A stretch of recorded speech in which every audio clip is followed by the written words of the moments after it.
Upon waking up, Zhao Chun was horrified to find himself transported to an unfamiliar interstellar era, becoming a cadet at the Northern Star Military Academy of the Starshine Empire.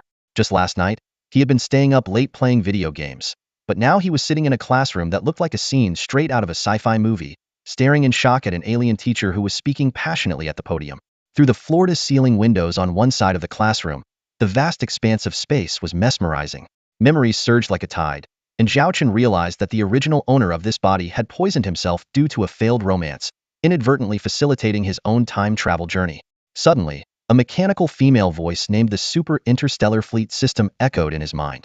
As a special benefit for a time traveler, the system presented him with an invaluable gift: 100 points, the title of Top Starship Engineer, and a rare T3 Class Blizzard-class light interstellar battlecruiser blueprint. Although Zhao Chun currently couldn't afford the astronomical cost of building this starship, he understood that the blueprint represented immense glory and daunting challenges. Given his current lack of strength, he knew he had to cautiously guard this secret and wait for the right moment. As the system suddenly displayed 3 special attribute options, Zhao Chun had an inkling that this quirky system might have ulterior motives. What path should he take in the future? The young time traveler felt a mix of confusion and a hint of excitement. Could it be that he could really build a starship with his own hands? Zhao Chun's face darkened as he thought, is this system trying to mess with me? Without giving Zhao Chun much time to think, a cursor began to move rapidly among the 3 options, spinning like the wheel of fate. Finally, it settled on the second option. A mechanical female voice announced that Zhao Chun had received a fleet luck boost and the Eye of Insight, but he also had to accept the condition of only being allowed to recruit female soldiers.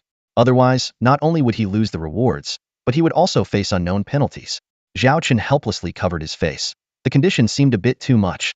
However, deep down, he felt a tinge of excitement. Since it was already decided, he might as well go with the flow. He began to carefully study the effects of these 2 rewards. As the name suggests, the fleet luck boost would grant Zhao Chun and every member of his fleet an increase in luck, though how it would manifest was still unknown. The Eye of Insight, on the other hand, would allow Zhao Chun to perceive any hostility or murderous intent towards him on his starship, providing him with a solid defense. Suddenly, the school bell rang, and the alien teacher announced that the semester was coming to an end. Next semester, they would enter the practical training phase. Each cadet in the fleet captain program would need to have their own starship, whether purchased with personal funds or exchanged for academy points. As for the crew, they could be sourced from other departments or personally hired, as long as they met the requirements. As soon as the teacher finished speaking, the classroom erupted in chatter. Students from wealthy families flaunted the starships their families had prepared. Some boasted about their fathers ordering the latest T2 class interstellar destroyers, while others bragged about piloting interstellar battleships, the epitome of masculine dreams. Those from more modest backgrounds could only opt for the more economical interstellar frigates. Listening to his classmates' discussions, Zhao Chun couldn't help but fantasize about his own starship. As a young man, who hasn't dreamed of soaring through the stars? Hey Zhao, have you decided which starship to exchange for? His friendly Wei leaned in, reminding him to get ready. The Academy offers quite a few options, but good ships don't wait around. And don't forget, you need to assemble a crew too. How about you? Are you all set? Zhao Chun asked casually. Li Wei proudly displayed a holographic model from the terminal on his wrist. It was a T2 class Hyena medium interstellar destroyer, equipped with several main cannons and missile launchers, with a market price of 4.3 million star coins. This is what my dad ordered for me, and the crew are all retired veterans with over 10 years of experience. Li Wei boasted, but then his tone shifted to one of concern. Zhao, if you can't find a suitable ship in the Academy's warehouse, I can ask my dad to help you. Don't worry about it. I have a plan for my starship, Zhao Chun interrupted with a smile. Let's go get my ship after lunch. Li Wei's family was one of the top interstellar trade magnates in the Northern Star Zone, so it was no surprise for them to afford such an expensive starship. In contrast, Zhao Chun, although inheriting the title of Baron and a star system, had a territory that was resource poor, with only 1 star and no means to build a stargate, rendering it economically worthless. If it weren't for his great-grandfather's distinguished military service as a fleet commander in the Imperial Navy, earning the title of Earl and land grants, their family's decline wouldn't have been so rapid. The 2 friends walked into the college cafeteria, chatting and laughing, only to unexpectedly run into Zhao Chun's fiancée in name, Jiang Shasha, who was currently engaged in a close conversation with another guy. Li Wei quickly suggested in a low voice that they take a different route to avoid any awkwardness. Jiang Shasha, a fellow villager of Zhao Chun, had been betrothed to him since childhood. However, since joining the military academy, she had started favoring boys with higher status and more lavish spending habits, repeatedly breaking Zhao Chun's heart. Li Wei knew his friend was troubled by love, but had no idea that Zhao Chun had attempted suicide earlier that day, leading to the new person he was now. Faced with Li Wei's suggestion, Zhao Chun simply shook his head and walked straight ahead. To an outsider, it appeared as though Zhao Chun was heading directly towards Jiang Shasha. Jiang Shasha felt a wave of disgust and unease as she saw Zhao Chun walking straight towards her. She hadn't expected him to be so stubborn. Despite her clear words the previous night about the insurmountable gap between them, he still clung to past feelings, foolishly hoping to win her back. Leaving her impoverished and backward hometown, Jiang Shasha had finally experienced the dazzling life she longed for. She couldn't accept returning to a futureless star system, becoming an obscure baroness, and watching her children lose their right to inherit a title. She yearned for a glorious future that matched her ambitions and refused to make the same mistakes again. The young man by her side, Zhang Haoran, was her carefully chosen prospect. His father was currently a viscount and was expected to be promoted to earl in the coming years, at which point Zhang Haoran would naturally inherit the title. Jiang Shasha had made up her mind to find an excuse to reject Zhao Chen. She had given him enough face, but if he couldn't appreciate it, she wouldn't hesitate to publicly humiliate him. A smug smile appeared on Zhang Haoran's face. He had thoroughly investigated Jiang Shasha's background and was well aware of Zhao Chun, the destitute baron. He relished seeing rivals humiliated after losing their beloved. But to everyone's surprise, Zhao Chen didn't even glance at Jiang Shasha and simply walked past them. This move shocked not only Jiang Shasha and Zhang Haoran, but also Zhao Chen's friend, Li Wei. He had expected Zhao Chun to confront his fiancée about being with another man, but was taken aback when Zhao Chen walked away without a word. "Look, this spot is the best.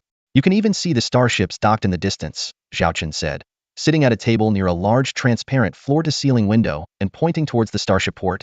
Li Wei was puzzled. Could it be that his friend really chose this spot just to enjoy the view?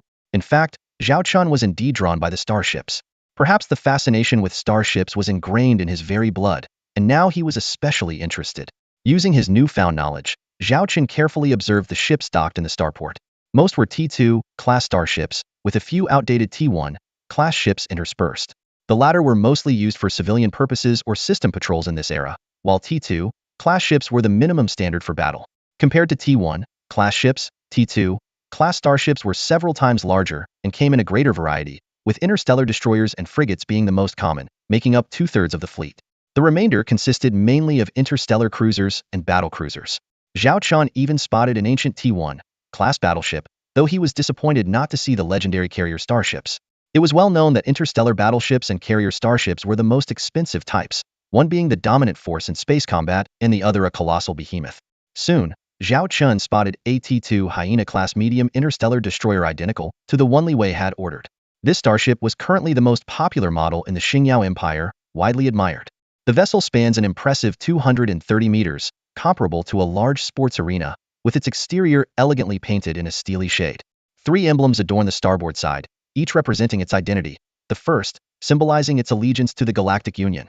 The second, the 7 stars emblem of the Starshine Empire, formed by the 7 founding families. And the last, the largest and most prominent, denoting the ship's owner and its identification number. These emblems serve as the spacecraft's identity card. "What do you feel like eating today?" "It's on me," Li Wei generously offered. "Really?" Zhao Chen glanced at him playfully before tapping the order button on the table, pulling up a holographic menu and scrolling straight to the last page. Li Wei Logo Quarli, Buddhi. "Just because my dad bought me a spaceship doesn't mean I have a lot of spending money each month." Seeing his friend's discomfort, Zhao Chen relented. "You may be a rich kid, and I'm just a down-and-out baron, but I'm not so broke I need to mooch off you.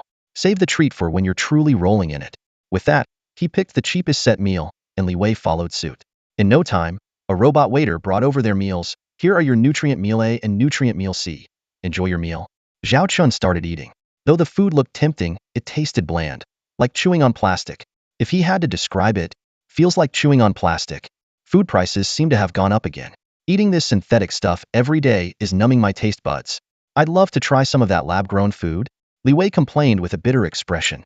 "Why not ask your dad for more allowance?" Zhao Chen suggested without looking up. "My dad's a real tightwad. Buying me this spaceship was already a big splurge for him. Getting more money out of him? No way. Besides, do you know how expensive lab-grown food is now? Even my dad can only afford the most basic 3 dishes and a soup, with meat just once a week. Only the top-tier nobility can afford to live in luxury every day," Li Wei said, shaking his head helplessly. Zhao Chen silently stared at the food on his plate, feeling a surge of emotion. Despite the advanced era, food had become one of the biggest pain points. Due to population explosion and dwindling land resources, most commoners could only afford cheap synthetic meals, which tasted like cardboard. The prices of naturally grown crops were exorbitantly high, only affordable to the wealthy elite. Even the simplest staples from his previous life, like rice and vegetables, had become luxury items here, with even mid-level nobility only getting to taste them occasionally. Isn't this Baron Zhao? How come a noble like you is eating such low-grade food? A malicious voice interrupted from the next table. Li Wei frowned and looked over. It was Zhang Shasha and the boy Zhao Chun had ignored earlier, sitting at the neighboring table. The boy, Zhang Haoran, was no small figure. His father was a viscount. Zhao Chun ignored them and continued eating. Oh, by the way, Shasha agreed to be my girlfriend. As for your engagement, you'd better call it off yourself if you know what's good for you. Do you really think you deserve her? You should know your place, Zhang Haoran taunted, his eyes full of disdain. He relished in belittling others. Zhang Haoran was extremely annoyed by Zhao Chun's indifference towards him. To provoke Zhao Chun, he deliberately mentioned his relationship with Zhang Shasha. Zhang Shasha frowned slightly. She had only agreed to spend some time with Zhang Haoran, but he was now claiming they were together, which displeased her. Zhao Chun finally looked up, gave Zhang Haoran a brief glance, and said just one word, "Oh." Zhang Haoran's mouth twitched in confusion. Rumor had it that Zhao Chun was deeply in love with Zhang Shasha, so why was he so calm in the face of provocation? Zhang Shasha also looked at Zhao Chun in surprise, feeling he had changed. You're just a useless baron, Zhang Haoran taunted again, unable to hold back. Li Wei couldn't take it anymore and pointed at Zhang Haoran. Stop pushing your luck. Who do you think you are? If Zhao Chun is a useless baron, then you're even worse. You failed your exams for 3 years straight, and if it weren't for your dad pulling strings, you would have been expelled. Zhao Chun, in an extremely calm tone, delivered a cutting remark. You? Zhang Haoran was furious, hating when others pointed out his flaws. So what if I have connections? My dad already arranged for me to get a T2 Starship next semester. You'll probably only get a T1 and be my target practice. He laughed uproariously. Suddenly, a random mission was triggered. Challenge Zhang Haoran to a Starship duel and defeat him. Zhao Chun was slightly taken aback. He didn't expect the system to issue a task at this moment. Defeating Zhang Haoran wouldn't be easy, but compared to previous quarterly tasks, it was a minor challenge. More importantly, aside from the unknown rewards, completing the task would earn him valuable mission points. Although Zhao Chun had some system points, the items in the system shop required both points and mission points, which he currently lacked. Instead of embarrassing yourself here, why don't you go back to your remote territory? Zhang Haoran thought Zhao Chun's silence meant he had hit a nerve. Zhang Shasha watched coldly, thinking that although Zhang Haoran's words were harsh, if they made Zhao Chun face reality and back off, it might not be a bad thing.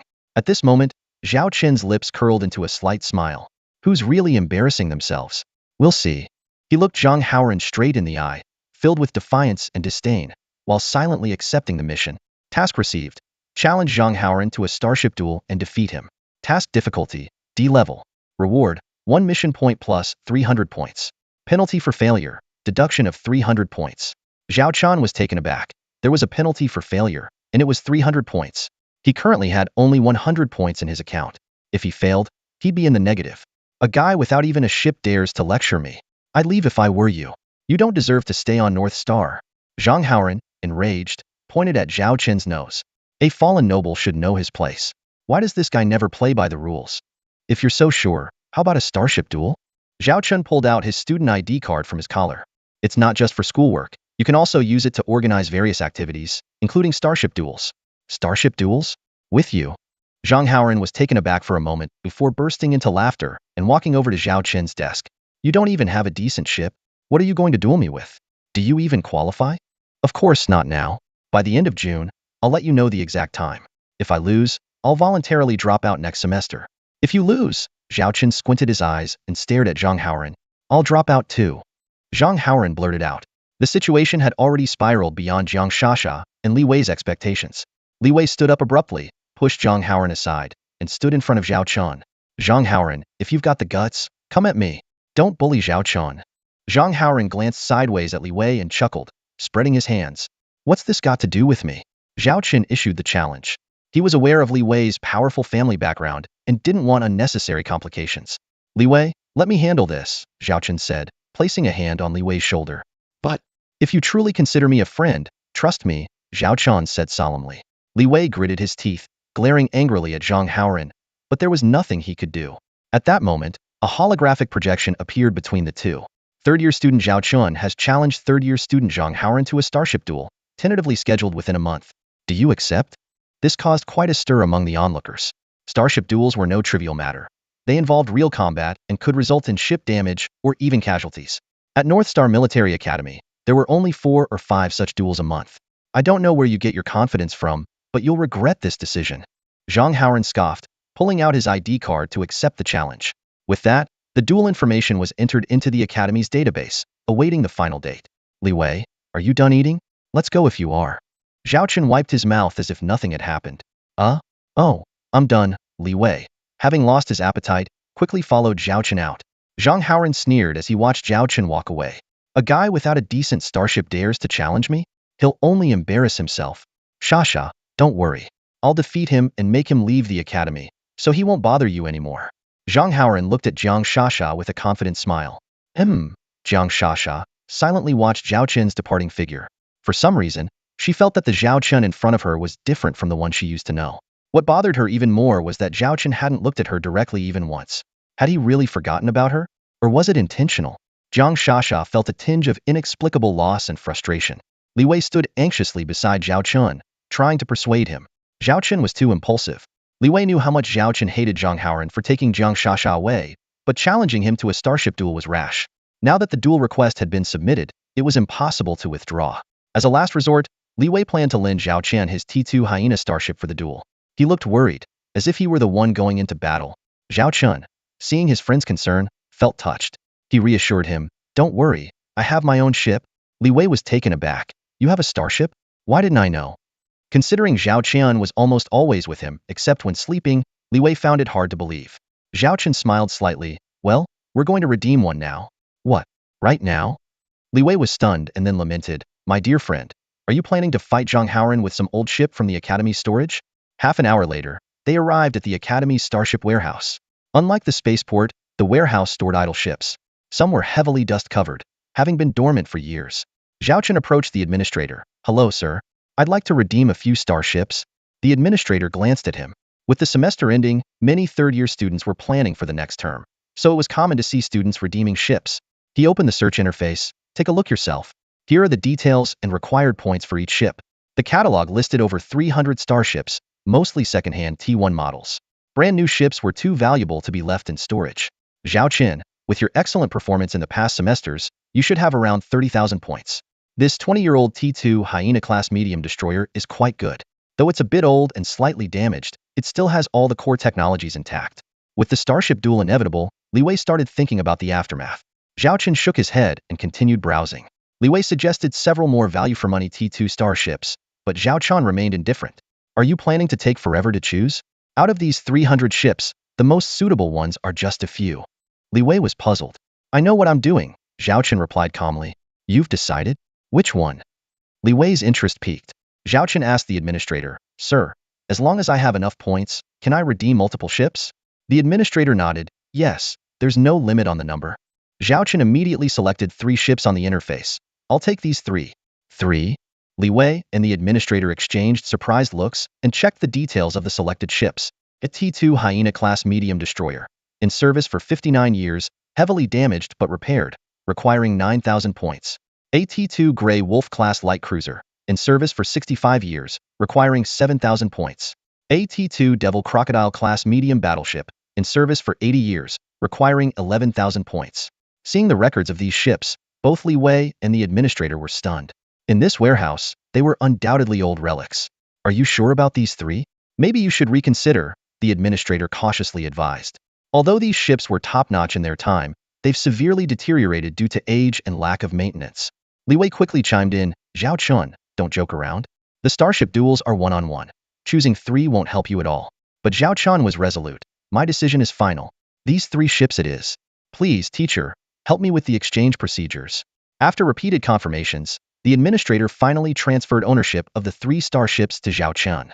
Li Wei, standing nearby, was utterly baffled. Zhao Chen's actions today were completely beyond his understanding. "These 3 ships are yours now. You can use them anytime. If you want to keep them in storage, it's free for the first month, but there will be a parking fee afterward," the administrator said, eyeing Zhao Chen as if he were crazy. "By the way, teacher, can points be exchanged for starship components? Also, every student has free access to a dock, right? I haven't used mine for the first 3 semesters, so I should have 30 days of free access, correct?" Zhao Chen asked. "That's right," the administrator nodded. Then I'll make a list of parts. Please arrange a dock for me and have these 3-star ships along with the components sent there, Zhao Chen instructed. The administrator quickly glanced at the list. It was all standard parts. Zhao Chen's remaining points were just enough to cover these items. Do you need to hire a starship engineer or mechanic? They can modify or repair the starships to your specifications, the administrator asked. No need. Zhao Chen shook his head. The administrator, not wanting to meddle further, said, I'll have it all arranged within half an hour. You'll receive the dock number, and you can go directly there. Thank you, teacher. Zhao Chen expressed his gratitude and left. Watching the two walk away, the administrator muttered to himself, what a puzzling student.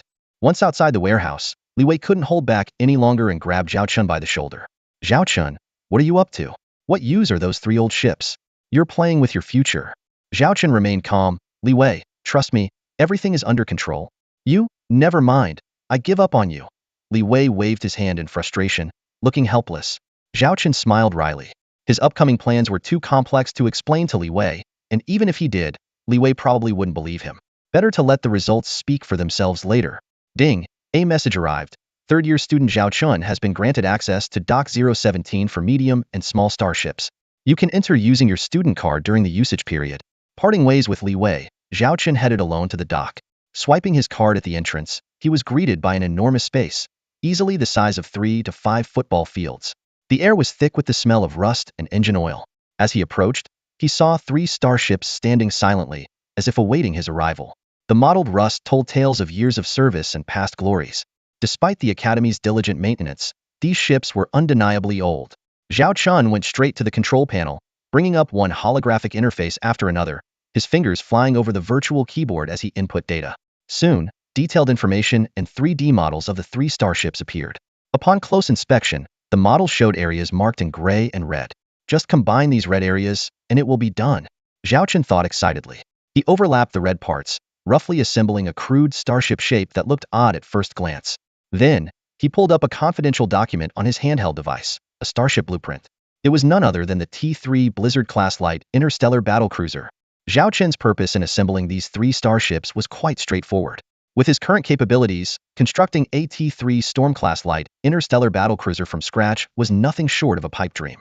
However, by using the technical blueprints of the T3 Storm class as a reference and modifying the 3 old ships he had at hand, he might just be able to create a simplified version of the T3 Storm class. His mind, now equipped with the skills of a top-tier starship engineer, had calculated the feasibility of this plan to be as high as 80%.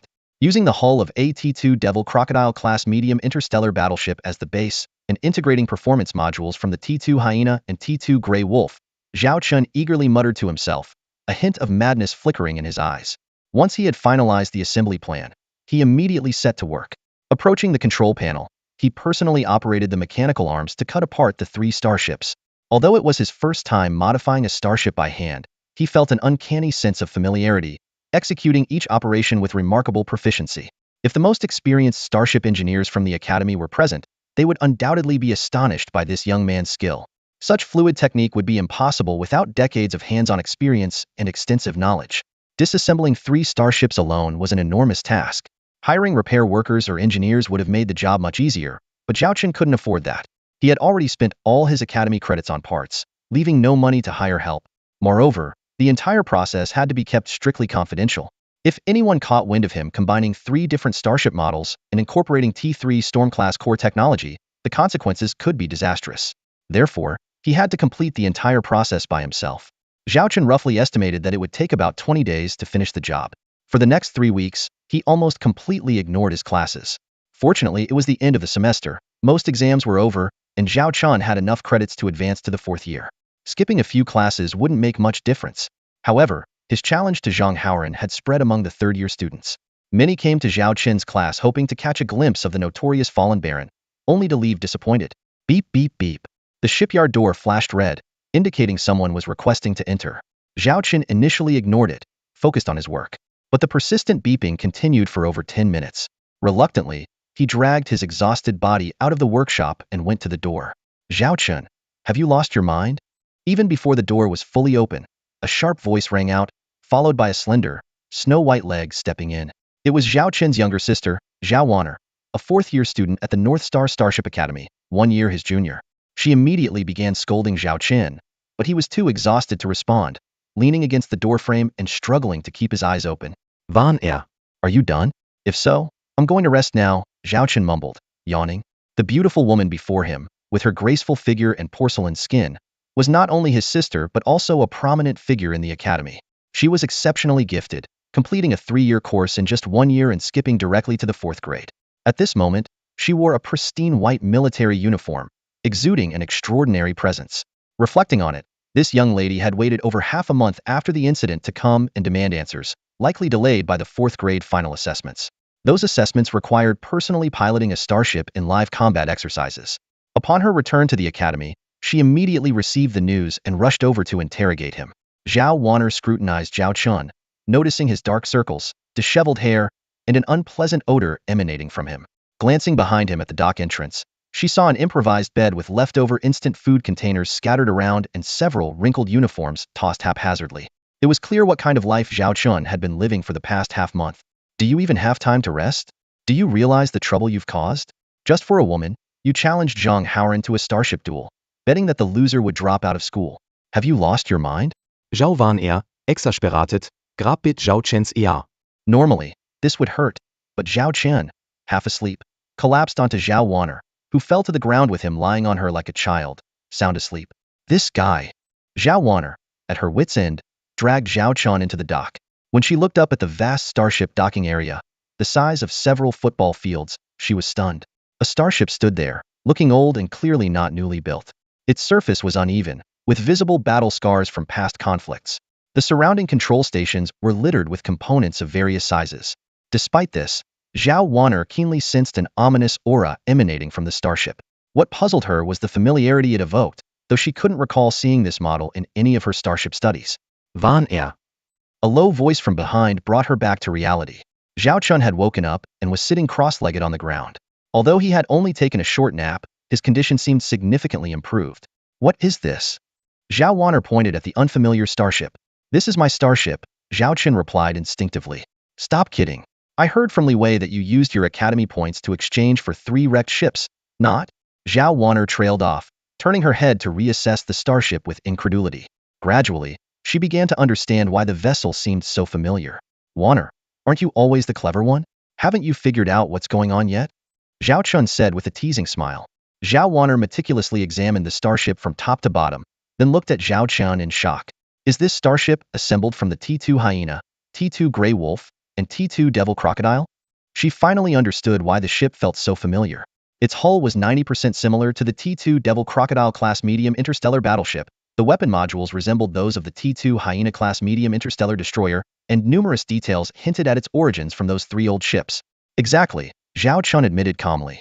Though he couldn't yet reveal the T3 Blizzard class light interstellar battlecruiser, his feat of assembling a starship by himself couldn't remain hidden. The detailed exchange records in the starship warehouse, coupled with his upcoming duel with Zhang Haoran, made it easy for anyone with common sense to piece things together. You've been holed up here for over half a month assembling this starship? When did you learn how to modify starships? Zhao Wanner looked at Zhao Chun in disbelief. Disassembling 3 starships and reassembling them into one was no small feat. The key challenge was ensuring the newly assembled starship could actually operate smoothly. Pointing to the brand new warship in front of him, Zhao Chun smiled and said, I have many secrets. Besides our captain's course, I've self-studied a lot of starship engineering. This is my maiden work, and I've named it Zero Blizzard. He didn't directly name it the T3 Blizzard because, although this assembled ship was based on the T3 Blizzard class light interstellar battlecruiser design, it was essentially a simplified version. Using the original name outright seemed inappropriate, so Zhao Chun decided to give it a new name. Zero Blizzard? Zhao Wanner muttered, puzzled by the odd name. This starship, a mix of interstellar battleship, cruiser, and destroyer styles, was hard to classify. Are you sure it can really start? Zhao Chen, I know you can't let go of Jiang Shasha, but she's not worth this. You don't have to go to such lengths for her. Besides, you know the situation back home. It took a lot of effort to save enough money to send us to Northern Star for our studies. Only by graduating successfully can we hope to revitalize our homeland. If you get expelled, we might even lose our title. You're gambling with your future. Do you think this is fair to our parents' spirits in heaven? And to our sister's sacrifice? Zhao Wanner glared at Zhao Chun, then grabbed his wrist. I'm going to ask my best friend for help. Her family is influential. She can negotiate with Zhang Haoran to cancel the duel. To her surprise, Zhao Chun didn't budge. Instead, he scooped her up in a princess carry. What are you doing? Zhao waren er bloß hit. I'm taking you to tour my new ship, Zhao Chen said, offering no further explanation as he carried her towards the hatch. They passed through the slightly outdated corridors and arrived at the brain of the starship, the bridge. The bridge was not large, about 100 square meters. Since the ship wasn't yet activated, it was pitch dark around them. Zhao Chen set Zhao Waner down, then walked to the captain's chair and sat down, placing his right hand on the armrest. Detecting highest authority. Initiating identity verification. Captain. Zhao Chen. Identity confirmed. As a floating crystal control panel emerged, Zhao Chen tapped a few keys on it. The starship is powering up. Main control system online. Energy system online. 10%, 30%, 60%. As Zhao Chen operated the controls, lights flickered on one by one on the bridge, gradually illuminating the entire space. Simultaneously, the colossal vessel began to awaken. Starship propulsion system self-check in progress. Self-check completed. Functioning normally. Weapon system self-check in progress. Self-check completed. Functioning normally. A series of mechanical voices echoed across the bridge. Zhao Chen's first starship had officially come to life. All systems operational, energy reserves at 19%. Zhao Chen pumped his fist in excitement. Despite his solid technical skills, he couldn't be entirely sure the initial startup would be successful. To his surprise, everything went smoothly. It actually works. Zhao Waner was equally astounded. Not bad, huh? Zhao Chen jumped down from the captain's chair and threw an arm around his sister's shoulders like a brother. Although they were siblings in name, Zhao Waner's exceptional performance had always made their relationship more like that of an older sister and younger brother. Sau wenn rollt her's. So what if it starts? What about combat performance? I heard Zhang Haoran's ride is a legit T2 starship. Are you sure this patched-up thing can take it on? It might fall apart before the fight even starts. Little sis, you're underestimating your brother. Forget about whether it can fight. I'll take down that Zhang Haoran in 10 minutes. Zhao Chen confidently made a cross with his fingers. 10 minutes? Since when did you become such a braggart? Zhao Waner shot him a sidelong glance, clearly taking his bold claims with a grain of salt. Besides, it's just you on this ship. Where are you going to find a crew to fight with? Smack. Zhao Chen slapped his forehead, his eyes lighting up. How could I forget that? No wonder something felt off when I started the starship just now. Zhao Waner sighed in exasperation, feeling a mix of despair and helplessness towards her unreliable brother. I better go talk to my friends about how to clean up your mess. Waner, where can I quickly recruit crew members? Zhao Chen looked eagerly at his sister. He was good at modifying starships, but he had no clue about assembling a crew. You haven't even thought about that, and you're dreaming of starship duels? Zhao Waner was speechless, but she kindly gave him some pointers. There are generally 3 sources for crew members. First, students from other majors at the Starship Academy. Besides our captaincy department, there are various other specialties. Second, retired veterans from the Imperial Army. They are experienced but costly. Third, recruits from unofficial channels, such as those who have worked in underground activities, pirates, slaves, and the like. The Academy also provides crew recruitment channels. You can find them by logging into the school network with your ID card. Zhao Chen rubbed his chin and asked without hesitation, which is the cheapest? Zhao Waner rolled her eyes again, knowing her brother was short on funds. The cheapest would be slaves. Most of them are war prisoners, and some are skilled starship pilots. However, due to issues of loyalty and status, few people are willing to entrust them with important tasks. They're usually given the most basic work. When it comes to highly confidential positions like the bridge, it's better to... Before Zhao Waner could finish, Zhao Chen had already swiped his card to log into the school network. In a section named Crew Recruitment, he found the slave option in the most inconspicuous corner. Upon clicking it, a long list of slaves appeared. To Zhao Waner's surprise, Zhao Chen immediately selected one option and decisively hit the exchange button. Since he had already spent all his academy points, he paid directly from his own account this time. What did you just do? Zhao Waner asked, a sense of foreboding rising within her as she watched Zhao Chen smugly close the holographic screen. Zhao Chen proudly announced that he had recruited a batch of new soldiers who could start as early as tomorrow. Zhao Waner, skeptical, asked, new soldiers? What new soldiers? Are you talking about slave soldiers? Didn't you say they were the cheapest? How much did you spend? Didn't you use up all your credits? Not much, just 3,000 star coins, Zhao Chen replied nonchalantly.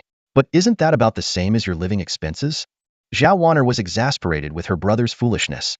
The roster came with photos, and as Zhao Waner studied them, her anger flared. All the slave soldiers were female beastmen. She scolded Zhao Chen fiercely and stormed off, thinking her brother had completely lost his mind and that she would have to clean up his mess once again. As soon as Zhao Waner left, Zhao Chen eagerly freshened up. The recruiters had arrived, their leader wearing a broad smile, with a dozen or so mechanical carts behind him covered with tarps, hiding their contents. Mr. Zhao, we have brought you 100 slaves. Please verify their identities and inspect them. Where are they? Zhao Chen looked around. Right here. The leader lifted the tarps, revealing iron cages with ragged beastmen inside, their limbs shackled with electronic restraints, looking lifeless and desolate. The collars are remote-controlled. They can deliver electric shocks and even self-destruct. They can't be removed without the correct password, the leader explained in detail. Fine. Leave the cages and the carts, Zhao Chen instructed. Of course, the leader replied, grinning. Finding a buyer for this long-held batch was a relief, and he didn't mind leaving the cages and carts behind. Zhao Chen inspected them one by one, amazed at the variety and number of different species. There were rough, beastly types and delicate, human-like ones, with dog, pig, and sheep clans being the most common. The most striking was a white-haired beast woman with piercing sapphire eyes, filled with a mix of anger and defiance. Despite her injuries and mutilations, she was clearly once a beauty. General Charlotte, long time no see, Zhao Chen greeted her with a smile. The beast woman looked up sharply, surprised that he knew her identity. She was indeed the legendary figure from the Black Steel White Tiger clan of the Warhammer Star region. She had led a rebellion against an oppressive local lord, forming an interstellar guerrilla team. For over 3 years, she fought more than 50 battles, commanding 300 warships at her peak, defeating enemies 5 times her size, and destroying a priceless T3-class starship. But 3 months ago, she fell into a trap set by a traitor, leading to her army's annihilation and her own mysterious disappearance. Now, this once mighty general had been reduced to a slave, sold across the ocean to the Starshine Empire. As Zhao Chen recounted Charlotte's story, she felt a deep sorrow. He opened her cage and sat cross-legged in front of her. Want to talk? Charlotte gave a bitter smile. Talk about what? I'm just a prisoner.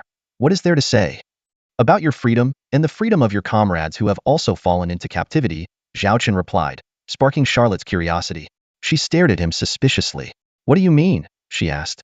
I'll be blunt, Zhao Chen said honestly. I have a ship, but I need a crew. I hope you and your people will join me as my crew members. So you just want us to work for you for free.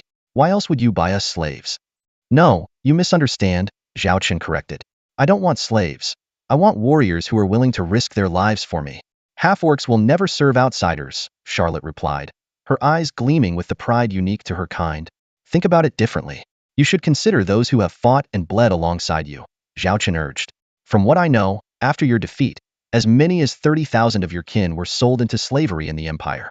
My 100 are just a drop in the ocean. The whereabouts of the others remain a mystery. Don't you want to rescue them? Charlotte fell into deep thought. Zhao Chen sensed victory was near. He stood up and solemnly declared, If you are willing to fight for me, I give you my word. I will do everything in my power to buy back every single one of your comrades scattered across the Empire. Serve me for 3 years, and when the contract expires, you and your kin will be free. So, will you fight for your people? Zhao Chen extended his hand towards the caged Charlotte. Her face showed signs of struggle, her eyes conflicted. Finally, she reached out and grasped his hand firmly, saying defiantly, I do this for my people. 100 half-orcs sat on the ground, devouring their meals from lunchboxes. Despite the bland taste, they ate ravenously. Ever since becoming prisoners, they hadn't had a proper meal. After all, slave owners never treat their captives well. Zhao Chen and Charlotte sat next to each other, their meals identical. The former fleet commander, unlike the other soldiers, maintained a certain decorum, eating slowly and methodically. Seeing Zhao Chen eating the same food as her, she couldn't help but be surprised. You're eating this too? She asked. Zhao Chen smiled wryly. What choice do I have? To be honest, your new captain is broke. We have enough rations for maybe 2 weeks. Whether we have food in the future depends entirely on your abilities. Seeing Zhao Chen's lack of pretense, Charlotte's opinion of him improved slightly. However, she still eyed him suspiciously. Why did you only recruit female half-orcs? Usually, men are the ones who fight battles. I'm warning you, if you have any ulterior motives, our agreement is off. For the sake of freedom, I won't allow my people to sell their dignity and bodies. The young man shook his head vigorously. You have nothing to worry about. I have no improper intentions towards any of them. Due to certain reasons, I had to recruit only females this time. As for the reason, I can't say for now. He looked rather helpless. If it weren't for the system's strict requirements, he wouldn't have put himself in such an awkward position. You don't need to explain, but if I find out you have any hidden agenda? Charlotte glared at Zhao Chen fiercely. Despite her anger, the white-haired half-orc looked unexpectedly cute, though the scars covering her body were a bit disheartening. Did you inflict these wounds on yourself? Zhao Chen asked casually. Charlotte nodded frankly. Yes. My resistance army was betrayed by a traitor and wiped out. If I hadn't disguised myself, I wouldn't be here now. The enemy wouldn't have shown mercy to a resistance leader, much less sold me as a slave. Zhao Chen understood. If Charlotte had been recognized by the enemy, her fate would have been far worse. Even without being recognized, her original appearance would have led to a harsher outcome. It's impressive you recognized me at first glance, Charlotte said, eyeing Zhao Chen curiously. He had called out her identity immediately, indicating he was well prepared. I studied your battles at the academy and saw some photos. When I saw your name on the slave list, I could hardly believe it. Your current appearance is so different from before. You used to look like a goddess of dawn? Zhao Chen smiled. It wasn't until I tested you earlier that I was sure you were General Charlotte. I owe it to the memories of this body's previous owner. He was a bookworm, obsessed with studying the military history of various races. Charlotte scoffed, realizing she had given herself away. With current medical technology, fixing your scars wouldn't be difficult, Zhao Chen suggested. He had seen her old photos. She was undoubtedly a beauty, even by human standards. In the academy, she would have been the belle of the school. No need. A warrior doesn't care about appearance, Charlotte firmly declined. Seeing her resolute attitude, Zhao Chen didn't press the matter further. Moreover, he doesn't have the means right now. That kind of medical restoration isn't cheap. After finishing their meal, Zhao Chen said, let's go take a look at your future workplace. He pointed to the steel behemoth. Charlotte didn't object and followed him aboard the number 0 Blizzard. Did you assemble this? Charlotte asked as they walked down the corridor of the ship. Zhao Chen nodded, yes. I pieced it together using modules from AT-2 Hyena-class medium interstellar destroyer, AT-2 Grey Wolf-class light interstellar cruiser, and AT-2 Devil Crocodile-class medium interstellar battleship. I named it number 0 Blizzard. I'm not very familiar with these models, but from the inside, they seem quite old, Charlotte remarked bluntly. This kind of ship might not hold up well in combat. Oh, trust me, it won't be long before you take back those words. You'll come to love this ship, Zhao Chen replied with a mysterious smile. Charlotte didn't dwell on it. A broken ship was better than no ship at all. Since she was already here, she decided to make the best of it. At least Zhao Chen hadn't shown any off-putting traits so far, although his preference for hiring only female half-beasts was suspicious. They soon arrived at the bridge. It was Charlotte's first time here and Zhao Chen's second. The last time he had come with his sister, Zhao Wanner. Charlotte glanced around. The layout was quite ordinary, with nothing particularly noteworthy. From now on, it's your responsibility to assign positions to the half-beast crew members. I need them to become a combat-ready team as soon as possible, Zhao Chen instructed. Charlotte looked at him and made a request. For that, I'll need to understand the ship's performance modules first. Before she could finish, Zhao Chen handed her a handheld terminal. I've already entered your information into the system. Besides me, you now have the highest authority on this ship. You can access nearly all the data. From now on, you're the vice captain. Charlotte was taken aback and accepted the terminal, eyeing Zhao Chen skeptically. You trust me that much? Aren't you afraid I'll betray you? Zhao Chen gave a faint smile. The moment Charlotte boarded the ship, he had used his system skill, Inside Eye, on her. Since Zhao Chen was the ship's captain, he met the conditions to activate the skill. According to Inside Eye, Charlotte currently harbored no malice or hostility toward Zhao Chen. As for her loyalty, that was still uncertain. But that was enough for Zhao Chen. He didn't expect Charlotte to be completely loyal in such a short time. He just needed her to be willing to work for him. Feigning a relaxed demeanor, Zhao Chen leaned back in the captain's chair and said, I trust my choices. Now, my dear vice captain, it's time for you to get to work. Charlotte found herself deep in thought after hearing Zhao Chen's words. She didn't say much but instead strapped on the handheld terminal and began sifting through the data on the mysterious starship. As the astonishing parameters appeared on the screen, her eyes widened in shock. She couldn't hide her amazement and turned to Zhao Chen, hesitating before asking, Are these data really accurate? Zhao Chen flashed a proud smile, as if showcasing his masterpiece. Of course, they're genuine. So, what do you think of my starship? He asked, a hint of pride in his voice. Charlotte's expression grew serious. If these numbers are accurate, then this starship would be nearly unbeatable in its class. Its performance is simply unimaginable. The word unbeatable carried a weight that was hard to ignore. If Zhao Wanner and Li Wei heard this, they would probably scoff. They might sarcastically remark, a mere cobbled-together starship claiming to be unbeatable? What a joke. Zhao Chen scratched his head awkwardly and said, We'll take it out for a test run later. You can also assign the crew positions. Honestly, since I'm short on funds right now, this test run is mainly for everyone to familiarize themselves with the ship and get some necessary training. I hope you all can quickly master the controls. Charlotte nodded in agreement and then asked, Can I see the list of slaves you purchased? No problem. You can access it with your clearance, Zhao Chen replied readily. When Charlotte opened the crew candidate list, she was surprised to see her 100 former half-beast comrades. Her gaze softened, but a wave of guilt washed over her. The thought of many compatriots still imprisoned filled her with anguish. Fortunately, these were seasoned veterans.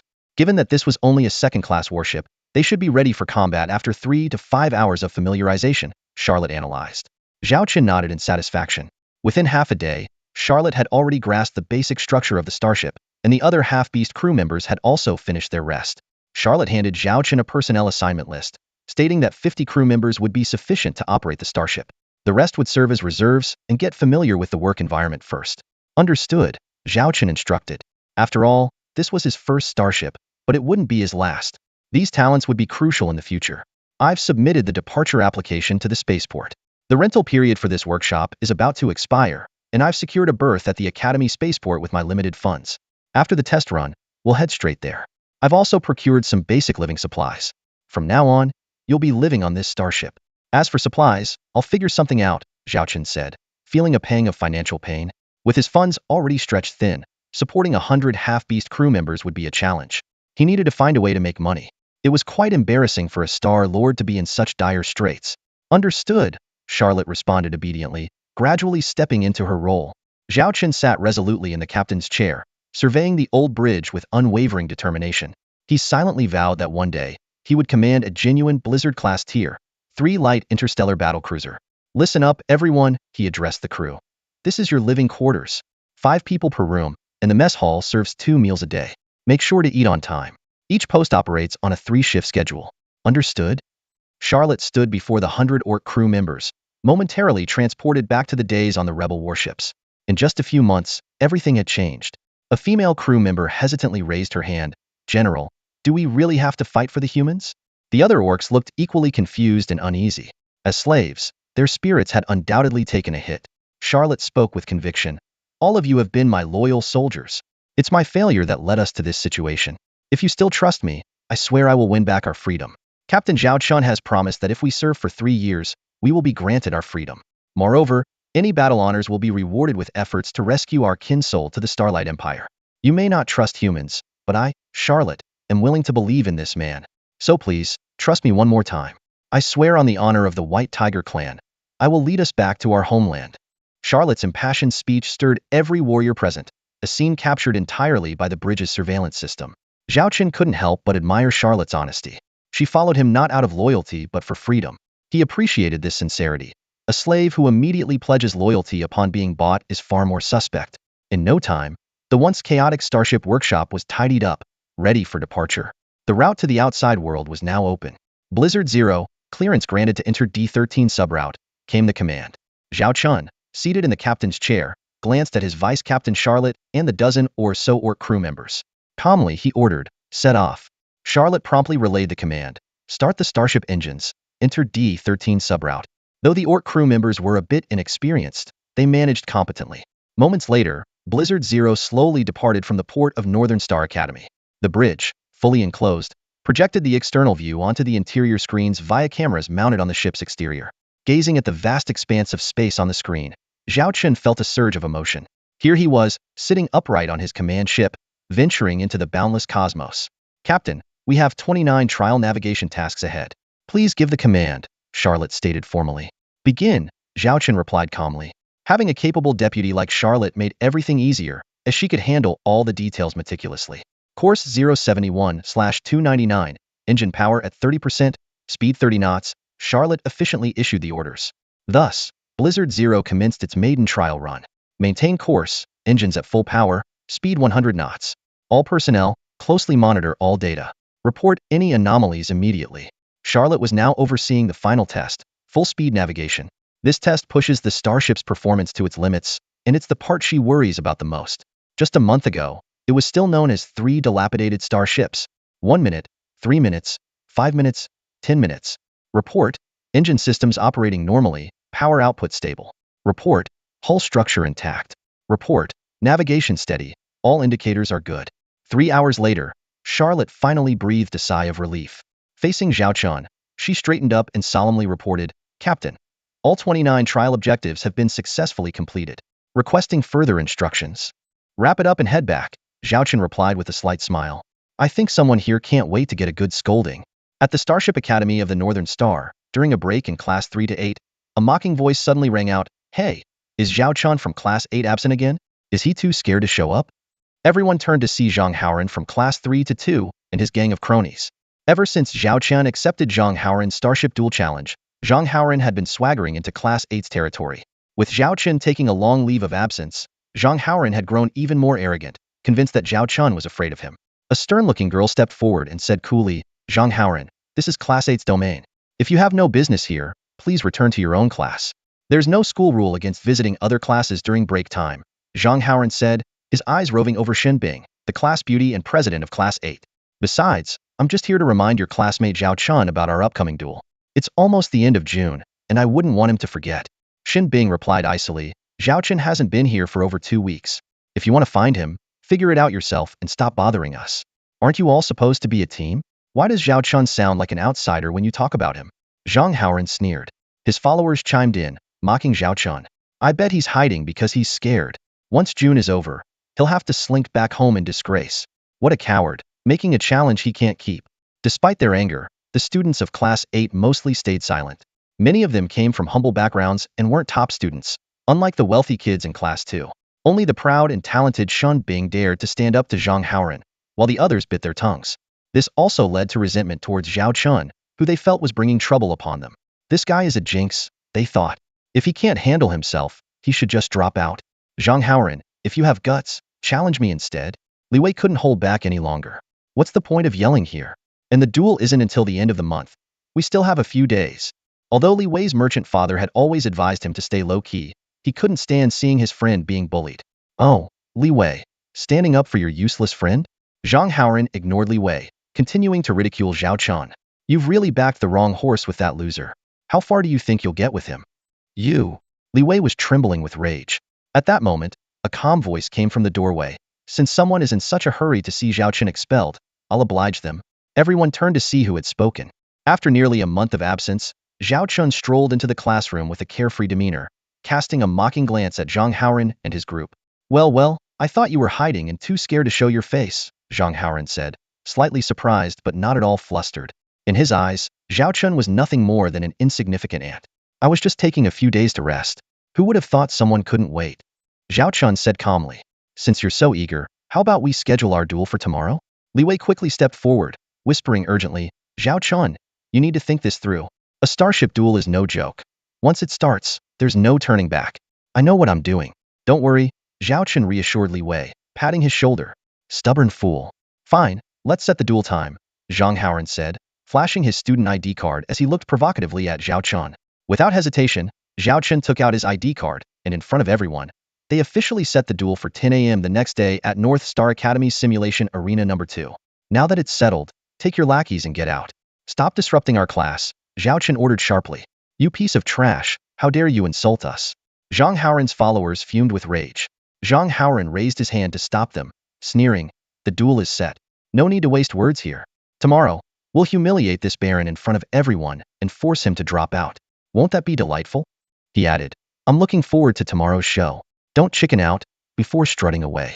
Zhao Chun calmly took his seat as the classroom buzzed with whispers, most filled with mockery. Zhao Chun must be crazy to challenge Zhang Haoran. With that junk of a starship, how could he possibly win? I heard Zhang Haoran has a brand new T2 ship. Zhao Chun doesn't stand a chance. He's not just embarrassing himself, he's dragging our whole class down with him. Ignoring the gossip, Zhao Chun knew only facts could silence the murmurs. Li Wei sat next to him, about to speak, but someone else beat him to it. Without strength, everything you do is wrong, Xin Bing said coldly, standing before Zhao Chun.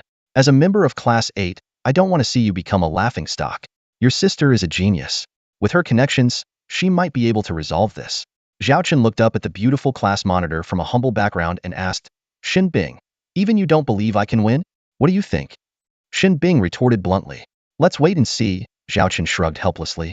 Seeing his stubbornness, Xin Bing's eyes grew even colder as she turned and left. Old Zhao, are you really going to fight? Li Wei asked, his expression serious. Absolutely, Zhao Chun replied, a bit impatient. Some people need to learn that I'm not to be trifled with. If you're determined, Li Wei sighed, then take my T2 hyena tomorrow. My vice captain has 20 years of combat experience in the Imperial fleet. He'll handle everything, ensuring your victory. I have my own plans. No need to trouble yourself, Zhao Chun said, waving his hand dismissively. With those 3 pieces of junk, How can you possibly win? Li Wei was nearly frantic. Seeing that persuasion was futile, he had no choice but to give up. Zhao Chen casually made up an excuse and bid farewell to Li Wei. At this moment, no one probably believed he could win, but this only strengthened Zhao Chen's resolve. He was determined to redeem himself and silence the critics with a decisive victory. The next day, the number 3 Starship Dual Zone, under the jurisdiction of the Northern Starship Academy, was prepped in advance. This area, located on the outskirts of the Academy, is composed of dozens of desolate asteroids and is specifically used for the Academy's starship simulations and dueling events. As per tradition, the live broadcast of this duel was streamed on the Academy's internal network. In Class 8's classroom, someone had tuned into the broadcast channel and projected the holographic image in the center of the room. The students were buzzing with excitement, speculating when the duel between Zhao Chen and Zhang Haoren would start. I checked the announcement. It's scheduled for 10 o'clock. It's already time, and by regulation, both parties must arrive at the battleground within the next half hour, someone said. Look, isn't that Zhang Haoren's starship? A student exclaimed. That's the Empire's finest T2, Class White Eagle light cruiser. I heard it sells for at least 7 million star coins, and it's practically impossible to get one. Zhao Chen is done for this time. The students in Class 8 were generally pessimistic about Zhao Chen's chances. With such an impressive starship, how could he possibly come up with something better? Class Monitor Shen Bing, however, wasn't as envious as the others. She had studied this starship and found it to be more style than substance. Apart from its speed, the other configurations were just modified destroyer standards. Its light armor was thin, and its firepower didn't meet the standard T2 cruiser level. However, in a one-on-one duel, with proper command and a kiting strategy leveraging its high speed, it could still outperform most opponents. But in a real interstellar battlefield, against fleet-level combat, it wouldn't be of much use. Class Monitor, do you think Zhao Chen still has a chance? Shen Bing's close friend asked. Shen Bing was not made Class Monitor because of her looks, but because of her genuine talent and hard work. If not for her humble background, she could have easily been in a higher-ranked class. Even so, she had consistently ranked in the top 10 in theoretical exams over the past 3 years, earning her the title of a top student from a modest background. Very slim, Shen Bing replied calmly. Her friend scoffed. Then why was he so arrogant yesterday? Isn't he just setting himself up for failure? If it were me, I would have already tucked my tail and gone back to my territory to be a useless baron. There were plenty of similar snide remarks in the classroom. Most of the students in Class 8 were either commoners or children of merchants. Zhao Chen, a baron, was an oddity among both nobles and commoners, naturally making him a target for exclusion. Shen Bing didn't respond, but she recalled Zhao Chen's determined expression from the day before and wondered to herself, does he really have a hidden card, or is he just overconfident? Where's Zhao Chen's starship? There's less than 15 minutes left until the half-hour deadline, someone urged. Is he going to chicken out? I don't care if he wins or loses, but this is about our class's reputation. Forget it. If he loses, at least we won't have to see his annoying face next semester, another student joked. A loud bang echoed as Li Wei punched the wall. His gaze was sharp as he scanned the room, causing everyone to avoid his eyes. In Class 8, his father's wealth and status were unmatched. Zhao Chen is still one of us in Class 8. Instead of cheering him on, you mock him? Did you all feed your camaraderie lessons to the dogs? Li Wei scolded. No one in the classroom dared to confront Li Wei directly, but there was still a lot of whispering behind his back, and it was probably not anything good. Ahem. All right, it's time for class. Everyone, please return to your seats, the teacher on the podium announced, glancing at Li Wei as he prepared to start the lesson. Li Wei clenched his fists and silently returned to his seat. He was very worried about Zhao Chen, but he hadn't been able to reach him since this morning. Look, that strange spaceship, isn't it Zhao Chen's? Someone exclaimed. All eyes turned back to the holographic screen. In the once empty expanse of space, another spaceship was slowly approaching the White Eagle, commanded by Zhang Haoren. This new ship had a plain and unremarkable exterior, appearing even a bit worn out compared to the White Eagle, with visible patches in several places. What model is this? I've never seen it before. It looks like a battleship, but the weapon caliber doesn't match, one student said. This piece of junk would probably be blown to bits by Zhang Haoren's ship with a single shot, another remarked, shaking their head in disdain. The students of Class 8 were all sighing and shaking their heads at the unimpressive sight of the new spaceship. Shen Bing, you know a lot about spaceships. Do you know what model this is? A friend asked Shen Bing. Shen Bing scrutinized the ship for a while and frowned. This spaceship, it combines structural features of the T2 Hyena-class destroyer, the T2 Devil Crocodile-class battleship, and the T2 Grey Wolf-class cruiser. Could it be a custom-built ship? A custom-built ship? Zhao Chen expects to defeat the White Eagle with this thing? Is he dreaming? Her friend said sarcastically. Shen Bing didn't reply, her eyes fixed on the screen, her brow deeply furrowed. All right, class is starting. Turn off all unrelated devices. The most important thing for you now is to study, not to worry about irrelevant matters. Be honest and down to earth, the teacher said, seemingly hinting at something more. Li Wei clenched his fists, feeling uneasy. The holographic video feed was cut off. He wanted to keep following Zhao Qin's situation, but his grades were not as good as Zhao Qin's. Skipping classes for a month would mean repeating the grade. Zhao Qin had left him with just one message before leaving. Not to worry, to focus on class, and to wait for his good news. But given the current situation, who could stay calm enough to focus on class? Actually, it wasn't just Li Wei. Many students in the class were curious. However, their curiosity wasn't about the outcome, but rather how badly Zhao Qin would lose. They feared it would be a crushing defeat. The judgment center of the duel zone on Starship Number 3 is also where the prime spectator seats are located. Despite the limited seating of fewer than 100 people, today's highlight is the presence of the 3 most admired beauties from the Northern Star Military Academy. Your brother really showed up? An energetic girl with twin ponytails exclaimed in surprise. Zhao Wana replied with a complex expression. He's just that stubborn, no other redeeming qualities. So, that wrecked starship is the one he put together? A cold beauty remarked indifferently. And it actually works. To cobble together 3 old starships into one functional vessel in a month, your brother does have some skills in starship engineering, she added. Biting her lip, Zhao Wana pleaded, Sister Su Lan, if my brother loses, could you please talk to Zhang Haoran and ask him to retract the bet? Both girls were close friends of Zhao Wana. The playful girl with twin ponytails was Xue Xiaoxiao, her classmate, while the aloof beauty, Su Lan, was her senior with considerable influence in the academy. Even the dean showed her respect. Su Lan furrowed her delicate brows and replied reluctantly, it would have been easier before the duel, but after it starts, it's tricky. I can probably make sure he doesn't get expelled, but Zhang Haoran will definitely mock him. As long as he doesn't get expelled. Zhao Wana nodded eagerly and clung to Su Lan's arm. I knew you were the best, Sister Su Lan. Wana, why are you so sure your brother will lose?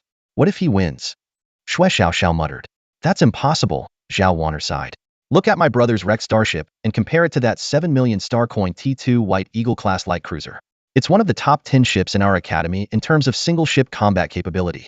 She gazed at the assembled starship, hoping for her brother's victory, though it seemed like a distant dream.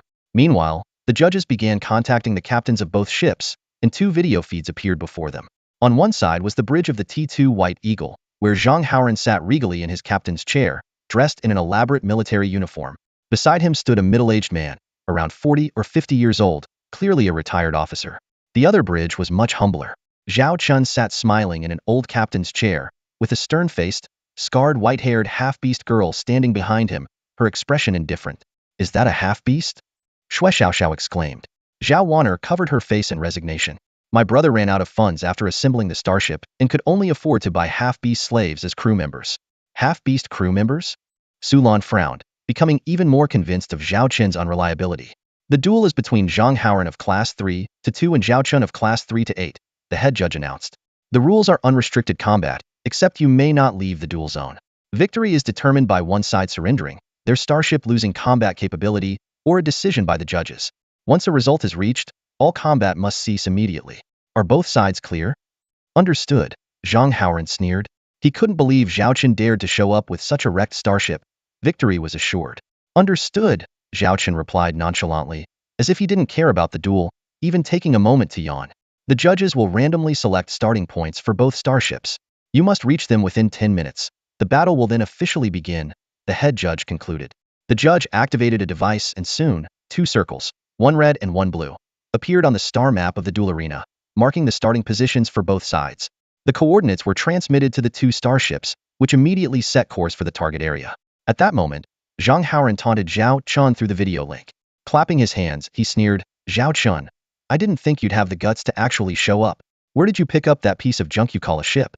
It looks like it's made of paper, one hit and it'll fall apart. If I blast you to bits, I might actually feel a bit sorry for you. A sinister grin spread across his face, knowing that killing an opponent in a starship duel was within the rules.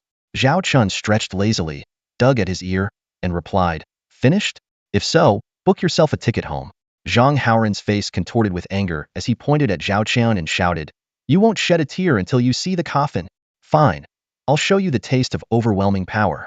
You, Zhao Chun, are just a worthless baron, while I am destined to be a viscount, maybe even a count. The judges timely cut off the video feed between them. Turning to his deputy captain, Wang Cheng, Zhang Haoran sneered, Deputy Captain Wang, I want you to toy with that piece of junk like a cat with a mouse. Wang Cheng, a veteran hired by Zhang's father from the military, stood tall and assured, "Young Master Zhang, rest assured. I guarantee that Heap won't make it back to port. With our T2 White Eagle, which is the fastest in its class, we may have some shortcomings in a real battlefield, but against a student with that wreck, I've got plenty of tricks to destroy him." Meanwhile, on the bridge of the Zero Blizzard, Zhao Chen asked his deputy captain, Charlotte, confident, 10 minutes to finish the fight.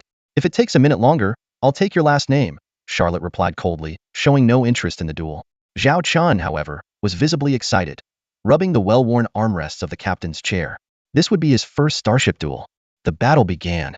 The voice of the referee echoed simultaneously on the bridges of the Zero Blizzard and the T2 White Eagle-class light cruiser.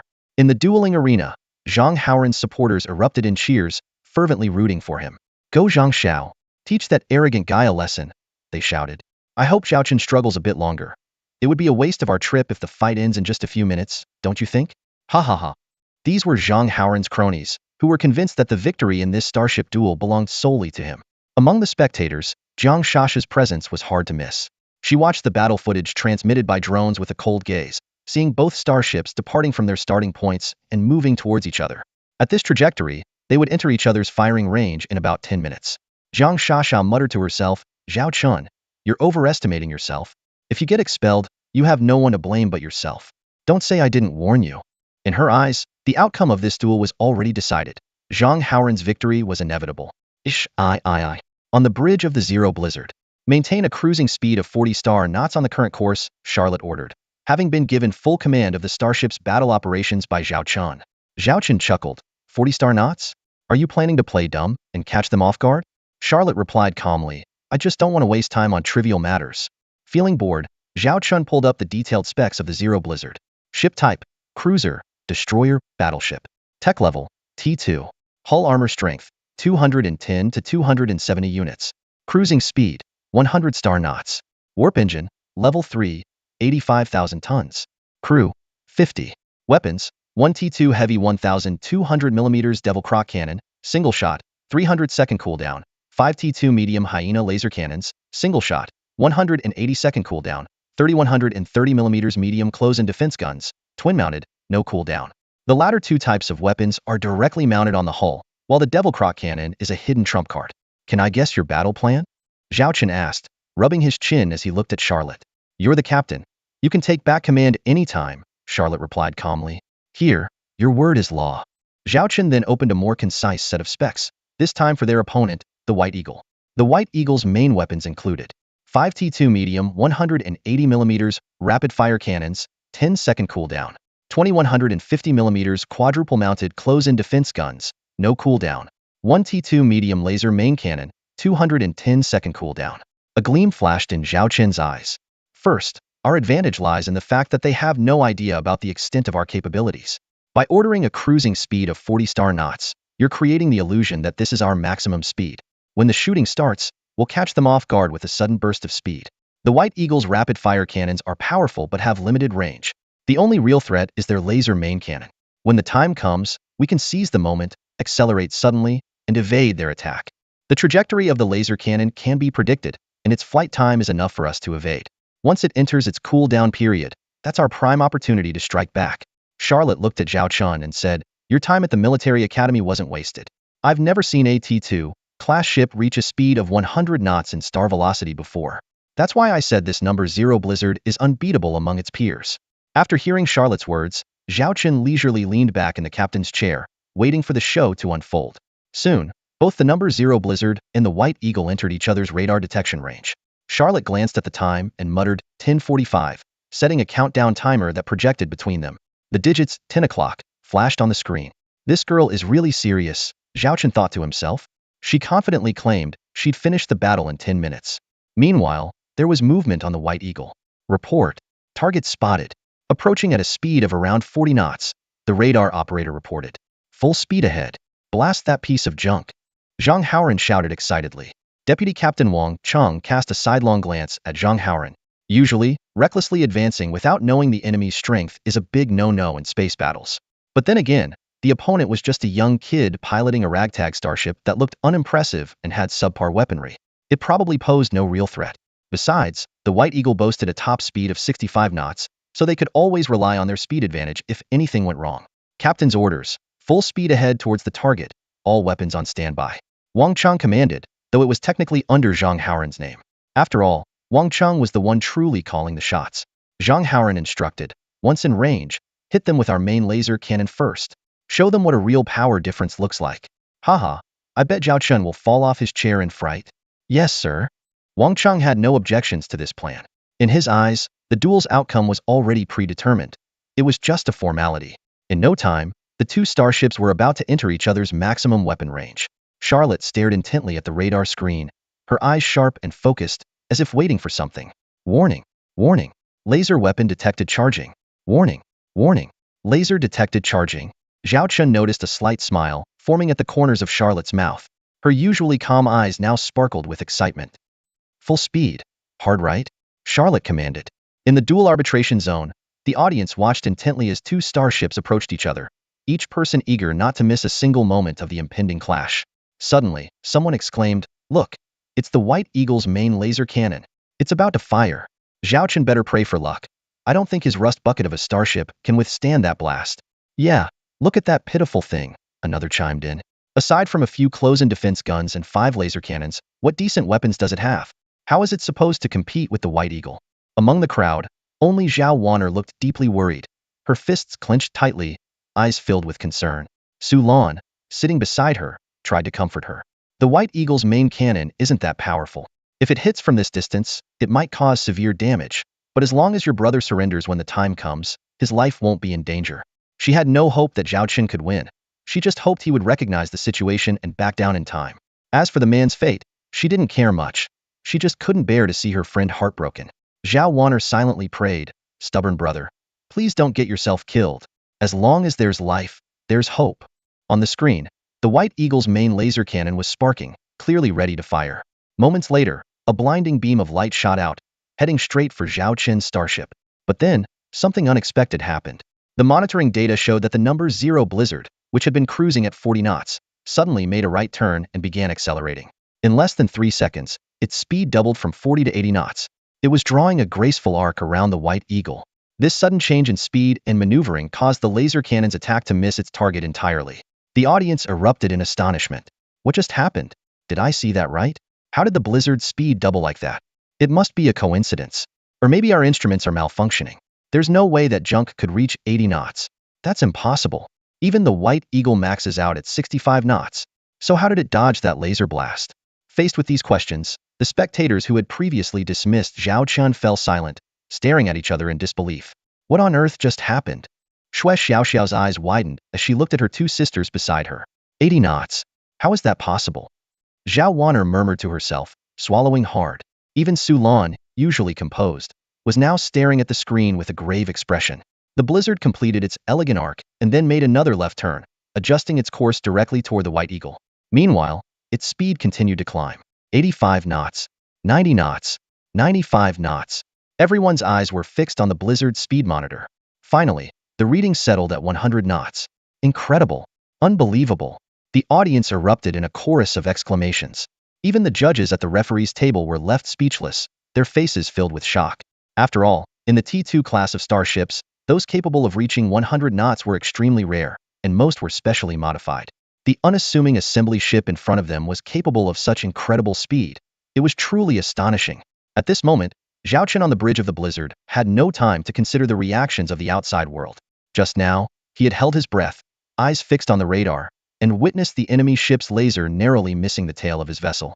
Although the screen showed some distance between them, the onboard computer's analysis indicated that a second's delay could have resulted in the Blizzard being hit. Even if it wouldn't be sunk in one shot, the damage would be inevitable.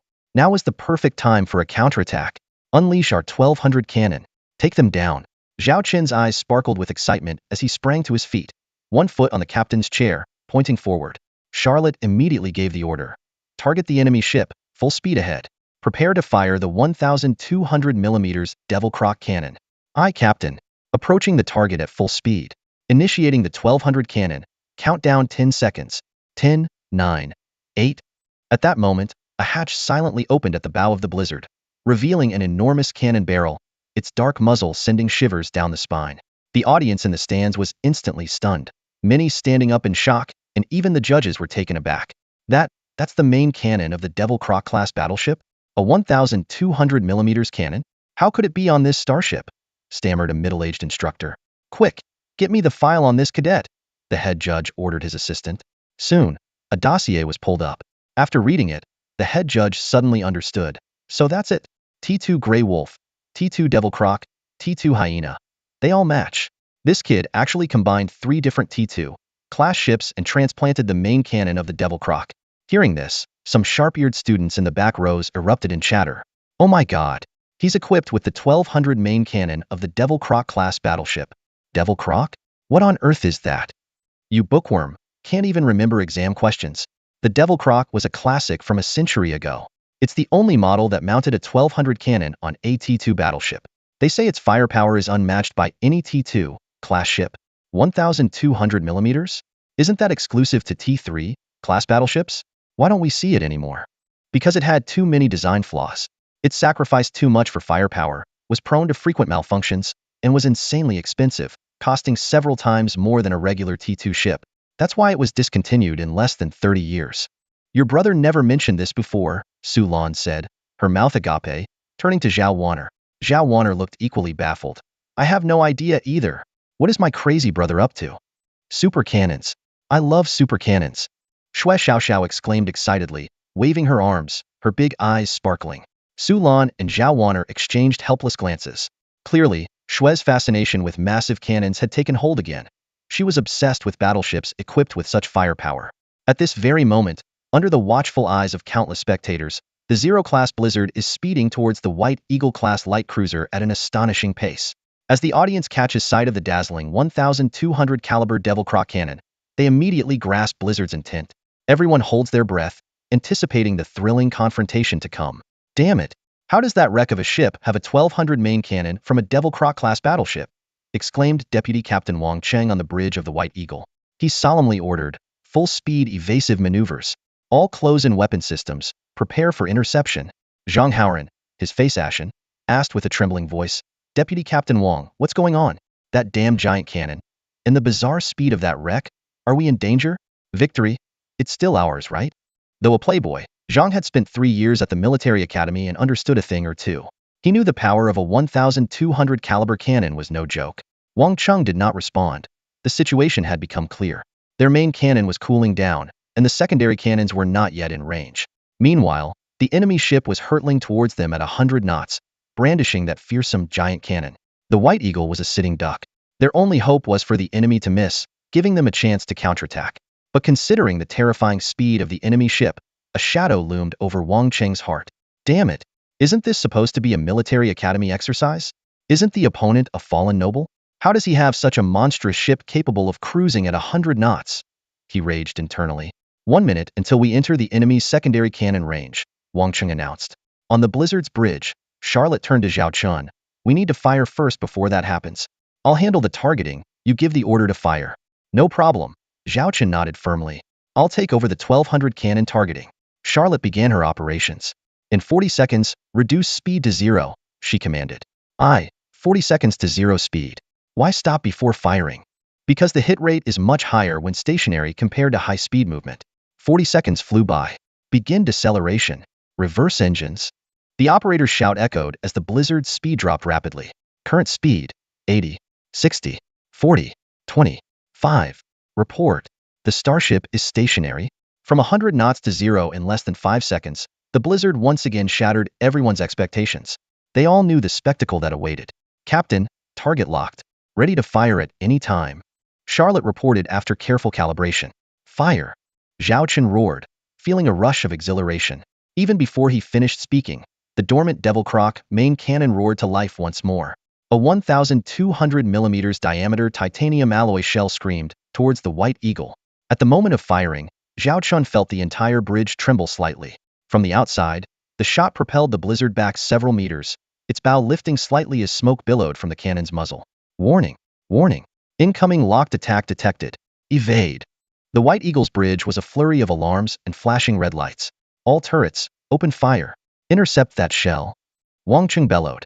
20 quad-barrel close-in weapon systems roared in unison, weaving a dense web of fire along the shell's trajectory. However, against a massive 1.2-meter diameter shell, Their efforts seemed utterly futile. Boom! A deafening explosion rocked the bridge of the White Eagle, causing it to tilt violently.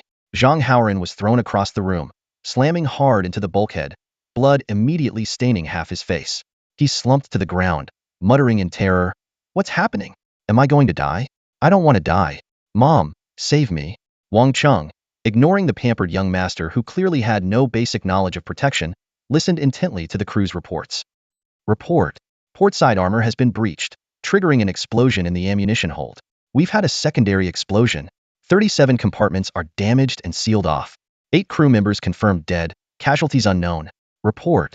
The secondary explosion has affected the power system. Energy supply is dropping by 10% per minute. If we don't control it, the ship will be completely incapacitated in 10 minutes. Report. Weapon systems malfunctioning. Some modules are inoperable. Report. Speed is decreasing continuously, and we can't stop it. The barrage of bad news left Wang Cheng standing there in stunned silence. He hadn't expected a single shot to cause such severe damage. If this continued, the destruction of the ship and loss of lives were inevitable. "Young Master Zhang, we must surrender," he said, walking over to Zhang Haoran with a grave expression. "Surrender? Impossible. This can't be happening." Zhang Haoran screamed hysterically. "Aren't you supposed to be a top captain? My father paid a fortune to hire you, and you let a student defeat us? Do you know if I lose, I'll have to drop out of school? You useless fool." As the explosion sound subsided, Zhang Haoran snapped out of his fear, staggered to his feet, and slapped Wang Cheng across the face. Wang Cheng lowered his head silently, not saying a word. Just then, another series of explosions rocked the ship. "What's happening? What's going on?" Zhang Haoran immediately curled up into a ball again. He looked up at the specially reinforced glass in front of the bridge, now covered in spiderweb-like cracks, stronger than the ship's armor. Report. The enemy ship is closing in fast. Their secondary cannons are continuously hitting us. Report. Front armor is 20% damaged. Report. Front armor is 40% damaged. Crack. Crack. Zhang Haoran seemed to hear the sound of glass shattering, envisioning the scene of the window breaking. At that moment, he felt his soul leave his body. "I surrender. I surrender," he cried out. In the arbitration zone, everyone was stunned.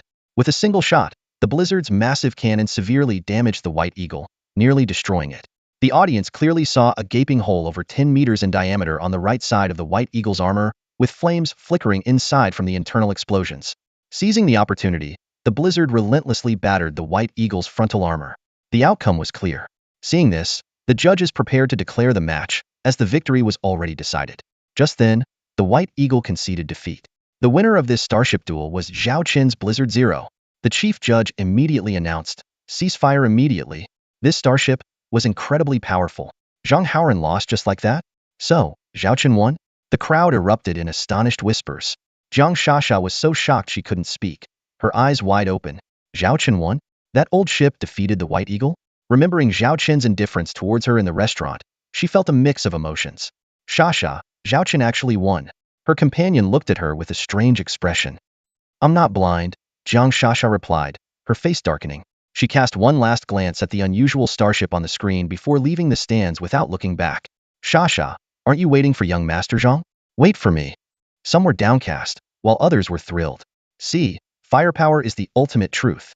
Shui Xiao Xiao, the twin-tailed girl, exclaimed excitedly, her eyes sparkling. "Warner, your brother's ship is amazing. Tell him I want to board it and touch that 1200 cannon." Zhao Warner was too shocked to speak. It ended so quickly? The battle from start to finish lasted barely 5 minutes. Especially that critical shot. No one expected it to decide the battle so swiftly. The White Eagle's armor was already thin, and facing a heavy cannon of the Devil Crocodile class, it was no surprise the hit caused internal explosions. Su Lan commented from the side, "Your brother also had some luck this time. But I must say, the performance of this assembled ship is astonishing. Its cruising speed is unbelievable." She smiled at Zhao Warner. "Looks like your brother doesn't need my help after all." At that moment, Su Lan had a newfound respect for her friend's brother and even felt a tinge of curiosity. To assemble such a powerful weapon from 3 old ships in a month, this Zhao Chan was quite something. Meanwhile, aboard the Blizzard Zero, "Bullseye with one shot," Zhao Chen exclaimed, pumping his fist in excitement. "Lucky hit, it must have struck the enemy's ammo depot, causing a chain reaction across multiple compartments," Charlotte analyzed. "That's why I ordered a high-speed approach to press the advantage. As a veteran, how could I miss such a rare opportunity?" "Luck?" Zhao Chen thought of the fleet's luck bonus given by the system, though it came with the condition of only being able to recruit female soldiers. It seemed this perfect shot was no coincidence. If every shot hit like this from now on, that would be amazing. He happily fantasized about it, though only time would tell if this was truly the case. Zhao Chun, you have won. The chief judge's voice rang out abruptly. Cease fire immediately. Understood, Zhao Chun replied. Through the porthole, he saw the bald eagle in a dire state, with thick smoke still billowing from its punctured hull. It was clear the ship couldn't make it back on its own, and would need to wait for an interstellar tug to come to its rescue. Judge, can I connect to the bald eagle's video feed? Zhao Chen requested. The judge hesitated for a moment, but eventually agreed. As an arbitrator, they had the authority to establish communications between the combatants. Soon, a video window popped up in front of Zhao Chen. The bridge on the other side was in complete disarray, filled with smoke and debris, a far cry from its former pristine condition. Captain Zhang Haoren was slumped on the floor, his face ashen, with a suspicious wet patch on his pants. Uft, Zhang Haoren, did you seriously wet yourself? Zhao Chen's voice echoed through the bridge. Zhang Haoren, startled by the presence of the communication window, erupted in a mix of shock and rage. Zhao Chen, you cheated. There's no way you could have beaten me. Something's fishy. The judge is listening too, Zhao Chen taunted. Are you questioning the fairness of the judging panel? The judge, who had connected the video feed, spoke coldly. Zhang Haoren, we monitored the entire duel, and there were no irregularities. If you have any objections to the ruling, you may appeal to a higher authority. Zhao Chen, if there's nothing else, we'll end this communication here. It was evident that the judge held a poor opinion of Zhang Haoren. Just one last thing, Zhao Chen said calmly, looking directly at Zhang Haoren. The duel is over. I trust you haven't forgotten our bet?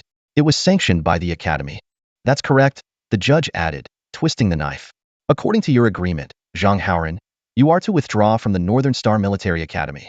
Do you understand? I understand. Zhang Haoren hung his head in defeat. If he was truly expelled, he might as well be dead. His Viscount father would have his hide. The communication ended, and Zhao Chun had no interest in the loser's fate. He leaned back comfortably in the captain's chair and ordered, set course for home. His mood was elated. However, the storm stirred by this starship duel was far from over. The class of 3B had just ended. Why can't I find the live stream of the duel between Zhao Chen and Zhang Haoren? A puzzled student asked. They had planned to catch up on the highlights after class, but the channel was mysteriously closed. What's so strange about that? Scoffed a nearby classmate. Zhao Chen probably got thoroughly thrashed. That was the bald eagle, after all. Yeah, he was biting off more than he could chew. Serves him right. Another chimed in. Good riddance, he was just an eyesore. We have a group mission next year, right? With him along, we'd be doomed. The classroom was filled with derisive laughter. Li Wei, with a dark expression, was dialing Zhao Chen's number, figuring out how to console his friend. Wait, something's off. A girl who frequented the forum suddenly screamed. Look at the Academy's internal trending list. It seems like Zhao Chen won. Did Zhao Chen really win? The classroom fell silent at the news, with everyone exchanging bewildered glances. Some students in the back even doubted their ears. How could Zhao Chen possibly win? Are you sure you saw it right? A boy asked skeptically. It's all over the Academy forum. See for yourselves. A girl enlarged a holographic screen so everyone could see. On the trending list, a post was skyrocketing in popularity, its title boldly declaring, Zhao Chen defeats Zhang Haoren in Starship Duel. Unveils 1,200mm heavy cannon. Sinks bald eagle in one shot. There were other related posts, but none as hot as this one. It not only contained the full video but also a detailed feature on the power of the 1,200mm cannon. This can't be real. The video's got to be fake, someone insisted. Just 5 minutes? A starship duel of this caliber usually takes at least half an hour, if not hours of intense combat. How could it end so quickly? But as the video played, everyone was left speechless. Even the lingering teachers gathered around. From the snowstorm's evasive maneuvers at high speed to its abrupt stop from full cruise in just 5 seconds, and then the stunning action that followed. When the 1,200mm cannon appeared, many of the boys were pumped with adrenaline. The sight of the massive cannon hitting its mark and devastating the enemy ship left everyone in awe. How on earth did Zhao Zhen's ship get a 1,200mm cannon? Someone exclaimed. A teacher stepped forward, swallowing hard, and said in astonishment, if I'm not mistaken, that's the standard T2, level 1,200mm heavy cannon of the Devil Crocodile class battleship. The classroom buzzed with chatter. It wasn't until someone pulled up the official Academy announcement on the duel's outcome that everyone believed it. Duel ID 303-006-2701. Zhang Haoren vs. Zhao Zhen. Winner, Zhao Zhen. Even the usually composed class monitor, Shun Bing, was repeatedly watching the video, his eyes filled with disbelief. He actually did it, he muttered. My bro is amazing. Li Wei suddenly exclaimed, snapping back to reality, as excited as if he had won the duel himself. See that? That's my bro Zhaozhen. And you all doubted him, thought he'd be a goner. What now? My bro wiped the floor with that Zhang Haoren. He glared around the room, eyes blazing. You bunch of fair-weather friends, get lost. With that, he stormed out of the classroom, determined to find Zhaozhen and get the full story. That guy must have some tricks up his sleeve to pull this off, he thought. The classroom remained silent, everyone too ashamed to lift their heads. Even the teachers looked embarrassed. They had all underestimated Zhaozhen, and now, Li Wei's public scolding felt like a series of stinging slaps to their faces. The snowstorm was docked at the Academy's starport, in the berth Zhaozhen had reserved in advance. It was unscathed from the battle and required no repairs. All right, mission accomplished. You guys can move around in the allowed areas of the ship, Zhaozhen said warmly, patting Charlotte on the shoulder. In truth, he was eyeing her fluffy ears, tempted to touch them and feel their texture. But he held back, wary of her sharp fangs. Seeing her tattered white ears filled him with a pang of sadness. This is really a buskill. We'll definitely have to fix it in the future. Consider it a perk for the deputy captain. Yes, sir, Charlotte replied calmly. Watching her leave, Zhao Chun returned to the captain's quarters. The space was expansive, around 50 square meters, and apart from the bedroom. It also had a living room, office area, and even a private bathroom. Even with the old layout from decades ago, the captain's accommodations were quite decent. Zhao Chun had once inspected the quarters for regular crew members, which were similar to university dormitories from his previous life, only more cramped. One room had 6 triple bunk beds, housing 18 people. The aisle between the beds was less than a meter wide, and all 18 shared a single bathroom. The smell was something Zhao Chun could still vividly recall even after decades. Space was extremely limited on the starship, and to save room, the living quarters for the lower-ranked crew had to be compressed to the maximum extent. Of course, there were single or double cabins reserved for the higher-ups. The current situation was even worse, with over 100 half-beast people crammed into a space originally designed for 50. Many had to sleep on the floor. In comparison, Zhao Chen's environment was worlds apart. Sighing, Zhao Chen threw himself onto the large bed, enjoying a few seconds of laziness before getting down to business. After defeating Zhang Hao, the system had notified him that the mission was complete, and he could now claim his reward. The mission was to challenge Zhang Haoren to a starship duel and win, with a difficulty rating of D. The reward was 1 mission point and 300 credits. Failure would result in a deduction of 300 credits as a penalty. With a thought, Zhao Chun brought up the new interface information. Host, Zhao Chun, profession, top-tier starship engineer, special attributes, fleet luck boost, eye of insight, credits, 400, mission points, 1, starships, 1, missions, quarterly mission incomplete, inventory, T3 Blizzard-class light interstellar battlecruiser blueprints. His credits had increased from 100 to 400, and he had gained an additional mission point. With the mission point in hand, it was time to hit the shop for some treasures. Zhao Chen opened the system store and began searching for his desired items. T1, class medium destroyers and T1, class shield frigates. As a series of T1, class ships flashed before his eyes, Zhao Chen's initial excitement gradually faded. Scrolling further, he found nothing but subpar T1 items, which didn't require much to redeem, just a single mission point plus a few dozen credits. The problem was, Zhao Chun had no interest in these junk ships. Although from a system perspective, their cost-performance ratio far exceeded that of other ships in the same class, they were still just T1s. Zhao Chen's current makeshift ship had already reached T2 standards. Why would he stoop to building mere T1s? The key issue was that the store only sold these inferior goods at the moment. Zhao Chen began investigating ways to upgrade the system store. If he could access T2, then there would be something to discuss. T1s were simply not presentable. It turned out that upgrading required meeting certain conditions. Zhao Chen carefully examined the system's prompts. The conditions to upgrade the T1 system store were 1. Redeem any T1 item, not yet achieved. 2. Complete a D-level system task, already achieved. 3.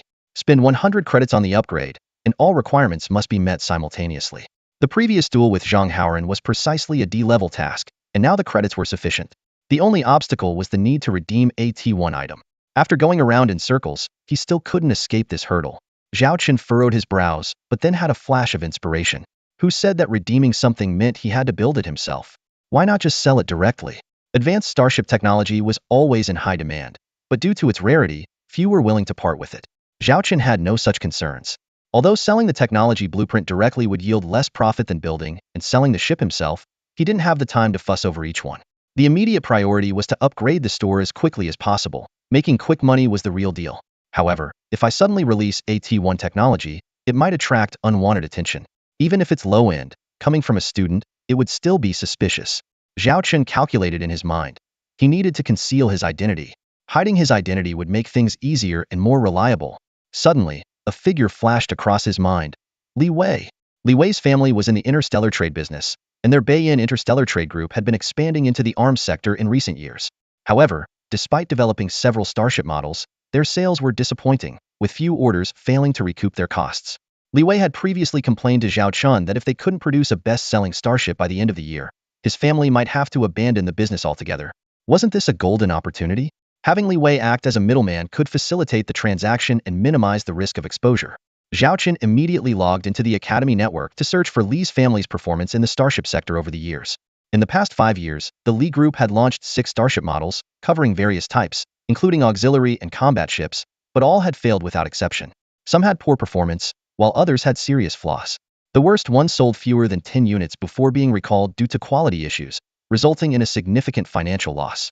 Even the best-selling model barely sold 100 units, merely breaking even in the hope of gaining market traction, but ultimately, it failed to meet expectations.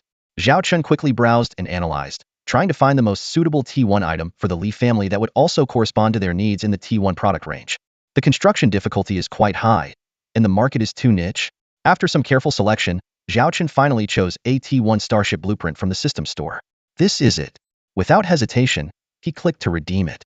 Do you want to spend 50 points and 1 mission point to exchange for the T1 Wolf-Laus class medium interstellar destroyer blueprint? Confirm. Congratulations, you have obtained the T1 Wolf-Laus class medium interstellar destroyer blueprint. Your remaining points, 350. Zhao Chun felt a jolt in his mind, followed by a torrent of starship design data flooding his consciousness. This was the Wolf-Laus class destroyer, the result of Zhao Chun's meticulous selection. If he didn't already have the Zero Blizzard and the T3 battlecruiser blueprint, he might have been tempted to build this T1 ship himself. Its best selling points were its cost-effectiveness and durability. Captain, there's an external communication request from your classmate Li Wei, the soft female voice of the AI suddenly announced. Speak of the devil, Zhao Chen's lips curled into a shrewd smile. Li Wei, don't blame me for driving a hard bargain. Business is business, even with friends. This ship will guarantee you a big splash in the arms market, especially in the T1 category. Let him wait outside. I'll be right out. Zhao Chen instructed the AI and got up to leave the captain's cabin. Before heading out, he specifically ordered his deputy, Charlotte, to stay on standby on the ship. No one was allowed to leave or board the ship without his permission. In case of an emergency, she was to report to him immediately. Outside the Starship Earth, Li Wei was staring intently at the steel behemoth before him. The Zero Blizzard was nearly 260 meters long, with a battleship hull that made it particularly massive. Although its exterior was weathered and rusty, and its design somewhat ancient, it exuded an air of formidable grandeur to Li Wei. Unfortunately, the 1,200mm giant cannon was hidden, out of sight for now. As the hatch slowly opened, Zhao Chun strolled out leisurely. Li Wei quickly stepped forward and threw an arm around his shoulder. Bro, when did you get your hands on such an impressive ship? Just assembled it from those 3 wrecks we got from the Academy, Zhao Chun replied casually. I mean, where did you learn this kind of tech? Li Wei pressed on. Zhao Chun shrugged and chuckled. While someone was out chasing girls and having fun, I was buried in my books. So you were reading shipbuilding manuals? Li Wei looked at Zhao Chun skeptically. He knew his friend was always diligent, consistently ranking in the top 5 in their class for theoretical scores. He didn't doubt Zhao Chun's words too much, but he hadn't expected Zhao Chun to achieve this level of expertise through self-study. Brother, let me take a tour, and I'd love to see that 1,200mm cannon. Li Wei pleada e a Jarly. Well? Zhao Chun gave Li Wei a knowing look.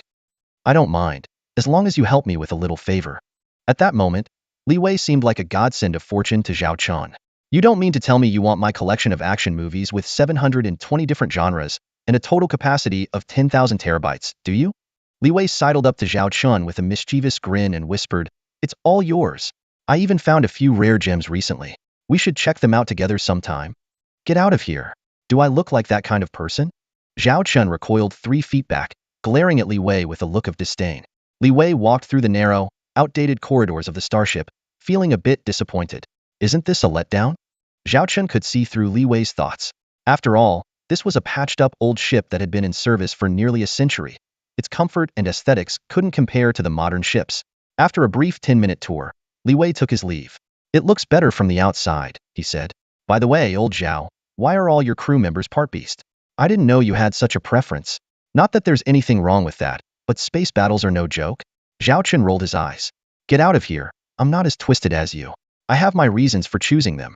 Besides, they all have military backgrounds. They only ended up here due to unfortunate circumstances. And didn't they just win a brilliant battle? If they were just pretty faces, could they have achieved that? Fair point.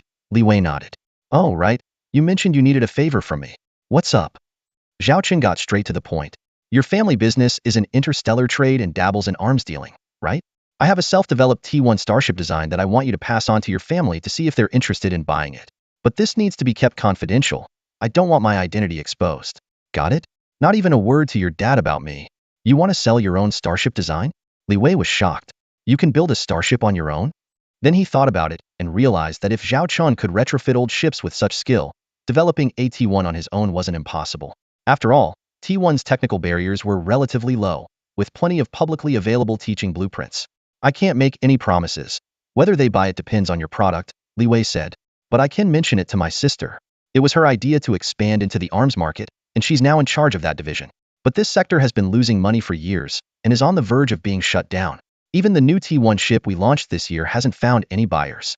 The shareholders are putting a lot of pressure on her, and they're about to give up on this business. Zhao Chen handed a thumb-sized storage device to Li Wei and patted him on the shoulder.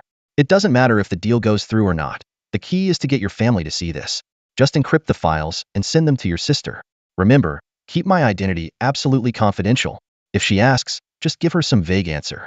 Is this the blueprint for the T1 ship? Li Wei carefully held the chip. Are you sure about giving this to me? Is network transmission safe? Maybe I should deliver it to my sister in person. I'm going home for the holidays in a few days anyway. I can't tell you the result next semester. Starship blueprints are critical commercial secrets, usually delivered by hand to avoid leaks. Even though T1 is low-end, it's still Zhao Chen's hard work. No need. I've already encrypted the files. Zhao Chen waved his hand dismissively. Just let me know when you send it, and I'll remotely authorize the unlock. Do it now. I'm in a hurry. He couldn't wait until the end of the semester. Zhao Chen's plan was to trade the T1 blueprints for some startup capital, and then figure out a way to build a legitimate system starship. As powerful as the Zero Blizzard might be, it was still just a patched-up vessel. All right, I'll do as you say. Li Wei quickly agreed, but then cautiously added, but don't get your hopes up too high. My sister is ruthlessly business-minded. If she doesn't like it, she'll definitely reject it outright. He was worried that Zhao Chen's precious blueprints might be turned down by his sister, embarrassing his good friend. Just follow my instructions and leave the rest to me, Zhao Chen reassured him with a smile. He was confident that unless Li Wei's sister was a fool, she wouldn't miss the value of this ship design. With that, Li Wei bade farewell to Zhao Chen and returned to his dormitory to carry out the plan. Due to the large file size and the need for interstellar transmission, it was estimated to take about a day to arrive. Li Wei sent a brief message to his sister in advance to give her a heads up. Zhao Chen also returned to his dorm room. Although he now had a captain's quarters on the Storm Zero, many of his personal belongings were still in the dorm. He used this opportunity to move everything over. With the semester ending soon, he wouldn't need to book a ticket. He could just fly the Storm Zero back to his territory. The single dorm room was naturally less spacious than the captain's quarters. Sitting on the edge of his bed, Zhao Chen opened the system interface and navigated to the upgrade options in the store. He saw that 2 prerequisites had already been met, leaving only the final step. Without hesitation, he clicked the upgrade button. Confirm the expenditure of 100 points to upgrade the T1 store to the T2 store? Confirm. Congratulations. You have successfully unlocked the T2 series of the system store. Additionally, you have been granted 1 opportunity to directly redeem an item without using task points. Wow, what a pleasant surprise, Zhao Chen exclaimed with delight. He had been worried about the T2 items, which typically cost 3 task points each. At his current pace, he had no idea when he would accumulate enough. It seemed that the higher the tier of system items, the more points and task points were required. He quickly checked the conditions for upgrading from T2 to T3, 2 C-level tasks, 2 T2 items, and an additional 2,000 points. The difficulty was significantly higher, making it a distant goal for him at the moment. For now, his priority was to take advantage of this golden opportunity and carefully select a T2 starship. This was a crucial decision that would impact his future shipbuilding career, and Zhao Chen approached it with even more caution than when choosing his T1 ship. Strictly speaking, this would be his first genuine starship, as the Storm Zero was at best a semi-finished product. A destroyer? A cruiser? Or perhaps a battleship? Zhao Chen deliberated over the options, his gaze lingering on each one. Finally, his eyes settled on a particularly special option, a T2 carrier starship. This is the one, he decided. Zhao Chen's eyes sparkled with excitement and anticipation. In his memories, owning a carrier starship was the dream of every space explorer. Even in the interstellar age, carrier starships still shone brightly. When people talked about massive ships in this era, they usually thought of two types: interstellar battleships and carrier starships. Without hesitation, Zhao Chan chose to redeem a T2 Queen B-class heavy carrier starship. After spending 250 system points and using a no-mission-required redemption opportunity, he finally got his wish. Zhao Chen obtained the technical blueprints for the T2 Queen B, and his system points dropped to 0. At that moment, data on the T2 Queen B flooded his mind. Typically, an interstellar fleet with a carrier starship requires a large number of escort ships, unlike interstellar battleships, which can operate independently. Therefore, the number of operational carrier starships is far fewer than interstellar battleships, given the enormous cost of building a fleet centered around a carrier. However, the T2 Queen B is unique. It has the capability to operate independently, which is why Zhao Chen chose to redeem it. The combat methods of carrier starships mainly include interstellar fighters, interstellar drones, and medium to small-sized starships. The T2 Queen B primarily utilizes interstellar drones as its main combat force. Zhao Chen meticulously examined the detailed introduction of the ship. The T2 Queen B-class heavy carrier starship boasts formidable hull armor, with a cruising speed between 300 and 350 units. It is equipped with a level 4 warp engine, measures 460 meters in length, weighs 400,000 tons, and requires a crew of 100. Its weaponry includes T2 Larvae-class light interstellar drones, T2 Killer B-class medium interstellar drones, and T2 Hornet-class heavy interstellar drones. The standard hangar configuration allows for the storage of 300 Larvae-class, 100 Killer B-class, and 20 Hornet-class interstellar drones. Just by looking at its size and mass, one can tell it's a behemoth. At 460 meters long, it is almost twice the length of the Zero Blizzard, and its mass is nearly 5 times as much. The T2 Queen B is equipped with a total of 420 interstellar drones, which is uncommon. Different types of drones usually require different maintenance teams and systems, but the T2 Queen B can efficiently manage these 3 types of drones, maximizing their combat effectiveness. These 3 types are interstellar drone interceptors, interstellar drone fighters, and interstellar drone bombers. Zhao Chun had full confidence in the T2 Queen B and eagerly anticipated showcasing its unparalleled power on the interstellar battlefield. The interstellar unmanned interceptor is hailed as the close guardian of the carrier starship, tasked with ensuring the carrier's safety by intercepting any enemy threats. Meanwhile, the interstellar unmanned fighter is the core force in securing air superiority in space battles and can also strike enemy ships. As for the interstellar unmanned bomber, its mission is to carry out bombings, equipped with various interstellar weapons such as missiles, bombs, and even torpedoes, making it highly effective against starships. However, its capability in space combat is relatively weak. Therefore, these 3 types of interstellar drones complement each other perfectly through mutual cooperation. Typically, multiple carrier starships work in unison, but the T2B King combines these 3 roles into one. More importantly, it does not require an escort fleet because it possesses the Star Shield. The Star Shield is an energy shield, a standard feature of T3 starships, capable of forming a shield in a specific area to block enemy attacks. This technology is a groundbreaking advancement for T3 starships, significantly enhancing their self-defense capabilities. Hence, it is often said that T3 starships are the true starships. To get back to the point, the T2B King also has the Star Shield, greatly boosting its defense. Paired with T2 drone-class light interstellar drones, it is formidable in both offense and defense. Although it might be at risk against a T3 starship fleet, the B-King is a terrifying force against T2 starships. Even facing multiple enemies at once is not out of the question. Therefore, Zhao Chan chose the T2 B-King, which costs a whopping 1.3 million star coins. Calculating the cost of building this starship made Zhao Chen gasp. The Zhao family's total savings do not exceed 100,000 star coins. Due to the poor condition and mismanagement of his interstellar territory, annual taxes and other revenues amount to only 1 million star coins. This is why Zhang Haoren calls him the impoverished baron. Even if it were a T2 Hyena-class medium interstellar destroyer priced at 4 million star coins, Zhao Chun couldn't afford it. However, selling the T2B King could fetch at least tens of millions of star coins. Selling starships is indeed a path to wealth, as the arms trade has always been a lucrative industry. Nevertheless, Zhao Chen currently lacks the capability and time to pursue this. 1.3 million star coins.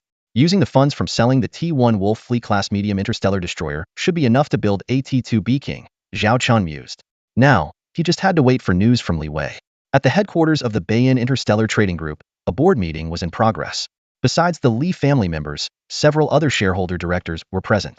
Over the past 5 years, Beiyin has been losing money in the starship arms trade, relying on other industries to cover the losses, even causing the overall profit of Beiyin to dip into the red last year.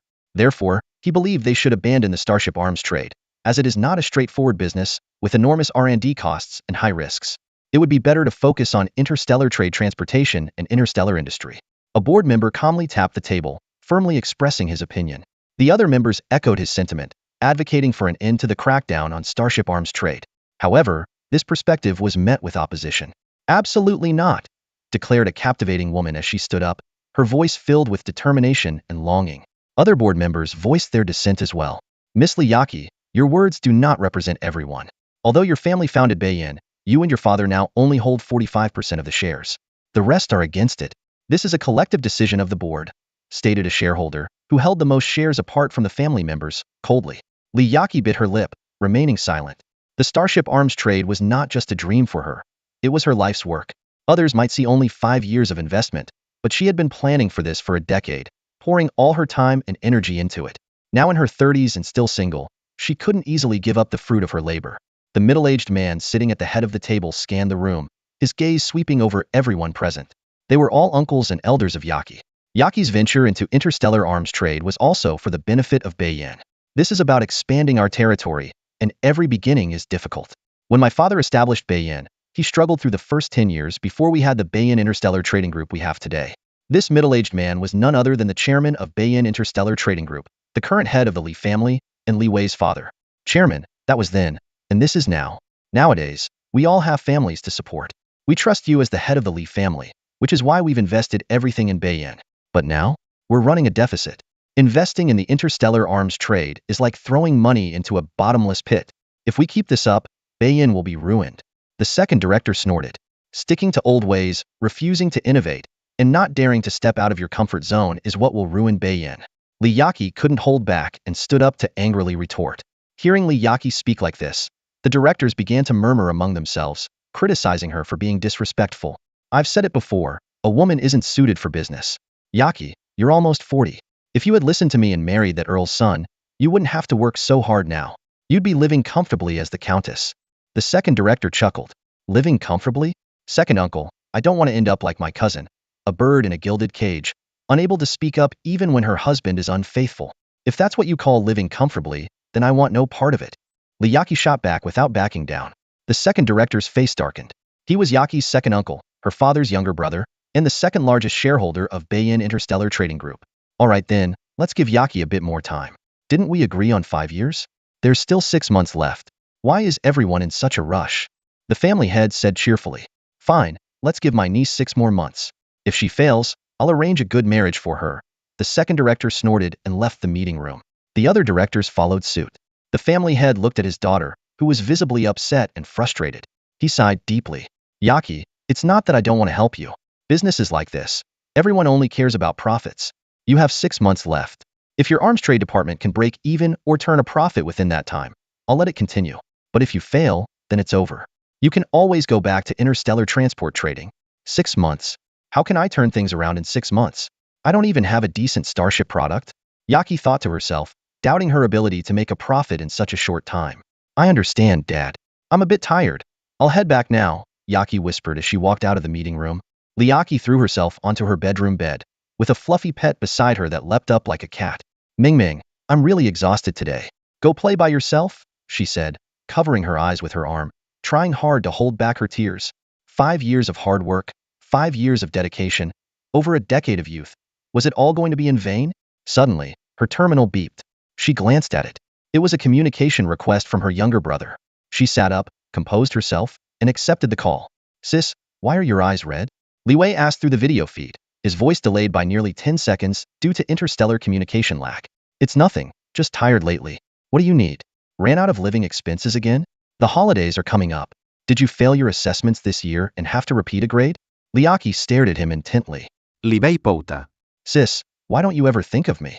I still have living expenses, and I didn't fail. I'll be piloting a Starship next year. Then why did you call? Liaki looked suspiciously at her brother, who never contacted her without a reason. Li Wei began to explain, yesterday, I sent you a Starship design. It's from a friend of mine.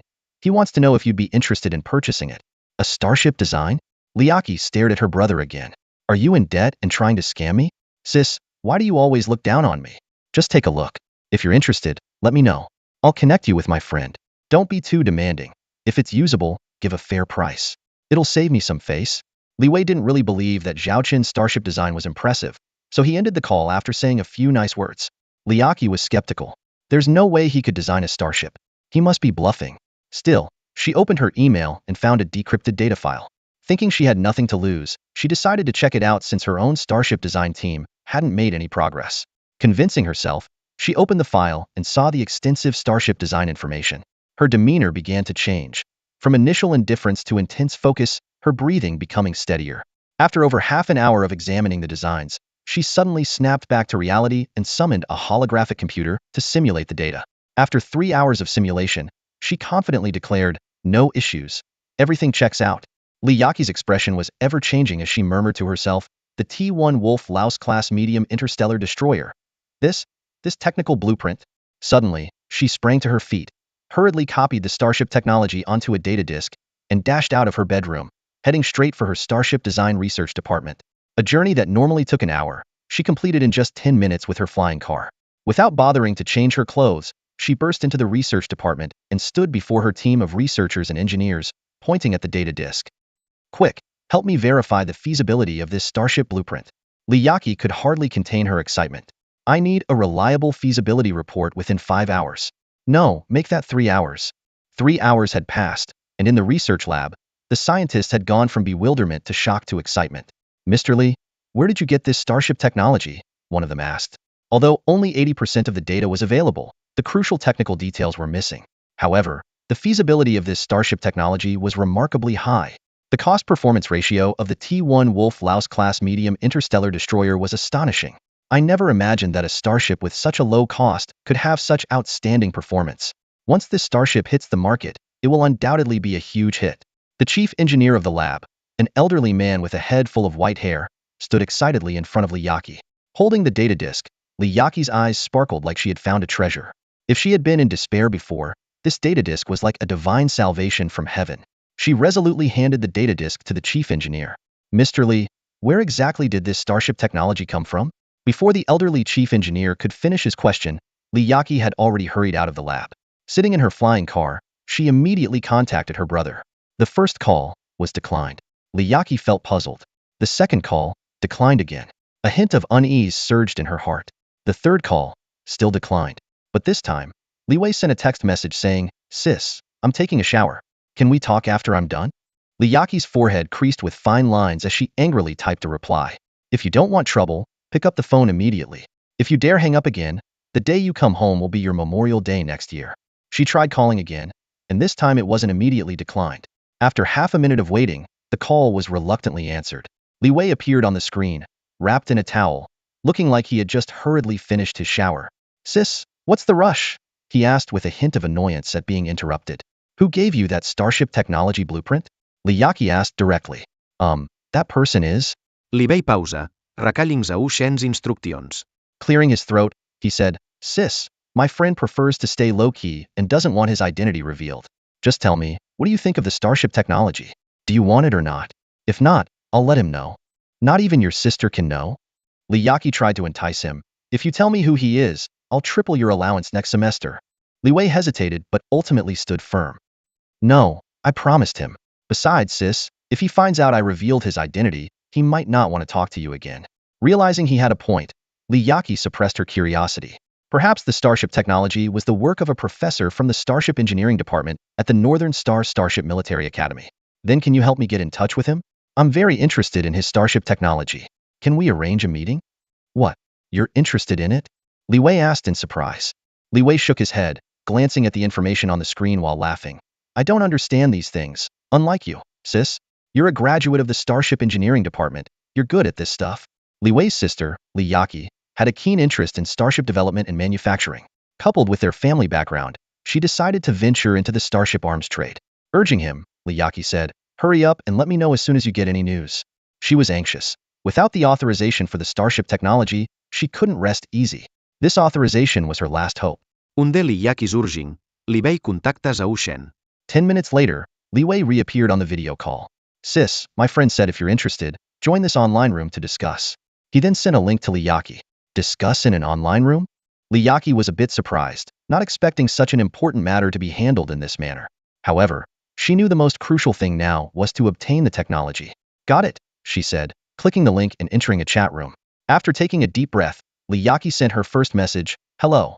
I am Li Wei's sister, Li Yaqi, head of the Starship Arms Trade Department at Bayan Interstellar Trade Group." Half a minute later, she received a reply, "Hello?" The simplicity of the response made Li Yaqi a bit nervous, as it was her first time negotiating in such a setting. "I'm very interested in your T1 Wolf Flea-class medium interstellar destroyer technology and would like to discuss a potential collaboration," Li Yaqi proposed. The other party replied bluntly, "No need to set a time. Just name your price. If I agree, I'll transfer the funds, and then you send me the complete technical data." This sudden demand caught Li Yaqi off guard. She had never encountered such a situation before. After a moment of thought, Li Yaqi asked for the other party's expected price. After a few minutes of silence, the other party gave a number, 3 million star credits. This price surprised Li Yaqi, as the market price for this starship was only a few thousand star credits. The other party then sent 2 more words, "buyout." This meant that once the payment was made, the technology would entirely belong to Li Yaqi, not just the authorization. After confirming, Li Yaqi immediately agreed. On the other end, Zhao Chun was stunned when he saw the word agree. Clutching his chest, he lamented, "Damn, I underpriced it." Zhao Chun was considering the possibility of negotiating a bit. He was worried that his initial offer might be too high. However, to his surprise, Li Yaqi accepted it without hesitation. The deal was finally sealed. Li Yaqi spent 3 million star coins to acquire the interstellar technology for the T1 Wolf-Laos-class medium destroyer. Once the agreement was finalized, Zhao Chun immediately sent all the technical data of the T1 Wolf-Laos to Li Yaqi.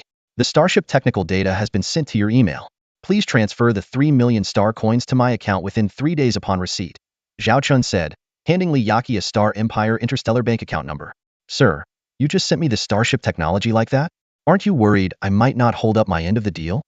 Li Yaqi was astonished by how bold Zhao Chun was, as if he had no fear of being deceived. The transaction felt less like an interstellar deal and more like a casual shopping trip at a supermarket. "I trust Li Wei. If you dare to cheat, I will make you pay dearly." "Well, I have other matters to attend to, so let's leave it at that. I hope our cooperation will be pleasant," Zhao Chun replied. The network indicated that the other party had already left. Li Yaqi was eager to ask how to contact him in the future, but there was no response. "This person is really strange. This might be the weirdest deal I've ever experienced," Li Yaqi muttered, feeling as if she were dreaming. She didn't even know the other person's name. Strange person, strange deal.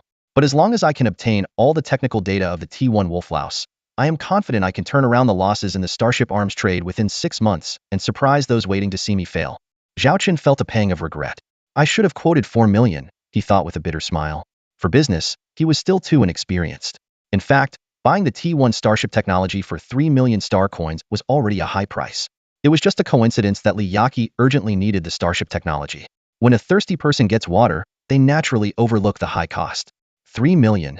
Zhao Chun began planning the construction of his second starship, the T2 Queen B-class heavy carrier starship. Building a starship required a vast amount of materials and technology, far from simple assembly.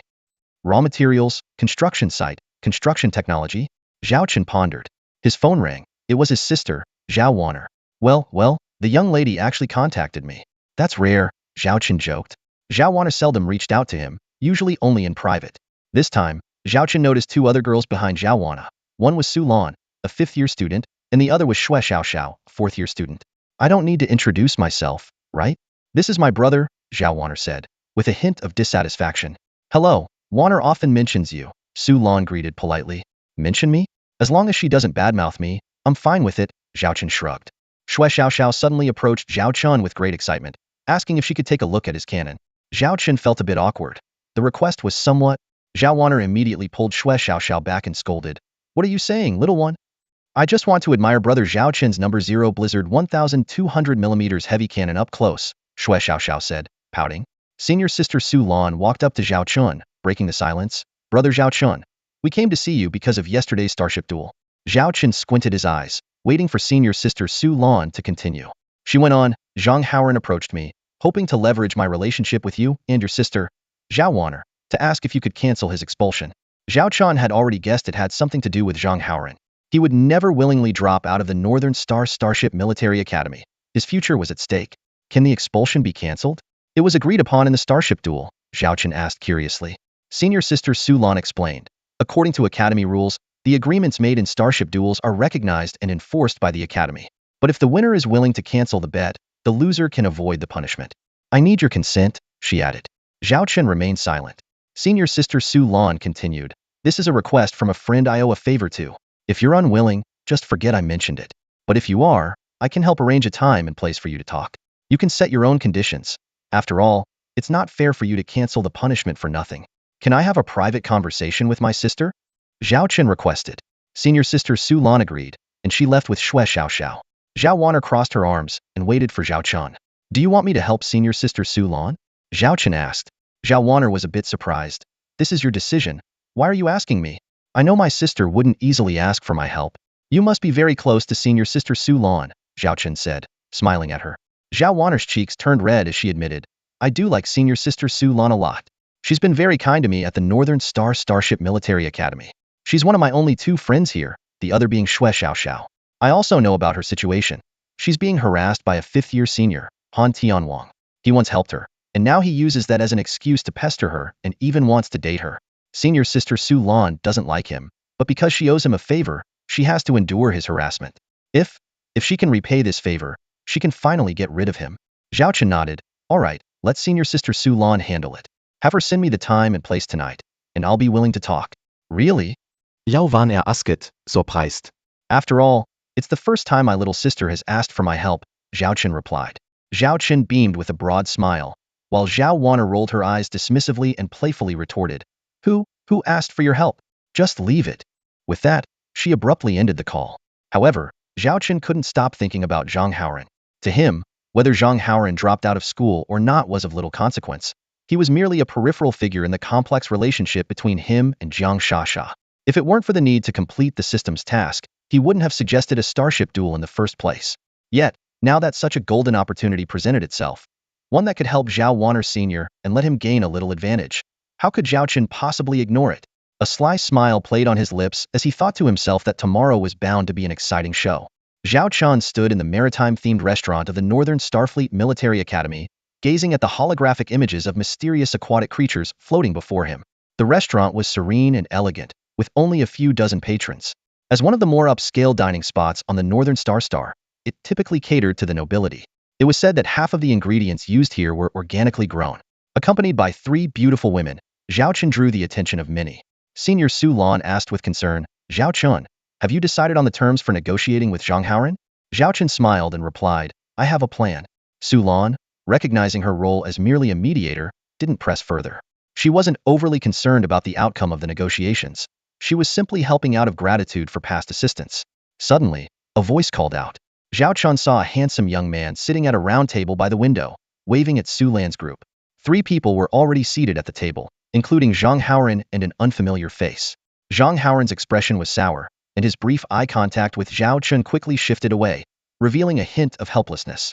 Zhao Chen keenly sensed Zhang Haoren's hostility.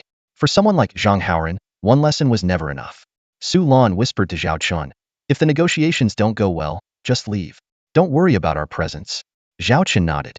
Zhao Waner, feeling somewhat uneasy, followed closely behind, concerned for her brother.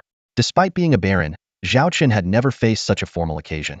On the other hand, Xue Xiaoxiao was full of anticipation, relishing the challenge. As they approached the round table, Senior Han Tianwang didn't acknowledge Zhao Chen, who was supposed to be the focus of the negotiation, but instead pulled out a chair beside him. Lan, sit here, he said. The table had exactly 7 seats, corresponding to Han Tianwang's group of 3 and Zhao Chen's group of 4. Han Tianwang had specifically reserved a seat for Su Lan, but she politely declined and sat next to Zhao Waner and Xue Xiaoxiao, leaving Han Tianwang slightly embarrassed. The only available seat for Zhao Chen was next to Han Tianwang. This is Zhao Chen, right? Have a seat. Han Tianwang said indifferently, already seated himself.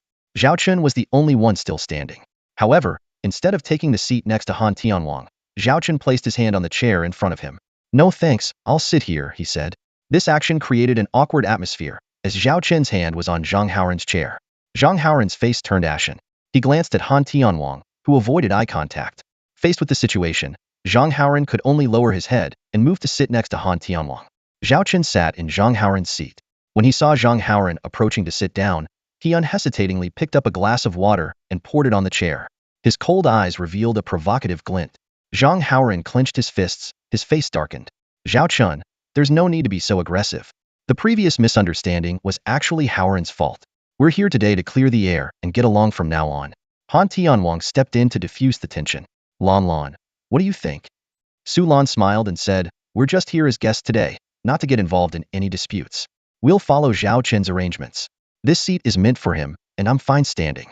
Senior, what's your opinion? Zhao Chen stared unwaveringly at Han Tianwang. Han Tianwang's eyes flashed with a hint of irritation, but his expression remained amicable. Yes, an apology should be sincere. Haoran, you can stand. Waiter, please remove the extra chair. Zhao Chen signaled the waiter to remove the additional chair. The waiters, all young women dressed in elegant uniforms, highlighted the upscale nature of the restaurant. Once the chair was removed, Zhang Haoran stood like a solitary pillar between Zhao Chen and Han Tianwang. Zhao Chen smiled at Zhang Haoran. We're all seated while you stand. Does that make you feel superior? It makes everyone uncomfortable. Zhang Haoran gritted his teeth. What do you want? Zhao Chen casually replied, kneel. The people present displayed various expressions. Zhang Haoran's anger flared. Zhao Chen, don't push it too far. Too far? Zhao Chen smiled. Or is it that young Master Zhang doesn't care to continue his education at North Star? This statement struck a nerve with Zhang Haoran. He couldn't afford to jeopardize his studies at North Star. His father was a viscount, destined to become an earl, and Zhang Haoran wasn't the sole heir. North Star was one of the Star Empire's premier military academies, and his father had pulled strings to get him enrolled. Failing to graduate from North Star could mean losing his title to his siblings. After receiving a text from his mother, he understood that he had to find a way out of this situation. Dropping out was not an option. Zhao Chen, this isn't necessary, Han Tianwang tried to mediate. Haoran realizes his mistake. We're all classmates. There's no need to escalate things. Please, let's sit down and discuss this over dinner. I'll ensure you get a satisfactory resolution. Zhao Chen laughed and asked, face? Senior, are you asking me to give you face? Will you kneel on his behalf? Zhao Wanner, observing from the side, sighed inwardly. What happened today, for Zhao Chen to even challenge Han Tianwang? Su Lan and Xue Xiaoxiao looked at Zhao Chen in astonishment, realizing this junior was quite different from what they had imagined. Han Tianwang's face darkened in that instant, but Zhang Haoran didn't hesitate to shout, I'll kneel. He immediately knelt down where the chair had been, with the table conveniently hiding his head, ensuring it wouldn't disrupt everyone's dining experience. All eyes at the table were fixed on him, but it was Han Tianwang who broke the silence, reminding everyone of their original purpose, to enjoy a meal together. He urged everyone to order quickly, confessing that he was already starving. Order whatever you like, Senior Han. No need to be polite, he added. Without hesitation, Zhao Chen raised his hand and opened the holographic menu, quickly tapping away at random. Sitting next to him, Zhao Wanner barely had time to see what he had selected. Zhao Chen, beaming, said, I've already ordered. Feel free to add anything else you want. He emphasized that there was no need for restraint, as dining with Senior Han was a rare opportunity, and everyone should enjoy themselves to the fullest. Xue Xiaoxiao nearly burst into laughter, silently marveling at the group's dynamic. Senior sister Su Lan was astonished as she looked at the dishes being served. Each dish was meticulously prepared with natural ingredients. On the table were delicacies like the black chicken egg stir-fried with 6-legged pork priced at 200 star coins, the vinegar-glazed 3-legged duck at 300 star coins, the flame fish soup from the Flame Galaxy at 500 star coins, a fruit platter worth 1,000 star coins, and the special 3-piece set from the Agate Galaxy priced at a staggering 5,000 star coins. However, the highlight was the arrival of a bottle of wine. This renowned fruit wine, valued at an astounding 13,000 star coins, even made Han Tianwang wince. The bottle alone was worth more than all the dishes combined. Before he could fully appreciate it, Zhao Chen had already poured the precious wine for himself and the 3 ladies beside him. Han Tianwang sighed internally, knowing that this restaurant only had 1 bottle of such wine, and if they wanted more, they would have to order several more bottles. Zhao Chen noticed Han Tianwang's reaction and said with a smile, Sorry, I don't drink. Han Tianwang felt a pang of frustration. Such a rare bottle, and there was only 1. His hope of ordering another bottle was instantly dashed. Zhao Wanner leaned in and whispered to Zhao Chen, Are you sure it's okay to order so much? Zhao Chen reassured her, Don't worry, these natural foods are much better than the synthetic ones. It would be a shame to miss out on such a feast. Just enjoy it. Zhao Chen began to devour the food with such enthusiasm that the word eating seemed insufficient to describe his appetite. Initially, Su Lan and the others maintained a semblance of table manners, but seeing Zhao Chen's enjoyment, they couldn't help but quicken their pace as well, though their eating manners remained more refined compared to Zhao Chen. Such a lavish spread was something even Su Lan and her friends had never fully experienced before, having only sampled a few of these dishes at best. This meal could easily cost more than 100 families' lifetime savings. The average person earned only 40 star coins a year, barely enough to support a family of 3, subsisting on synthetic foods. Zhao Chen, who had been eating synthetic foods for over a month, was now truly savoring the flavors on his palate. Han Tianwang watched Zhao Chun, who ate like a starving beast, wanting to speak several times but finding no opportunity. Ultimately, he too joined in, realizing that if he didn't eat, the sumptuous food might all be gone. Even he, as senior Han, rarely had the chance to enjoy such fine cuisine. The most pitiable, however, was Zhang Haoran, who knelt nearby, enduring the humiliation of his posture and the sensory torment of the delicious aromas, tastes, and sounds. His heart bled because, nominally, he was the one footing the bill for this meal. After an hour of feasting, Zhao Chen patted his significantly bulging stomach, thankful that his clothes could automatically adjust in size. Otherwise, he might not have been able to button them. Zhao Wanner, Su Lan, and the others were also full, contentedly rubbing their bellies. At this moment, Han Tianwang approached Zhao Chun and urgently reminded him, Junior Zhao Chun, now that you're full, it's time to take care of business. Please apply to the academy to lift the punishment on Junior Haoran. Zhao Chen suddenly realized and, with a smile, said, Apologies, it's my first time tasting such delicious food. Please forgive me, please forgive me. Senior Su Lan couldn't help but smile at Zhao Chen's mischievous expression. Meanwhile, Zhao Wanner stared intently at her brother, wondering how she had never noticed his cunning before. All right, what conditions are you going to propose for me to let Zhang Haoran off the hook? Zhao Chen asked seriously. Han Tianwang was momentarily stunned, staring at Zhao Chun in disbelief. Conditions? Do you think a meal is enough to settle this? Zhao Shen feignait de surprise. Han Tianwang's mouth twitched, barely restraining the urge to punch Zhao Chun. Forcing a smile, he said, Just state your terms directly. I'm all ears. Zhao Chun raised his hand, showing 5 fingers. My starship went through a grueling battle. Repairs and maintenance will cost a lot. Sao wenn rollt her's. Come on, that 5-minute skirmish didn't even drain 1% of your energy. That's nonsense. Everyone saw through Zhao Chen's attempt to take advantage. 50,000 star coins? Han Tianwang asked, eyeing Zhao Chen's raised fingers. Zhao Chen immediately interrupted, grinning. Not 50,000, 50 million star coins. The exorbitant demand made Senior Su Lan's eyes widen in shock. 50 million. That's extortion. Zhang Haoran couldn't help but exclaim, stumbling over the dining table and landing face first in the leftover food. Thankfully, the table was fixed in place, avoiding further embarrassment. Extortion? If that's what you think, then there's no need for further discussion. I can waive the 50 million, and you can leave North Star. Zhao Chun spread his hands, ready to walk away. Zhang Haoran, seething with anger and desperation, shouted, I can compensate you, but I really don't have 50 million. You do? Zhao Chen replied. Zhang Haoran looked at him in surprise. Your T2 White Eagle-class light interstellar cruiser is heavily damaged, but if you sell it quickly, you can still get 50 to 60 million star coins. Zhao Chen smiled, looking at Zhang Haoran. This guy is a devil. Zhang Haoran roared internally, realizing Zhao Chun had planned everything. Everyone present now saw Zhao Chun in a new light. Oh, and one more condition. I heard your friend say that if you won, I should kneel and call you Grandpa? Maybe this could save me from expulsion. Zhao Chen's smile looked devilish to Zhang Haoran. My time is precious. I'll give you 10 seconds. Zhao Chun tapped his fingers on the table. All eyes turned to Zhang Haoran, as if counting down silently. Finally, Zhang Haoran knelt. The action spoke louder than words. Grandpa Zhao Chun, I was wrong. Zhang Haoran's head hit the ground with a heavy thud. At the restaurant entrance, Zhao Chun mercilessly laid down his terms to Zhang Haoran. Transfer 500,000 star coins to his academy account by the end of the semester. With ease, he led Zhao Wanner and the others out of the restaurant. Meanwhile, Zhang Haoran remained kneeling on the ground, repeatedly apologizing, Grandpa Zhao Chen, I was wrong. Around him was a mess, and he looked like a pitiful soul tormented to the brink. Han Tianwang's voice was cold and stern. Zhao Chen has some skills, but Haoran, remember, revenge is a dish best served cold. Staying at the Northern Star Military Academy is crucial. I will make Zhao Chen pay dearly for this. Zhang Haoran knelt, his face contorted in pain. However, another handsome man, who had been silent until now, finally spoke, as if a mere observer but undeniably significant. He said softly, Young master son, success depends on effort. Zhao Chen indeed went overboard and deserves a lesson. A cold glint flashed in Han Tianwang's eyes. Zhao Chun had shown him no respect, even speaking rudely in front of Su Lan. Young master son smiled faintly, saying no more. Just then, a restaurant manager approached, looking at the kneeling Zhang Haoran with some surprise.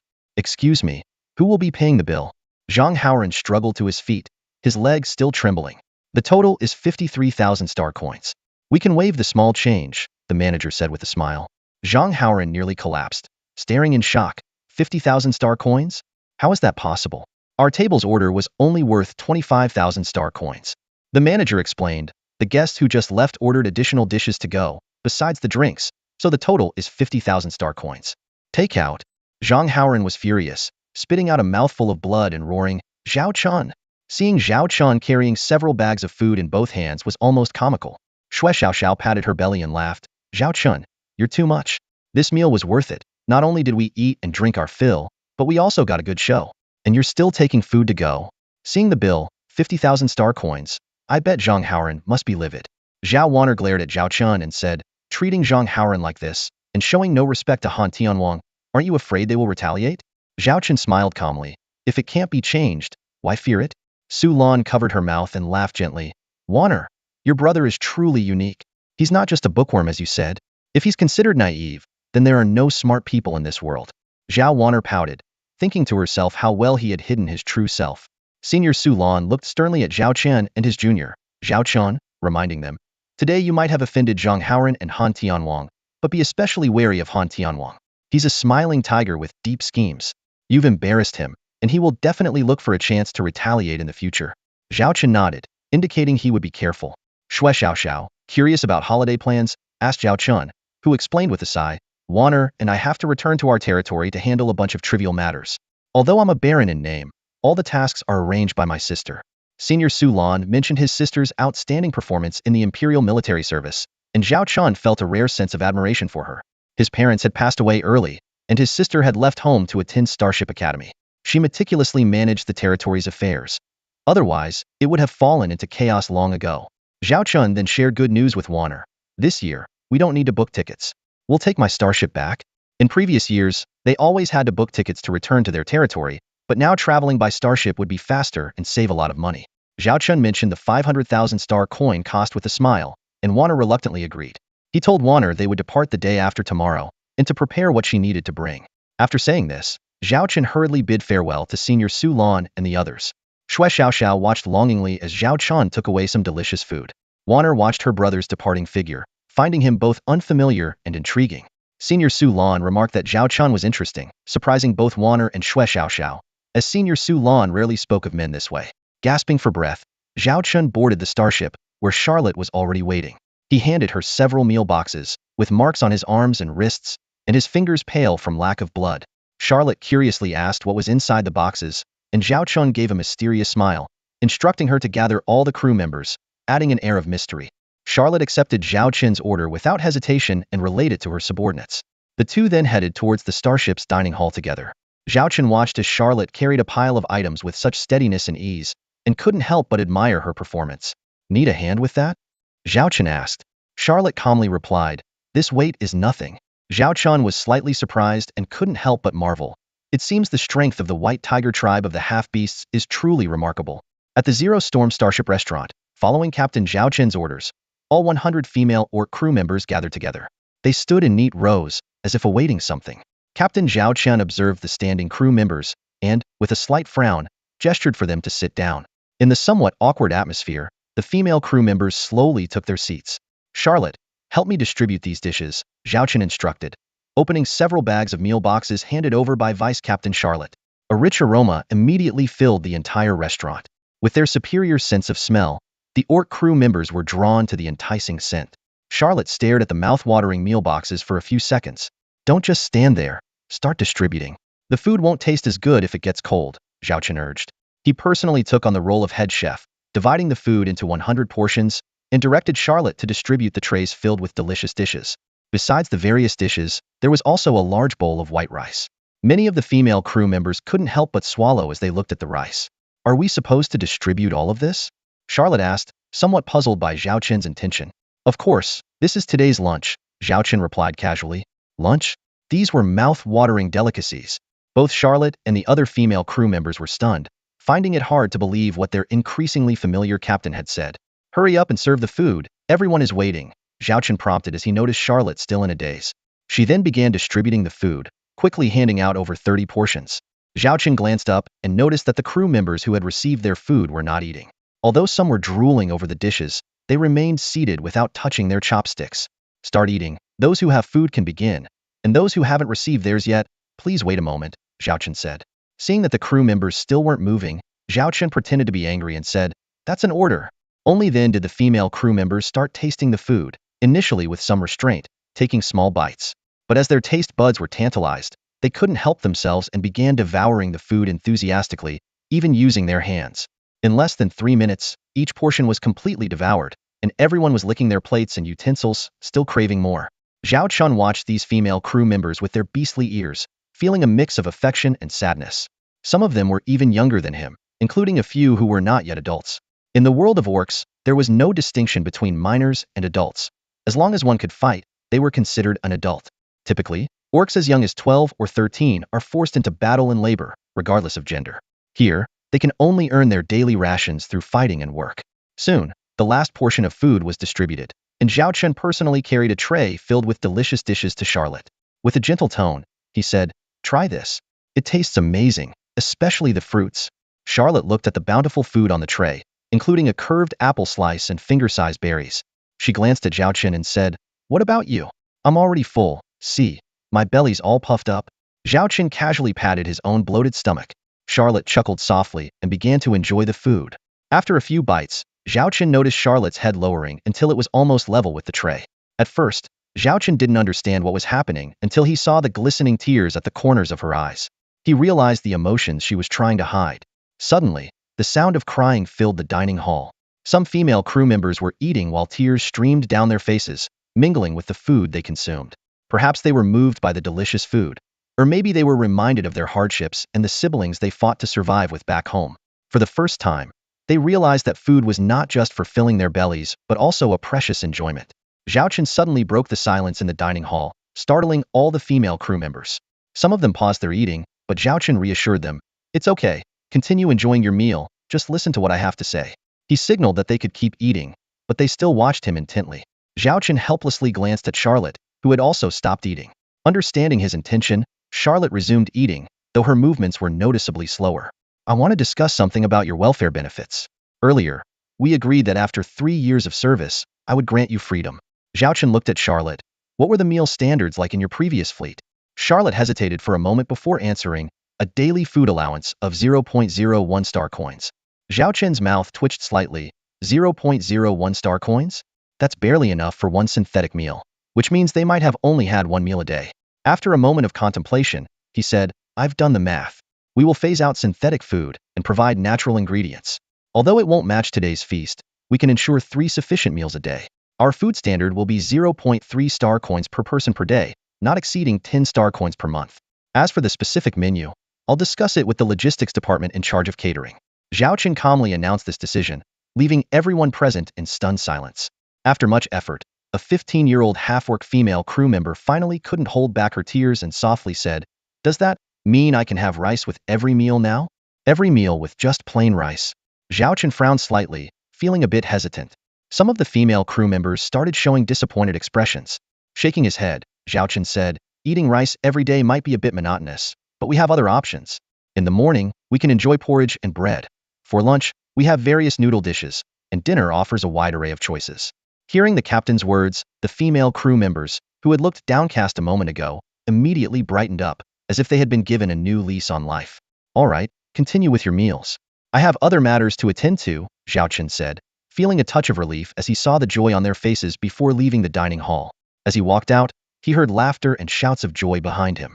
The captain is actually providing rice for every meal. It's like a dream. Is he joking? How is this possible? Even in the fleet we served before, we never had such treatment. I believe the captain wouldn't deceive us. The food he prepared just now was the most delicious I've ever had. The captain has no reason to lie to us, right? We are his purchased slaves. Even if he didn't provide this, we would still have to serve him loyally." A slight smile played on Zhao Chen's lips. This was exactly what he had hoped for. He didn't want a lifeless fleet of slaves. He needed an elite fleet with high morale and fighting spirit. Although in this era, the technological level of a starship determines its combat power to some extent, a fleet with high morale always has an advantage under equal conditions. A fleet with high morale can create miracles. How to have such a fleet?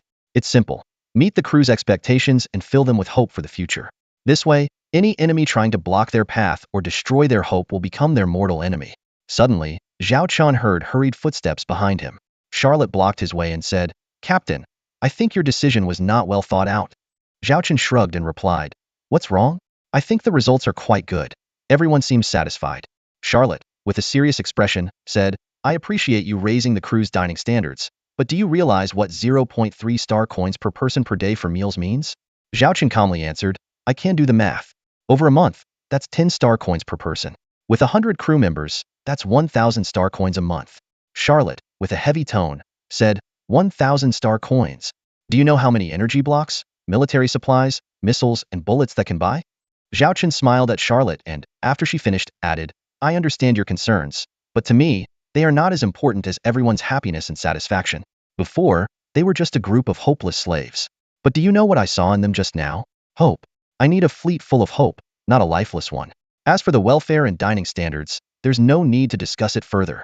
The captain's orders were unequivocal, showing no signs of leniency, and might even become stricter. A captain who can't properly feed their crew doesn't deserve the responsibility. With that, Zhao Chen suddenly reached out and gently lifted the corner of Charlotte's mouth. She was taken aback, only to see a grain of rice on Zhao Chen's finger, which he then placed into his own mouth. Arrange a logistics meeting immediately to discuss necessary supplies and the future Starship Restaurant's menu. Zhao Chen commanded, leaving without acknowledging Charlotte's flushed cheeks. Her heart was pounding, and it took her a while to regain her composure, clutching her chest. The captain's actions had deeply moved her, especially his firm demand for luxurious dining standards, which stirred something indescribable within her. The menu is set. From now on, meals for the crew will follow it. With a long journey ahead, I will procure the necessary supplies and military provisions. Charlotte, you'll be in charge of compiling a detailed list for me. All required materials will be transported to the ship. Don't worry about funding, just calculate based on the actual needs of Storm Zero. Zhao Chen instructed the high-ranking female officers in the meeting room. Yes, sir. Charlotte responded, avoiding eye contact with Zhao Chen since entering the room. Logistics, get ready. I will order the ingredients, and they should be delivered within 3 hours. The new dining standards will be implemented starting tonight, Zhao Chen announced. Yes, sir. The logistics officers responded enthusiastically and left the room. Zhao Chen glanced at Charlotte. Without waiting for him to speak, she hurriedly said, I'll go compile the list of needed supplies and provisions, and left in a rush. Zhao Chen felt puzzled, sensing that something about this captain was quite unusual. By evening, the news of the new Starship Restaurant menu had spread like wildfire throughout the ship. The crew thought it would take some time for the captain's policy to be implemented, but to their surprise, changes were made by the evening after being announced at noon. Off-duty female officers flocked to the restaurant. The place looked entirely different, even the decor had changed. The previous fixed ration meal system was replaced with a self-serve option. Previously, each meal had only 1 or 2 choices, mostly synthetic foods, divided into Set A and Set B with fixed portions. Now, the situation was entirely different. In addition to the food displayed in the windows, they could place orders directly with the kitchen for freshly prepared meals. Of course, the selected items had to be on the menu and were slightly more expensive.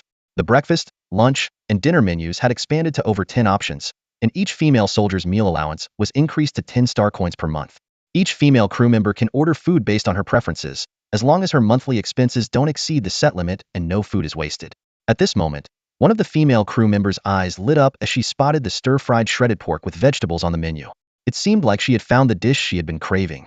Despite its relatively high price, equivalent to 3 days' worth of meal allowance, she figured that with some frugality, having meat once a week was manageable. Feeling a bit shy, she asked, Excuse me, can I place my order now? The head chef responded kindly, Of course you can. You can choose anything from the menu or from the items displayed in the pantry. This head chef, a half-orc, had previously worked for a half-orc lord and was renowned for his culinary skills, particularly in cooking. Now, he held the important position of head chef in charge of logistics on the Blizzard Zero. The female crew members began placing their orders enthusiastically. I'd like a rice bowl with a meat patty. I'll have steamed rice with vegetables, and a bowl of beef noodles. This room used to be the second lieutenant's quarters, but since there's only one lieutenant and Zhao Chen wanted to bring Zhao Wanner back, it has been vacant. You can stay here for the time being. Zhao Chen pointed to the single room of the lieutenant while carrying his sister's luggage. Zhao Wanner looked around the room and thought it was quite nice. Zhao Chen asked, Where did you dock your starship? Zhao Wanner, a 4th-year student, also had her own starship. She explained, Senior Su Lan rented a long-term berth at the starport. She goes home during holidays, so I temporarily dock my ship in her spot. My crew members, who are also students at the academy, have gone home for the break. Sitting on the bed, Zhao Wanner continued. Zhao Chen recalled, I remember your starship is AT-2 Fire Raven class heavy interstellar battlecruiser. Zhao Wanner nodded in Konfirmation. When Zhao Wanner was choosing her 4th-year starship, she, like Zhao Chun, faced financial constraints and had to select from the Academy's Starship warehouse. Fortunately, as an honor student, she received special treatment from the Academy, which provided her with a 30-year-old T2 Fire Raven-class heavy interstellar battlecruiser. Although it was secondhand, it was among the best T2 starships available. Zhao Wanner's reputation attracted students from other departments to join her crew, even though most of the recruits were civilian students. Despite the T2 Fire Raven class being impressive, it was still an old ship. Zhao Chen softly said, "One day, I'll get you a new ship."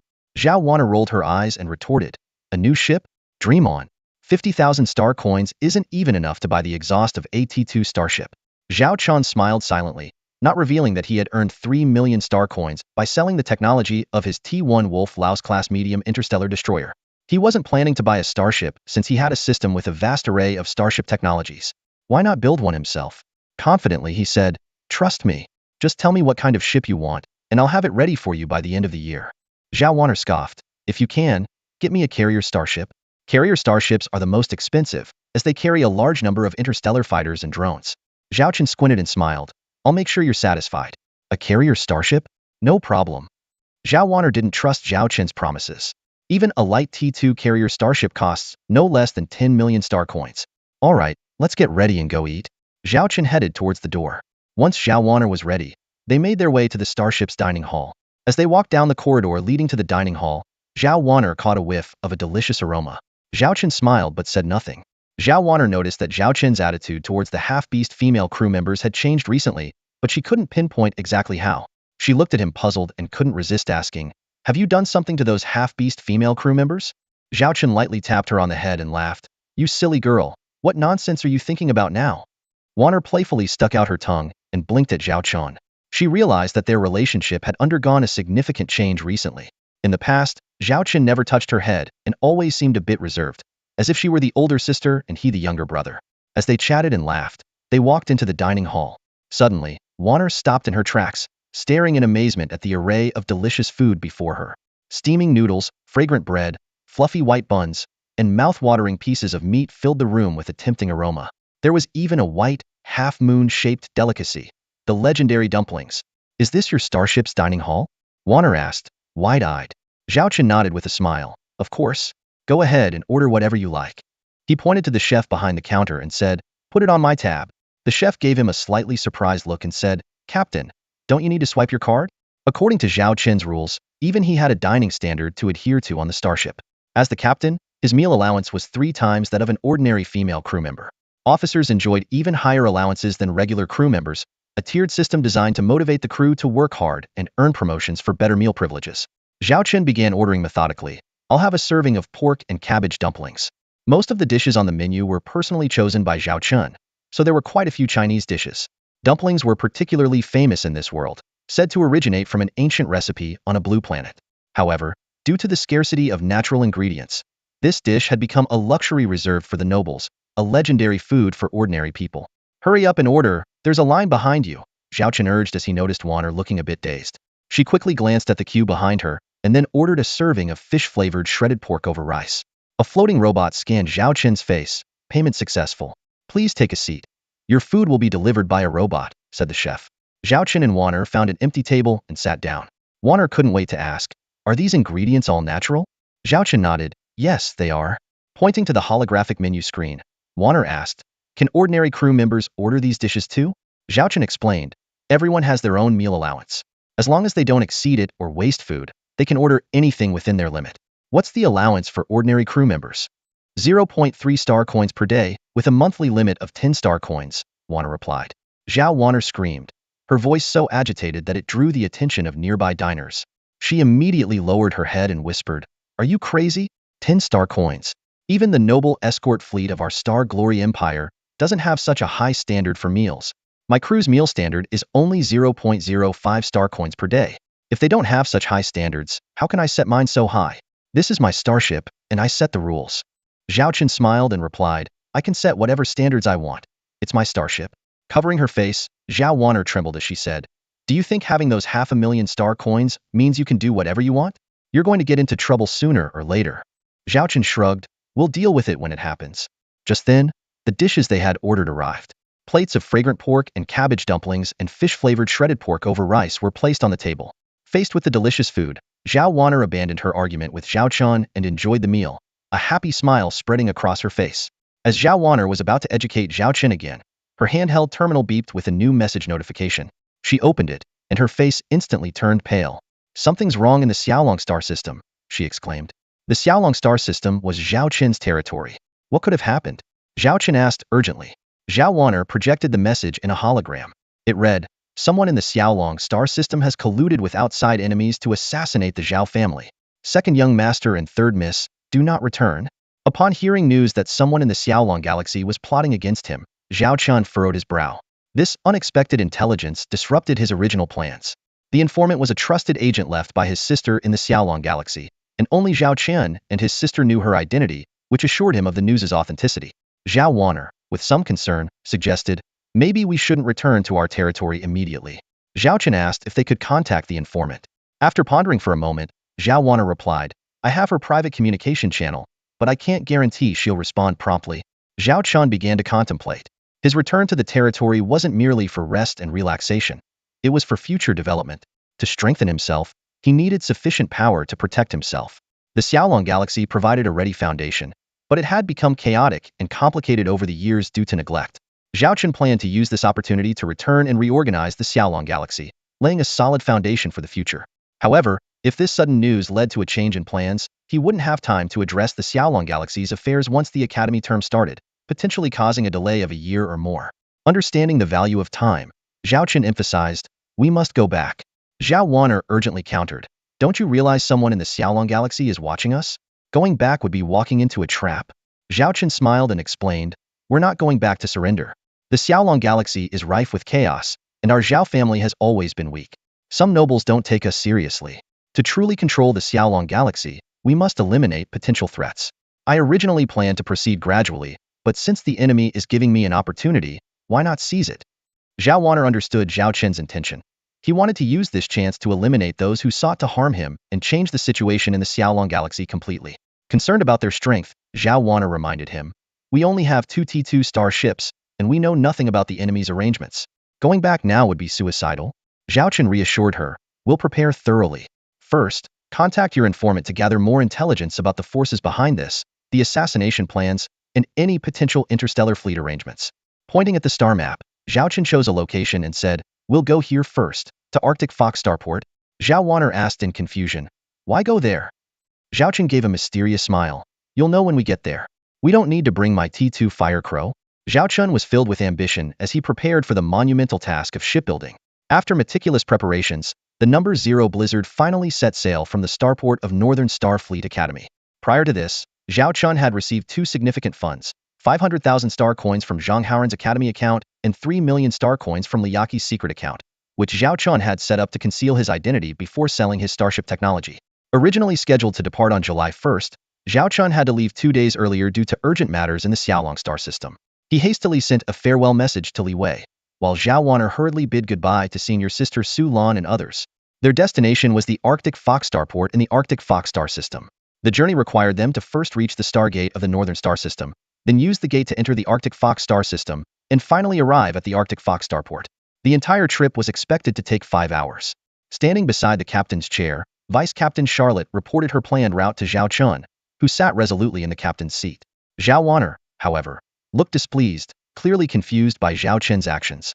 "We'll be activating the level 3 warp engines next. All crew members should enter deep-sea navigation mode and proceed to the hibernation pods for rest," announced Vice Captain Charlotte. Zhao Chen nodded in agreement. To reach the starport in the Northern Star System as quickly as possible, the use of warp engines was essential. A starship typically has 2 to 3 sets of propulsion systems, conventional engines and warp engines. The number 0 Blizzard could reach a speed of 100 knots using its conventional engines. Warp engines, on the other hand, are used for long-distance travel and can accelerate the starship to extreme speeds. During warp travel, most starships must enter deep-sea mode to prevent the crew from suffering the adverse effects of high-speed travel. Additionally, combat is not possible during warp travel. Warp engines are classified from level 1 to 9 based on their speed capabilities, and Zhao Chen's number 0 Blizzard was equipped with a level 3 warp engine. With the warp route finalized, the ship was about to enter the acceleration phase. "We will enter warp travel in 10 minutes, came Vice Captain Charlotte's voice over the ship's intercom. Purple lights flashed, signaling to the crew that warp travel was imminent. Nearby, several hibernation pods appeared, providing the crew with the quickest way to recover and be battle-ready. This was crucial, especially during combat behind enemy lines, where reaction speed was vital. Zhao Chun stood next to a hibernation pod, watching Zhao Wanner enter one. He gently reassured her, "Don't worry, it will be over soon." Zhao Wanner furrowed her brow slightly and shot a mocking glance at Charlotte across from her. Without a word, she slipped into the hibernation pod. The transparent lid slowly closed, and a pale blue liquid began to fill the chamber. This liquid allowed for both free breathing and a deep, restful sleep. As Zhao Wanner closed her eyes, she resembled a sleeping princess underwater, lying there serenely. Meanwhile, Zhao Chen did not immediately enter hibernation. Instead, he watched Charlotte at the control panel. The Zero Storm had nearly cut off all power supplies, diverting almost all energy to the warp engine, while the ship itself remained in a low-power state. When the countdown reached 10 minutes, Charlotte turned to Zhao Chen and reported, "Out of 102 crew members, 100 are already in hibernation. We have 3 minutes left before the warp stage begins. It's our turn now." Zhao Chen crossed his arms over his chest, took a deep breath, and then activated his own hibernation pod. The pale blue liquid started to envelop his body, bringing an overwhelming sense of relaxation. Eventually, he slowly drifted into slumber. The Zero Storm starship gradually came to a halt and switched to autopilot mode. In his groggy state, Zhao Chen faintly heard a weak sound near his ear. As the sound grew clearer, he felt as if he was returning to his own body. The intelligence system announced that Zero Storm had exited warp speed travel, reached its destination, and entered autopilot mode. Zhao Chen suddenly opened his eyes, gasping for breath, and watched as the hatch slowly opened. The bridge lights came back on, and familiar figures started bustling around. Everyone quickly returned to their stations to check the starship's data. Deputy Captain Charlotte continuously issued commands, assisted by Zhao Wanner. Zhao Chen instinctively took a couple of steps forward, but found his legs too weak to stand steadily and almost fell. "Captain, you're awake? We've arrived at the outer region of the Northern Star System Stargate. The starship is functioning normally and has resumed its navigation status," Charlotte reported to Zhao Chun as soon as she saw him. "You all woke up before me?" Zhao Chen asked in surprise. Zhao Wanner chuckled as she looked at Zhao Chen's trembling legs. "We woke up just a minute before you. It seems you need to strengthen your physical training. In interstellar travel, both intellect and physical fitness are equally important." Ignoring her jest, Zhao Chen asked Charlotte, "How long were we in stasis?" 32 minutes, Charlotte replied. It felt like an eternity to Zhao Chen. Those 30 minutes weren't short. Without the warp engine, relying solely on conventional engines might have taken nearly 100 days. The advent of the warp engine has revolutionized interstellar travel, much like Stargate technology. Suddenly, Zhao Chun felt a discomfort in his stomach and instinctively started to retch. Charlotte quickly provided a floating waste bin, and Zhao Chun felt somewhat relieved after vomiting. He realized the challenges of warp travel. This is your first time using a military stasis pod, right? You've only used travel stasis pods before, which have an adaptation recovery phase. Military stasis pods aren't as comfortable. In your 4th year, you'll undergo relevant training. Most people vomit the first time, Zhao Wanner explained, with a hint of smugness on her face. Zhao Chen ignored her, struggling to sit in the captain's chair, and glanced around the bridge. He was the last to wake up. The others' stasis pods had already sunk into the floor, while his had just started to descend. Zhao Chen gave the crew the order to head towards the Stargate in the Arctic Fox Galaxy. The deputy captain, Charlotte, immediately responded that the application had been submitted, and they would receive a reply in less than 10 minutes. Sure enough, within that time frame, the Blizzard No. 0 received the passage permit, but Zhao Chun had to pay a Stargate usage fee. Following the route provided by the Northern Star Stargate Management Department, the Blizzard No. 0 began its journey. Zhao Chun soon saw starships lined up waiting to pass through the Stargate, as well as those arriving in the Northern Star Galaxy. However, these scenes didn't matter to him. His attention was completely captured by the massive Stargate. Despite having studied Stargates in the Academy and seen pictures, this was the first time Zhao Chun had witnessed such a breathtaking sight. The Northern Star Stargate was designed like 3 interconnected temple gates, with the central 3 gates emitting blue, red, and gold lights, resembling a tricolored lake. As he gazed at the Stargate, various pieces of information about it flooded his mind. The Northern Star Stargate was AT-3, Class Trigod Gate, one of the top-tier Stargates independently developed by the Xingyao Empire, dominating most of the Stargate network within the Empire. Charlotte's voice interrupted Zhao Chen's reverie, reminding him that they had arrived at their destination. He took a deep breath, unconsciously gripping the armrest of the captain's chair. The Stargate jump process did not require entering deep sea mode, a complex and obscure reason only understood by specialized interstellar scientists. For the average person, knowing that was enough. The entire process was swift. In the blink of an eye, the surrounding scenery disappeared, replaced by a kaleidoscopic view, and then the darkness of space returned. Compared to warp travel, the Stargate jump felt much smoother. Zhao Qian thought to himself that it was worth the money, considering that an average person's lifetime earnings wouldn't cover the cost of a short-distance T1 Starship jump. He glanced at the time. The entire jump had taken less than 30 seconds. This was the charm of Stargates. They significantly shortened the distances between galaxies. However, Stargates had their limitations. The number of starships they could transmit per hour was finite, depending on the starship class. For instance, if 10,000 T1 starships could be transmitted per hour, then only 1,000 T2 starships and 100 T3 starships could be transmitted, and so on. The higher the starship class, the more expensive the Stargate usage fee. Zhao Qian and his team had arrived in the Arctic Fox galaxy and were currently within the Stargate's range. Once they left this range, they would resume warp travel and were expected to reach the Arctic Fox starport in about an hour. Deputy Captain Charlotte began briefing them on the upcoming itinerary. Zhao Wanner leaned close to Zhao Qian and whispered, "You're really lucky to have found someone with command talent among the half-beast slaves. Charlotte is more professional than many fifth-year students I've seen." Zhao Qian smiled inwardly, marveling at the untapped potential of his deputy. They headed towards the Arctic Fox starport. Standing at the bow of the ship, Zhao Qian's gaze swept resolutely over the vast ocean ahead. The sea breeze brushed against his face, causing his long hair to flutter in the wind. He took a deep breath and then, without hesitation, issued the command to set sail. With the crew's concerted efforts, the ship slowly began its journey, cutting through the calm waters. Determination and resolve shone in Zhao Qian's eyes. He knew the path ahead was fraught with unknowns and challenges, but he was undeterred.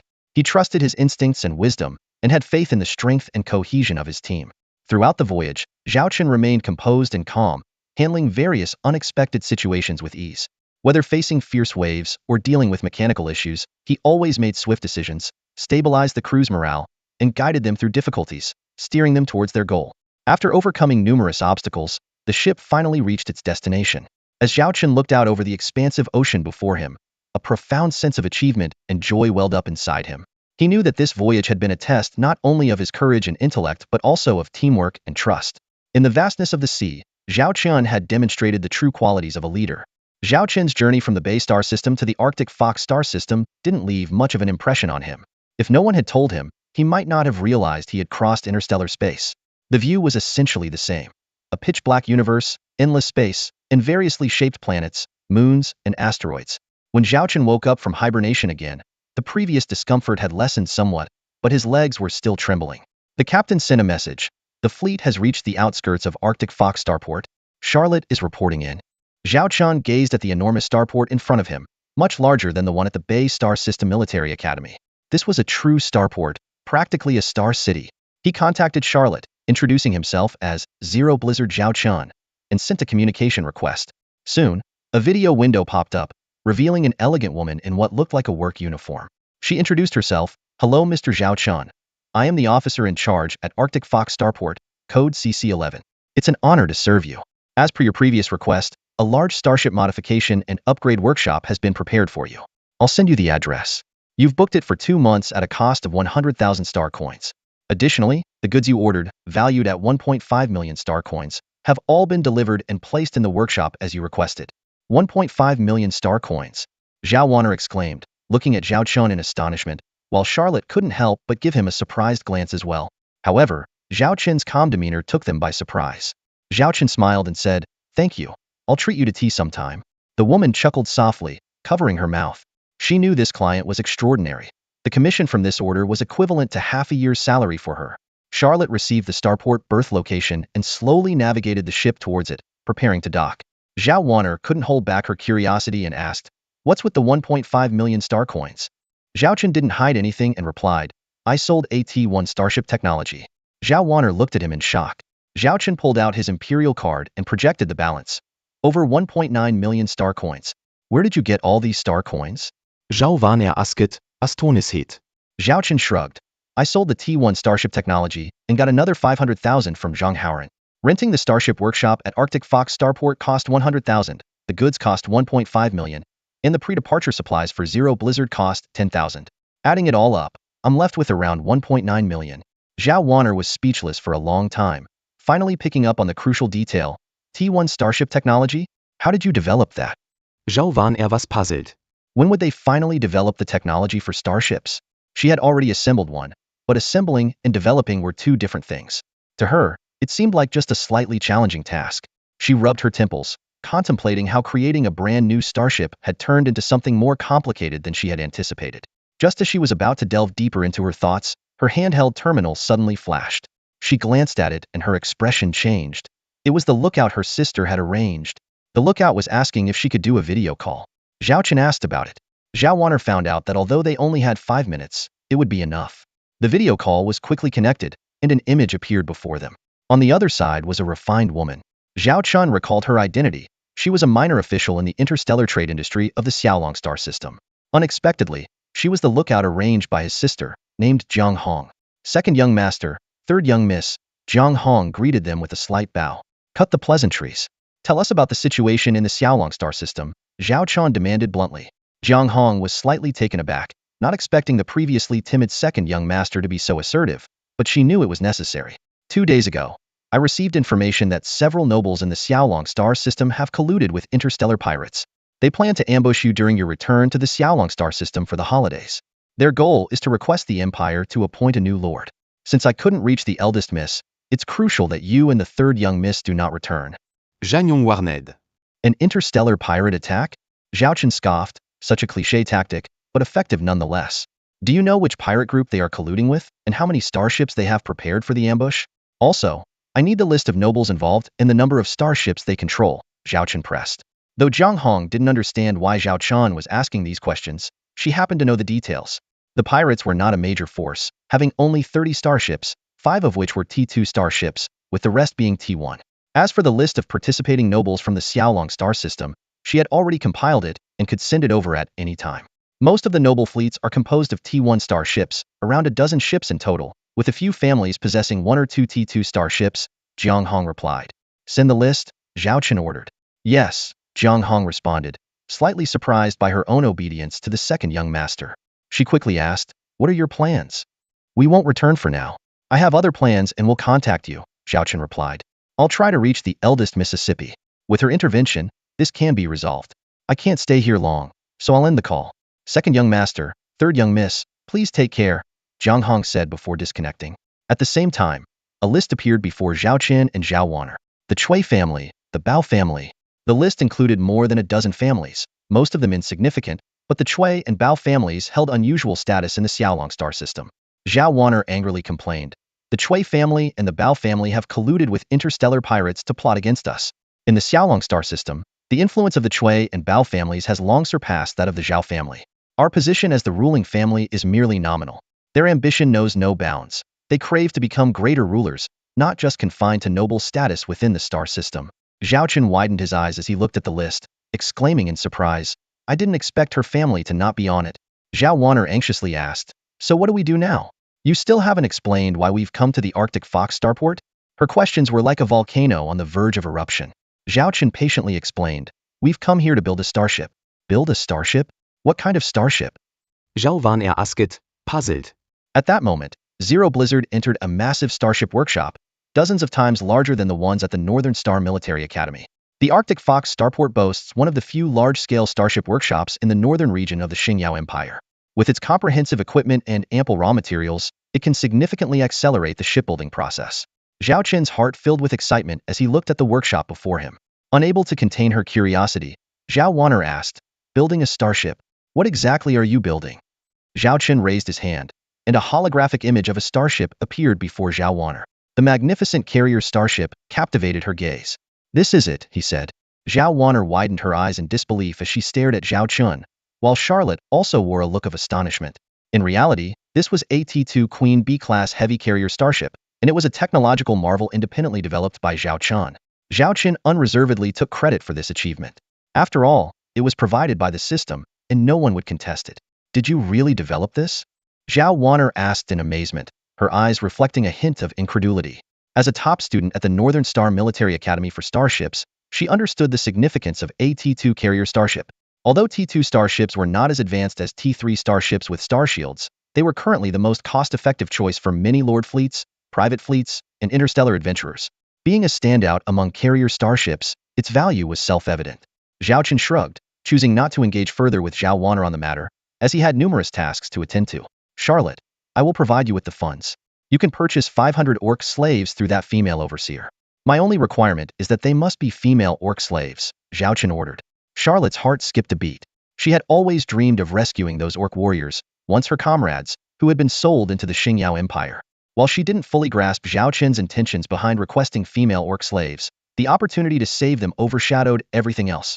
Warner, unless Zhang Hong has intelligence to report, no one is to disturb me, Zhao Chun said, and then left the Zero Blizzard, heading towards the other side of the large starship workshop. There, interstellar containers were filled with raw materials he had purchased for 1.5 million star coins, along with a starship manufacturing platform. Was he really planning to build a T2 carrier starship all by himself? Zhao Warner murmured to herself. Alone? That's almost impossible. Charlotte also found it hard to believe. However, in the days that followed, they began to realize that Zhao Chun was indeed that kind of person. He worked tirelessly, operating mechanical arms and various equipment, making rapid progress on the starship construction. By the 5th day, Zhao Warner could already see the keel of the carrier starship taking shape. Standing on the platform, Zhao Warner watched her brother, who looked somewhat disheveled but was still deeply engrossed in his work. She felt an unprecedented distance between them. Completing the keel of a T2 carrier starship alone in just 5 days was beyond her imagination. Professional starship manufacturers would take at least half a month for this step. Yet Zhao Chun had not only shortened the time by threefold but had done it all by himself. Over those 5 days, Zhao Warner witnessed Zhao Chen's meticulous progress. He operated like a precision machine, tirelessly working around the clock, only taking brief rests at the console when there were no tasks requiring his immediate attention. For the past 5 days, he had slept less than 10 hours, relying on nutritional supplements to keep going, and his body was under immense strain. Zhao Warner clenched her fists and strode towards Zhao Chun, whose face was smeared with grease. She grabbed him forcefully. You're killing yourself. Zhao Chun opened his eyes and looked at his sister. Has Zhang Hong come to see you?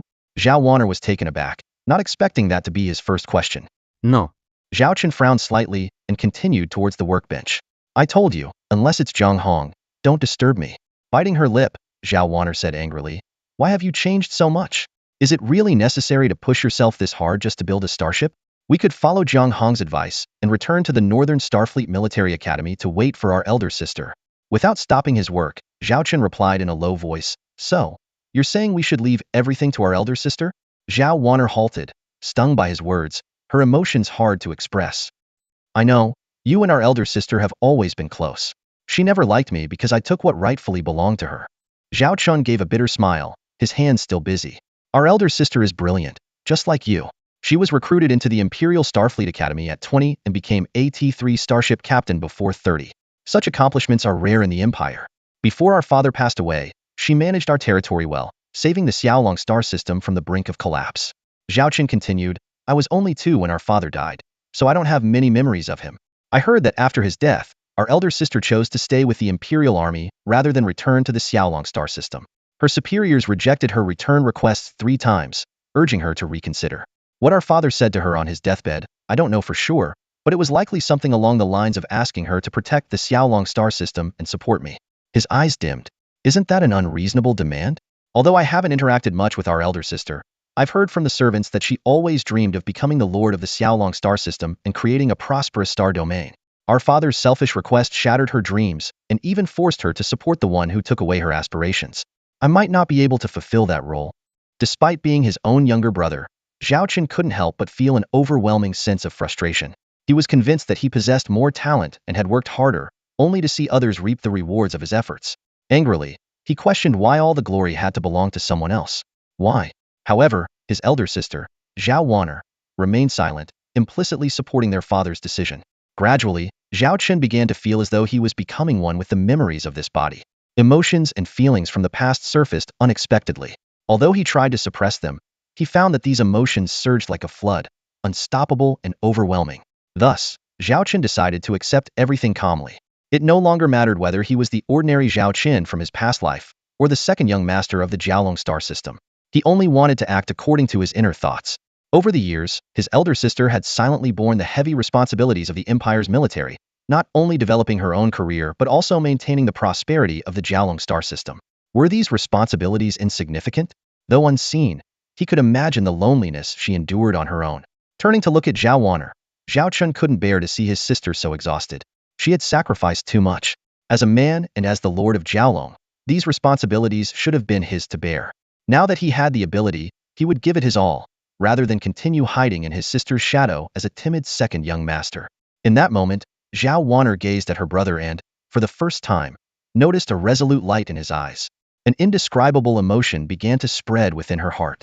It's been 2 months since Zhao Chun and his team left the Polaris Military Academy. They spent this time at the Arctic Fox spaceport.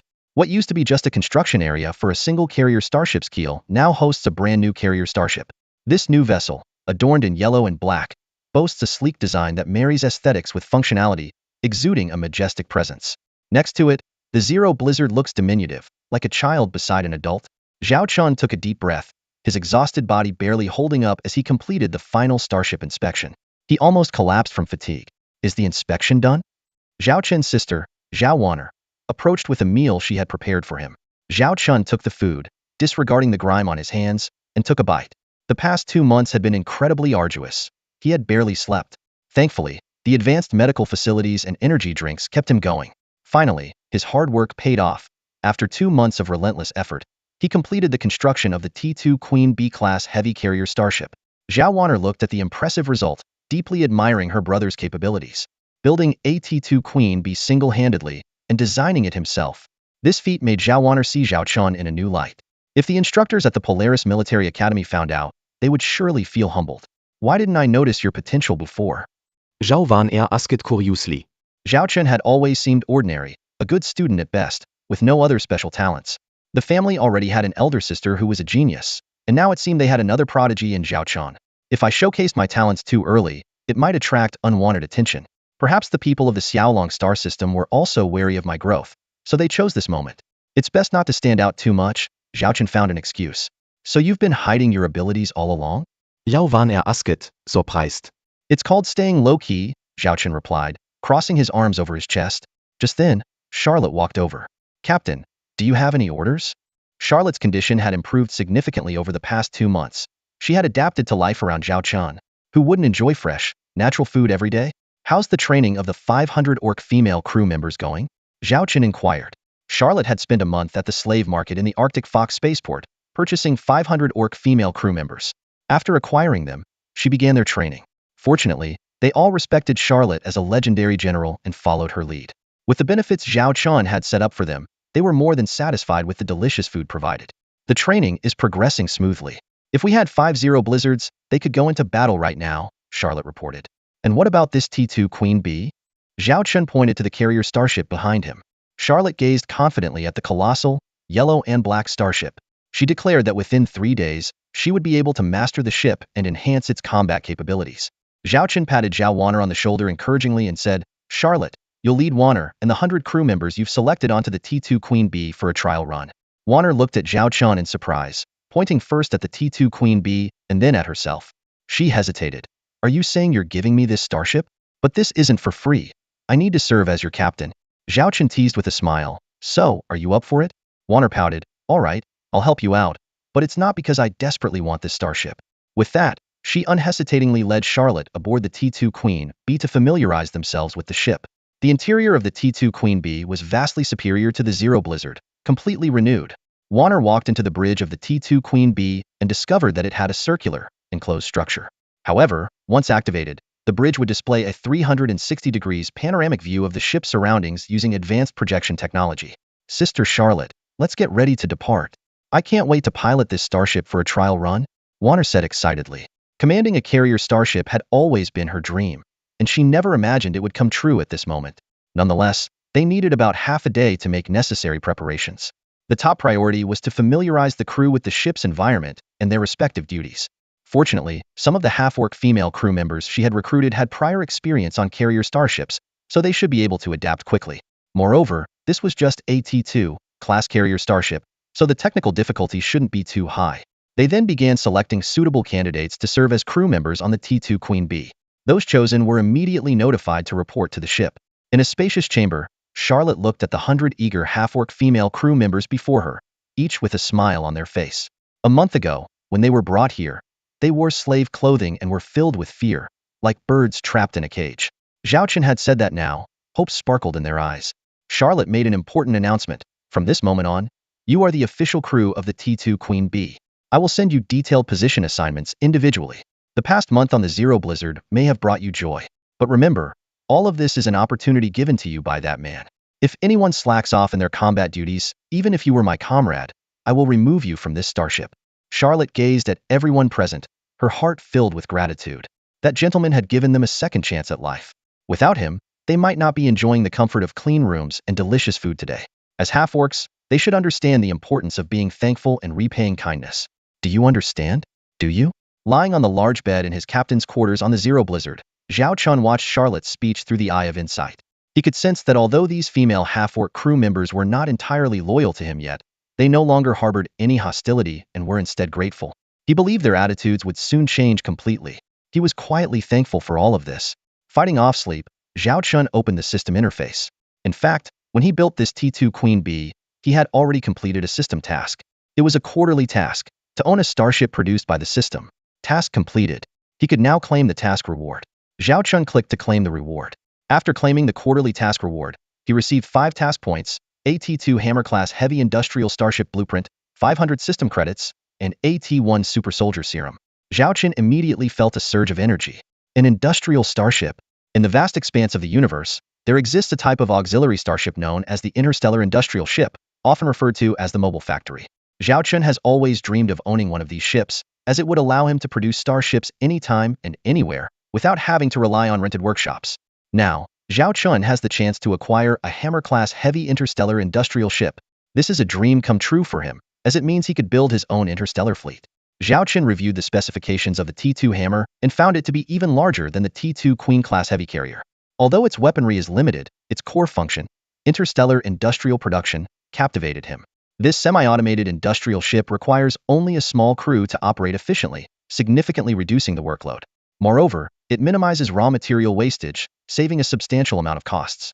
However, when Zhao Chun calculated the construction costs, he was stunned. A single ship costs a staggering 2 million star coins, making it more expensive than the T2 Queen class. Although he had some funds in his account, there was still a significant financial gap. Considering future maintenance expenses and other costs, he realized he was not yet financially equipped to build this interstellar industrial ship. The lack of funds became a major stumbling block for him. Frustrated, Zhao Chun scratched his head, realizing that building a starship is indeed a tremendously expensive endeavor. Are starships ultimately toys for the wealthy? His eyes flickered with a mix of helplessness and longing, but his desire for the interstellar industrial ship only grew stronger. How should I handle this urgent situation? Should I go back to Liyaki for another starship? But she already has one in production and doesn't need a second one in the short term. Should I look for other starship dealers? That could be risky, as it might anger some powerful factions that I can't afford to offend right now. Zhao Chun furrowed his brows in deep thought. Suddenly, he smacked his forehead as he remembered something long forgotten. The nobles of the Xiaolong star system are quite wealthy.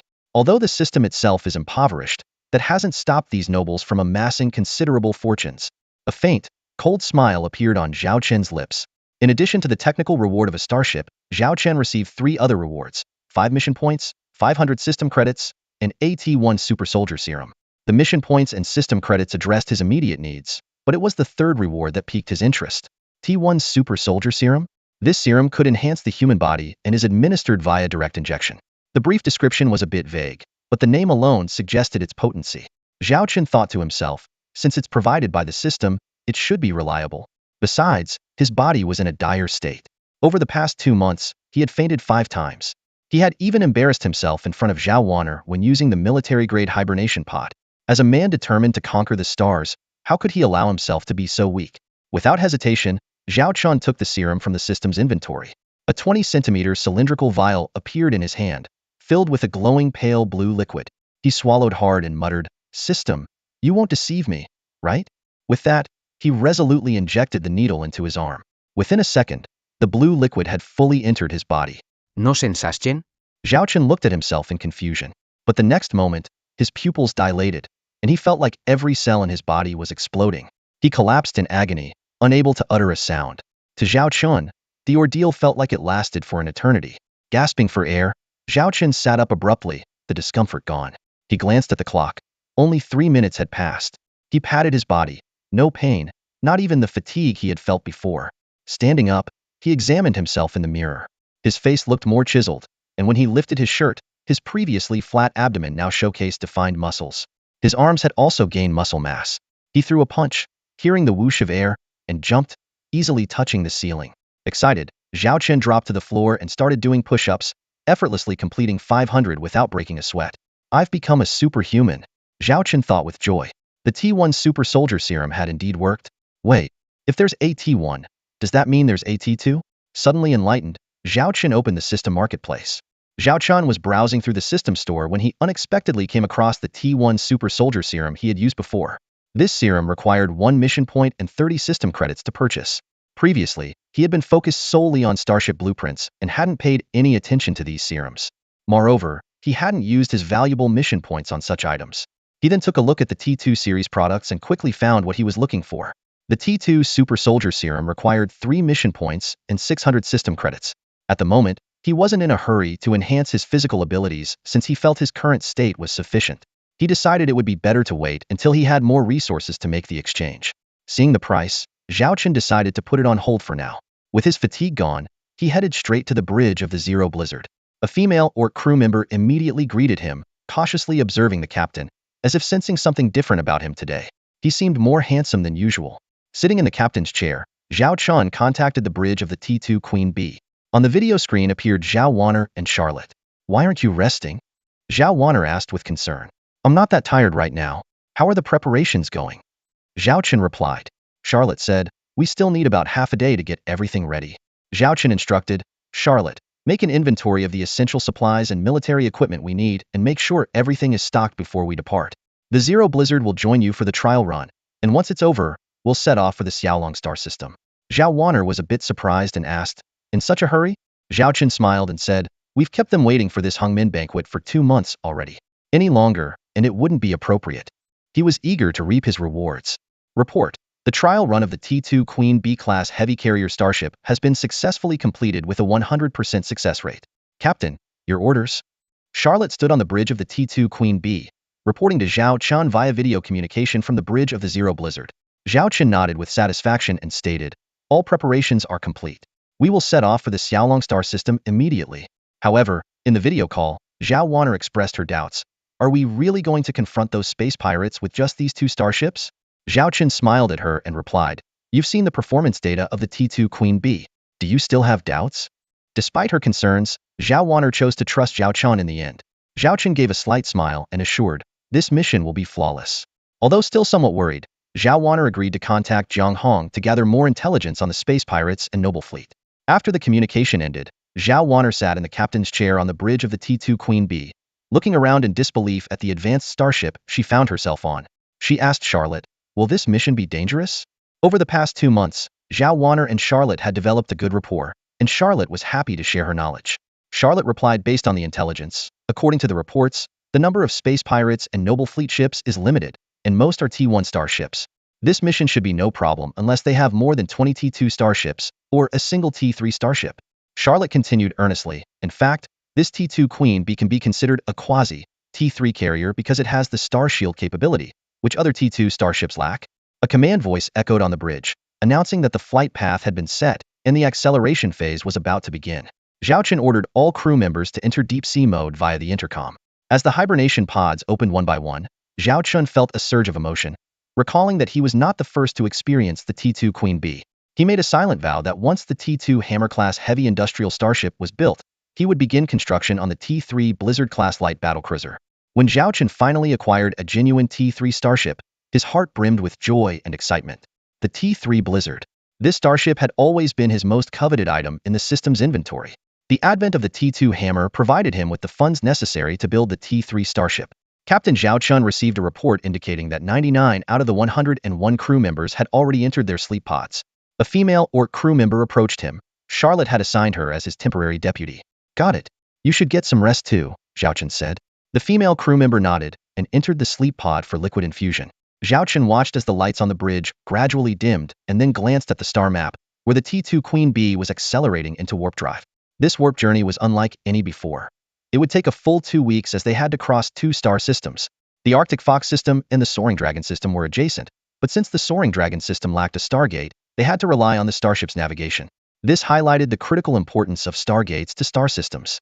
There was a barren expanse between the stars, usually devoid of any resources. Crossing this area would take a significant amount of time, much like how ancient people had to cross vast oceans to reach another continent. This region was known as the interstellar margins. Zhao Chen lay down in his sleep pod, and blue liquid quickly filled around him. Just as he was about to drift into slumber, a voice rang out. Mission triggered. Eliminate the interstellar pirate fleet located in the Soaring Dragon system. Mission difficulty, sea level.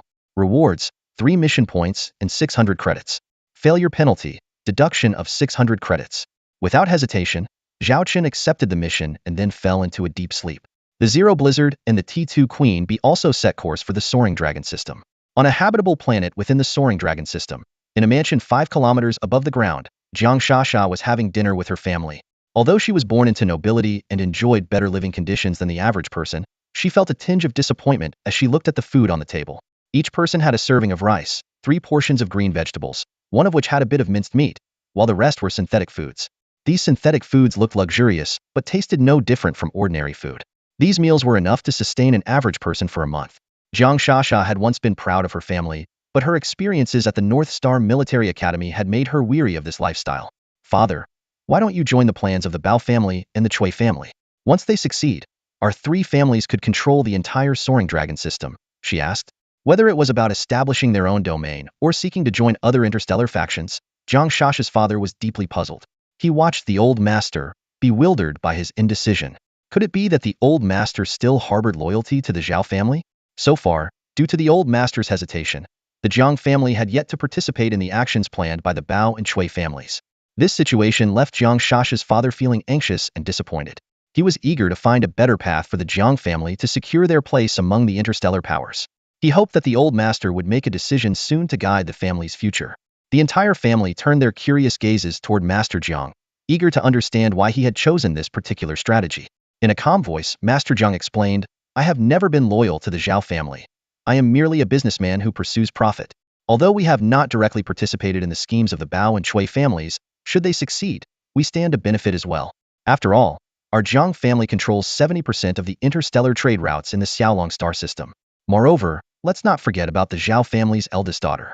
You might think she has distanced herself from the Zhao family just because she hasn't returned in years, but if she learns about the betrayal by the Bao and Chui families, she has the power to deal with them herself. Aligning with them would only invite her retaliation.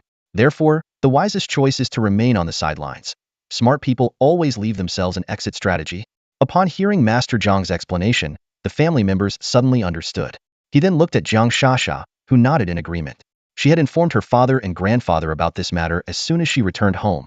What kind of waves can a single starship create? She wondered aloud. I've heard the Bao and Chui families have hired interstellar pirates who are former professional soldiers. Jiang's father sneered, as if already envisioning the downfall of the inept Baron Zhao Chun. When the academy is on break, the Zhao siblings should come back just like Shasha. Why haven't they returned yet? Could they have discovered the Bao and Chui families' plans? Jiang's mother speculated quietly. Jiang Shasha explained, from what we know, Zhao Chun and his sister have gone to the Arctic Fox star system. His ship, the Zero Blizzard, needs repairs there. Although they will return after the break, the exact timing is uncertain. At that moment, a butler approached Master Jiang and whispered a report to him. Turning to his family, Master Jiang announced, latest news. The Baron has departed from the Arctic Fox starport and is expected to return to the Xiaolong star system in 2 weeks, after which he will head to the North Star Starship Military Academy. Jiang's father excitedly responded, but Master Jiang, squinting at his less composed son, cautioned, this time, we must act discreetly. Recall all direct descendants of the Jiang family to avoid any trouble. Jiang's father nodded in agreement. 2 weeks later, in mid-September, 2 starships traversed the boundary space of the star system. The Zero Blizzard indicated its arrival at the destination, and Zhao Chen abruptly opened his eyes, feeling much clearer-headed compared to the warp travel. When the hatch opened, he felt as though he had been injected with the T1 Super Soldier Serum. Despite being immersed in blue liquid earlier, his clothes were now completely dry. He stepped out of the stasis pod, his legs steady and his spirit invigorated. A nearby half-orc female crew member looked at him in astonishment, noting his exceptional condition. She remembered seeing the captain trembling just after waking up not long ago. Typically, it takes at least 3 months to fully adapt to a military stasis pod. However, Zhao Chen appeared calm and composed, ready to dive into work. With Charlotte not on the ship, many tasks fell directly to Zhao Chen, who began issuing orders. Within a minute, all personnel on the bridge were back at their stations, checking various data of the starship. In 3 minutes, everyone was ready and on standby. The communications department attempted to contact the T2 Queen B-class heavy carrier starship. The radar department scanned the surrounding star region, trying to locate the T2 Queen Bee. As Zhao Chen issued commands, a video window popped up, showing the T2 Queen Bee's bridge requesting communication. Zhao Chen connected, and the screen displayed the bridge of the T2 Queen Bee-class heavy carrier starship. You've arrived already? Zhao Chen asked, looking at Charlotte and Zhao Wanner on the screen, feeling puzzled. Zhao Wanner replied, we arrived half a day before you. If it weren't for matching the speed of the Zero Blizzard, with the T2 Queen Bee's level 4 warp engines, we could have arrived 5 days earlier. The Zero Blizzard uses level 3 warp engines, whereas the T2 Queen Bee-class heavy carrier starship uses level 4 warp engines, resulting in a significant speed difference. As Charlotte mentioned, if it weren't for traveling together with the Zero Blizzard, they would have reached the Xiaolong star system much earlier. I got in touch with Jiang Hong. She is very anxious about our sudden actions and repeatedly emphasized that we should leave as soon as possible. Zhao Wanner said. Zhao Chen inquired, does Jiang Hong have any other useful information? Zhao Wanner transmitted a star map. According to Jiang Hong's intelligence, the Bao family and the Cui family were planning an ambush at a specific location. Zhao Chen carefully examined the star map and discovered that the ambush site was precisely on the route to the Zhao family's planet in the Xiaolong star system. They had even calculated the point where the warp journey would end prematurely. The Bao and Cui families had meticulously planned this. If the ambush succeeded, they would immediately launch an attack on the Zhao family's home planet, aiming to exterminate all Zhao family descendants. Our Zhao family really raised a bunch of ungrateful wretches, Zhao Wanner said angrily. Jiang Hong also provided information on the starship models of the interstellar pirate fleet, as well as those of the Bao and Cui families' private fleets. Transmit those two pieces of information to me, Zhao Chen said. Although Zhao Chen felt confident, he knew that one must never be complacent. Familiarity with the enemy is key to winning every battle. Soon, 2 sets of information arrived in front of Zhao Chen. He examined the 2 information panels, which not only listed the names and models of the starships but also included images of the models, as these were relatively common vessels on the market. The pirate fleet consisted of 35 starships, including 5 T2 ships, 1 T2 Grey Shark-class medium interstellar cruiser, 2 T2 Ishtar-class heavy interstellar destroyers, and 2 T2 Ishkor-class medium interstellar frigates. The remaining 30 T1 ships comprised 15 T1 Vulture-class medium interstellar frigates, 10 T1 Scythe-class medium interstellar destroyers, and 5 T1 Blue Jay-class medium interstellar cruisers.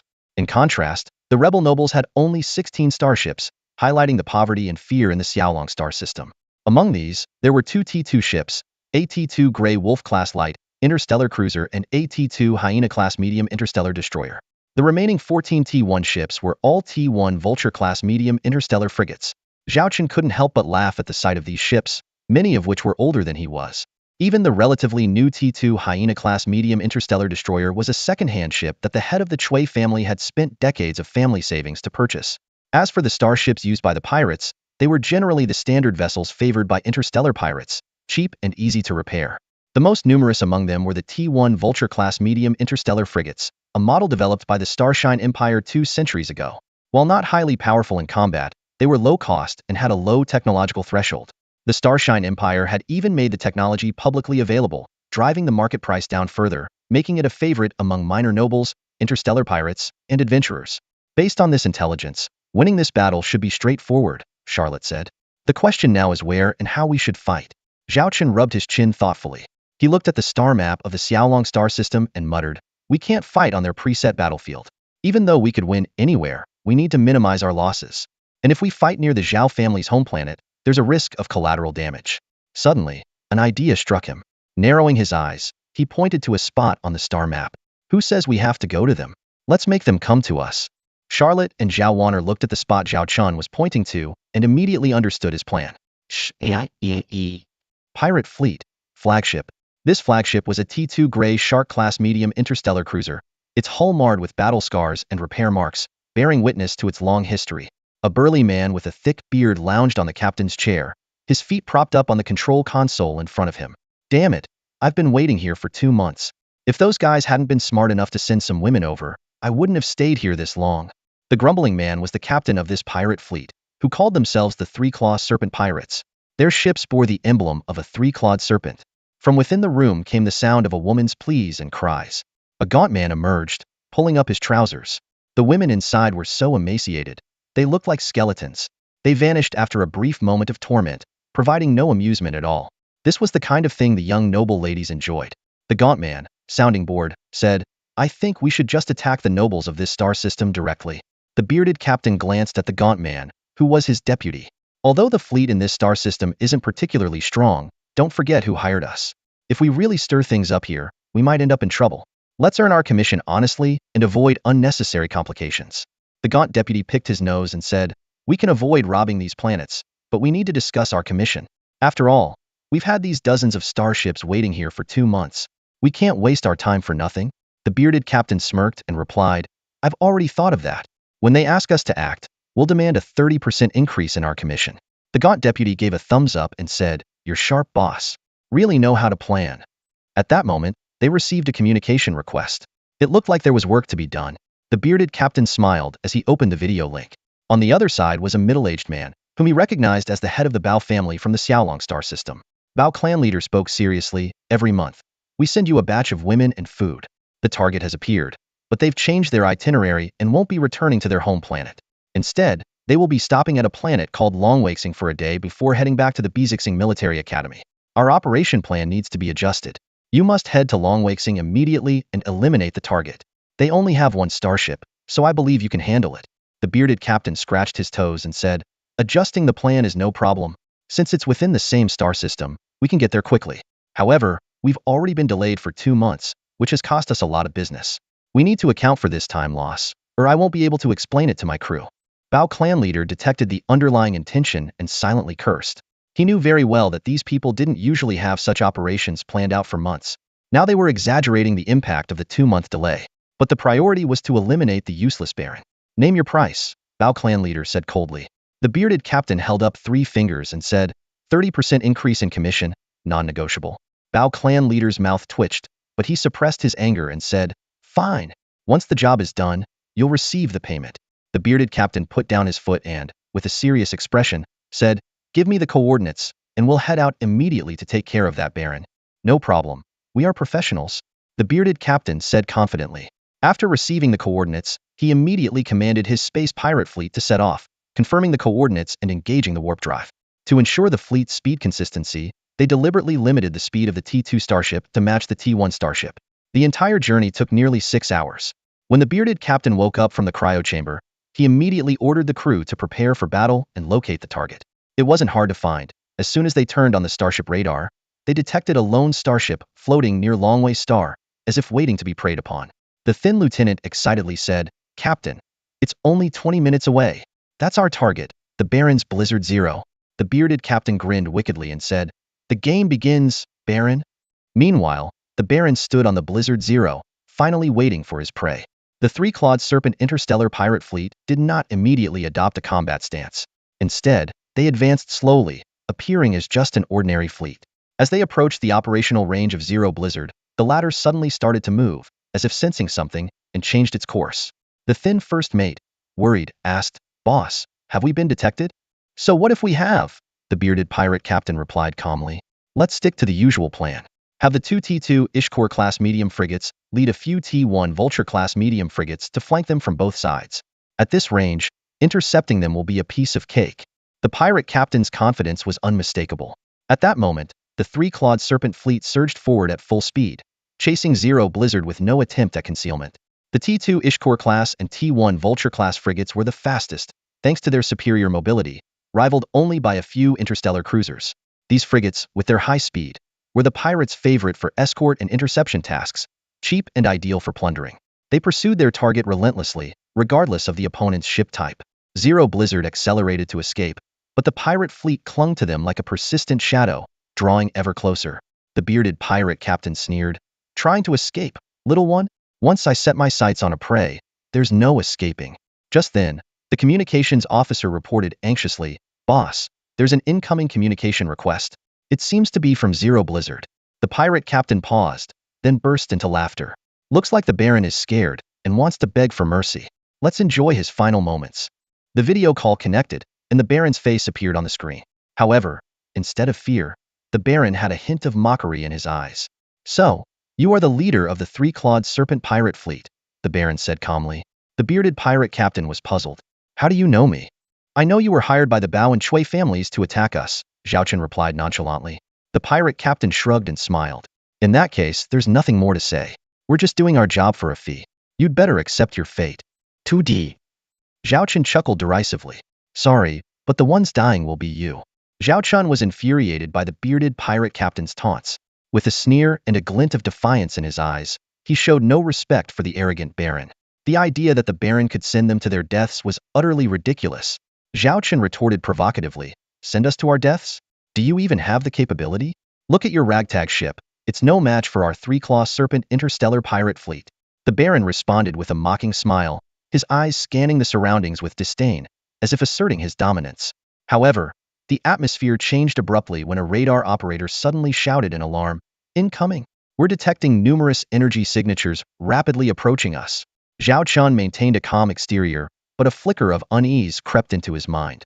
Energy signatures? Could they be enemy ships? The Baron frowned and quickly examined the radar screen, which was filled with countless dots. These dots didn't resemble starships, they looked more like interstellar fighters. It turned out to be a swarm of interstellar drones. Hundreds of them were descending upon them like a dark cloud, causing the Baron's heart to sink. The video communication was still ongoing, and Zhao Chun carefully chose his words, wary of the pirate leader overhearing his thoughts.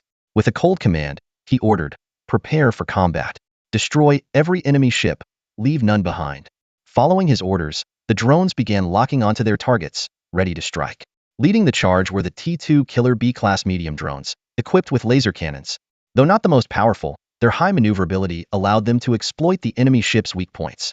However, the enemy's speed was overwhelming, rendering the Baron's close-in defense guns almost useless. A barrage of emergency distress calls flooded the bridge. T-1 Vulture-class medium frigates bridge hit, captain down. T-1 Scythe-class medium destroyer under heavy attack, requesting support. Chaos reigned on the Baron's bridge as a series of dire reports came in. The drones swarmed their ships like ravenous wolves. The Baron roared, "Fight back! Form a firepower net and intercept these enemies." Suddenly, a massive fireball erupted, shaking the entire ship with its shockwave, as if it would engulf them all. The Baron was stunned to see a T-2 Blue J-class medium cruiser being relentlessly bombarded by enemy drones, leading to its destruction. Facing the chaotic and dire situation, the Baron's heart tightened. Realizing the gravity of the situation, he gave new orders, "Split the fleet." One group continues the assault on Zero Blizzard, while the high-mobility fleet searches for the carrier ship. They believe that the enemy's carrier starship was hiding nearby. If they could destroy that carrier, all the enemy drones would cease to be a threat. At this critical moment, the lean lieutenant made a clever suggestion. The bearded pirate captain immediately saw the wisdom in it. He ordered all the destroyers to stay and pursue the Zero Blizzard, while the remaining cruisers and frigates were to search for the enemy carrier at full speed. "Report. We've locked onto the enemy carrier's coordinates," the radar operator excitedly reported. All the returning drones were pointing in the same direction, indicating that the carrier must be in that area. They noticed that these drones weren't trying to conceal their position. Soon, under the radar scan of their starship, they discovered a carrier hiding behind a moon. The bearded pirate captain's eyes gleamed with hatred as he roared, "Charge! I want that carrier blown to pieces." T-2 Queen-class heavy carrier starship, bridge report. The first squadron of interstellar drones has safely returned and landed. Reloading ammunition is expected to take 60 seconds. The combat report for the first batch of interstellar drones has been compiled. We have lost 7 T-2 Killer B-class medium interstellar drones and 1 T-2 Bumblebee-class heavy interstellar drone. However, we successfully destroyed 2 T-1 Blue J-class medium interstellar cruisers, 4 T-1 Vulture-class medium interstellar frigates, and 2 T-1 Scythe-class medium interstellar destroyers. Report. The enemy fleet has locked onto our position and is advancing at full speed. The female crew members on the bridge are all ready, constantly updating the captain and first officer on the current situation. Charlotte stands by, watching Zhao Wanner seated in the captain's chair. Before the battle began, Zhao Chun had privately instructed her to follow Zhao Wanner's commands completely, intervening only if Zhao Wanner made a wrong decision. If the situation spiraled out of control, she would have the authority to take over command. So far, Zhao Wanner's leadership has been commendable. At this moment, the young woman sits in the captain's chair with a calm demeanor, showing no signs of panic, resembling an experienced professional soldier rather than a soon-to-be graduate. Begin deploying T-2 Wasp-class light interstellar drones to intercept the enemy fleet. The starship's engines roared to life, propelling it swiftly in the designated direction while activating the Starshield system. The reloaded interstellar drones are ready for the second wave of attack. Zhao Wanner issues combat orders while intently scanning the data panels. As the menacing interstellar pirate fleet closes in, the T-2 Queen accelerates to evade, but as a heavy carrier, its top speed is only 30 knot star speed, making it impossible to outpace the pursuers. Meanwhile, hatches open on the T-2 Queen's hull, launching T-2 Wasp-class light interstellar drones. In less than 10 seconds, all 300 drones are deployed, forming a dense swarm that charges at the pursuing pirate fleet. The battlefield now features two factions, the T2 Queen and Zero Storm. However, instead of aiding the T2 Queen, Zero Storm alters its course, maneuvering in a right arc and exposing itself to enemy fire. Several pirate ships prepare to open fire, but due to their high speed, targeting takes time. This maneuver is per Zhao Chen's order. Changing course was essential, as Zero Storm's speed made it almost impossible for the pirates to catch up otherwise. Initiate the T2 Heavy 1200mm Devil Crocodile Cannon. Captain Zhao Chun gives the command. Acknowledged, initiating the T2 Heavy 1200mm Devil Crocodile Cannon. It will be ready in 10 seconds. 10. The bridge crew quickly executes the order. The massive cannon of T2 Zero Storm now comes into view. The right side ship shuts down its engines while the left side ship advances at full speed, executing an in-place turn. Zhao Chen stood on the command deck, his gaze unwavering as he locked onto the T2 Ishtar-class heavy interstellar destroyer. Suddenly, he issued the attack order. The starship began combat preparations, shutting down the right engine while pushing the left engine to full speed.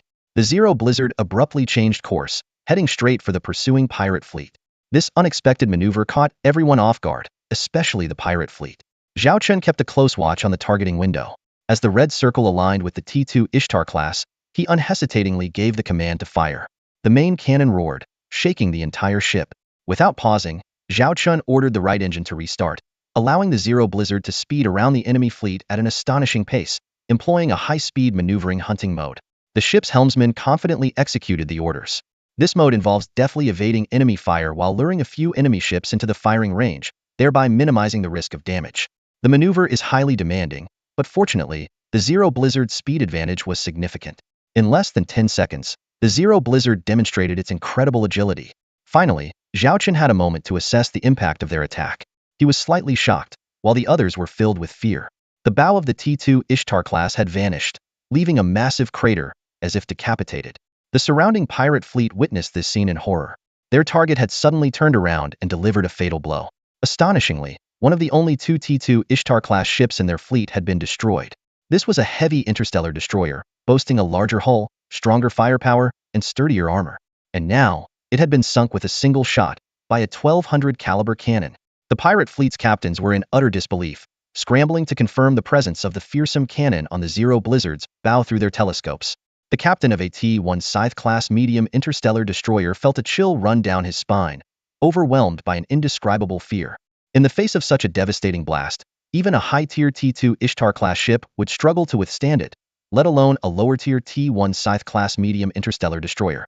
The sheer destructive power makes one wonder what kind of fate would befall anyone hit by it. Every 5 minutes, Zhao Chen, with a stoic expression, counted the enemy starships as if playing a ruthless game. 1 ship, 2 ships, 3 ships. With each shot fired, his smile grew increasingly cunning. Captain, one of our T2 Ishtar-class ships has been destroyed by a fierce attack from the Zero Blizzard. Just 1 shot. The frantic cries on the internal comms sent shockwaves through the bearded pirate captain. His T2 Ishtar-class heavy interstellar destroyer was the jewel of his fleet, symbolizing his power and wealth. While other T1 starships could be replaced, the rarity of a T2 starship was beyond words. The pirate captain had spent 5 years of savings to acquire this T2 Ishtar from the black market, and now it was gone in an instant. How could he accept this reality? In his fury, he shouted, "This is impossible. Don't think you can fool me. A 1200mm caliber cannon? This is no joke." Facing the trembling voice of his subordinate, the bearded pirate captain knew this was no prank. He shifted the blame to his employers, the Bao family and the Chui family, vowing to demand double the payment or even attack their planets. However, he would never get the chance to carry out these threats. As they pursued the enemy carrier starship, his T1 ships were systematically destroyed by the enemy's interstellar drones, especially the formidable T2 interstellar bombers with firepower akin to the main cannons of T2 starships. Under the combined assault of these drones, a T1 ship would soon become a wreck. News came in that they had lost a T1 Blue Jay-class medium interstellar cruiser, and the pirate captain clenched his fists in rage. Upon entering firing range, the pirate captain ordered an immediate attack, hoping to obliterate the enemy carrier starship. However, when the laser main cannon fired, it exploded and dissipated against the light shield surrounding the carrier, inflicting no damage. The space pirates stood in shock, and the pirate captain, seething with anger, demanded from the pirate responsible for the weapon modules, "What the hell is going on?" The pirate crew stood bewildered, staring at the frail adjutant. They murmured in disbelief, Star. Shield. Suddenly, realization dawned upon them. Yes, it was indeed the Star Shield. But how could a T2 carrier starship be equipped with a star shield? They began to doubt. Could this be a T3 carrier starship? The bearded pirate captain, listening to the chatter, roared for silence. He turned to the adjutant and said coldly, "The star shield isn't exclusive to T3 starships. Look at this carrier. It doesn't resemble a T3 class at all. Based on the scale and combat capability of its drones, it's clearly not a T3 carrier. Yet, we just saw the star shield in action." Beads of sweat formed on the adjutant's forehead as he realized the interstellar battle had spiraled out of their control. The pirate captain frowned and asked, "So, what do we do now?" The adjutant replied gravely, "The star shield can only defend against attacks from one direction at a time. If we can attack from multiple directions simultaneously, the shield will be overwhelmed." The bearded pirate captain bit his lip, tasting the metallic tang of blood. He understood the adjutant's plan, but they had chased this carrier starship at great cost, losing several T1 starships just to catch up. What further losses would a multi-directional attack entail? "Boss, we have no way back. If we retreat, will the Baron let us go unscathed?" The adjutant took a deep breath and said, "I understand now. The Baron has been prepared all along. He set up this trap, using his flagship to lure us in, then unleashed his drones on us. This was a premeditated ambush." At this moment, they were cornered. They had no choice but to go all out. Full speed ahead. "We must destroy that carrier starship." The bearded pirate captain gritted his teeth, his voice resolute. They were at the point of no return and could only fight against their fate. Report: T1 Blue Sparrow-class medium cruiser, Ship 03's side armor has been hit. Hull integrity at 50%. Report: T1 Vulture-class medium frigate, Ship 11 has been sunk. All crew lost. Report: T1 Vulture-class medium frigate, Ship 19 has been heavily damaged, lost power, and is unable to navigate. Report: T2 Ishkor-class medium frigate has a 10-meter diameter hole in its port side. 23 compartments sealed, 32 casualties, hull systems damaged, speed drastically reduced. The chase had been ongoing for over half an hour. The T2 Queen B-class heavy carrier's drones had taken off and landed multiple times, with a loss rate exceeding 30%. However, due to the exceptional interception capabilities of the T2 drone-class light drones, the pursuing pirates couldn't find an opportunity to flank the T2 Queen B. The Star Shield continuously deflected rear attacks, and the situation grew increasingly perilous. The battleship had sustained severe damage, and the Star Shield was down to just 44% energy. A faint glow flickered across the shield as the crew of the T2 Queen B anxiously reported the energy levels. On the bridge, Zhao Wanner watched the energy indicator drop from green to yellow, and soon it would turn to a dangerous red. Despite the dire situation, Zhao Wanner's expression remained calm. The holographic display on the bridge showed that the enemy's T2 Ishkor-class medium interstellar frigate had broken through the defenses of our T2 drone-class light interstellar drones and was closing in on our starboard side. Meanwhile, the enemy flagship, a T2 Grey Shark-class medium interstellar cruiser, continued to bombard us from the rear. Facing threats from both directions, our Star Shield struggled to withstand the attacks. The shield control officer reported to the captain. Zhao Wanner stood silent for a moment, then issued a sharp command. "Deploy all interstellar drones to attack the T2 Ishkor with full force. Maintain the Star Shield to defend against the rear assault." Charlotte watched Zhao Wanner's decisive orders, understanding that this was the best course of action under the circumstances. Neutralizing one threat, even at some cost, would at least prevent the situation from deteriorating further. "Commander, we are in position on the target's flank. Requesting permission to fire." The captain of the T2 Ishkor barked. The bearded pirate captain roared over the communication channel, "Fire! Blow a big hole in them. Prepare to fire." However, at that moment, an astonishing scene unfolded. A starship swiftly maneuvered to the flank of the carrier battleship, positioning itself between the T2 Ishkor and the T2 Queen B, and charged toward the T2 Ishkor at full speed. The sight of the 1,200mm cannon was a harbinger of what was to come. The pirate captain of the T2 Ishkor trembled in his chair, shouting in terror, "Fire! Fire now!" The main laser cannon of the T2 Ishkor-class medium interstellar frigate roared, its beams slicing through the void like a sword, aiming directly at the T2 Queen-class heavy carrier starship, blocking its path. Simultaneously, the massive caliber cannons of the Zero Blizzard unleashed their own barrage. Suddenly, a blazing fireball erupted between the two ships, creating a swirling vortex of gas.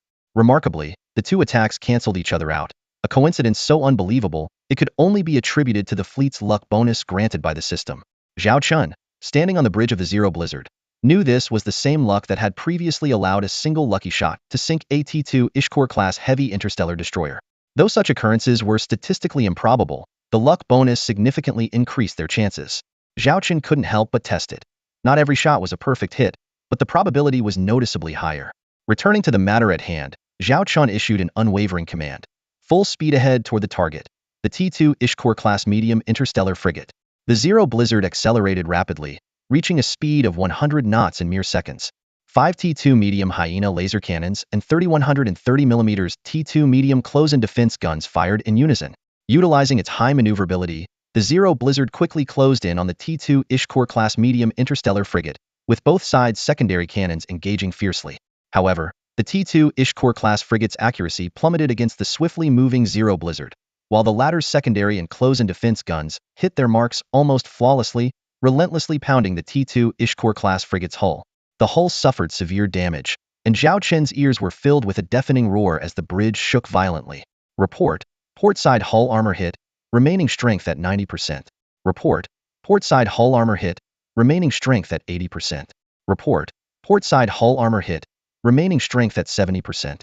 Despite this being the first time the Zero Blizzard had taken enemy fire, its robust interstellar battleship armor handled the frigate's secondary cannon fire with ease. On the other hand, the T2 Ishkor-class medium interstellar frigate, under the relentless assault of the Zero Blizzard, was in critical condition, its hull battered and even starting to crack. The only hope for the T2 Ishkor-class frigate was to wait for its main laser cannon to cool down and reset. Just then, a cold glint flashed in Zhao Chen's eyes. From the stern of the Zero Blizzard, 3 T2 Hornet-class heavy interstellar drones launched into the sky. 3 interstellar torpedoes were released at a dangerously close range to the T2 Ishkor-class medium interstellar frigate. Due to the intense battle with the Zero Blizzard, most of the frigate's weapons were in cooldown mode, leaving it defenseless against the incoming T2 Hornet-class heavy interstellar drones.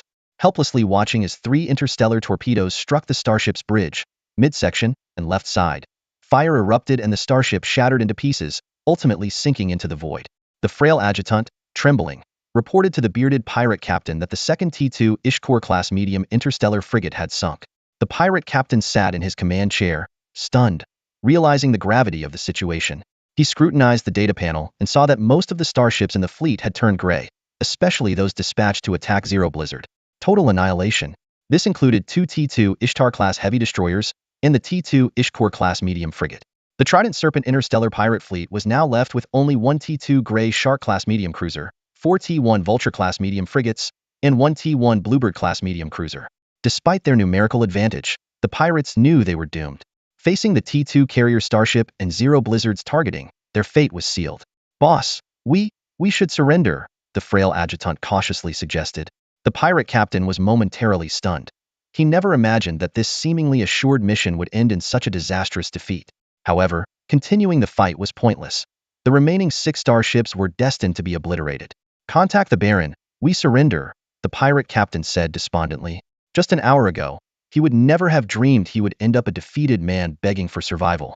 "Captain, the enemy flagship has sent a communication, indicating their willingness to surrender," Charlotte reported aboard the T2 Queen Bee. Zhao Chen coldly replied, "Accept their surrender, but they must shut down all engines immediately." Charlotte hesitated for a moment, but ultimately relayed the captain's order. Shortly thereafter, all 6 starships shut down their engines. In the darkness, the interstellar pirates silently contemplated their future fate. Imprisonment? Enslavement? Forced to mine until death? At least, they were still alive. "Report, the enemy's 6 starships have shut down their engines," Charlotte reported. Zhao Chen suddenly issued an unexpected command. Zero Blizzard and the T2 Queen Bee carrier, immediately attack those 6 pirate starships and eliminate them. He coldly watched the 6 starships. Their arrival sealed the city's fate. Its downfall was inevitable the moment they set foot on this land. As they entered, the wheels of destiny began to turn, dooming the city to destruction. These people came from afar, driven by ambition and greed. Their eyes fixated solely on profit and power. They spared no effort in conquering lands, plundering resources, and ruthlessly exploiting everything this land had to offer.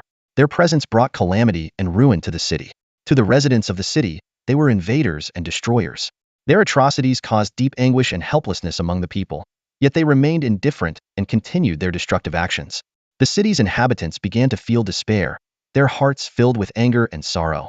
However, among the people of this land, there were also brave souls who refused to bow to the invaders. United, they vowed to defend their homeland at all costs. They displayed unyielding determination and steadfast belief, facing a formidable enemy without flinching. willing to sacrifice themselves to uphold the dignity of their land. Eventually, the battle erupted, the air thick with smoke and the scent of blood. Both sides engaged in fierce combat, and in that moment, life seemed incredibly fragile. But the forces of justice ultimately triumphed over evil. The courageous defenders succeeded in driving away the invaders, saving the city. In the joy of victory, the people remembered the warriors who fought for freedom and justice. Their sacrifices and dedication brought new life to the city. Their spirit is eternally etched into the land, becoming an everlasting legend of the city. When Zhao Qin issued the order, everyone's emotions varied. Zhao Wanner was startled and asked in confusion, "They've already surrendered. Why must we destroy them?" Zhao Qin's face was cold. Surrender? When they chose to initiate this battle, they already knew the outcome. If we had been defeated, have you ever thought about the fate we would face if we didn't surrender?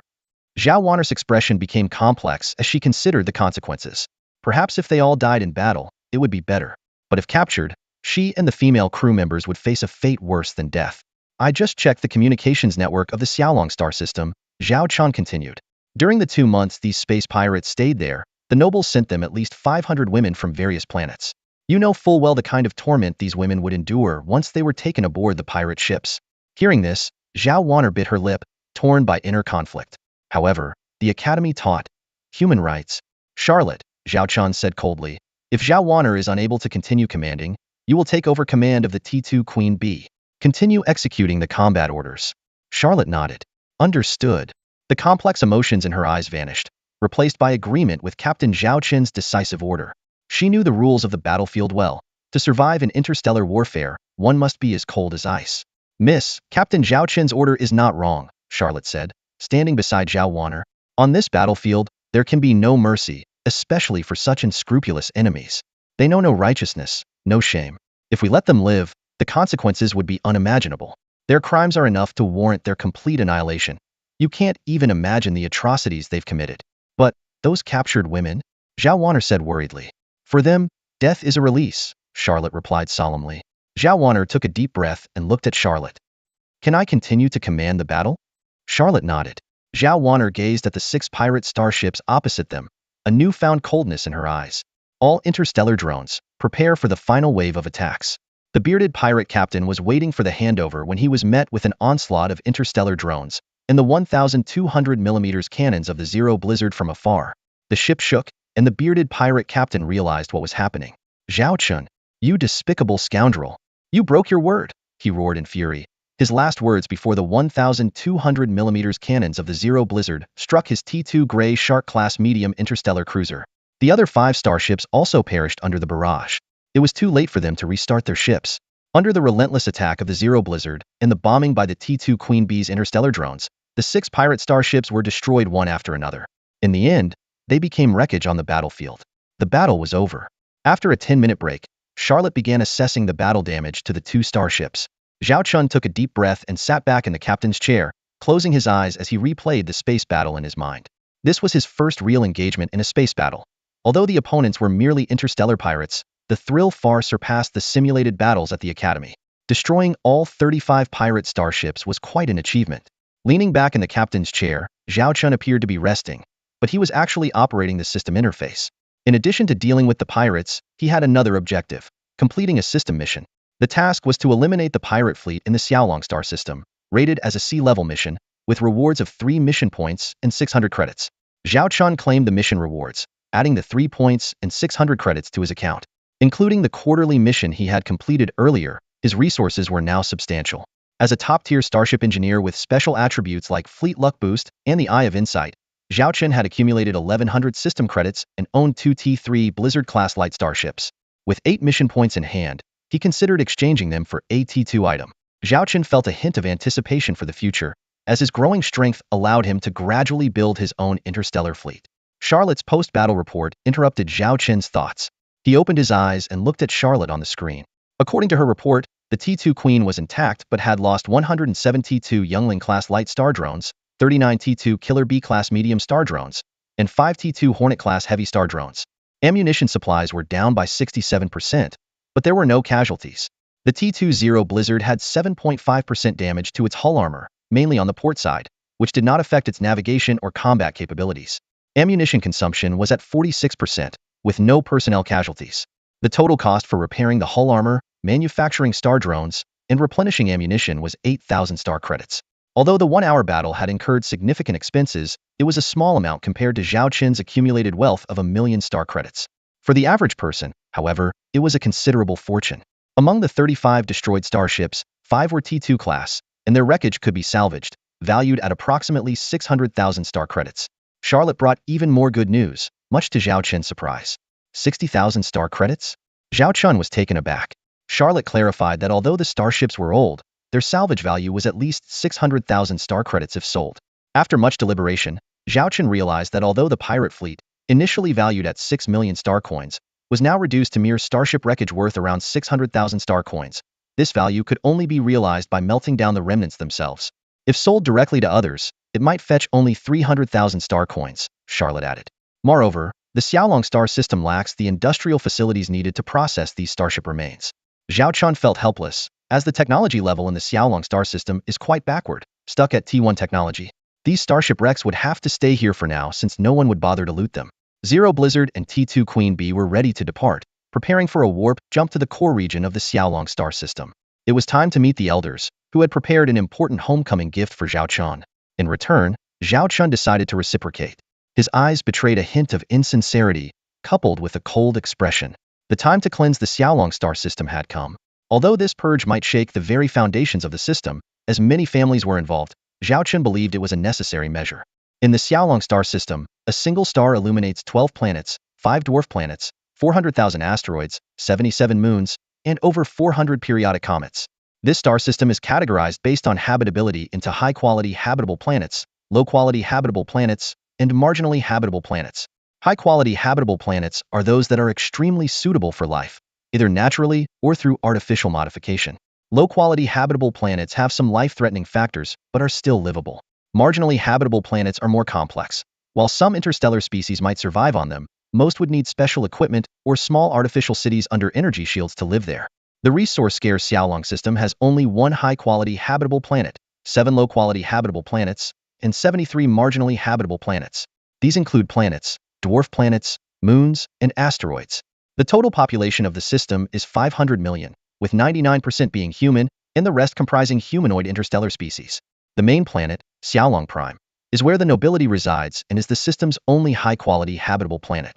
However, today, an eerie atmosphere engulfs Xiaolong Prime. All space elevators have ceased operation, and starships are prohibited from departing the spaceport. These orders seem to herald a significant event. Patriarch Bao sits in a hall chair, surrounded by anxious family members. One impatient family member asks, "Patriarch, can we set out to attack the Zhao residence now?"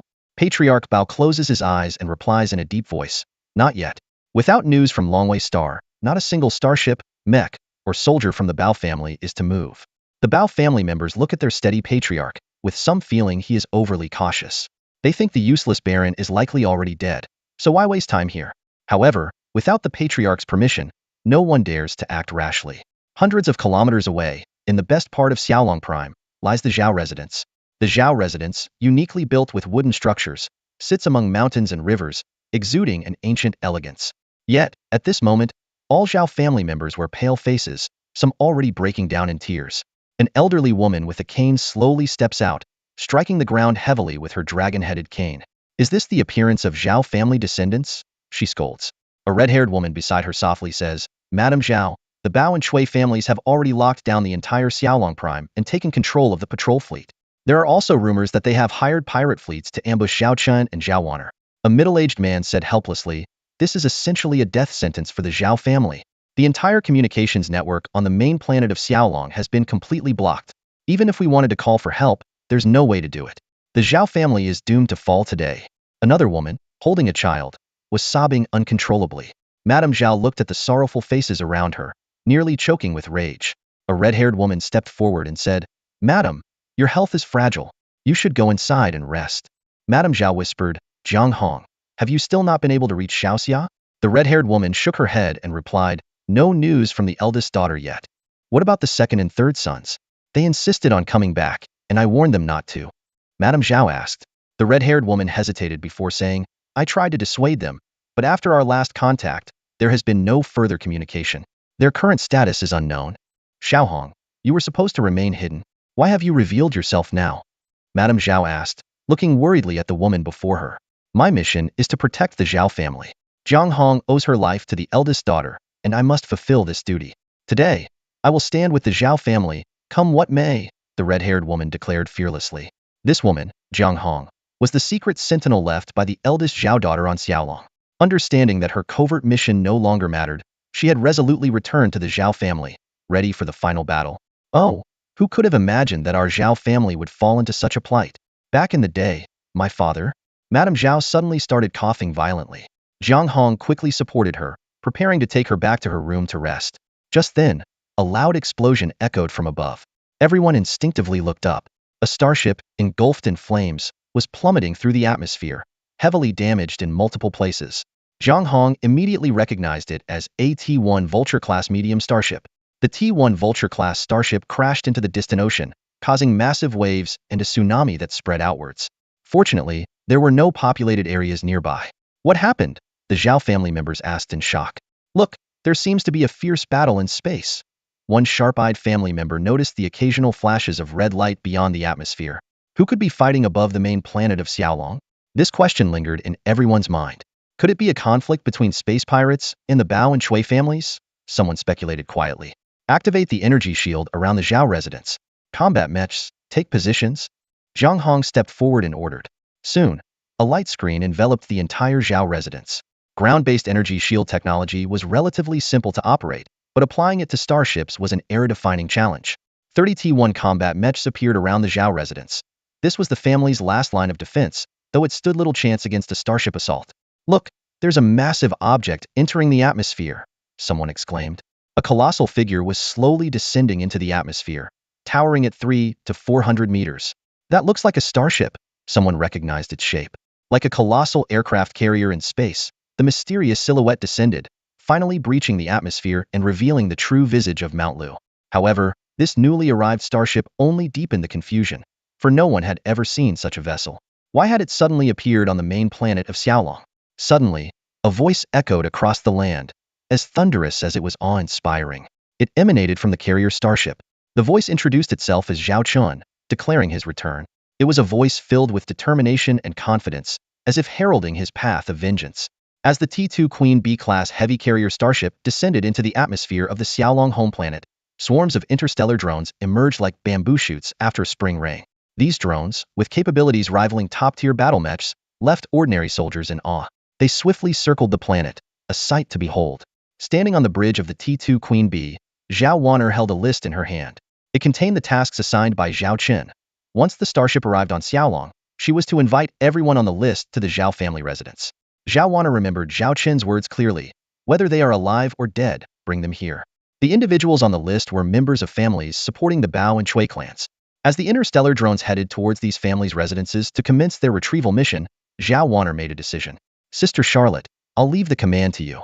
I'll take a shuttle to the Zhao family residence. Charlotte nodded, reminding her, for your safety, I'll send a squad of interstellar drones to accompany you. Zhao Wanner left the bridge and headed straight to the hangar, boarding a shuttle.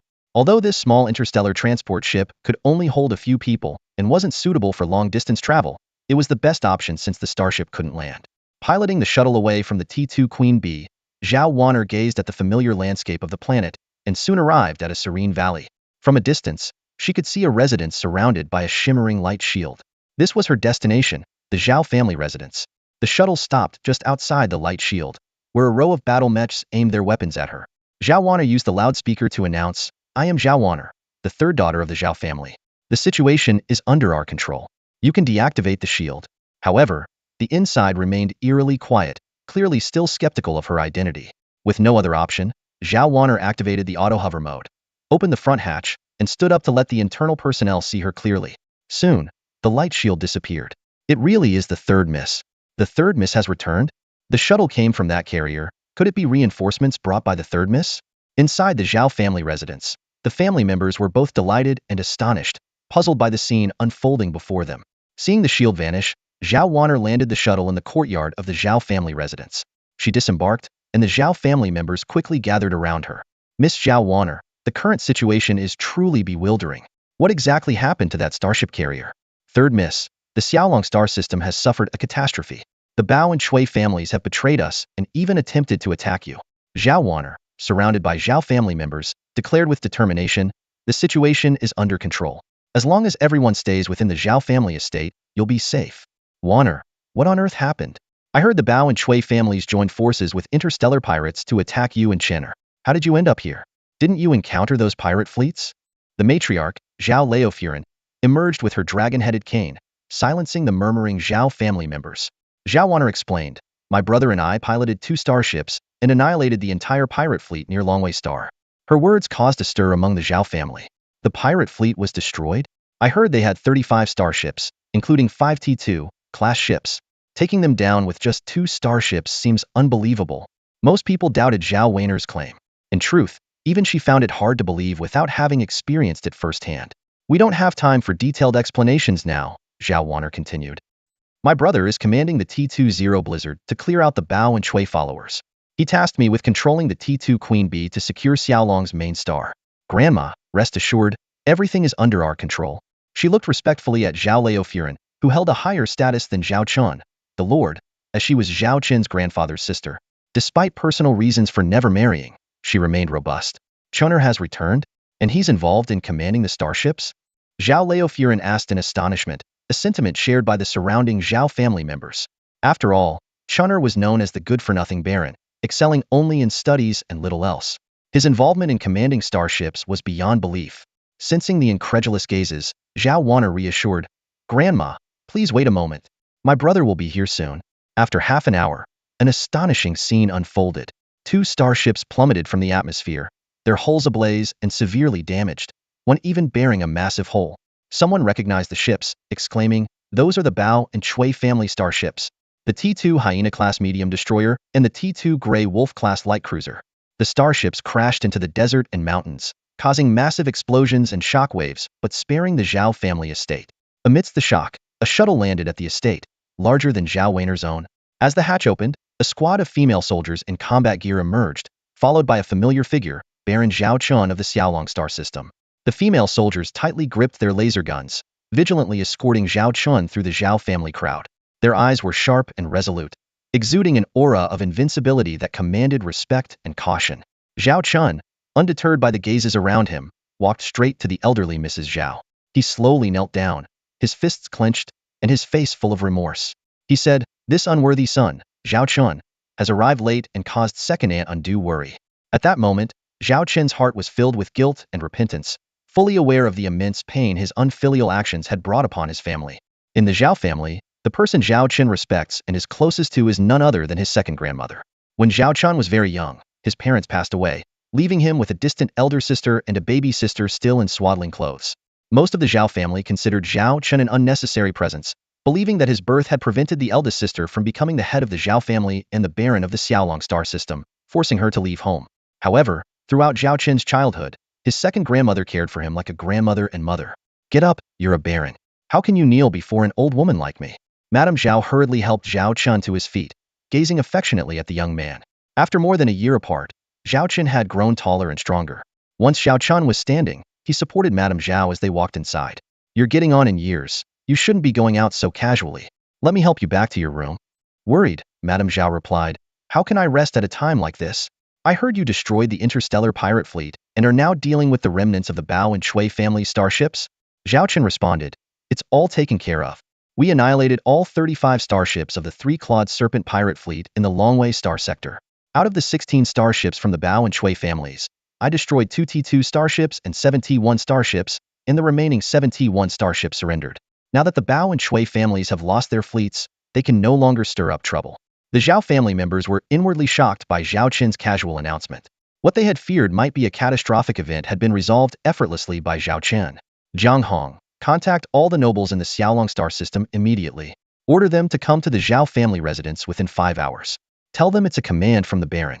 Those who don't comply will face the consequences." Zhao Chen ordered Jiang Hong, whom he was meeting for the first time. Jiang Hong was slightly taken aback and glanced at Zhao Wanner, who said, "Jiang Hong, follow my brother's instructions." Jiang Hong then began to handle the matter. "Chunner, how do you plan to deal with this?" Madame Zhao sensed the intention behind Zhao Chen's words. Zhao Chen nodded and replied, "The Xiaolong star system has been corrupt for many years. It's time for a major overhaul." Madame Zhao looked at Zhao Chun, her withered hand gently stroking his cheek. "You've grown up, our Chunner has grown up. Go ahead, no matter what you do, you are the Baron of the Zhao family, and I support you. A bit concerned, Zhao Chen said, Grandmother, the upcoming scene might not be suitable for you to witness. Perhaps you should move to another place? Madame Zhao laughed heartily, gripping her dragon-headed cane. Chunner, do as you see fit. I've lived for over 100 years and have seen more than you can imagine. You might not know this, but when your grandfather became a lord, I was the deputy commander of the Xiaolong Star System fleet. Today, I'll sit right here and watch how our Chunner cleans house. Wanner, bring that chair over here. Zhao Wanner gazed at her brother, a sense of inexplicable admiration welling up inside her. She felt that he had become the strongest pillar in her heart. Zhao Chen nodded slightly. Wanner strolled into the house and brought out an ancient redwood chair adorned with dragon carvings. The chair's surface was weathered and cracked, bearing the marks of time. This was a treasured heirloom left by Zhao Chen's great-grandfather, the founder of the Zhao family. The old matriarch of the Zhao family cherished this redwood dragon chair. She held a dragon-headed cane as she sat on the chair. Just then, a fleet of interstellar drones appeared in the distant sky, carrying unidentified objects beneath their frames. A shocking scene unfolded before the Zhao family. Several corpses were dropped directly into the Zhao family courtyard by the drones. A voice emanated from one of the machines. Reporting to the captain, the Chui family resisted stubbornly and attempted to use force. As per your orders, the Chui family residence has been destroyed, and all members of the Chui family have been eliminated. These are the bodies of the Chui family head and several of their high-ranking members. Chui family? The Zhao family stared at the bloodied corpses on the ground, confirming a horrifying reality. Those were indeed the remains of the Chui family head. Some family members couldn't help but gag, the stench of blood filling the air. That old bastard from the Chui family should have met his end long ago. If it weren't for the generosity and favor of our ancestors, the Chui family wouldn't have reached their current status in the Xiaolong star system. It's disgraceful, the Zhao matriarch said, her expression unchanging as she watched the gruesome scene and condemned the Chui family. More interstellar drones arrived in succession, some carrying corpses, others bringing live captives.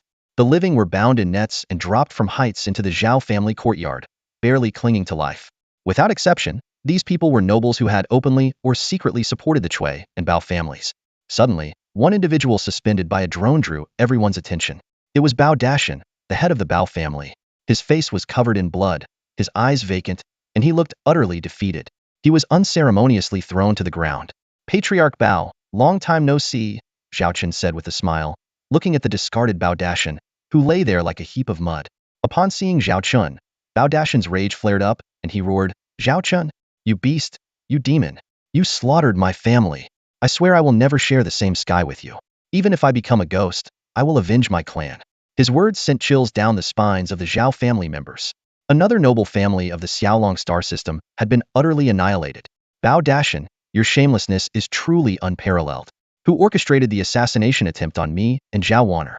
Who secretly organized the ground forces to seize control of the Zhao family residence after my death? Zhao Chen retorted sarcastically. Bao Dashan was left speechless by the mockery, though he glared at Zhao Chen with a burning hatred, wishing he could tear him apart. Unfortunately, with his legs broken, revenge was impossible. Find me a post and tie Patriarch Bao to it. Do the same with those corpses. Make sure they don't catch a chill, Zhao Chen ordered calmly. Soon, Bao Dashan, once the head of one of the three great noble families of the Xiaolong star system, was bound to a post like livestock. Madame Zhao silently observed Zhao Chen's actions, her heart filled with helplessness and compassion. She chose to remain silent, simply savoring her tea as if lost in thought. At that moment, a shuttle slowly descended outside the Zhao family residence but was intercepted by interstellar drones, unable to proceed further. A servant hurriedly came to report, the head of the Jiang family is here to visit. The Jiang family, as one of the three remaining major families in the Xiaolong star system, was also the family of Zhao Chen's fiancée, Jiang Shasha. Complex emotions surged in Madame Zhao's heart. How should she deal with this special guest? Elder Jiang Xiong, the patriarch of the Jiang family, was slowly walking into the Zhao family residence with his son and daughter. Father, is it true what you said earlier? That 2 starships completely annihilated the interstellar pirate fleet? Jiang Ziwen, Jiang Shasha's younger brother, asked in a hushed voice. Jiang Shasha, standing nearby, looked deeply troubled. She bit her lip as if lost in thought. The battle took place on Longwei Star, where we have extended family. The news is absolutely true. The wreckage of those pirate starships is still floating outside Longwei Star, Jiang Xiong said in a solemn tone. Sis, are both of those starships Zhao Chen's? Where did he get such powerful ships? Jiang Ziwen asked curiously. Jiang Shasha recalled the images of the 2 starships their father had shown her earlier. One of them was the carrier starship hovering 20,000 kilometers above their heads. One is called Blizzard Zero. Zhao Chen used it to win a starship duel at the Northern Star Starship Military Academy. I haven't seen the other carrier starship before, so I'm not sure, Jiang Shasha said quietly. Suddenly, the scent of blood filled the air. As they wondered where the smell was coming from within the Zhao residence, the scene before them made their eyes widen in shock. Stone pillars stood tall in the Zhao family's courtyard, each one with a person tied to it, some alive, some barely hanging on, and others already dead. They recognized these people, knowing their identities. Among them were the heads of the Bao and Chui families, two of the three major families in the Xiaolong star system. The trio passed through the forest of stone pillars and approached the Zhao family members. Jiang Shasha looked at the man before her. He seemed familiar yet completely different. His eyes, expression, and aura made it feel like the Zhao Chun she had known for over 20 years was a different person entirely. Jiang Xiong of the Jiang family, along with my children Jiang Ziwen and Jiang Shasha, here to pay respects to Baron Zhao, Jiang Xiong said, bowing first. Jiang Ziwen and Jiang Shasha followed suit. Uncle Jiang, you arrived quite early, Zhao Chen said with a smile. As soon as I received the Baron's message, I came immediately, not daring to delay, Jiang Xiong replied, his head lowered in a humble and respectful manner. Are you aware of the rebellion by the Bao and Chui families? Zhao Chen asked directly, getting straight to the point. Jiang Ziwen and Jiang Shasha felt a chill run down their spines, as if a blade was pressed against their necks. Yes, I am aware, Jiang Xiong responded. Were you involved? Zhao Chen asked calmly. No, I was not, Jiang Xiong replied. If you weren't involved, what were you doing during this time? Zhao Chen pressed, his gaze fixed on Jiang Xiong. I only learned of the Bao and Chui family's rebellion a month ago, but by then, the Xiaolong main star was already under their control. They had forcibly requisitioned my starships as well. I didn't want to join them, but I was powerless to stop them, so I could only watch as it all unfolded. Thankfully, the Baron is safe and managed to resolve the crisis, Jiang Xiong said, his tone shifting as he knelt on one knee. But I know that as a subordinate, doing nothing in the face of the Bao and Chui family's rebellion is tantamount to being an accomplice. I, Jiang Xiong, am willing to accept any punishment from the Baron, but I beg for the mercy of my family and children. Jiang Shasha looked worriedly at her father, and then at the unfamiliar man before them. Zhao Chen's expression was grave, but he didn't directly criticize the Jiang family. He first instructed his children to step aside, and then convened a meeting of the nobility from the Xiaolong galaxy to shift the topic. As time passed, more bodies and prisoners began to accumulate in the Zhao family compound. When the heads of the noble families arrived for the meeting and saw the bloody scene, they were all terrified. Once everyone was present, Zhang Hong approached Zhao Chun and whispered something to him. Zhao Chen glanced around. Apart from those tied to the pillars, all the major and minor nobles of the Xiaolong galaxy were in attendance. Among them, the Jiang family was one of the three most powerful families. As for the rebellion of the Bao and Chui families, I have already dealt with it. Those involved are tied to those pillars. He pointed to the blood-stained pillars. Zhao Chen suddenly became stern, exuding an air of authority without raising his voice.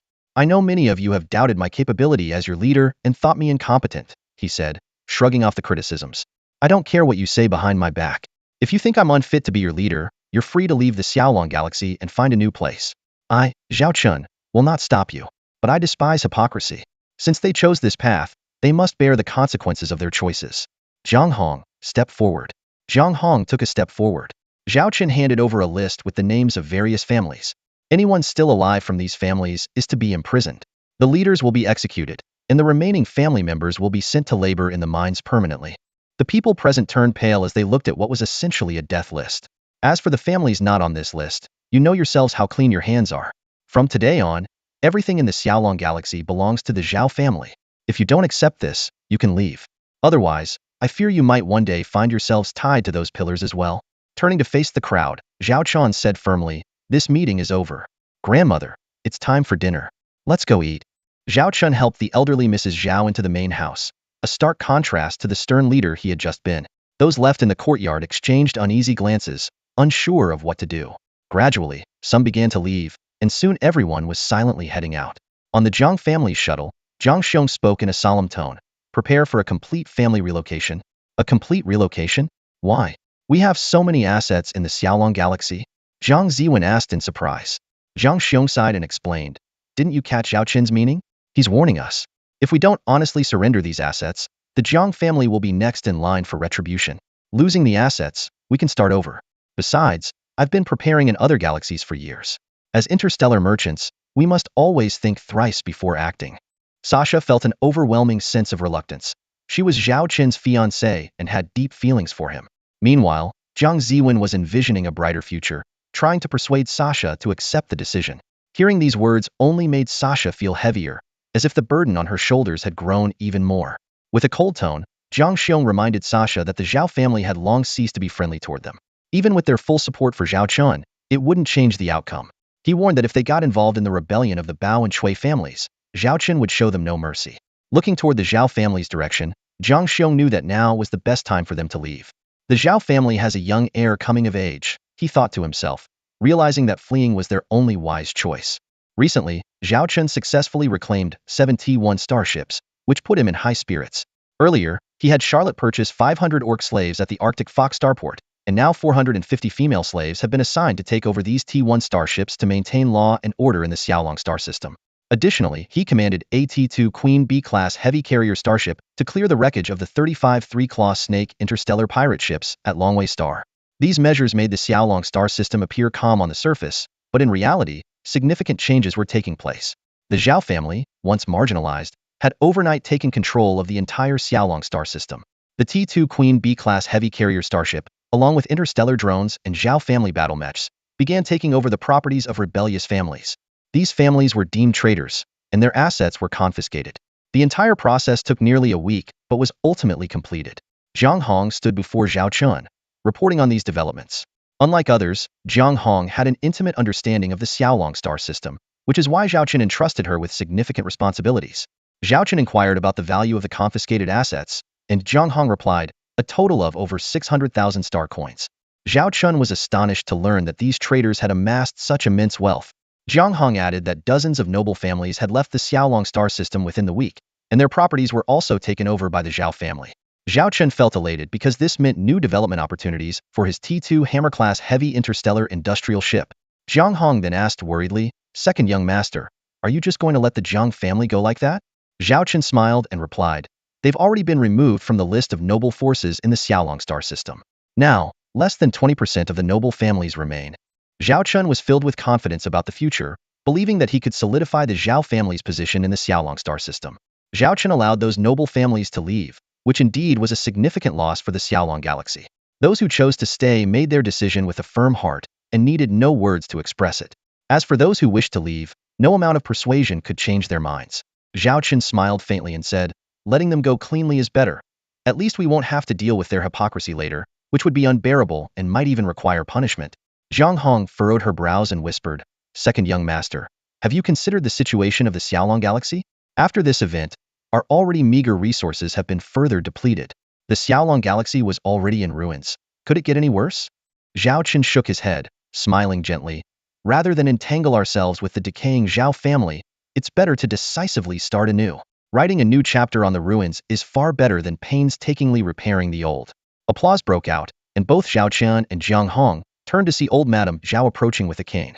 She praised, building a new city on the ruins and starting afresh is indeed a wise decision. Jiang Hong, hearing the old lady's words, felt conflicted. She couldn't refute them but was still doubtful of Zhao Chun's approach. Zhao Chun stepped forward to help the old lady sit down and said gently, Grandmother, why worry about these things? I heard you were planning to leave the Xiaolong galaxy and return to the Northern Star Military Academy? Old Madame Zhao looked at Zhao Chun and nodded, yes, it's already late September, and the academy is about to start. It will take us 2 weeks to traverse the edge of the Xiaolong galaxy. Although I have taken leave, the academy is strict. If I can't complete my academic assessments, it will be difficult to graduate. The old lady sighed, academics are important, of course. It's a pity that the Xiaolong galaxy doesn't have a star gate. If it did, everything would be much easier. Zhao Chun comforted her, don't worry, grandmother. Our Xiaolong galaxy will eventually have our own star gate. When that time comes, if you and Wanner miss us, we can return with just a call. Talking about the Stargate, Zhao Chun felt a sense of anticipation. Currently, the T2 items in the system store couldn't meet their needs. They had to wait for the store to upgrade to T3, hoping for new technology. Amidst their conversation, the old lady patted Zhao Chun's shoulder, Chenner, you are growing up. Pursue your dreams. I will always support you. The current state of the Xiaolong galaxy is already a mess. How much worse can it get? Zhao Chun nodded in agreement. After the old lady left, only Zhao Chun and Jiang Hong remained in the room. Zhao Chun turned to Jiang Hong and said, Jiang Hong, I know you've always been dissatisfied with my decisions. Zhao Chun gazed at Jiang Hong, who sat before him, her expression cold and distant. A sense of helplessness welled up inside him. Jiang Hong nodded impassively, indicating her agreement. With a calm demeanor, Zhao Chen said, I don't need your loyalty to me. I just hope you genuinely care for the Xiaolong star system. Whether you are loyal to me or my sister doesn't matter to me. Jiang Hong remained silent, offering no response. Zhao Chen continued, his eyes fixed on her. Warner and I plan to leave the day after tomorrow. I will leave you with 200 half-beast crew members and full command of the 71 starships. All matters of the Xiaolong star system will be in your hands. Before I leave, I will officially announce that you are the acting lord of the Xiaolong star system. Your words will be my orders. Jiang Hong was taken aback. She hadn't expected Zhao Chen to make such arrangements. Despite knowing she wasn't his loyal supporter, he was willing to entrust her with the power of the Xiaolong star system. This left her puzzled and uncertain. During this period, Zhao Chen has been closely observing Jiang Hong, trying to understand her past. It turns out that Jiang Hong was a little girl picked up by the eldest daughter of the Zhao family while traveling in another galaxy. The scene at that time was heart-wrenching. Jiang Hong was huddled next to her deceased mother, with hunger and despair in her eyes, unable to shed a tear. The eldest daughter of the Zhao family, moved by compassion, took Jiang Hong in and arranged a proper burial for her mother. From that moment on, she treated Jiang Hong like her own sister, teaching her knowledge and literacy. Jiang Hong demonstrated extraordinary talent, learning quickly and excelling in handling affairs. Over the years, most of the matters in the Xiaolong galaxy have been managed by Jiang Hong behind the scenes, with the old matriarch of the Zhao family issuing the orders. Although Zhao Qian is the nominal lord, the eldest daughter of the Zhao family has long entrusted everything to Jiang Hong. Jiang Hong handles affairs with skill and ease, and most importantly, her loyalty to the Zhao family is beyond question, deeply grateful for the family that raised her. Currently, Zhao Chen lacks trustworthy talents by his side and cannot stay long in the impoverished Xiaolong galaxy. While Charlotte is a capable general in commanding warships, she may not be adept at governing a galaxy. Therefore, Zhao Chen resolutely chose Jiang Hong, an independent and resilient woman. Are you willing to take over the affairs of the Xiaolong galaxy? Jiang Hong asked tentatively. Zhao Chen nodded affirmatively. I trust you with it. Jiang Hong felt a surge of emotion as Zhao Chen began discussing his plans. For the Xiaolong galaxy to rise and prosper, 3 key factors are needed. The first is a stargate. Without a stargate, the galaxy cannot achieve anything significant. Although this problem cannot be solved in a short time, Zhao Chen assured that he would find a way. The second is industry. The Xiaolong galaxy has only had low-level T1 technology industries, barely maintaining self-sufficiency and sometimes even facing famine. According to Zhao Chen, the Galactic Alliance has a rating system for living conditions in galaxies from 0 to 10, and the Xiaolong galaxy's rating is only 0.3, far below the average. Thus, it is imperative to develop industries with external trade advantages to acquire funds for the galaxy's development. Zhao Chen has plans, but they require time to prepare. The last is a new order. As the old nobility gradually fades, the Xiaolong galaxy urgently needs a new order.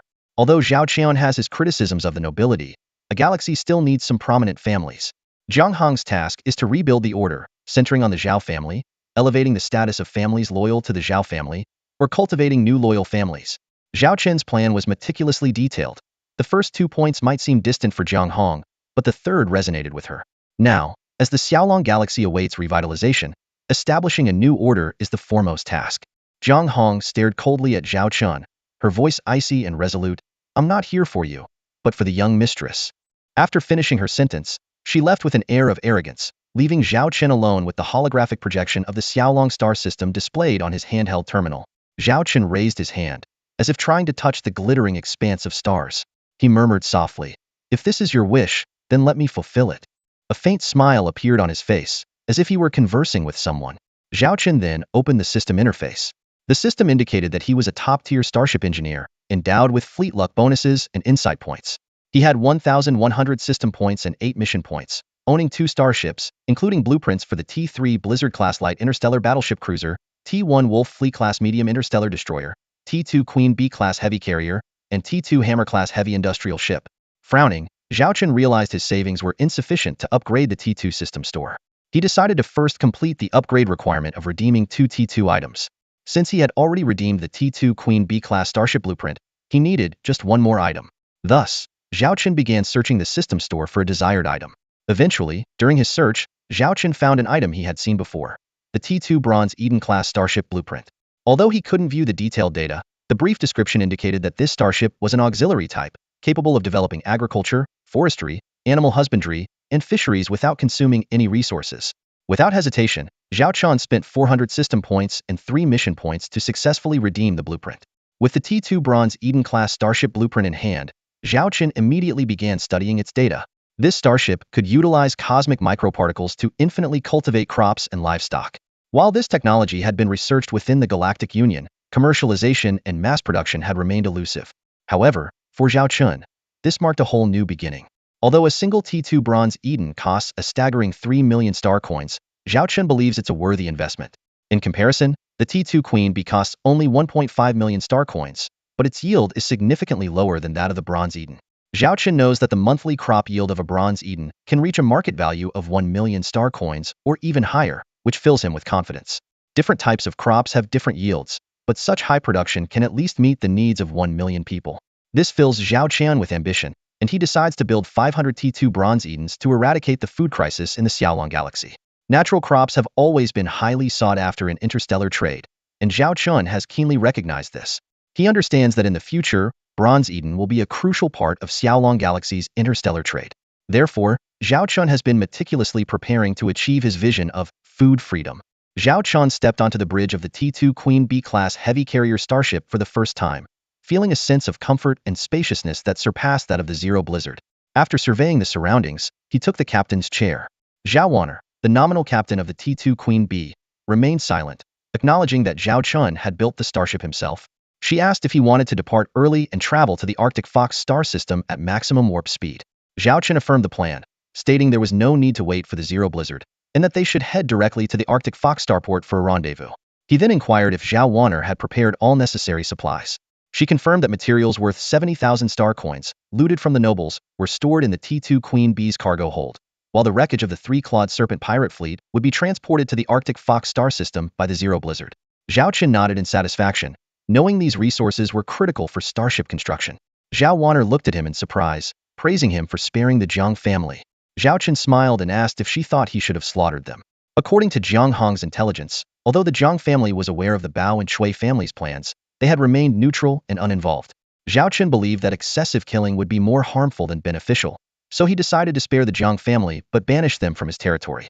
Zhao Wanner nodded in Understanding. She had initially thought Zhao Chen would seize the opportunity to deal with Jiang Shasha's family, but he had never mentioned her name. Preparing for departure, Zhao Chen entered the hibernation pod, which was more comfortable and aesthetically pleasing than those on the Zero Blizzard. The blue liquid inside emitted a faint fragrance, and Zhao Chen gradually drifted into sleep. The T2 Queen Bee then entered warp speed, ready to traverse the interstellar edge space en route to the Arctic Fox star system. At the Arctic Fox starport, the officer in charge, CC-11, greeted Zhao Chen with a smile via video link. Zhao Chen requested an additional starship workshop for a 2-month period and placed an order for raw materials worth 2 million star coins, urging for a quick procurement. Finally, he booked a ticket to the North Star Military Academy. After confirming all the requests, the officer processed the payment of 2.1 million star coins from Zhao Chen. Zhao Chen had only 1.9 million star coins left, but with the 700,000 star coins he had looted from the nobles of the Xiaolong star system, he had a total of 2.6 million star coins. Even after spending 2.1 million, he still had a solid 500,000 star coins left. The female manager smiled warmly and said, "During your stay, if you need any assistance, feel free to contact me. I'm available 24/7. She then gave Zhao Chen a flirtatious glance, her eyes filled with tenderness, and reluctantly ended the video call. To her, Zhao Chen was a big spender. A ticket? Zhao Wanner looked at Zhao Chen in surprise, not understanding what he was planning. After a week of warp travel, the T2 Queen Bee, powered by its level 4 warp engines, arrived at Arctic Fox starport a week earlier than the Blizzard Zero, and it was just in time for the last day of September. I have some matters to attend to, so I won't be returning to the academy just yet. You can take this trip back to North Star Military Academy tomorrow, Zhao Chen said. What's more important than studying at the academy? Aren't you worried about the end-of-term exams?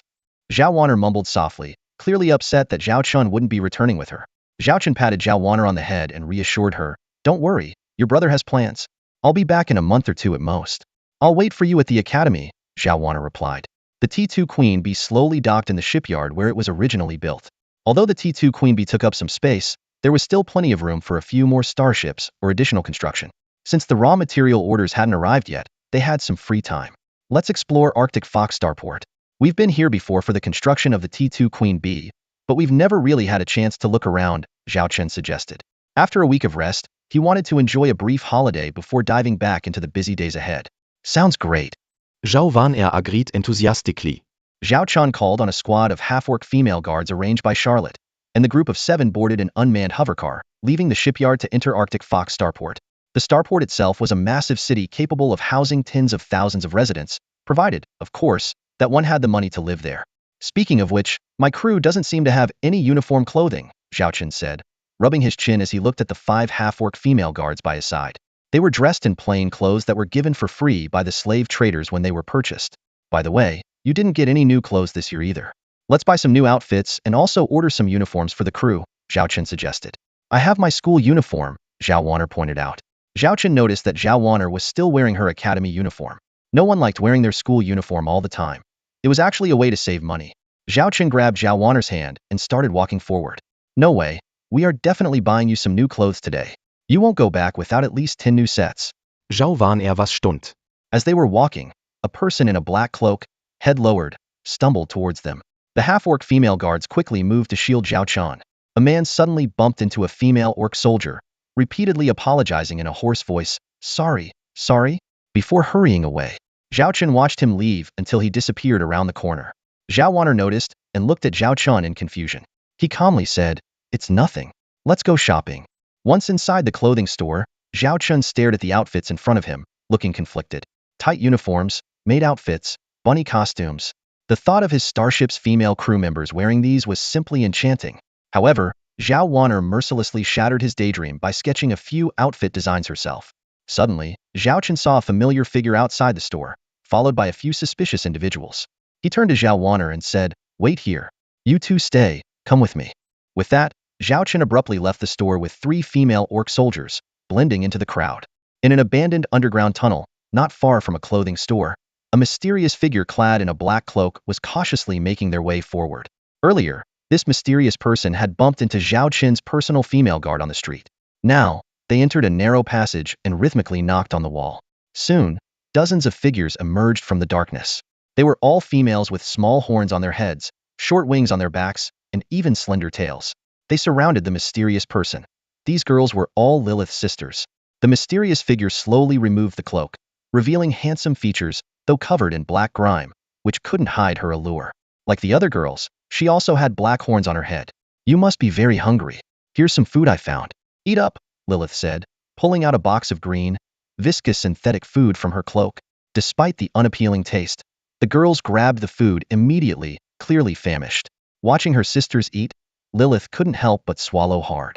They had missed an opportunity with a wealthy merchant today, unable to make a move, and his guards were too vigilant, leaving no chance. Lilith, you should eat something too, a young girl, looking about 13 or 14, offered some of the green food to Lilith. I've already eaten outside. I'm not hungry.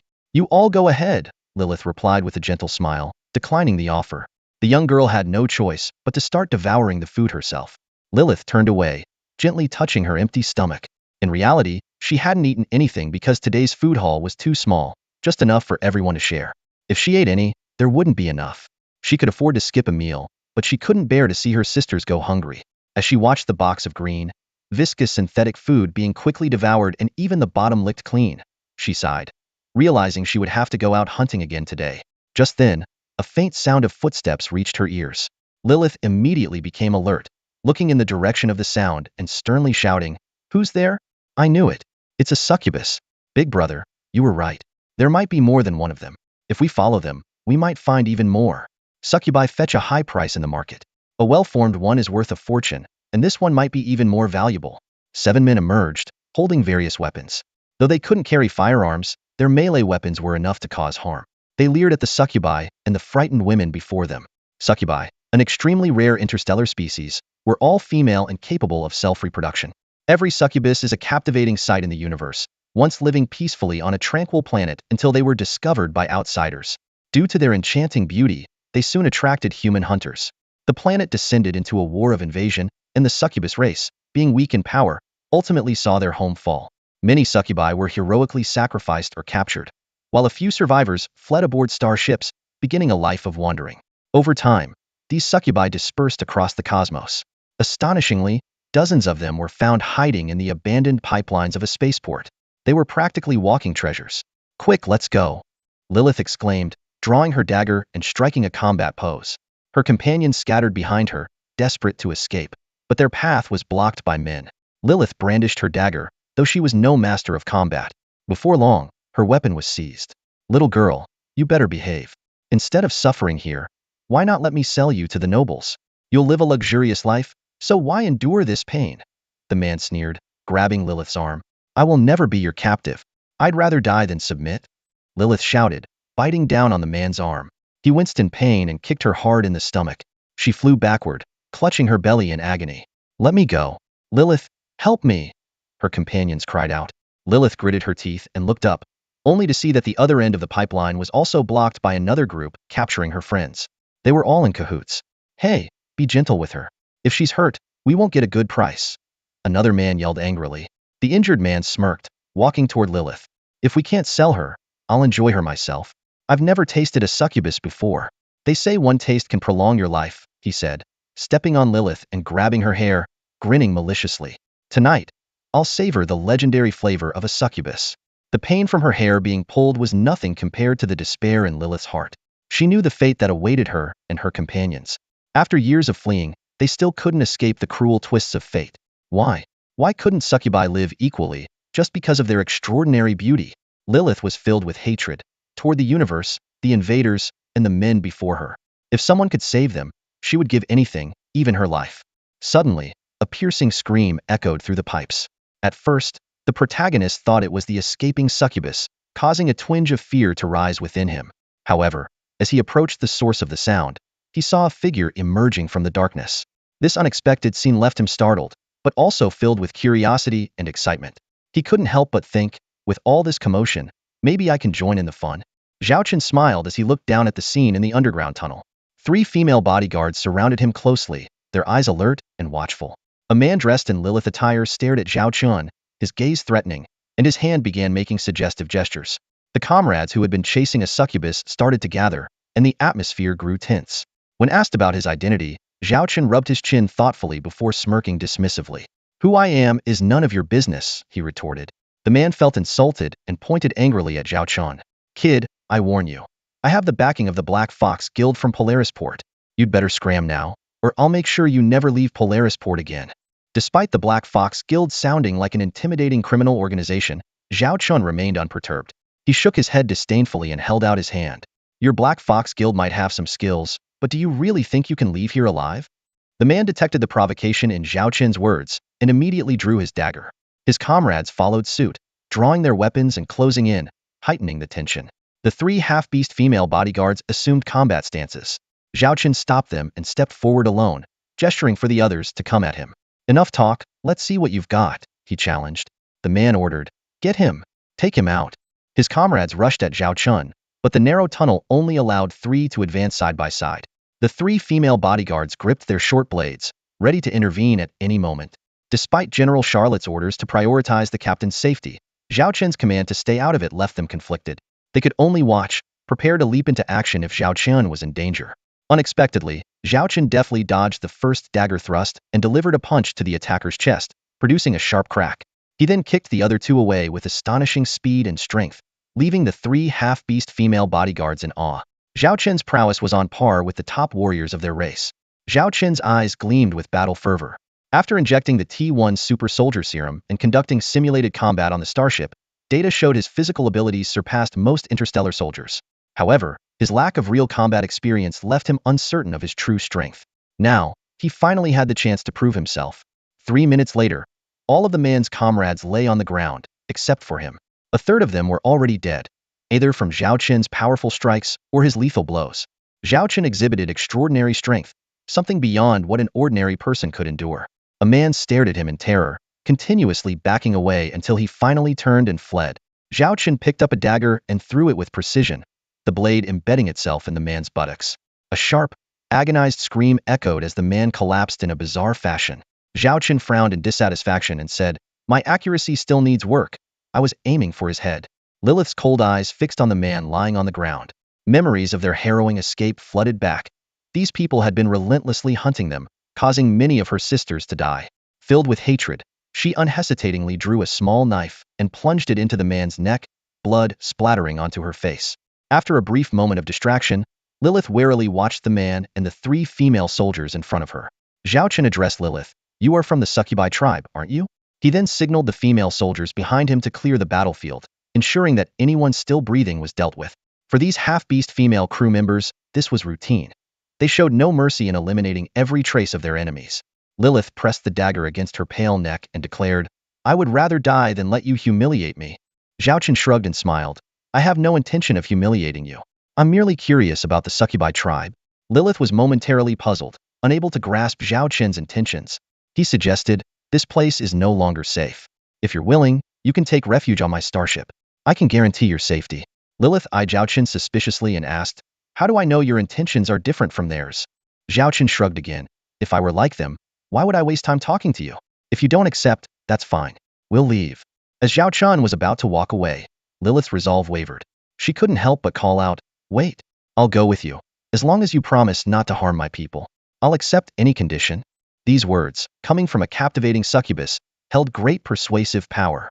Zhao Chen looked at his female soldiers and instructed, "Take them back to the starship and do not harm them."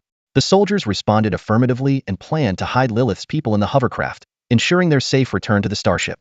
Zhao Chen resolutely walked out of the tunnel, seemingly indifferent to the succubi left behind. Lilith tightly embraced her kin, her heart filled with uncertainty and inner turmoil. Faced with a life-or-death decision, she knew her choice might not be the best, but she would rather take a risk than wait helplessly for doom. She watched the man take his steps, her mind torn with conflicting thoughts. However, what she failed to notice was the faint smile that appeared on the man's face, as if silently blessing her courage and resolve. The succubus race not only possesses enchanting appearances and innate allure, but they also harbor extraordinary intelligence. While their combat skills are mediocre, their sharp minds and exceptional management abilities set them apart. They excel at handling intellectual tasks, efficiently managing various affairs, and learning swiftly. However, despite these remarkable qualities, the outside world tends to view them primarily as symbols of beauty. After all, in the vast interstellar realm, intelligent species are not uncommon. Several unmanned vehicles were parked in Zhao Chen's starship workshop, a place that had practically become his private domain recently. Without his permission, even personnel from the Arctic Fox spaceport had no access. "You can come out now, it's safe," Zhao Chen called out after stepping out of his vehicle. A group of succubi cautiously emerged, cloaked in black to conceal their identities. "This is my starship workshop, and this starship is mine as well," Zhao Chen introduced. "I am Captain Zhao Chen, and she is Lilith, the leader of these succubi." Lilith stepped forward, appearing nervous and timid, but she had to be brave for her people. Just then, another woman, Zhao Wanner, alighted from another unmanned vehicle. She looked at the newcomers in surprise and exclaimed, "Succubi." Lilith immediately eyed the woman warily. "Don't be alarmed, she is my sister," Zhao Chen reassured, waving a hand dismissively. Turning to Zhao Wanner, he said, "You will be in charge of settling them in. Let them stay on the starship for a while. Take them to freshen up, then to the dining hall for a meal, and finally, arrange clean clothes and accommodations for them." "All right," Zhao Wanner agreed instinctively but quickly added, "Wait, you haven't told me where these succubi came from." Despite being a woman, Zhao Wanner understood the implications of a succubus allure to men. "Kidnapping? What kidnapping?" "It's just helping others," Zhao Chen retorted, rolling his eyes at Zhao Wanner. "I'll explain everything later. I need to check on a batch of raw materials that just arrived. As for the clothing order, you handle that." With that, Zhao Chen hurried off, leaving Zhao Wanner and the succubi behind. Lilith led her people onto the enormous starship. I'm Zhao Wanner. "Although I don't know how you ended up here, rest assured, as long as I'm around, he won't harm you." Zhao Wanner declared firmly. I am Lilith." Lilith responded softly. Her people remained timidly behind her, curiously taking in the gleaming corridors of the starship. Compared to the number 0 Blizzard, the interior of the T2 Queen-class heavy carrier starship was like a work of art. Zhao Wanner had been captivated by its beauty the first time she set foot on it.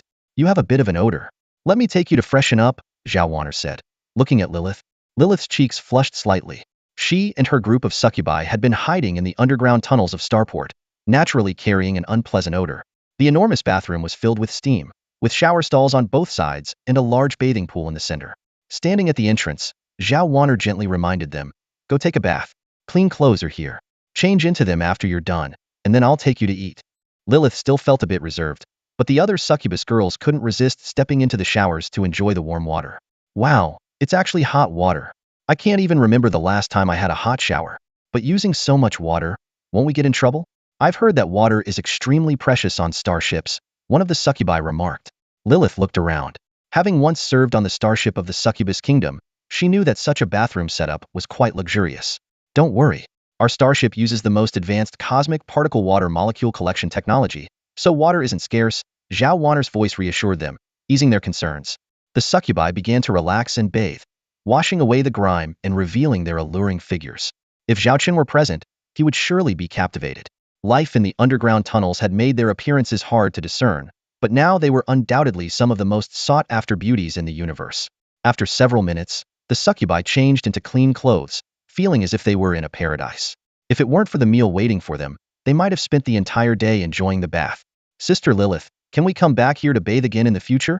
A young succubus asked, holding her hand with eyes full of hope.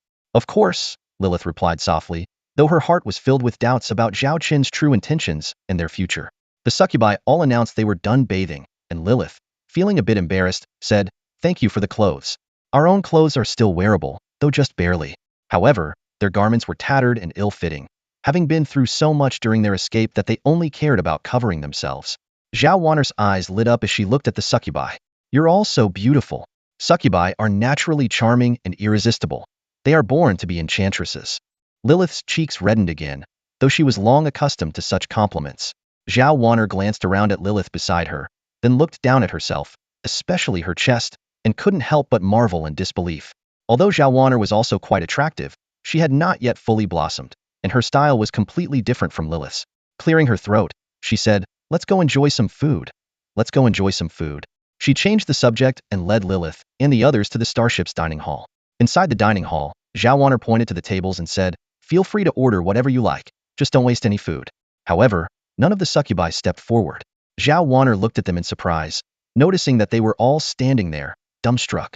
A few of them were staring intently at some half-orc female crew members who were eating in the distance, creating an awkward atmosphere. "Is this what you usually eat?"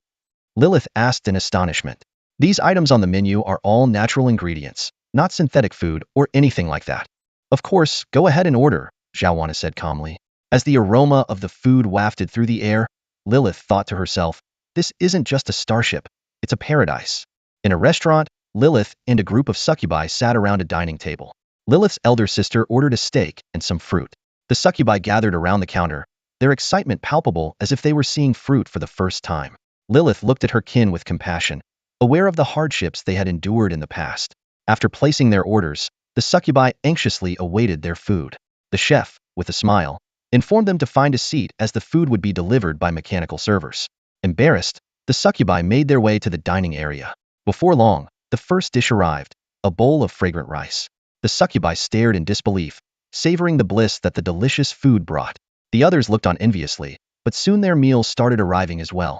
They began to eat heartily, losing themselves in the delightful flavors. One young succubus, overwhelmed with emotion, began to cry as she ate. She told Lilith that the food was so good, and the thought of not being able to have it again made her weep uncontrollably.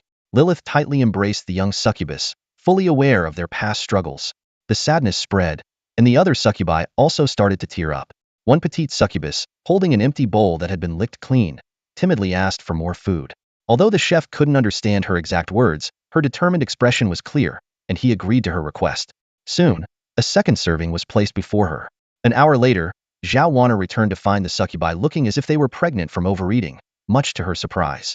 Lilith explained that they couldn't control themselves and had eaten too much. The succubi, now full, felt a mix of pain and happiness.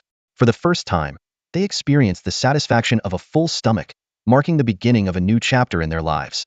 Zhao Wanner chuckled softly and said, "I'll arrange for someone to bring you some digestive medicine later. Once you're feeling better, I'll show you to your quarters." Lilith expressed her sincere gratitude. "Thank you, Miss Wanner." She was acutely aware that this meal was worth more than all the food they had eaten in years. However, Zhao Wanner modestly replied, "No need to thank me, it's just a meal." She was accustomed to the food on the starship, finding it ordinary, as if natural food was the norm and not the synthetic alternatives. Curious, Lilith asked, "Does every crew member eat like this?" Zhao Wanner nodded and raised a finger. "Zhao Chun, my brother, set a monthly food budget of 10 star coins per crew member." Hearing this, Lilith was taken aback. She had glanced at the price list and realized that 10 star coins could allow her to indulge in gourmet food here for a month. Such a life seemed too good to be true. Lilith suddenly noticed something. "I see that the crew on this starship are all female, and apart from you and Captain Zhao Chun, they are all half-beast women." Zhao Wanner shrugged and teased, "You'd have to ask my brother about that." He bought all these half-beast women from the black market as slaves. Slaves.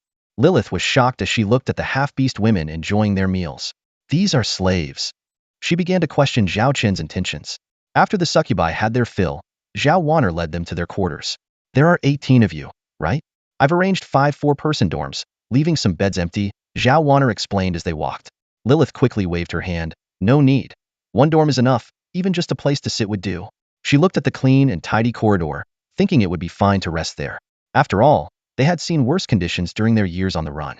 Zhao Wanner proudly said, "Don't worry, our starship has plenty of rooms.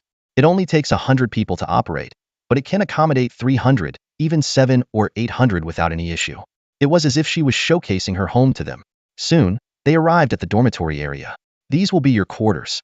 The beds and blankets are ready, and there's clean clothing on each bed. These are temporary ID cards. You can use them to access the baths and dining hall, Zhao Wanner introduced. Lilith looked at the dormitory in front of her, feeling a sense of heaviness in her steps. Lilith stepped into the room, hardly able to believe that this would be her sleeping quarters. Everything was so clean and bright, it left her utterly amazed. What surprised her the most was the fact that there was a private bathroom just to the left of the entrance. She had never heard of such a facility on a starship dormitory before. Typically, one bathroom would serve an entire dormitory section, and the conditions were predictably awful. But here, not only was there a private bathroom, the whole room was spacious and well-lit, covering an area of at least 40 to 50 square meters. There were 4 bunk beds arranged within, and to her astonishment, the space beneath each bed was utilized as a desk. The aisles between the beds were at least a meter wide, making the entire layout spacious and tidy, offering a sense of convenience and practicality. Lilith marveled once more. Such a starship dormitory was truly unbelievable. What kind of extraordinary starship was this? After ensuring the succubi were settled, Zhao Wanner walked to the control panel on the other side of the starship workshop. Zhao Qian was busy planning the future starship construction, his hands constantly adjusting parameters on the holographic display in front of him. Hey, why did you bring those succubi back? What's your scheme? Zhao Wanner interrogated Zhao Qian, as if he were a criminal. Zhao Qian paused his work and sighed. Hey, I'm doing a good deed here. Didn't you see how pitiful those succubi were? Zhao Wanner squinted at Zhao Qian. Sure, they're pitiful, but I don't believe you brought them back just because of that. There are plenty of pitiful people in the Arctic Fox spaceport. Seeing that Zhao Wanner had seen through him, Zhao Qian smiled and said, "But these are succubi. I know you men have a soft spot for them." Zhao Wanner crossed her arms and scoffed. "Uft, I'm not that shallow. What I meant is, those succubi are incredibly smart." Zhao Qian raised his hand, displaying detailed information about the succubus race, particularly their learning abilities and intelligence. Zhao Wanner guessed Zhao Qian's plan. "So, you plan to recruit them?" "Exactly," Zhao Qian said enthusiastically. "I need talent. While the half-orc female crew members are competent starship soldiers, they lack in certain areas. The succubi excel in management, have excellent memory, and are perfect for administrative roles on the starship." Zhao Qian was captivated. These are truly talented individuals, and preferably female ones. Zhao Wanner eyed Zhao Qian skeptically. "Is that really your only reason?" Zhao Qian rolled his eyes. "Hey, I'm your brother. Have you ever seen me touch a half-orc female soldier all this time?" Zhao Wanner admitted she hadn't, but she still found the succubi too alluring. Zhao Qian smiled. "All right, stop overthinking. Go get some rest. You have to take the interstellar cruise to North Star Military Academy tomorrow morning. You're not coming back with me?" Zhao Wanner asked. Zhao Qian pointed at the starship design in front of him. "Look, can I leave? This is the future of starships." Zhao Wanner asked curiously, "What kind of starship is this?" Zhao Qian smiled mysteriously. "This will be our future interstellar fleet." Zhao Wanner initially wanted to tease him, but remembering Zhao Qian's assembly of the Blizzard and the construction of the T2 Queen B-class heavy carrier, she thought maybe he could actually pull it off. "All right, I'll be waiting for you at North Star Military Academy." Zhao Wanner glared at Zhao Qian, her eyes flashing with a warning. She threatened, "If you dare bully those succubi, watch out or I'll..." She made a scissor gesture with her fingers before turning and leaving. Zhao Qian muttered to himself, wondering where she had picked up such tricks. However, he wasn't concerned and continued his work. He believed there was no rush to subdue the succubi. Since they were already on his starship, they wouldn't be leaving anytime soon. A while later, Zhao Qian was pulled back to reality by a system notification in his mind. He set aside his work and opened the system page, where 2 windows had popped up. One was a quarterly task requiring him to build and own 3 different T2 or higher-level starships produced by the system. Glancing at the calendar, Zhao Qian realized it was already October. It appeared that a new task was issued each quarter and would be automatically cancelled if not completed, though the rewards were substantial. This seemed like a good way to earn system rewards. The other window showed that his monthly points had increased by 80, thanks to the passive income from the T2 Queen Bee starship. Zhao Chen knew that aside from completing system tasks, owning system starships could also generate passive income. Since the T2 Queen Bee had been in service since early September, he could now collect monthly points, accumulating 80 points daily. The more starships he owned, the more points he would earn. Higher-level starships brought in even more points. This news lifted Zhao Chen's spirits. He thought that with more starships, he could earn substantial points even without completing system tasks. Time flew by, and on the second day after the succubi arrived on the T2 Queen Bee, Zhao Wan'er took an interstellar cruise back to the Northern Star Military Academy. Zhao Chen's orders for raw materials had also arrived, and he resumed his long starship building routine. During these 5 days, one person was particularly anxious: Lilith, the succubus. Initially, she thought the man would appear the next day and explain his intentions. However, the man didn't show up the next day, and even Miss Zhao Wan'er had left early. By the 3rd, 4th, and 5th days, the man still hadn't appeared. Lilith gradually got used to life on the starship, waking up on time, making her bed, washing up, and then heading to the dining hall for meals. The rest of the time, she and the other succubi helped clean the starship, even though there were cleaning robots. They preferred to stay busy rather than idle. Over time, they became familiar with the half-orc female crew members and realized they had a comfortable life on the starship. The captain never forced them to do anything. By the 6th day, Lilith's anxiety grew stronger the more she adapted to her new surroundings, especially since the man still hadn't appeared. That night, she tossed and turned, unable to sleep. On the 7th day, Lilith lay on her soft bed, staring at the ceiling for a long time, unable to rest. In recent days, she hadn't had the luxury of sleeping on a soft bed for a long time. Sometimes, finding a corner that could shield her from the elements was already a blessing. As a result, on the first night, many of the succubi struggled to fall asleep, with some eventually collapsing on the floor, barely managing to close their eyes. Meanwhile, Lilith noticed the anxiety spreading among the other succubi. She could clearly see the meaning behind the expressions on their faces. They were desperately trying to hold on to this life because it was incredibly precious to them. On the 8th day, Lilith, sporting dark circles under her eyes, walked into the starship's dining hall and ordered her favorite dumplings, then sat down to wait. Soon, a plate of delicious dumplings was placed in front of her, and a man sat across from her. The restaurant fell silent, as if only the two of them were left. Lilith looked up and saw the man sitting opposite her.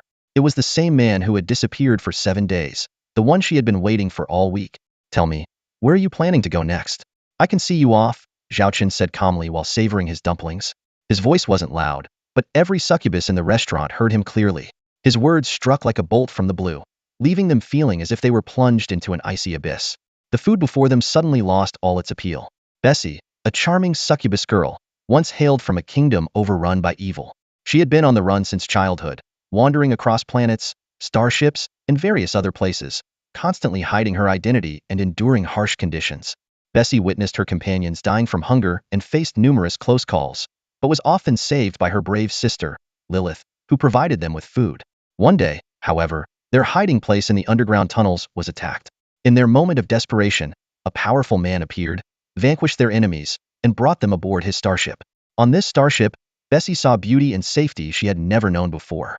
It was filled with female half-beasts, making her feel incredibly secure. Although Lilith had always warned her to be wary of men, believing them to be cruel demons. For the first time on the starship, Bessie enjoyed a bath with clean, warm water, experiencing the joy of cleanliness. She was taken to a well-equipped dining hall, where she marveled at the sumptuous menu and chose a meat-rich dish, savoring the happiness that good food brought. They were then assigned to neat and comfortable rooms, each with its own space, indulging in luxurious treatment that felt like a dream. Over the next week, Bessie and her companions lived a blissful life, enjoying everything the starship had to offer. They not only had comfortable accommodations and delicious food, but also helped the crew maintain the starship, striving to contribute in any way they could. However, today, the man who had brought them to the starship reappeared, delivering unexpected words that felt like whispers from the abyss. "Tell me, where do you want to go next? I can help you leave." A surge of complex emotions filled Bessie's heart, leaving her uncertain about what the future might hold. Bessie's eyes suddenly lost focus, and the tempting aroma of the delicious meat in front of her faded away. A thought surged through her mind. They had to leave this place and return to their old lives. No. She didn't want that. Lilith stared at the man before her, speechless. Zhao Chen claimed he had arranged everything and could book them tickets on an interstellar cruise, sending them to any planet or spaceport they desired. Lilith was stunned, unsure of how to respond. His words caught her completely off guard. Suddenly, Betsy snapped. grabbing a fork from the plate and holding it to her throat. I'm not leaving. I refuse to go. Tears welled up in her eyes as she glared at Zhao Chun. Betsy, what are you doing? Put the fork down. Lilith shouted, looking at the youngest member of their group. By succubus standards, Betsy was still a child. The little succubus ignored Lilith's plea and turned her gaze to Zhao Chun. Why? Zhao Chun looked at the petite, 4-foot-something succubus. Despite her small stature, her natural allure drew everyone's attention. His words had hit her hard. Lilith, I don't want to live that life again, Betsy sobbed. I don't want to drink that dark liquid, hide in the shadows, or live in constant fear.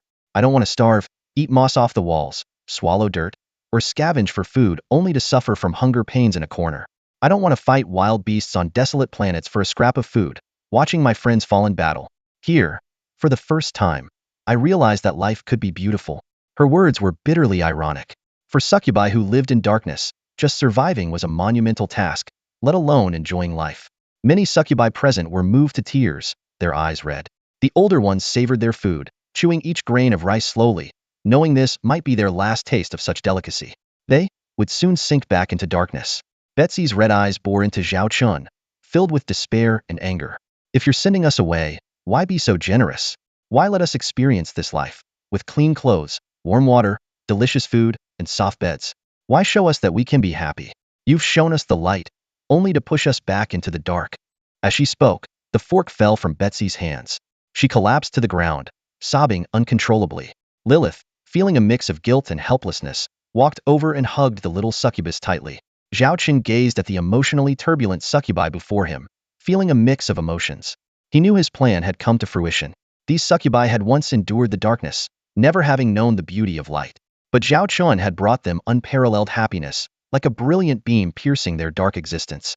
Now, his departure would mean the disappearance of that light, a cruel blow for them. If you don't want to leave, you can stay, Zhao Chun said calmly. The 18 succubi stared at him in unison, even Lilith's eyes showing a glimmer of hope. Zhao Chun continued, you can join my fleet, just like the half-orc crew members, and fight for me. Lilith was stunned. Fighting for a human was an unprecedented challenge for her. To humans, succubi had never been seen as stellar warriors, only as tools for pleasure. Zhao Qin gave them time to think, allowing them to finish their meal.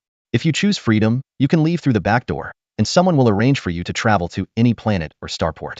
If you want to stay, register at the front door and become part of my crew, he said, wiping his lips and leaving the dining hall, leaving the decision to the succubi. He already knew their answer. As Zhao Chun walked away, little Bessie, a young succubus, immediately dashed to the front door. No matter what, she had decided to stay, even if it meant death elsewhere. One by one, the other succubi followed. A succubus looked at the silent Lilith and said, Lilith, let's stay. She took Lilith's hand and urged her. Lilith bit her lip, but soon found clarity. She had always longed for freedom, but what would await her after leaving? More evasion and hardship? She decided to stay. She gently patted the succubus's head, and then quickly walked in the direction Zhao Chun had taken. Walking down the starship corridor, Zhao Chun heard footsteps behind him, knowing he had succeeded. Suddenly, Lilith called out, stopping him. What do you want? She asked, blocking his path. Zhao Chun shrugged. You've already said it. Lilith looked at him skeptically. Zhao Chun understood that without a satisfactory answer, she wouldn't easily trust him. My fleet is newly established and lacks personnel for management and internal affairs. You succubi have the skills to fill those roles, he explained. Zhao Chun expressed his gratitude and shared his perspective. Lilith was somewhat surprised. She hadn't expected anyone to value the unique abilities of succubi. Zhao Chun smiled and clarified that he wasn't interested in their looks or allure, but rather in their skills. He emphasized that he would never force anyone to do something against their will and would respect their right to leave. This was Zhao Chun's sincere stance. Lilith bit her lip and reminded Zhao Chun that recruiting succubi might cause trouble for the fleet. Zhao Chun responded with a confident and authoritative smile, declaring that if anyone caused them problems, he would become their biggest headache. Though Zhao Chun had a protective nature, his resolve and decisiveness were also convincing. Moved by Zhao Chun's attitude, Lilith agreed to join his team, though she couldn't promise absolute loyalty just yet. Zhao Chun laughed and said he didn't need their absolute loyalty. He just wanted them to genuinely work for the benefit of everyone and themselves. For him, loyalty wasn't the most important thing. What mattered was that they could integrate into the team and adapt to life there. Zhao Chun provided them with hope and direction, becoming a guiding force for them. Lilith immediately asked what the next step was. Zhao Chun handed her a handheld terminal containing study materials, instructing her to take it back and study with her kin. He mentioned that in a month, there would be an assessment that would determine their future positions and living conditions within the fleet. Lilith took the terminal and expressed confidence that they would study diligently. Zhao Chen knew that succubi excelled at learning. After dealing with the succubi matters, Zhao Chen returned to the construction bay of the T2 Iron Hammer class heavy interstellar industrial ship.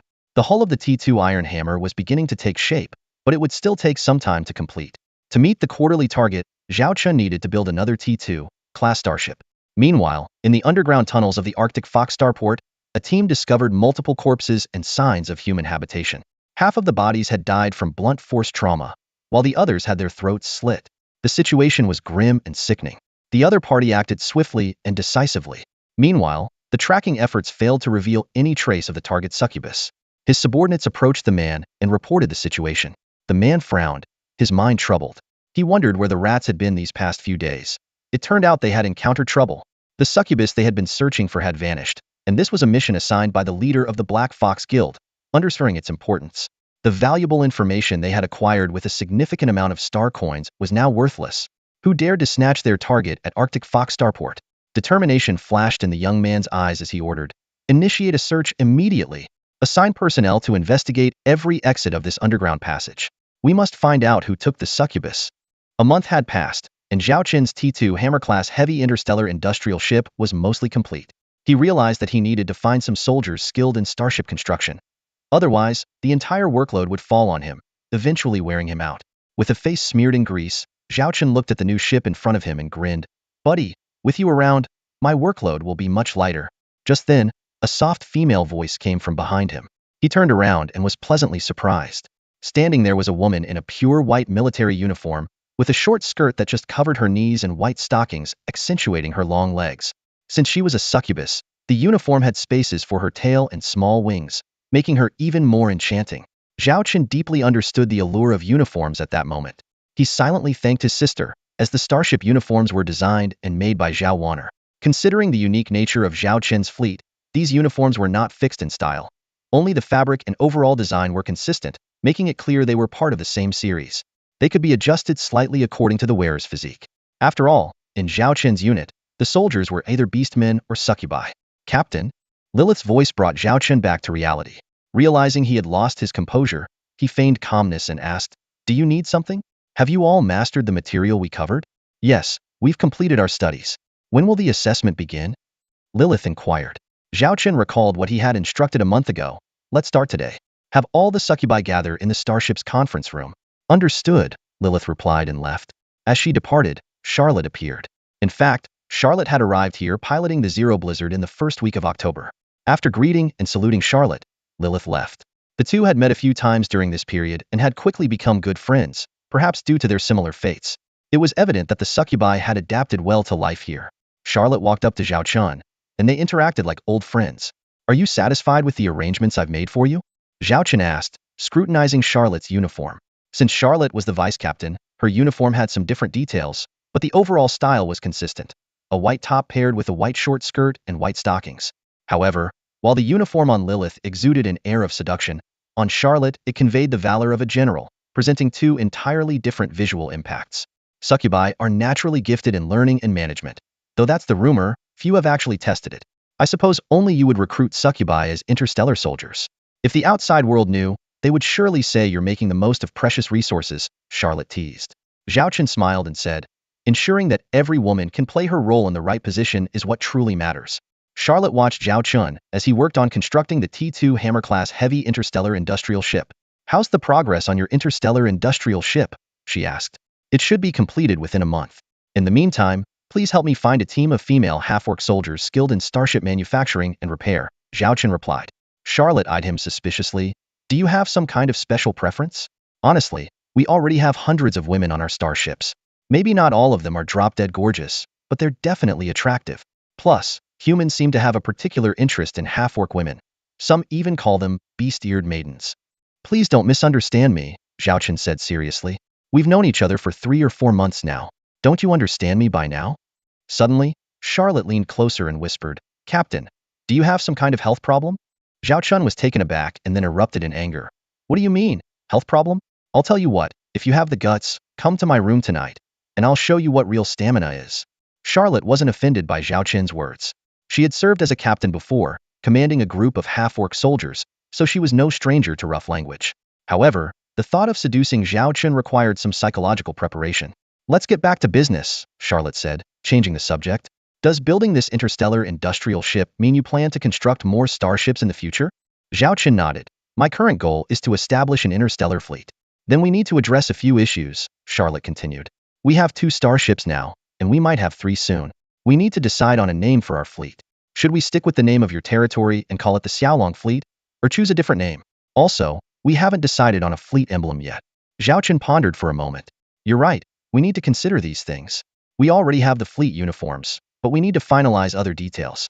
Let's name the fleet the Xiaolong Fleet, and use the Xiaolong emblem from my great-grandfather's generation. He pulled up an image of a dragon emblem on his handheld terminal. From now on, we are the Xiaolong Fleet. Charlotte memorized the Xiaolong emblem, planning to have it painted on the starships. There's one more issue, she said. Even though we only have 2 starships now, I think you should consider the flagship arrangement. The flagship is the most important ship in the fleet, acting as its leader. We'll set aside the flagship matter for now, given our limited number of starships, Zhao Chen replied. In truth, he already had plans for the flagship, AT-3 Blizzard-class light interstellar battlecruiser stored in his warehouse. Unfortunately, it had yet to be unveiled. But Zhao Chen was determined. The Xiaolong Fleet's first flagship must be AT-3 Starship. To be honest, in the Xiaolong star system, the Xiaolong Fleet is already a rare presence, Zhao Chen thought to himself. Since the decline of the Zhao family, the starships belonging to their territory no longer proudly called themselves the Fierce Dragon Fleet. This, in turn, led to the fading luster of the family's crest. Zhao Chen gazed at the emblem before him, a wave of nostalgia surging through him as he remembered the glorious history of the Zhao family. He thought of his grandfather, who had endured countless hardships and setbacks to establish the family's foundation. Zhao Chen vowed to restore the brilliance of the Fierce Dragon crest, and to ensure that the illustrious name of the Fierce Dragon Fleet would once again resound throughout the Star Empire. In the conference room of the T2 Queen-class heavy carrier starship, 18 succubi waited with a mix of anxiety and anticipation. Standing in front of them, Zhao Chen smiled and announced that the exam was about to begin. Each succubus had a holographic screen displaying their test questions. These questions had been carefully selected by Zhao Chen from the archives of the Northern Star Starship Military Academy's past administrative courses, and they were as challenging as a 6th grade level exam. Although they had only been given a month to prepare, the 18 succubi had dedicated themselves entirely to their studies, practicing even during meals, sleep, and baths. Today, they would finally put their knowledge to the test. As the exam progressed, some succubi answered with blank expressions, some furrowed their brows in deep thought, and others frantically searched for answers. 3 hours quickly passed. Zhao Chen cleared his throat and announced the end of the exam. Time's up, submit your screens. The results will be posted in a few hours. You are free to move around until then. Even though the exam was over, each succubus remained tense and anxious, waiting outside the conference room for the results. Little Bessie clutched Lilith's hand and whispered, Sister Lilith, if we fail this exam, will the captain make us leave? Although Zhao Chen had only mentioned that the exam results would affect their future positions on the starship, he hadn't said whether failing would result in expulsion. This ambiguity had put immense pressure on them over the past month. Lilith gently reassured her, Don't worry, you all worked very hard. I believe you'll pass. An hour later, Zhao Chen exited the conference room. 18 pairs of eyes fixated on him, filled with tension, anxiety, and fear. Zhao Chen announced the results. First place, Lilith. Lilith's top ranking was expected, given her extraordinary talent. Next was Marcy in 2nd place, and then the rankings continued until Bessie in 6th place. Bessie breathed a sigh of relief, glad she wasn't at the bottom. Those who ranked last were visibly distressed, some even covering their faces in tears, regretting not putting in more effort. After announcing all the results, Zhao Chen looked around and declared, Everyone passed. At that moment, the succubi who had ranked lowest also breathed a sigh of relief. One of them timidly asked, So, we can stay? Zhao Chen smiled and replied, Of course. In reality, whether they could stay or not was entirely up to Zhao Chen's discretion. The exam was merely a formality. Nonetheless, it was undeniable that they had performed admirably. In just one short month, even a succubus with less than ideal exam scores had reached the level equivalent to a 4th-year student in the civilian department of the North Star Fleet Military Academy. Lilith, on the other hand, achieved the highest score, surpassing the North Star Fleet Military Academy's benchmark by several points. During the announcement of future job positions, Zhao Chen stated, Lilith will be my secretary officer, and Marcy will serve on the Zero Blizzard Bridge. Everyone's positions were within the fleet's civilian roles, but Lilith's role was the most crucial. Serving as the secretary officer made one the second in command in the fleet, just below the fleet commander. Within the starship, it ranked among the top 3 positions, equivalent to a deputy captain. Lilith was taken aback upon hearing she would become the secretary officer. Zhao Chen explained, "This is what you deserve. I hope you work hard. If you encounter other succubi, you can recruit them just like Charlotte did." Lilith looked at Zhao Chen in astonishment, not expecting him to value her so highly. Bessie excitedly said, "Being able to stay here is the happiest thing for us." Thus, Lilith and the other succubi officially joined the Xiaolong fleet. In the last few days of November, Zhao Chen's T2 Hammer-class heavy interstellar industrial ship was officially completed. The emblem of the Xiaolong fleet was also displayed on the ship's hull. Zhao Chen looked at the new ship with joy, knowing it would allow for faster construction of more starships. He asked Charlotte about the progress of her tasks. Charlotte reported, "As per your request, I have gathered 200 orc crew members for starship manufacturing and maintenance." Zhao Chen, excited, said, "Great. Have them board the ship tomorrow to start learning and quickly master the T2 hammer." However, Charlotte reminded Zhao Chen, "Although we have the T2 hammer, the fleet's funds might not be enough to build another starship. We only have 900,000 star coins." Zhao Chen realized they were short on money again and needed to find a way to raise funds. With just over a month left to meet the quarterly task requirements, time was running out. Suddenly, the system presented a task: accept and complete the bounty mission issued by the Lord of the Arctic Fox star system. Rejecting the mission would cost 300 system points. Although Zhao Chen initially didn't want to accept it, considering the cost of refusal, he decided to take on the task. Zhao Chen glanced at the system task and immediately asked Charlotte to check if there were any bounty missions posted in the Arctic Fox galaxy. "Did you hear about it?" Charlotte looked at Zhao Chen in surprise. "Hear about what?" Zhao Chen stared at her, sensing she might know something. Charlotte explained, "The Arctic Fox starport just made a broadcast across the entire port, requesting private fleets and adventurer fleets to take on a bounty mission. The mission involves a remote asteroid base in the Arctic Fox galaxy where a nest of space bugs has appeared. A small Imperial fleet has already gone to support, but the number of interstellar bugs in the nest is overwhelming, and the situation is dire. The local Lord's fleet and other Imperial fleets will take a whole day to arrive, while we can get there in just 3 hours. The mission requires us to evacuate 5 million residents from that asteroid base." Bugs. Zhao Chen's eyes narrowed. The interstellar swarm, much like an enigmatic species that appeared out of nowhere, remains shrouded in mystery with no available intelligence. These creatures are inherently belligerent, driven by an instinct to consume all surrounding life forms, sometimes even turning on each other. When they descend upon a planet, they bring catastrophic destruction to all its inhabitants. The swarm often emerges from mysterious cosmic rifts, still unexplained by science and referred to as cosmic fissures, or interstellar cracks, from which they pour out to assault nearby planets. If left unchecked, the swarm will devour all life on a planet, breed more offspring, and spread to neighboring worlds. The scale of the swarm varies depending on the size of the cosmic rift from which they emerge. The Galactic Alliance has established a classification system to address these variations. The Hive Mothership is a formidable entity within the swarm, possessing power comparable to that of an interstellar battleship. It leads the swarm in conquering planets and mercilessly slaughtering the inhabitants. Zhao Chen recalled the knowledge he had acquired about the swarm at the Northern Star Military Academy and inquired about the mission details from Charlotte. She shook her head, indicating she was unaware. Zhao Chen decided to prepare for departure quickly, ordering the Blizzard Zero and the T2 Queen-class heavy carrier to stock up on supplies and set off immediately. When Charlotte asked about their destination, Zhao Chen signaled her to get ready to leave while he gathered more intelligence. The two were to command the 2 starships in Zhao Wanner's absence. Upon arriving at the bridge of the T2 Queen-class carrier, Zhao Chen contacted the starport administrator. The administrator smiled and asked how they could assist. Zhao Chen inquired about the status of the cosmic rift. After confirmation, the administrator directed him to the Arctic Fox starport headquarters for detailed information. Impatient, Zhao Chen pressed for swift details on the mission to expedite their engagement. The female supervisor received a shocking assignment. Just half an hour ago, a bounty was posted, but no one dared to take it.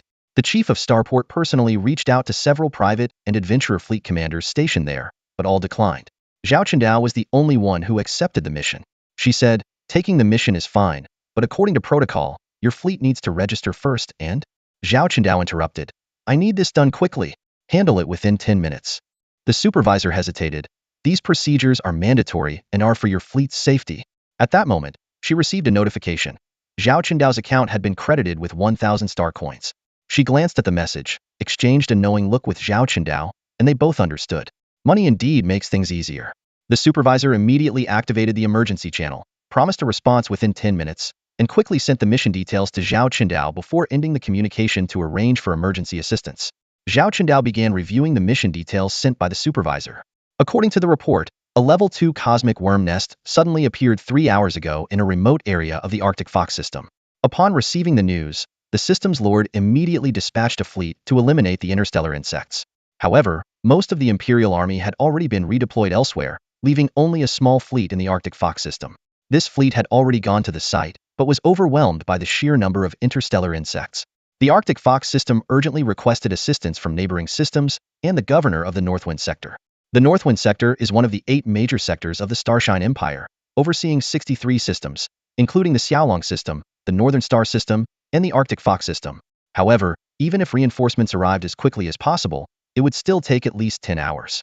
According to simulations, within those 10 hours, the interstellar insects would threaten planets home to 70 million people, including 3 asteroids and 1 moon. The first to be attacked would be the 5 million residents on asteroid P331. The Arctic Fox system's leadership was divided. One faction advocated for abandoning asteroid P331 to protect other more populous planets while waiting for reinforcements. The other faction believed the asteroid could be sacrificed but insisted on evacuating all 5 million residents from P331.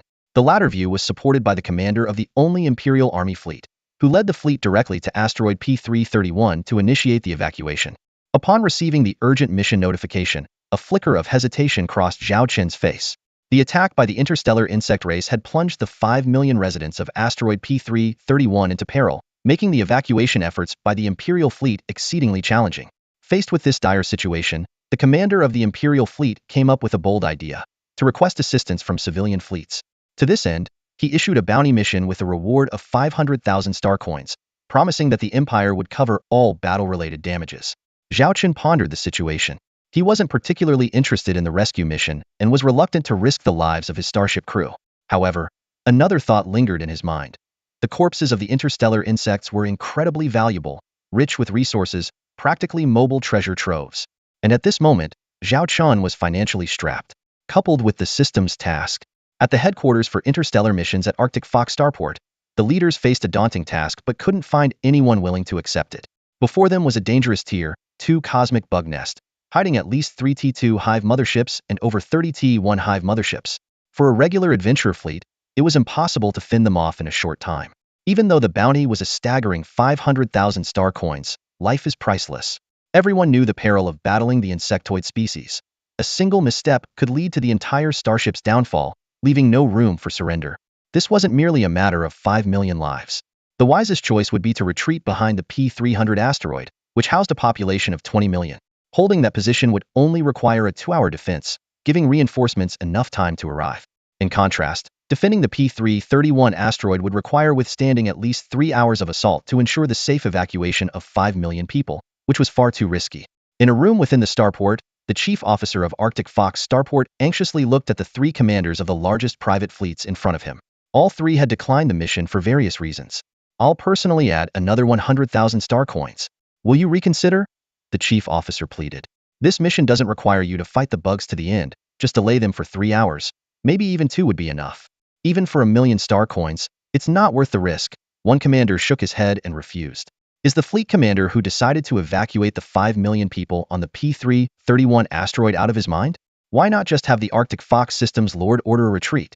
The chief officer of Arctic Fox Starport sighed deeply, feeling utterly helpless. His superior, the lord of the Arctic Fox system, certainly wanted to pull back the Imperial fleet. Although the Imperial fleet wasn't under his direct command, a lord typically held some authority within their domain. And the lord of the Arctic Fox system was a count, a person of significant status. However, the commander of the Imperial fleet had an even more special standing. Just then, the chief officer received a message that filled him with joy. He immediately connected the communication. "Hello, you said there's a fleet willing to take on the mission?" the chief officer asked excitedly. The 3 commanders present exchanged glances upon hearing the news. They had all refused the mission, so who would be brave enough to step forward now? Incomplete paperwork? No problem. Given the urgency, we can streamline the procedures. "They can depart immediately," the chief officer said. He suddenly asked, "Who exactly is this mysterious figure? How many starships do they command? The Black Dragon fleet?" Only 2 starships are currently docked at Arctic Fox Starport. The head of Arctic Fox Starport was momentarily stunned. The Black Dragon fleet? The 3 people nearby murmured among themselves. No one in the Northern Wind Star region had heard of such a legend. Just 2 starships? Maybe the rest of their fleet hasn't shown up at the starport yet. But who would dare to take on such a dangerous mission? Regardless of which fleet it is, notify them immediately, and don't delay. If they successfully complete the mission, Arctic Fox Starport will offer an additional reward of 100,000. No, 200,000 star coins. The head's tone was resolute. After the communication ended, he looked at the three people present and tried to persuade them once more. Are you sure you don't want to reconsider? This bounty mission has no limit on the number of participants. Maybe you could go together. Or, never mind. Such a tempting mission should be left to that so-called Black Dragon fleet. One person sneered, while another joked, I want to see if they can really evacuate those 5 million people. They seem to have no confidence in the mission. T2 Queen-class heavy carrier starship, Bridge. Mr. Zhao Chun, we have registered you for the mission. Additionally, we've added a bonus of 200,000 star coins, bringing your total reward to 700,000 star coins upon successful completion. The female coordinator informed Zhao Chun via video call. Zhao Chun smiled and said, thank you. She wished him good luck. After the call ended, Zhao Chun looked at Charlotte on the other side of the screen. Charlotte curiously asked, what's the deal with the Black Dragon fleet? Zhao Chun explained, I used the name Black Dragon fleet temporarily for the mission registration to avoid attracting too much attention. He then looked at Charlotte and asked, aren't you curious why I accepted this mission? Charlotte replied, accepting or rejecting the mission is your decision as the captain. As your subordinate, my only duty is to give it my all. Charlotte was undoubtedly an outstanding starship commander. At that moment, the T2 Queen and Zero Blizzard were leaving Arctic Fox Starport, preparing to enter hyperspace. It would take some time. Zhao Chun continued, what do you think our chances are of completing this mission? Charlotte grew serious and displayed the mission briefing as a hologram, describing, this is a level 2 cosmic insect nest. Assuming there are more than 3 T2 brood motherships and 30 T1 brood motherships, our chances in a direct fight are slim due to the lack of interstellar support ships. Even if we exhaust all our ammunition, it's unlikely we'd eliminate them all. But if the goal is just to buy time and evacuate the 5 million people on asteroid P331, then our success rate increases significantly to about 80%. That high? Zhao Chun was surprised by Charlotte's analysis. Charlotte firmly stated that the odds might be less than 30% against 2 ordinary T2 starships. However, your 2 starships are anything but ordinary. Zhao Chun has had multiple first-hand encounters with the interstellar insect race. As long as it's not a massive swarm, the threat isn't particularly severe. Charlotte's words greatly boosted Zhao Chun's confidence. The warp engine route has been preset, and the acceleration phase is about to commence. Warp travel will begin in 10 minutes. Zhao Chun decisively ordered, all crew members switch to deep sea mode within 10 minutes. I repeat, all crew members switch to deep sea mode within 10 minutes. Target locked. P331 asteroid at the edge of the Arctic Fox star system. 20 minutes later, Blizzard Zero and the T2 Queen B-class heavy carrier starship arrived at the designated coordinates. Zhao Chun was the first to awaken from stasis. He stepped out of his pod and took his seat in the captain's chair, preparing to issue commands. Just then, a voice called out beside him. Within a minute, the bridge crew returned to their stations and began checking the starship systems. Everyone was back at their posts within 3 minutes, ready for orders. The starship immediately entered Level 2 combat readiness, with interstellar drones poised for deployment. Zhao Chun scanned the bridge and noticed that his secretary, Lilith, had already begun issuing orders.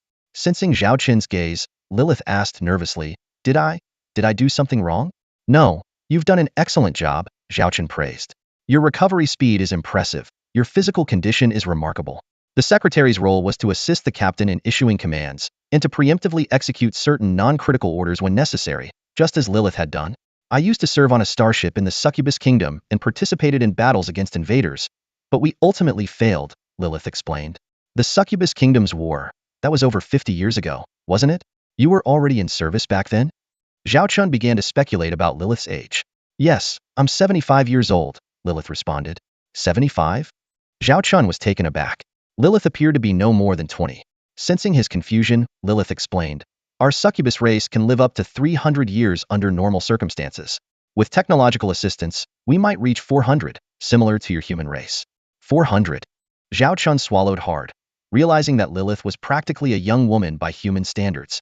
The maximum human lifespan had reached 150 years, but only a few elites could enjoy such longevity. Captain, Blizzard Zero has completed its warp jump. Awaiting further instructions, Charlotte's communication window popped up. How far are we from asteroid P331? Zhao Chun inquired. Lilith quickly responded, at the T2 Queen Bee's speed, it will take 30 minutes to reach. Blizzard Zero only needs 10 minutes. Warp jumps can only get us to a general vicinity. In non-combat environments, we can get closer to the destination, but in combat zones, the fleet decelerates early, stops the warp jump, and proceeds with conventional engines. Blizzard Zero and the T2 Queen Bee proceed to asteroid P331. We'll finalize the battle plan upon arrival, Zhao Chen ordered.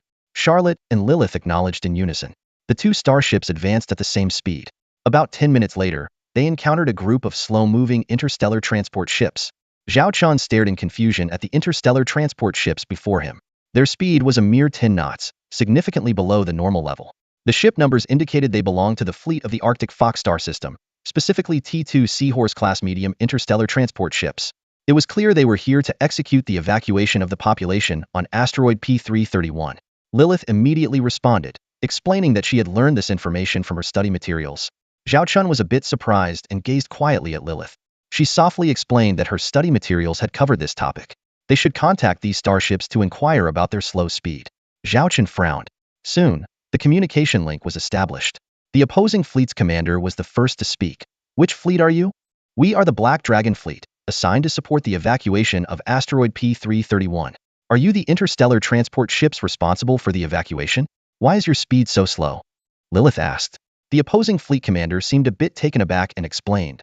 Our ships have sustained damage, which has affected our speed. Since you are here to support, please proceed ahead.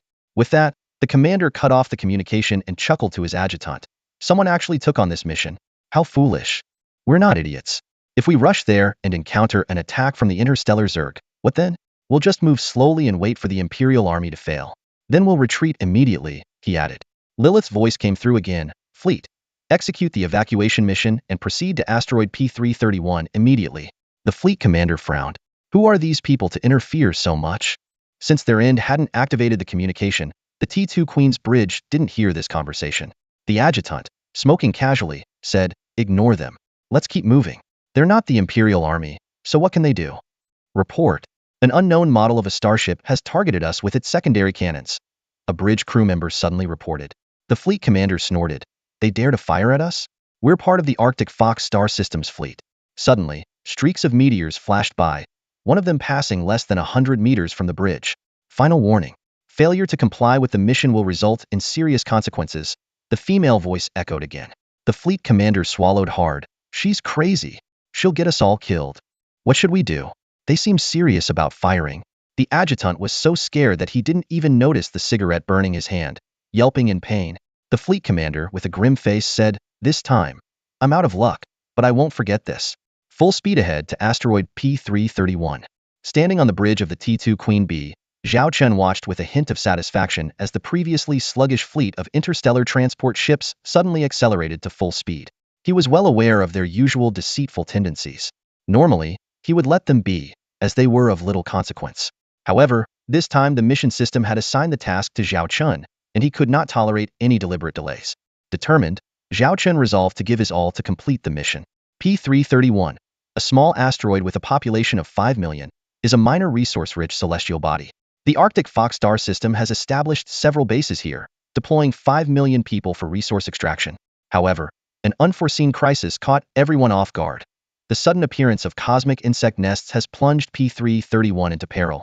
The person in charge of the asteroid is under immense pressure to organize an evacuation and is at their wits' end. Despite their best efforts, only a fraction of the population has been evacuated due to a shortage of interstellar transport ships. To make matters worse, the interstellar transport fleet from the Arctic Fox star system, scheduled to arrive half an hour ago, has yet to show up. Suddenly, a video window popped up in front of the asteroid's administrator, revealing a woman in the uniform of the Star Empire's Imperial Army. She inquired about the progress of the evacuation. The administrator could only respond helplessly that they had managed to evacuate 50,000 people, leaving over 4 million still waiting. The female officer frowned, clearly dissatisfied with the fleet's delay. In the fleet, an urgent report rang out. Captain, we've detected a large number of insects on the right flank. We must retreat. Simultaneously, another report came in. The enemy's T2 insect mothership is attacking us with plasma cannons. The female officer received a constant stream of distressing reports, each one heightening the asteroid administrator's anxiety. The administrator suggested another evacuation attempt, but the female officer firmly stated that no one could be left behind. He grimly realized that if it weren't for her leading the Imperial fleet, he might have already abandoned the asteroid. Although they continued to fend off the insect attacks, time was running out. The female officer insisted on the urgent evacuation of civilians, and the administrator could only reluctantly agree. Aboard the bridge of the Fire Leopard-class medium interstellar battleship, the flagship of the 5th Fleet under the 7th Legion's 3rd Corps of the Star Empire, The female officer stared intently at the radar screen, which was filled with countless red dots representing millions of insects. An anxious female adjutant urged that they must retreat immediately, or they risked being surrounded and annihilated by the insect swarm. The female officer understood the gravity of the situation. With the increasing number of insects, their escape routes were rapidly closing, leaving them no choice but to watch as disaster unfolded. The female officer clenched her teeth and hesitantly said, "Can we really just stand by and abandon the millions of lives on that planet?" The female deputy, unwavering, replied, "Miss, your life is far more valuable than those millions of lives." The female officer, however, stood firm, "No. As soldiers of the Empire, our duty is to protect the people of the Empire." The deputy's mind was racing, hoping the officer would temper her overwhelming sense of justice. She had to sternly remind her, "Miss, while you are concerned about those millions of lives, have you considered the cost if something happens to you?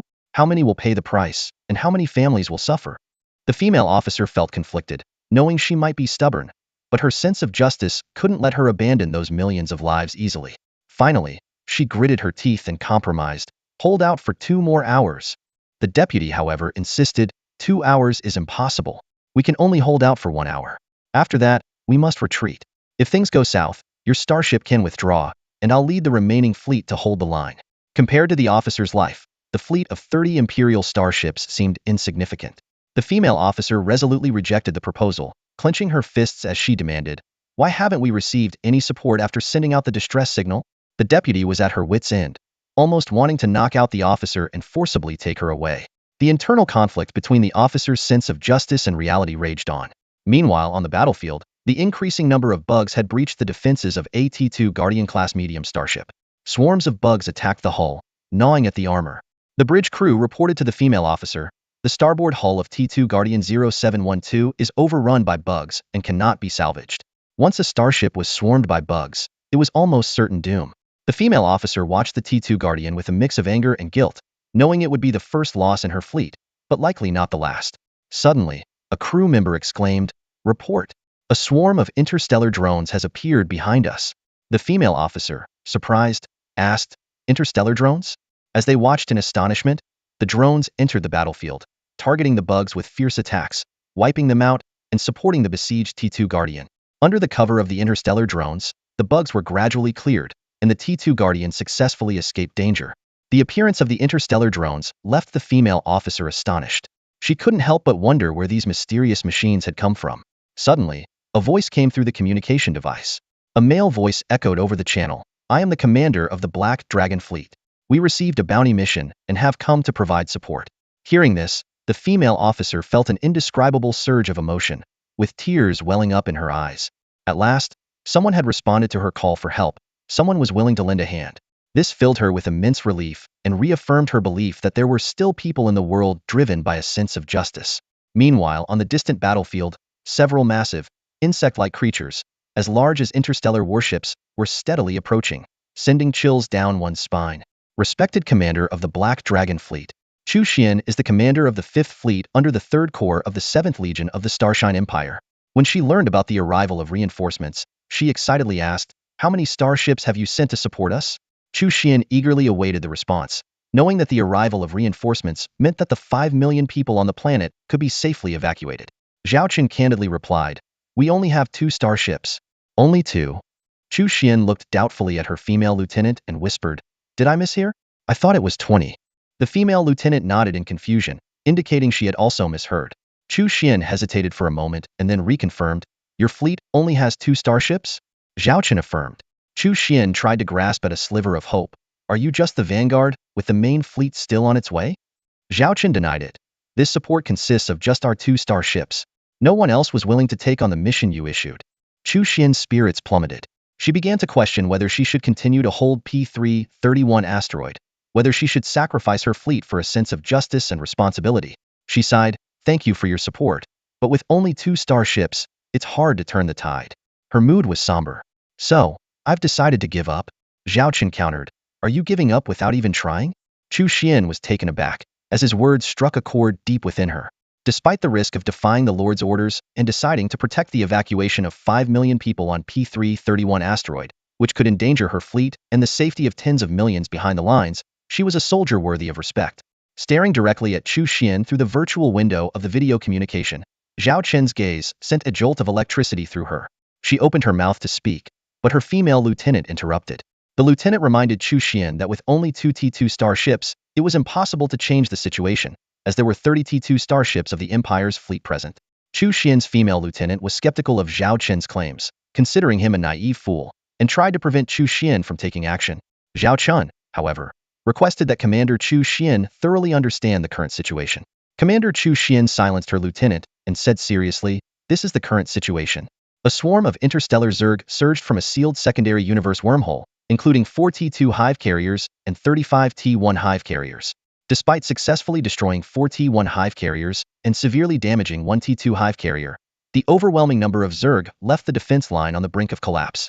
Zhao Chen turned to Commander Chu Xian, inquiring about the fleet's losses and the remaining combat capabilities of their starships.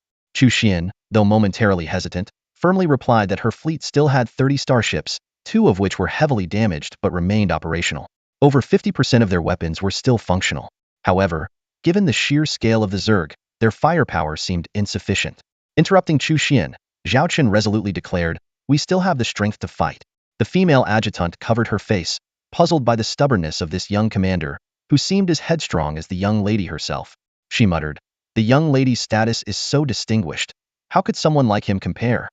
She bluntly pointed out the harsh reality, refusing to let the 30 starships risk following the 2 heavily damaged ones. Ignoring her, Zhao Chen fixed his gaze on Chu Xian, asking if she was willing to trust him and take another risk for her beliefs. Chu Xian clenched her fists, biting her lip, torn with inner conflict. The female adjutant, unable to bear it any longer, openly criticized Zhao Chen's decision. Zhao Chen added, "If you still have doubts, I can assure you, you can retreat at any time if the situation becomes hopeless." Commander Chu Xian solemnly declared, "I agree. My fleet will follow your command." Her eyes sparkled with determination, showcasing her resolute spirit. The female adjutant anxiously called out, "Young lady." Chu Xian softly replied, "Let me be willful one more time. If we can't change the outcome, we can still retreat." Realizing that the young lady's decision was unchangeable, the adjutant knew her mistress was a person of integrity and stubbornness. Zhao Chen promised, "My drone fleet will provide cover for your retreat. Form a one-way carrier battle formation with my T2 carrier at the core." Commander Chu Xian worriedly asked, "Can your interstellar drones withstand such a massive Zerg force?" Zhao Chen confidently replied, "Trust me, Commander Chu Xian." Chu Xian gazed at Zhao Chen, sensing the radiance emanating from him, and a glimmer of trust sparked in her heart. She furrowed her brow, took a deep breath, and then decisively issued orders to her fleet. She commanded the entire fleet to disengage from the battle immediately and retreat at full speed towards the coordinates. At position, she directed her subordinates to form a unidirectional carrier battle formation with the allied carrier starship at its core. Her gaze was firm and composed. She knew this was the best way to protect her fleet members. Even though it meant a temporary retreat, her sense of duty and resolve left no room for hesitation. The quality of the Imperial fleet is truly commendable. With a single command from Commander Chu Xian, 30 starships swiftly disengaged from the battlefield, forming an orderly and secure retreat formation. The T2 Guardian-class medium interstellar frigates maintained a protective rearguard, prepared for any sudden threats. Fortunately, the anticipated crisis did not occur. 100 T2 Killer B-class medium interstellar drones launched a rapid attack, using cannons and missiles to scatter the enemy swarm. Simultaneously, 20 T2 Hornet-class heavy interstellar drones dropped timed bombs and then retreated. As the swarm pursued, the timed bombs detonated one by one, creating a web of firepower that caught the enemy off guard. On the bridge, Zhao Chen sat in the captain's chair, observing the battlefield through a deep space telescope. Despite having studied the interstellar insectoids at the Northern Starfleet Military Academy, witnessing their combat tactics firsthand left him both exhilarated and awestruck. The sight would likely overwhelm anyone with trypophobia. The interstellar insectoids employ a unique combat style. The Hive motherships are colossal biological starships. Despite their limited mobility, their main weapons, bioplasma cannons and biotorpedoes, do not dominate among ships of their class. However, their distinctive hierarchical structure grants them special combat strategies and tactics, the swarm tactics. A T1 Hive mothership houses approximately 10,000 T1 insects, while a T2 Hive mothership carries 100,000 T1 insects and 1,000 T2 hydralisks. The insects and hydralisks serve as the mothership's combat units. The former, resembling winged mantises of human size, excel in close combat. The latter are 10-meter-tall serpentine creatures capable of spraying corrosive acid. They can fight freely in space with incredible speed, matched only by interstellar frigates. Other starships struggle to keep up. Though the insects are categorized as T1 and T2 units, their combat effectiveness is generally below standard levels. For instance, a T2 Hydralisk is no match for a T2 Hornet-class heavy interstellar drone in one-on-one combat. However, when facing thousands upon thousands of these insects, the challenge becomes overwhelming. You are no longer up against 1, 10, or 100 enemies, but rather a relentless tide crashing down upon you. As soon as any of those bugs latch onto your starship and breach its hull, the interstellar warriors inside are essentially doomed. These bugs know no fear. They are driven purely by instinct and the commands of their hive mothership, relentlessly attacking their targets. This combat strategy is somewhat reminiscent of carrier starships, with the bugs acting as the hive mothership's interstellar fighters. Report: all T2 Wasp-class heavy interstellar drones and T2 Hornet-class medium interstellar drones have completed their bombing runs and are returning, Lilith reported. Get those Wasps and Hornets resupplied and ready for the second wave. Also, deploy 3 waves of 300 T2 B-class light interstellar drones, Zhao Chen ordered. Understood, Lilith responded, relaying the captain's orders. The Imperial fleet, which had been worried about whether these interstellar drones could hold off the bugs, was now astonished by their performance. These drones' combat effectiveness rivaled that of interstellar fighters of the same class. Imperceive, Commander Chu Suang Remark. The female adjutant noticed a carrier starship with yellow and black markings, resembling some kind of insect, eerily similar to the interstellar bugs they were fighting. What kind of carrier starship is this? I've never seen it before, she said, pulling up the starship database to scan the unfamiliar vessel, only to find no records of it. Our database doesn't have any information on it, she exclaimed in surprise. Commander Chu Xian, remembering what a certain man had said, looked at the carrier starship with a serious expression and murmured, I hope that Captain can really turn the tide. The female adjutant thought to herself, just 2 starships? Impossible, unless they're both T3 class or something. Wait, aren't there supposed to be 2 starships? Where's the other one? She suddenly asked, checking the starship radar. There was no energy signal from a second starship. Where is it? Over the P331 asteroid, dozens of T2 Seahorse-class medium interstellar transport ships hovered, with airships continually evacuating civilians to the transport ships. Thank goodness you're here. The asteroid's administrator, nearly in tears, greeted the fleet commander. We're just following orders. Hurry and organize the evacuation. Time is of the essence. If the interstellar bugs get within our safety perimeter, we must leave immediately, the fleet commander said, forcing a smile. Yes, we'll expedite the evacuation. We'll complete it in 1.5 hours tops, the administrator vowed. The sooner, the better, the fleet commander replied impatiently. He didn't want to be here. A bunch of lunatics had forced him to come by threatening him with starship cannons. Now that he was here, he had no choice but to carry out the evacuation. He just hoped that despicable man could hold out a bit longer, allowing them to complete the mission safely. However, deep down, he harbored darker thoughts. That man and his damned spaceship had better be completely destroyed far away from our battlefield. Ideally, after we've safely retreated. Yes, just like that.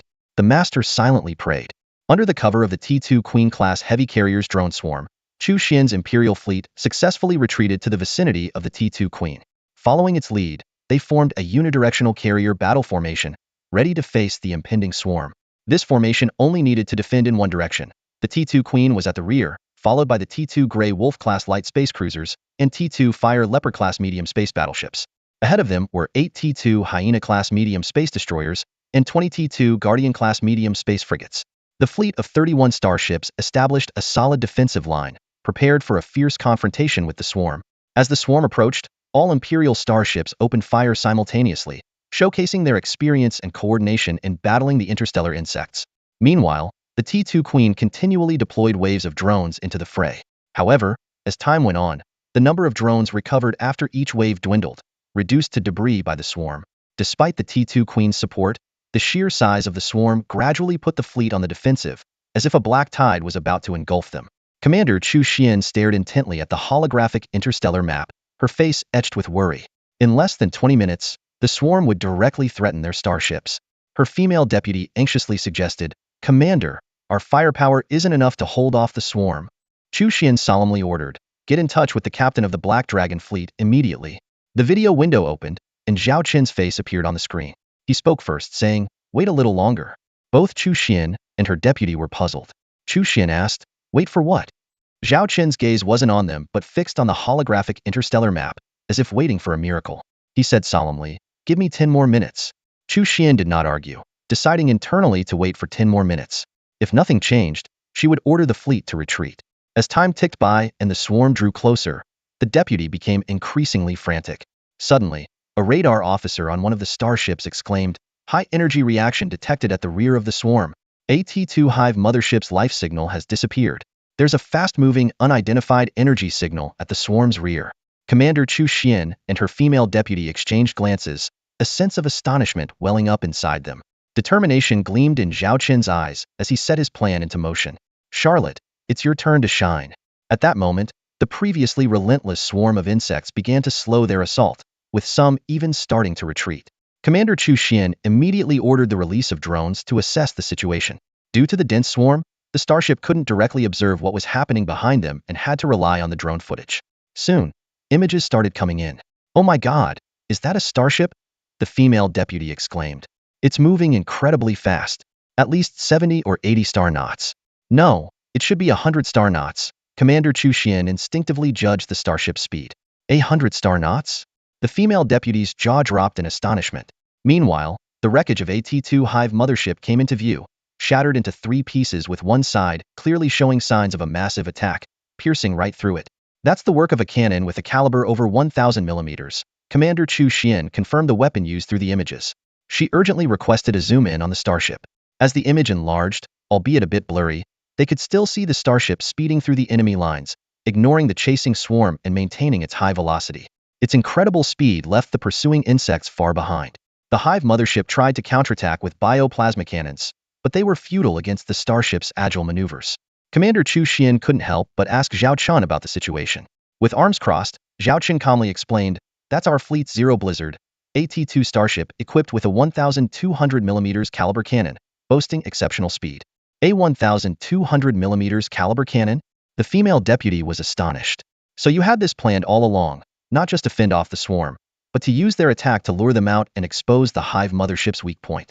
Then Zero Blizzard struck swiftly, directly targeting the Hive mothership. Commander Chu Xian understood Zhao Chen's strategy. Zhao Chun was not only a man of justice and responsibility, but also a tactical genius. "You're insane. One misstep, and that starship would have been devoured by the swarm." The female deputy looked at Zhao Chun in disbelief. Zhao Chun, however, confidently stated, "There will be no mistakes because Zero Blizzard fears nothing." This last sentence, Zhao Chun kept to himself. The commanding officer of that starship is the legendary half-orc general, known as the White Tiger General, Charlotte. General Charlotte is a towering figure with a gaze as sharp as a tiger's. In every battle, he demonstrates extraordinary courage and wisdom. His tactics are both skillful and decisive, always making the right calls at critical moments to lead his fleet to astonishing victories. With grand ambitions, General Charlotte firmly believes his mission is to safeguard interstellar peace and justice. Even when facing formidable enemies, he never backs down, charging into battle without hesitation to protect his fleet and comrades. Under his leadership, the fleet boasts formidable combat strength, and his soldiers are deeply loyal, willing to fight for him at any cost. General Charlotte is not only an outstanding commander, but also a compassionate leader. He cares deeply for each of his warriors, regardless of their rank or status, ensuring they receive his unwavering support. His actions inspire everyone around him, motivating them to face challenges bravely and never give up. On the interstellar battlefield, General Charlotte shines like a brilliant star, illuminating the path for his soldiers. His courage, wisdom, and kindness make him a beacon within the fleet, inspiring everyone to strive forward for their shared beliefs. No matter the challenges or difficulties they encounter, General Charlotte will lead his fleet with unwavering determination, never accepting defeat. In the bridge report of Blizzard Zero, the swarm began to retreat one after another, preparing for an attack. The crew on the bridge reported this to Charlotte. Without hesitation, Charlotte ordered to continue at full speed. At this moment, Charlotte was personally controlling the starship's navigation. Every turn, every course, was under her command. This should have been the job of a dedicated helmsman, but General Charlotte had taken the helm herself today. She knew the dangers of this mission all too well. A slight mistake and they could be hit by the bioplasma cannons of the swarm's mothership or caught by the pursuing swarm, both leading to certain death. She repeatedly calculated the routes and trajectories in her mind, waiting for the main forces of the swarm to retreat. Charlotte muttered softly, her eyes scanning the star map as if searching for a target. At this time, Blizzard Zero was able to evade pursuit flexibly. On one hand, this was due to its astonishing speed. On the other hand, the sparse numbers of T1 bugs and T2 hydralisks left behind by the swarm's mothership couldn't form an effective encirclement. However, once the main forces of the swarm, including the Imperial fleet and T2 Queen-class heavy carrier starships, retreated, Blizzard Zero would face a greater threat. As time ticked away, a crew member reported that the T2 Heavy 1,200mm Devil Crocodile cannon had been reloaded and was ready to fire. The crew member in charge of the weapon systems reported this. In fact, these data had already been imprinted in Charlotte's mind. At this moment, the bow of Blizzard Zero was precisely aimed at a T2 swarm mothership. The mothership seemed to sense the danger and began to retreat rapidly, firing plasma cannons at Blizzard Zero, but missing the high-speed moving starship. Charlotte stared intently at the targeting system. She had only one shot. The swarm was controlled by the mothership. Destroying it wouldn't annihilate the swarm, but it would severely weaken their combat effectiveness, like an army losing its leader. The time had come. Fire! Charlotte roared. The T2 Heavy 1,200mm Devil Crocodile cannon fired its shell, cutting through space like a comet, and struck the side of the T2 swarm mothership. A massive explosion tore the kilometer-long mothership to pieces, with debris scattering across the cosmos. After the initial explosion, a secondary, larger explosion split the mothership in two, marking its demise in the universe. Commander Chu Xian and her female deputy were stunned by the spectacle. Previously, they had managed to heavily damage a swarm mothership but couldn't destroy it. However, this time, a single shot had obliterated the mothership. The scene was utterly unbelievable. And just now, that T2 swarm mothership was indeed destroyed by a single, deadly shot. Could this be a T3 starship? The female lieutenant was in disbelief. Commander Chu Xian quickly grasped the reason behind it. They had struck the organ in the hive mothership that stored bioplasma elements, akin to hitting an ammunition depot or the engine room of our starship. Such a hit would cause a chain explosion, amplifying the damage by several times, even up to tenfold. But hitting it twice in a row, is that even possible? The female lieutenant questioned. Commander Chu Xian, staring at the screen showing the rapidly maneuvering Blizzard Zero, replied, "It's not about possibility. This starship just did it. In 10 minutes, it destroyed 2 T2 hive motherships. That's an outstanding achievement. Report, over half of the enemy swarm forces have retreated.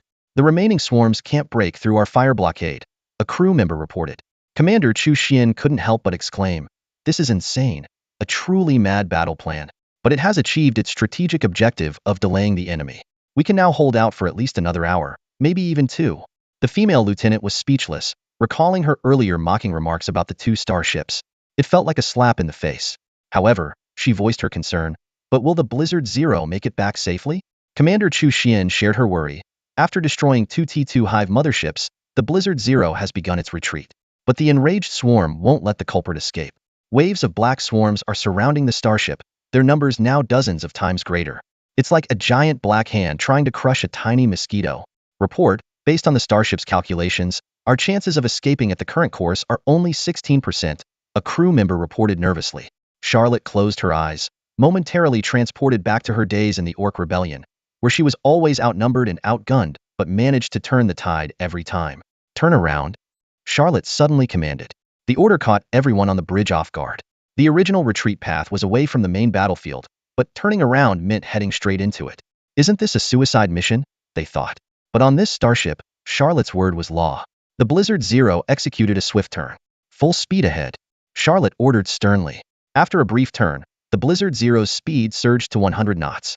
Charlotte then pulled up a virtual control panel, input a series of numbers, and said, "Remove the engine restrictions. Continue to accelerate." Remove the engine restrictions? The navigation officer was stunned and hesitated.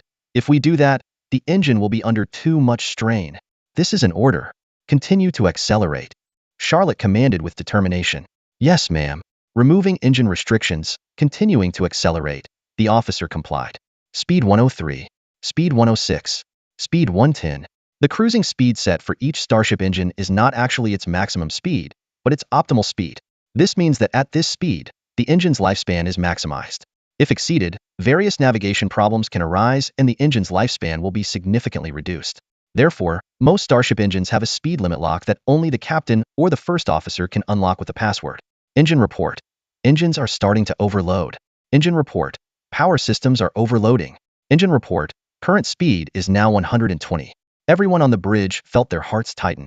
The sudden decision to change direction by Blizzard Zero, combined with the drastic speed increase, left the encircling swarm of bugs unable to react in time, quickly leaving them far behind. As the saying goes, the most dangerous place is often the safest. The battlefield was divided into 2 areas, one where the main Imperial fleet was engaged in combat, and the other where the redirected bug troops were attacking Blizzard Zero. Typically, people would expect Blizzard Zero to flee in the opposite direction. so the bugs had already set up their encirclement. However, the number of bugs in the direction of the main battlefield was much sparser. Unfortunately, in that very direction, there happened to be a T2 bug hive mothership and a small contingent of bugs right in the path of Blizzard Zero. Engine report, speed is too fast. We can't make a sharp turn, the crew reported anxiously. Charlotte suddenly burst into laughter, the first time she had laughed so freely since meeting Zhao Chun.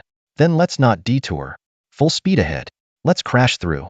The flagship of the Imperial fleet, the T2 Fire Leopard-class medium interstellar battleship, was bustling with activity on the bridge. Commander Chu Xian's eyes widened in astonishment as she noticed the Zero Blizzard heading straight for AT2 Hive Mother, with a small swarm of Zerg in its path. What the heck is that ship doing? She exclaimed. The female deputy was dumbfounded. It looks like it's going to ram right into it. Chu Xian's expression turned grave. The main cannon of the Zero Blizzard needs about 5 minutes to reload. It's only been 3 minutes since the last shot, so it can't use the main cannon yet. It seems like they've disengaged the engine's safety limits. Its speed is now over 130 star knots. In just a few minutes of observation, Chu Xian had already gathered some critical combat data on the Zero Blizzard. Now, silence fell over them as they watched the screen intently, eyes glued to the image of the ship charging into the enemy like an ancient knight on a suicide mission. The swarm protecting the T2 Hive Mother sensed the impending danger and rushed forward like a black tornado, attempting to intercept the ship. Meanwhile, the abyssal maw of the Hive Mother began to open slowly, targeting the speeding ship. Bioplasma cannons started charging within the maw, glowing with a blue hue. Simultaneously, the Zero Blizzard was already on a collision course with the swarm. From Chu Xian and her team's perspective, it seemed like the Zero Blizzard was diving headfirst into the Zerg. However, its speed was so incredible that it outpaced even the T1 flyers and T2 hydralisks. What happens when two high-speed objects collide? One side gets torn apart. And in this scenario, it was the Zerg who played that role. T1 flyers and T2 hydralisks smashed against the hull of the Zero Blizzard, turning into splatters of green goo before they could even mount an attack, giving the ship a new, grotesque, paint job. Inside the Zero Blizzard, the crew felt as if they were in the eye of a storm. The continuous thudding could be heard from every corner of the ship, and the ground beneath their feet shook incessantly. Bridge report. The comprehensive damage to the frontal armor is at 10%, 12%, 14%. Report. The comprehensive damage to the side armor is at 3%, 5%, 7%. The crew kept updating the ship's status. The relentless thudding seemed to cast a shadow over the hearts of many on the bridge. Temporary Captain Charlotte's eyes, however, gleamed with a manic light. Her long dormant blood was boiling. What's our current speed? She shouted. 135 star knots. Although the speed is slightly affected by the collisions with the swarm, our ship's speed is still gradually increasing. Should we keep accelerating? The crew member in charge of speed control was drenched in sweat. The red, ever-increasing numbers on the display made her heart race faster than ever. Keep accelerating, Charlotte ordered. She stared at the external footage displayed before her. The view was engulfed in darkness, as if all light had vanished, because the hull was surrounded by a swarm of insects. These creatures were moving in reverse, but due to their high speed, they couldn't effectively attack the ship's armor. The only real threat came from their suicidal collisions. Despite the pitch-black surroundings, the radar showed that the distance between Zero Blizzard and the largest swarm was decreasing. Suddenly, the darkness was shattered by a burst of light. Zero Blizzard broke through the swarm, now facing the T2 Hive mothership at point-blank range. The Hive mothership opened its massive maw, ready to unleash its devastating bioplasma cannon. All secondary guns and close-in weapon systems, fire at will, Charlotte roared. The secondary guns and close-in weapon systems fired in unison as the bioplasma cannon launched. The collision created a dazzling fireball, with smoke and dust filling the air, and the shockwaves scattering the surrounding insects. Moments later, Zero Blizzard emerged from the explosion. Charge again. Prepare the close-in weapons, Charlotte shouted. The crew immediately activated the ship-wide communication system, shouting to brace for impact.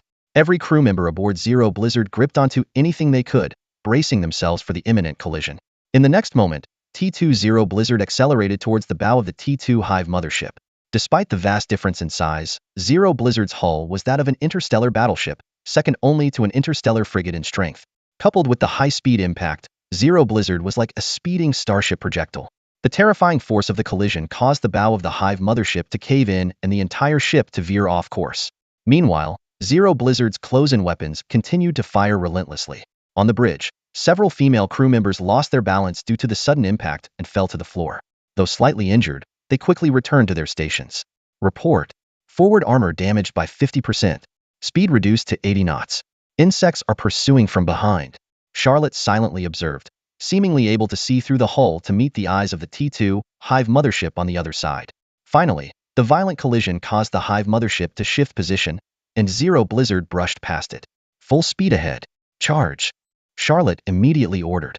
Zero Blizzard accelerated without hindrance, heading straight for the main battlefield of the Imperial fleet. Amidst the black tide, the swarm surged forward like a relentless wave. The T2 Hive mothership, having sustained a collision, was now teetering on the edge of destruction. Its bow had caved in by a third, and one side of the ship was riddled with bullet holes, looking close to death. Who would have thought that a T2 Hive mothership could be crippled by a starship of the same class? Was this fate? On the bridge of the T2 Queen-class heavy carrier starship, T2 Worker-class light drones and T2 Hornet-class heavy drones were assembling, attempting to carve a path through the Zero Storm. The Imperial fleet was coordinating with them. Zhao Chun watched the Zero Storm draw closer on the starship radar, while a line of swarm forces blocked their path. The Zero Storm was in a precarious situation, caught between a swarm battle line ahead and a massive pursuing swarm behind. It was like a sandwich, vulnerable to being devoured by the swarm at any moment. Aboard the bridge of the Imperial fleet's T2 Fire Leopard-class medium battleship, even without Zhao Chen's orders, Commander Chu Xian knew exactly what to do. With a stern expression, she issued the command, "Relay my orders. At all costs, we must carve a path through the swarm." The Imperial fleet's starships unleashed their maximum firepower, concentrating their attacks on a single point until they tore open a breach. However, the swarm would never allow the culprit that had destroyed 3 T2 broodmother ships to escape unscathed. They began to encircle and blockade, forming a pincer movement with the pursuing swarm ships, aiming to crush their target from both sides. At this critical moment, they ignored the rest of the Imperial fleet, focusing solely on annihilating that damned starship. The female adjutant reported nervously, "The breach has been sealed." Commander Chu Xian clenched her fist and resolutely ordered the attack to continue, determined to help the starship break free. In Chu Xian's mind, that starship had already become a heroic figure. How could she watch it be surrounded and destroyed by the swarm? Despite the starship's fierce efforts, it couldn't open a new breach. Meanwhile, the hull of Zero Blizzard could no longer withstand the damage from the swarm's relentless attacks. Chu Xian felt a pang of guilt, while the female adjutant sighed with regret for the starship's fate. Suddenly, a brilliant light erupted within the swarm's defenses, annihilating a large number of bugs and clearing the space instantly. Following that, the prepared T2 Wasp-class light interstellar drones and T2 Hornet-class medium interstellar drones swarmed out, attacking around the breach to prevent the swarm from sealing it again. It turned out to be the main cannon shells from the interstellar missile ship. They were timed to detonate with precise calculations of the explosion distance. Through the breach, Commander Chu Xian saw the distant Zero Blizzard speeding towards them, its 1,200 mm giant cannon shining brightly, and she understood. "Quick! Provide covering fire," Commander Chu Xian urgently ordered. Under the covering fire of the Imperial fleet and with the support of T2 Queen B-class heavy carrier drones, a figure darted through the swarm's defenses. It was the much-anticipated Zero Blizzard. At this moment, the Imperial fleet's ships could clearly see the scars left by the swarm's attacks on Zero Blizzard. The hull armor had hundreds of dents, especially at the bow, with a diameter of 20 meters and a depth of 3 meters, marking the spot where it had destroyed the T2 broodmother. The hull was still covered with the corpses and green fluids of the swarm, and any bugs attempting to attack the starship were swiftly dealt with by the T2 Wasp-class light interstellar drones. Commander Chu Xian watched the starship with a sense of admiration. It truly was an extraordinary vessel. Chu Xian was in awe of Charlotte's bravery during the recent battle. It was nothing short of perfection, like a seamless flow of water. She couldn't help but wonder if she could perform as brilliantly under the same circumstances. However, she found no answer to her question. Zero Blizzard reporting, mission accomplished. The ship sustained damage, but only 7 crew members were lightly injured. Charlotte reported the battle status to Zhao Chun via video. Zhao Chun praised Charlotte's performance highly. They had discussed the strategy for this battle in advance. Although Charlotte had proposed the plan and Zhao Chun had agreed, real combat is ever-changing and requires adaptability. Charlotte had assured Zhao Chun that there was at least an 80% chance of success, and that they could safely retreat even if they failed. Charlotte delivered on her promise. The flagship of the Imperial Fleet request communication. Secretary Lilith pointed at the communication request and reported to Zhao Chun. Zhao Chun agreed to connect. The communication screen opened once more, and the female officer reappeared before Zhao Chun. She reported that the evacuation of civilians from asteroid P331 was 80% complete and would be fully finished in half an hour. This meant they needed to hold out for just a few more minutes before they could gradually retreat from the battlefield. Commander Chu Xian was filled with curiosity about the man in front of her. He seemed like a god, leading 2 starships to avert the crisis and save 5 million planetary citizens. She was full of questions. Who exactly was this man? What was the origin of those 2 starships? We'll continue fighting while retreating, Zhao Chun said calmly.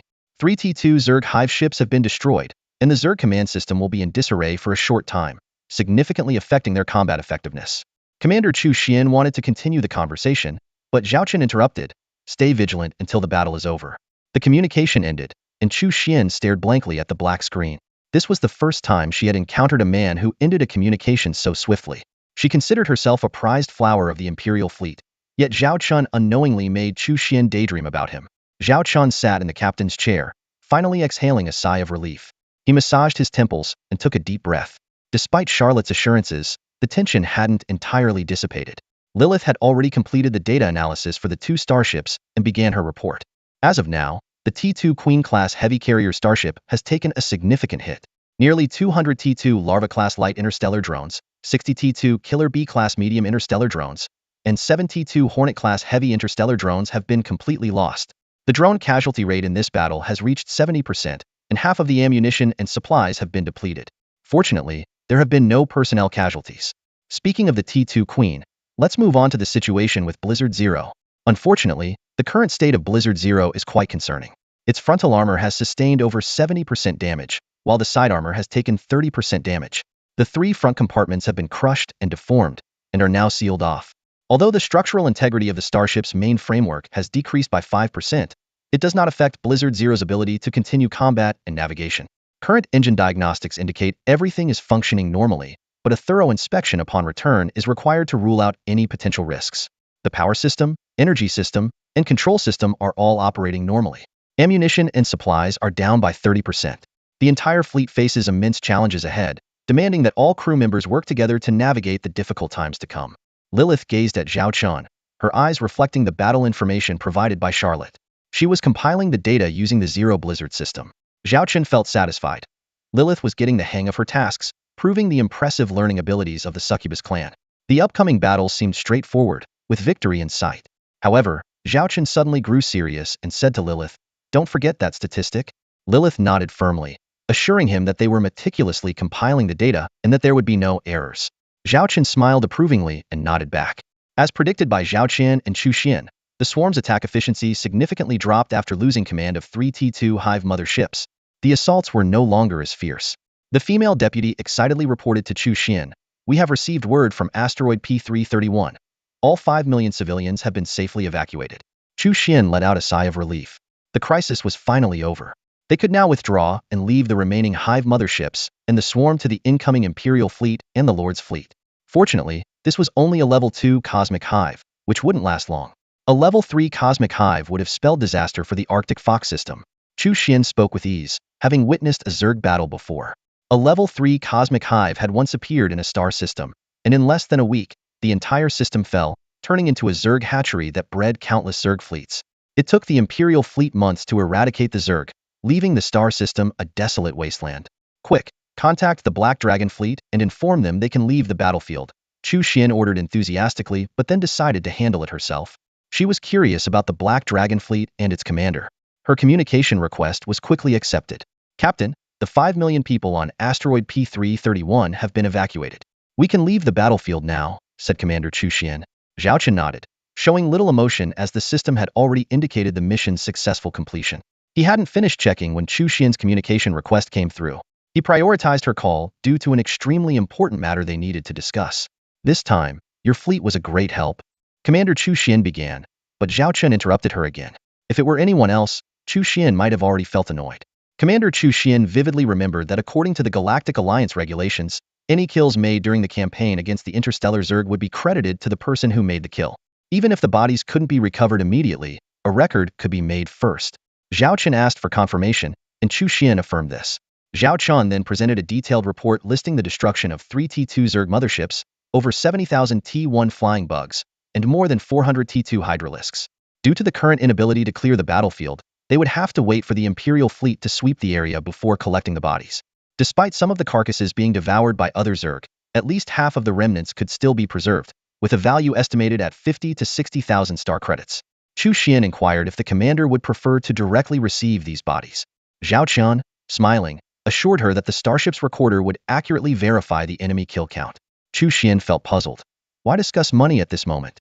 This made her slightly skeptical of the man before her.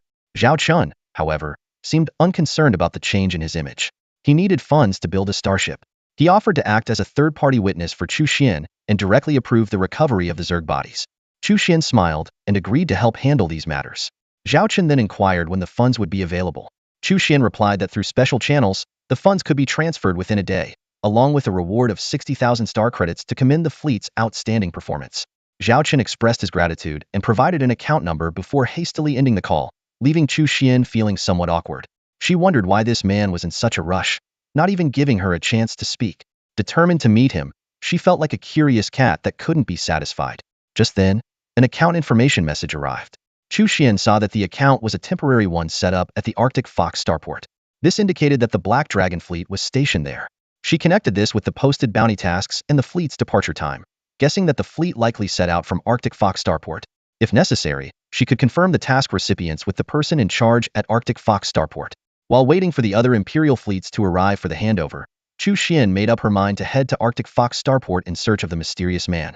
Though she didn't know his exact purpose, an intense urge within her drove her forward. Meanwhile, Zhao Chun was entirely unaware that he had caught the attention of an Imperial female officer. He was busy counting his star credits. With 600,000 star credits from this mission, plus the previous bonus and additional bounty from Arctic Fox starport, he had amassed 1,300,000 star credits in total. Adding the 900,000 already in his account, Zhao Chun now had a total of 2,200,000 star credits. He muttered to himself, seemingly lost in his newfound wealth. With just 1 month left until the quarterly task deadline, Zhao Chun needed to have 3 system-manufactured starships, but he had only completed 2/3 of the requirement. This included the T2 Queen B-class heavy carrier and the T2 Iron Hammer class heavy industrial starship. Although there were no penalties for not completing the quarterly task, the rewards were substantial. Zhao Chun didn't want to miss out on this opportunity, so he had to build 1 more starship within the remaining month. He carefully reviewed the recently completed system tasks and opened the system interface in his mind. A long-awaited notification box appeared before his eyes. The Lord of the Arctic Fox Galaxy issued a Class C mission, which was moderately challenging but came with substantial rewards, including 5 mission points and a special bonus of 1,000 credits. Zhao Chun completed the mission by safely evacuating the inhabitants of asteroid P331, achieving a 100% completion rate. Watching the residents of P331 safely evacuate, Zhao Chun felt a sense of accomplishment and eagerly claimed the mission rewards and the special bonus. After claiming the rewards, Zhao Chun received the technical blueprint for AT-2 Black Rhino class heavy assault frigate and unexpectedly obtained a blueprint for a new type of starship. This surprise delighted Zhao Chun, as the new starship, though named plainly, held exceptional potential. As a top-tier starship engineer, Zhao Chun possessed special attributes like fleet luck enhancement and the Eye of Insight. With a total of 1,780 points and a fleet of 10 starships, Zhao Chun's warehouse was now enriched with the technical blueprints for AT-3 Blizzard-class light battlecruiser, among other valuable rewards, significantly enhancing the system's data. Zhao Chun decided to first study the Black Rhino-class heavy assault frigate. This starship had a unique appearance, resembling a compact rhino, with an irregular oval shape that was more petite compared to other T2 starships on the market. Despite its smaller size, its hull armor was exceptionally robust, made from a special combination of the hardest T2 grade metals, boasting armor strength 10 times that of the Zero Blizzard-class ships. This made the starship an ideal choice for travel, given its remarkable durability. Although equipped with heavy armor, the Black Rhino-class ship was not particularly fast. However, its unique short-range assault mode could significantly boost its speed in a short amount of time, giving it a tactical edge in combat. Zhao Chun was filled with curiosity and anticipation for this starship. The T2 Black Rhino can appear exactly where Allied ships need it the most, providing them with solid protection. It's no exaggeration to say that it's like a mobile interstellar fortress. Additionally, its advantage lies in its cost, only 100,000 star credits. For the price of building a single T2 Queen B-class heavy carrier, you could construct 15 T2 Black Rhinos. It's truly the king of cost-effectiveness. Zhao Chun enthusiastically contacted Charlotte on the Zero Blizzard, asking if they could engage in warp travel back to Arctic Fox starport. Warp travel? We're heading back to Arctic Fox starport, Charlotte replied. Zhao Chun eagerly prepared to activate the T2 Hammer-class heavy interstellar industrial ship docked in the Starship Workshop at Arctic Fox starport to begin constructing the T2 Black Rhino. Charlotte started organizing the tasks. Orders were relayed from the bridges of both starships to prepare for warp travel and initiate deep sea mode, set to depart in 10 minutes. As the captain, vice captain, and secretary officer, Zhao Chun and his team finally entered the hibernation pods. Zhao Chun looked at Charlotte on the screen and praised, "The operation was brilliant this time." Charlotte humbly replied, "It was mainly thanks to the powerful performance of this starship that my tactics could be executed perfectly." Lilith couldn't help but ask, "Why did you choose to break out in the opposite direction instead of continuing to accelerate?" Charlotte explained, "Extreme warp speed can't be sustained for long. It must be used cautiously, or it could damage the ship's hull." Lilith suddenly understood that Charlotte had a thorough plan all along. Charlotte mentioned the unexpected destruction of the T2 Hive mother ship. "I didn't expect it to be a one-hit kill. It was quite surprising." Zhao Chen knew there was an element of luck behind it, but also felt proud of the team's performance. Lilith then pulled out images of the P331 asteroid captured by the Deep Space Telescope, showing that Zhao Chen's Black Dragon fleet had successfully retreated, with the swarm failing to catch up.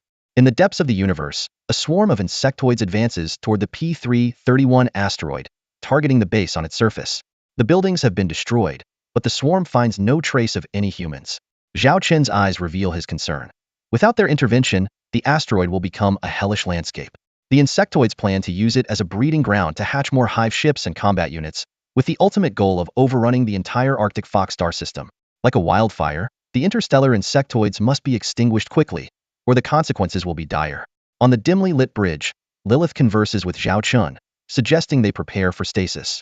Zhao Chun lies down in the stasis pod, a fragrant liquid enveloping his body. He feels as though he is amidst an enormous interstellar fleet, each ship adorned with the emblem of a dragon. As the two starships engage their warp drives, they vanish into the vast expanse of space, heading towards an unknown destination.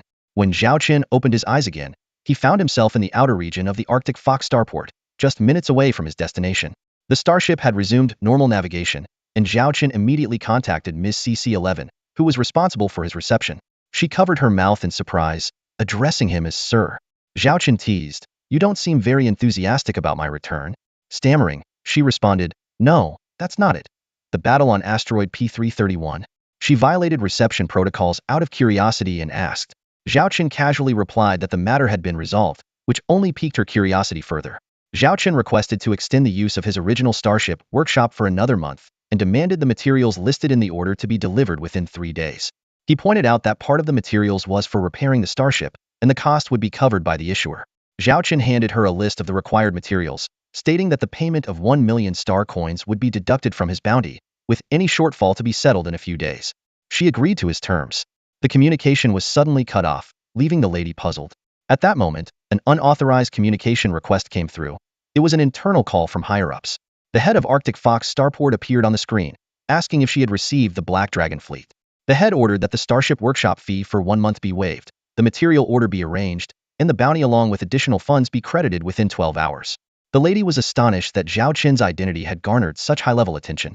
The head then informed her that she had been promoted to deputy director of the Arctic Fox starport reception department, specifically to handle the reception of the Black Dragon fleet. She was authorized to fulfill any of Zhao Chen's requests as long as they were reasonable, and for any unmet needs, she could directly contact the head. The sudden promotion left her dizzy. She had gone from being an ordinary starship reception officer to a deputy director. This unexpected advancement was shocking to her. Being promoted to deputy head of the reception department was nothing short of a significant leap for the female officer, leaving her filled with gratitude and amazement. The overall head of starport responded calmly, "If you want to thank someone, thank your luck for encountering such a guest." Nervously, the female officer inquired, about the Black Dragon fleet. "Can you tell me more? Who are they exactly, that you hold them in such high regard?" The head of starport replied in a grave tone, "Their origins are still unclear, but they have successfully completed a bounty mission, leading the Imperial fleet to safely evacuate from asteroid P331. This revelation made the female officer gasp. Private fleets wouldn't dare take on such a mission, yet they had accomplished it. She picked up the critical detail.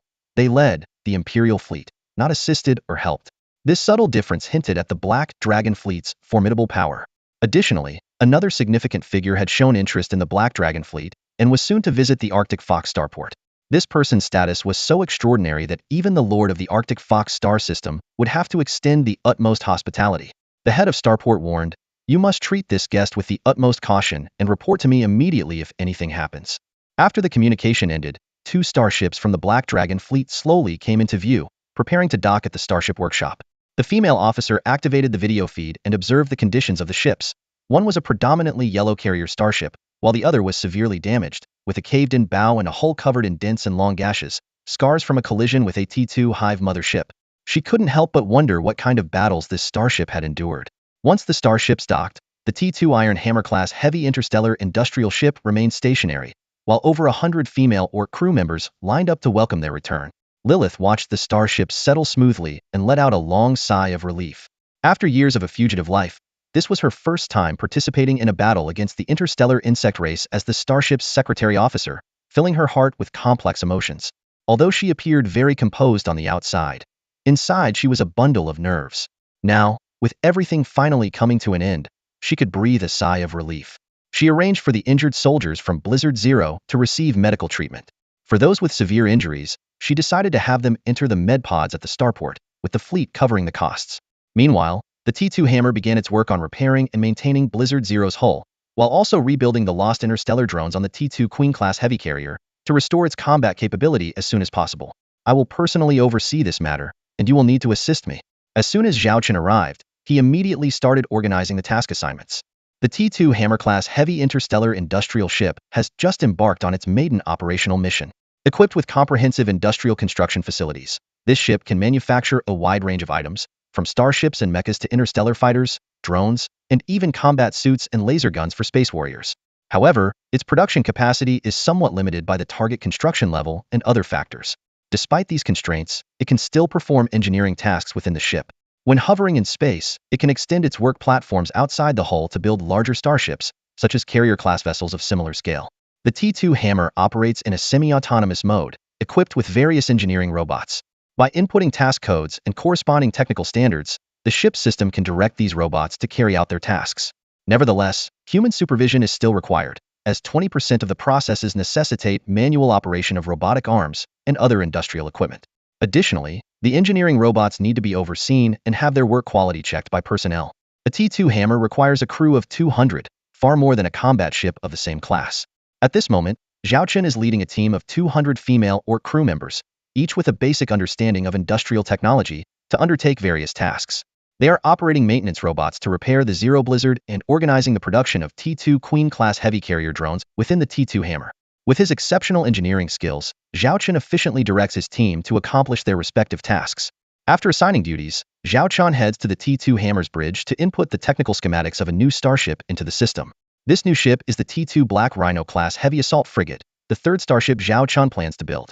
Although he also possesses the schematics for the T2 Bronze Eden-class starship, constructing it would take a month and cost 3 million star coins.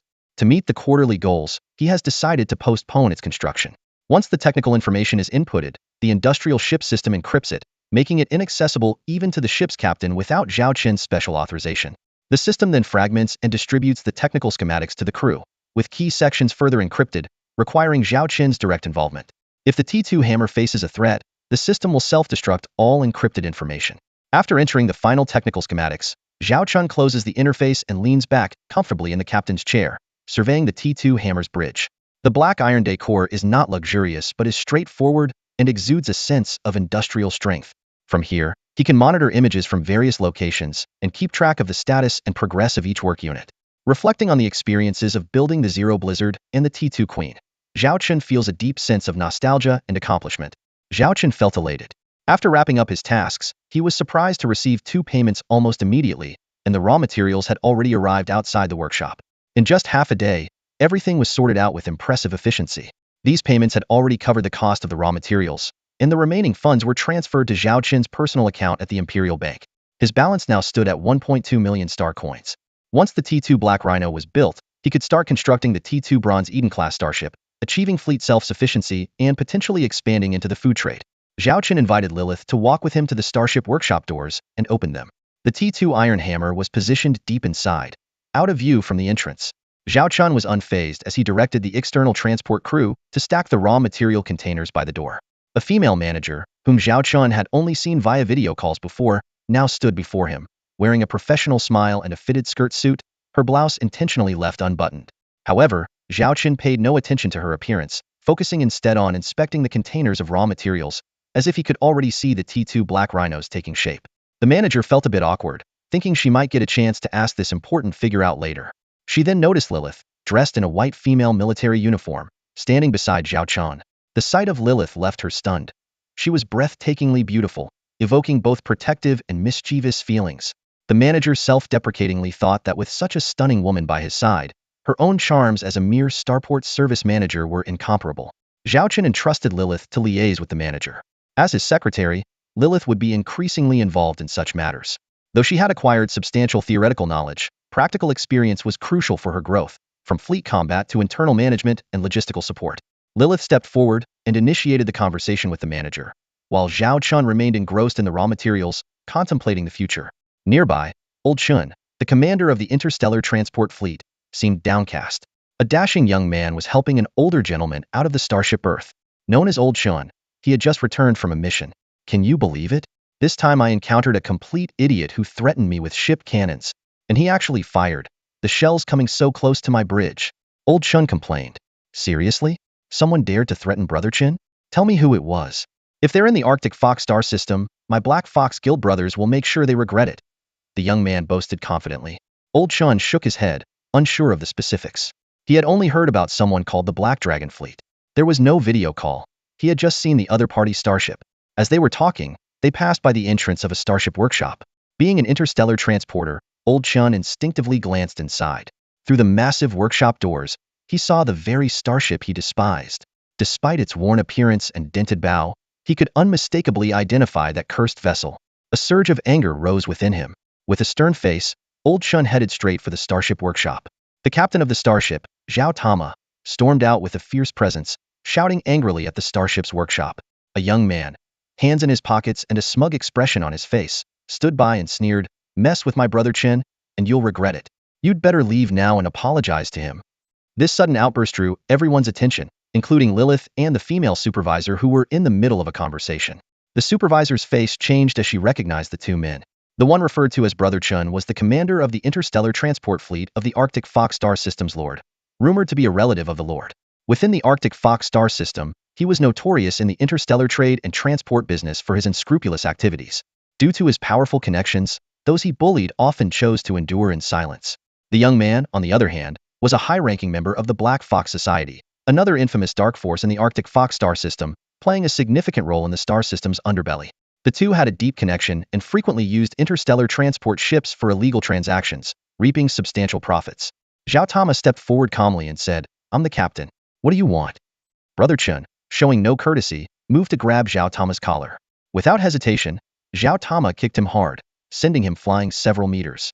The young man, enraged, shouted, "How dare you hit me? I'm with the Black Fox Society.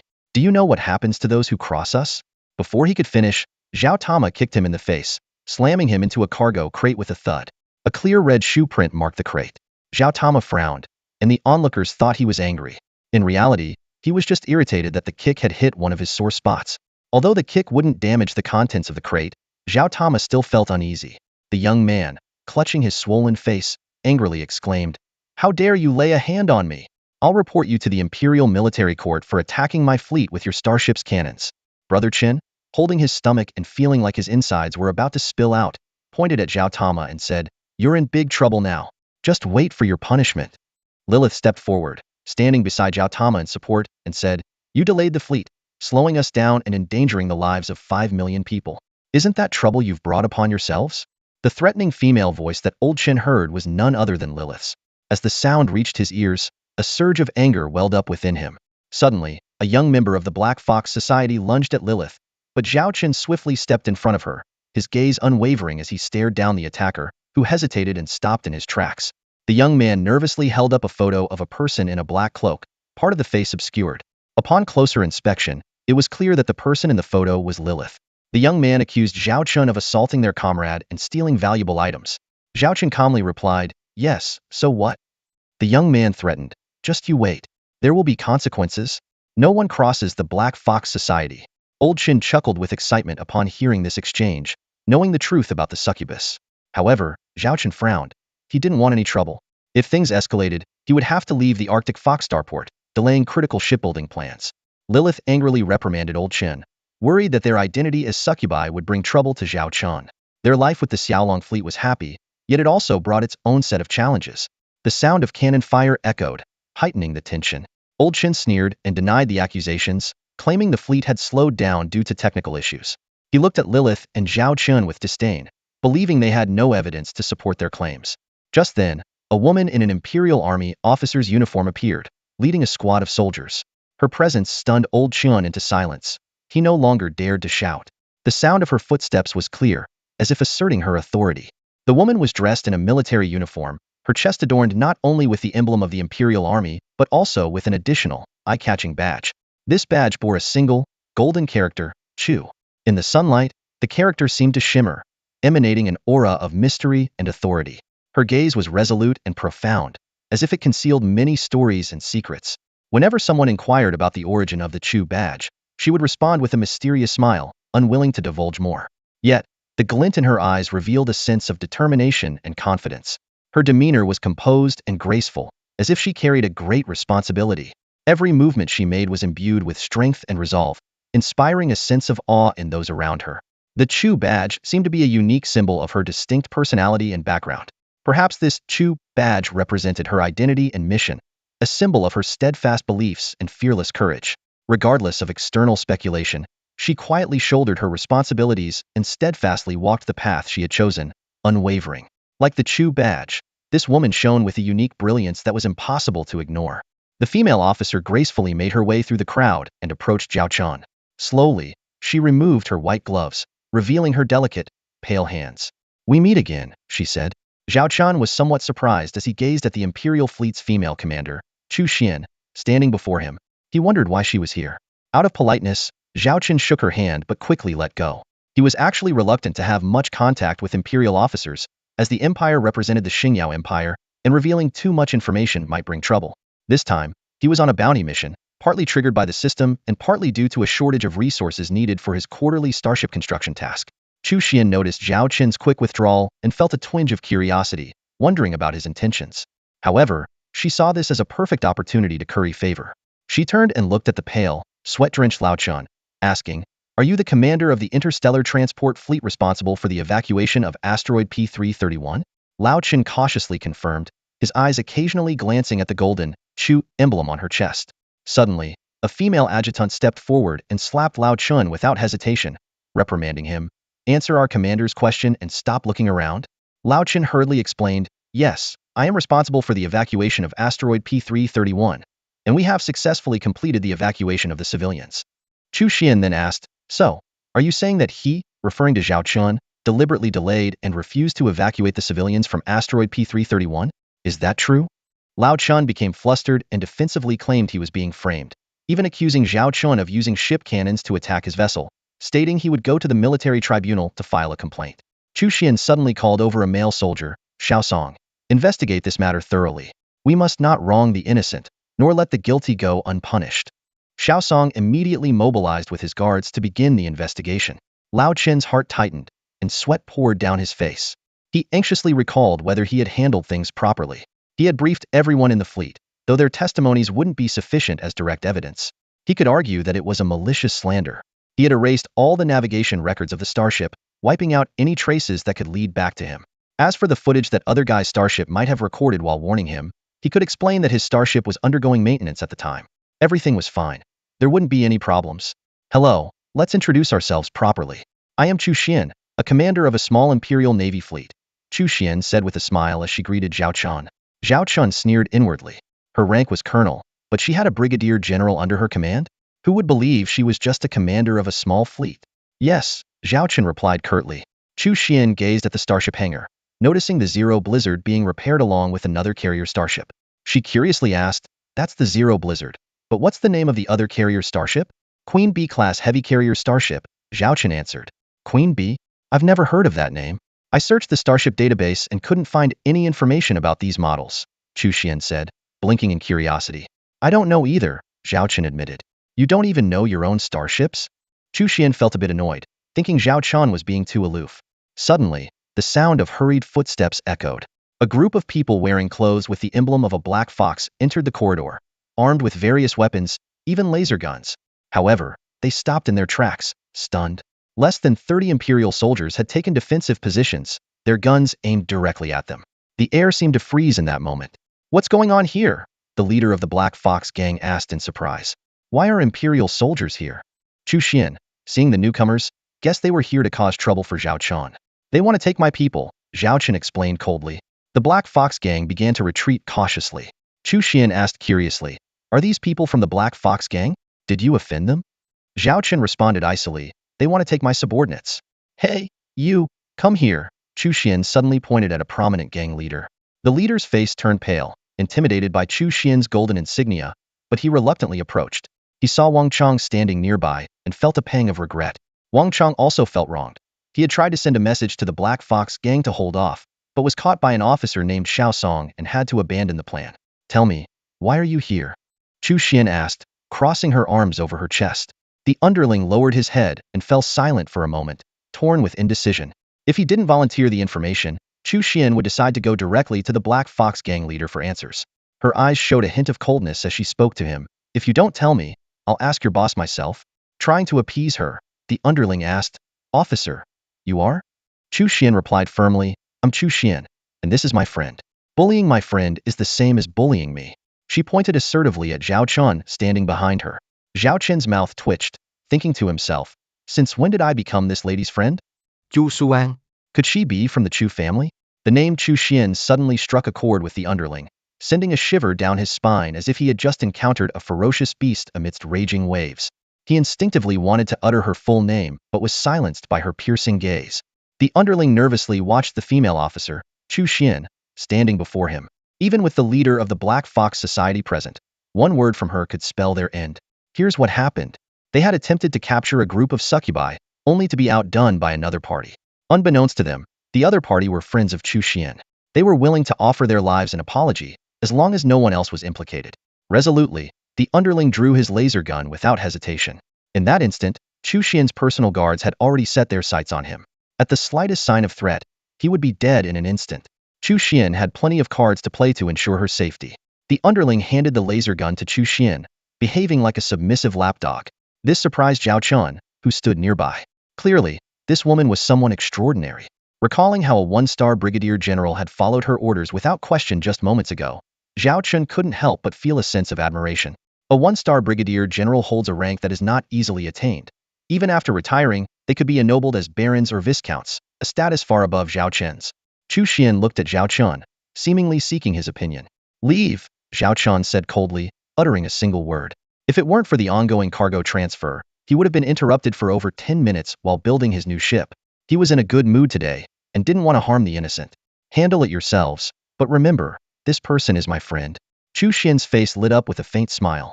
The underling exhaled in relief, knowing he had narrowly escaped. Since Chu Xian had left the matter to him, he had to show some resolve. He then turned to the stunned Wang Chong, walking over coldly and ruthlessly beating him. How dare you disrespect Miss Chu's friend? You must have a death wish. He cursed aloud, though deep down, he wished he could tear him apart. Unfortunately, Miss Chu didn't want any bloodshed. Boss, please stop. I was wrong. Wang Chong begged on the ground. Take him away and punish him with the utmost severity. The underling ordered coldly. Sacrificing a mid-level member for Miss Chu's forgiveness was a trade well worth it. Even the leader of the Black Fox Society would make the same decision without hesitation. Wang Chong turned pale, trembling all over. Like a frightened dog, he crawled towards Chu Xian and Zhao Chen, pleading, I was wrong. I truly was wrong. Please don't kill me. I have an elderly mother who needs me to care for her, an 80-year-old wife, and a young child who depend on me. His pleas were incoherent, but Zhao Chen remained unmoved. Even if what Wang Chong said was true, Zhao Chen was convinced that many had suffered under his hand, and this was merely the punishment he deserved. Wang Chong was taken away by the henchmen of a minor leader. As they departed, the minor leader carefully bid farewell to Chu Xian, who waved him off. The minor leader, feeling relieved, hurried away, and the members of the Black Fox Society dispersed. It was rumored that Wang Chong endured excruciating torture, and his body was discovered days later in the garbage dump of the Arctic Fox starport.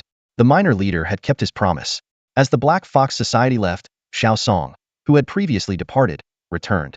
At this moment, Old Chen's face was ashen with fear, and his legs trembled uncontrollably. Chu Xian inquired about the progress. Xiao Song glanced at Old Chen, his eyes flashing with murderous intent. He had discovered that the navigation data of the interstellar transport ship had been deleted, but he hadn't expected to find a backup deep within the ship's system processor. He successfully retrieved this data, which showed that Old Chen had ordered the transport ship to delay its mission to the P331 asteroid. Upon hearing this, Old Chen collapsed to the ground, looking utterly defeated. Chu Xian's cold gaze fixed on Old Chun, her anger palpable. She despised betrayal and selfishness, especially when it endangered the lives of Imperial soldiers. Old Chin's actions had crossed her line. Begging for mercy, Old Chun offered to surrender all his assets. Chu Xian, unmoved, ordered Xiao Song to send him to the military tribunal. In desperation, Old Chun pleaded, claiming his cousin's husband was the lord of the Arctic Fox star system, hoping to escape punishment. Chu Xian remained unfazed, stating that if the lord of the Arctic Fox star system felt there was an injustice, he could come forward himself. Xiao Song coldly dislocated Old Chin's jaw with a punch, rendering him speechless as soldiers dragged him away, his fate sealed. Subsequently, the lord of the Arctic Fox star system divorced Old Chin's cousin and apologized to Chu Xian, who graciously forgave him. Old Chun, however, was sentenced to the utmost penalty by the military tribunal. Chu Xian then looked at Zhao Chun with satisfaction and asked if he was pleased with her handling of the situation. Zhao Chun calmly replied that there was no need to repay any favors. Chu Xian, somewhat surprised, pointed to Lilith beside Zhao Chun and to the spot where the minor leader of the Black Fox Society had stood, reminding Zhao Chun not to go back on his word. If Zhao Chun hadn't stepped in to help, that Black Fox could have posed an even greater threat to you today. Just being scared by a Black Fox made Zhao Chun realize that it was a mistake to bring only 2 starships to deal with those bugs back then. Zhao Chun smiled slightly and continued, even if you think you helped me this time, we're just supporting each other. There's no debt to speak of. Remember, I was the one who provided you with the lead on Lao Chen's situation. And if it weren't for my fleet's timely discovery of their lax attitude and the subsequent warning, P331 asteroid couldn't have been evacuated so quickly during the later battle. Chu Xian was momentarily at a loss for words due to Zhao Chen's remarks. Recalling her initial intention, she took a deep breath, forced a smile, and said, "Let's not bring this up anymore. We're partners fighting side by side. Let me treat you to a meal." "No time," Zhao Chen replied coldly as he walked into the starship workshop and closed the door behind him. Since the cargo had been fully unloaded, he needed to hurry and construct the T2 Black Rhino-class interstellar heavy assault frigate. Chu Xian, having never experienced such treatment, stood frozen in place, her expression blank. The goods listed on the order have been fully delivered. The female manager looked gratefully at Zhao Chun. "Thank you for your hard work, Mr. Zhao." After Lilith saw the manager off, she returned to Zhao Chen's side and noticed that the door behind them had been closed. She could even hear someone forcefully kicking the door outside. Unable to hold back, she asked, "Aren't you considering talking to Miss Chu? Do you know her background is quite extraordinary?" Zhao Chen looked puzzled. Lilith raised her hand to project a hologram of Miss Chu. "Since becoming your secretary, I've gathered some intelligence on the Starshine Empire, including information about Miss Chu. Although I couldn't find her photos online, the details I've pieced together confirm her identity," Lilith explained. Zhao Chen paused and gestured for Lilith to continue. "We are in the Arctic Fox star system, which belongs to the Northwind sector. The governor of the Northwind sector is Miss Chu Xian's grandfather, who holds the title of Imperial Duke.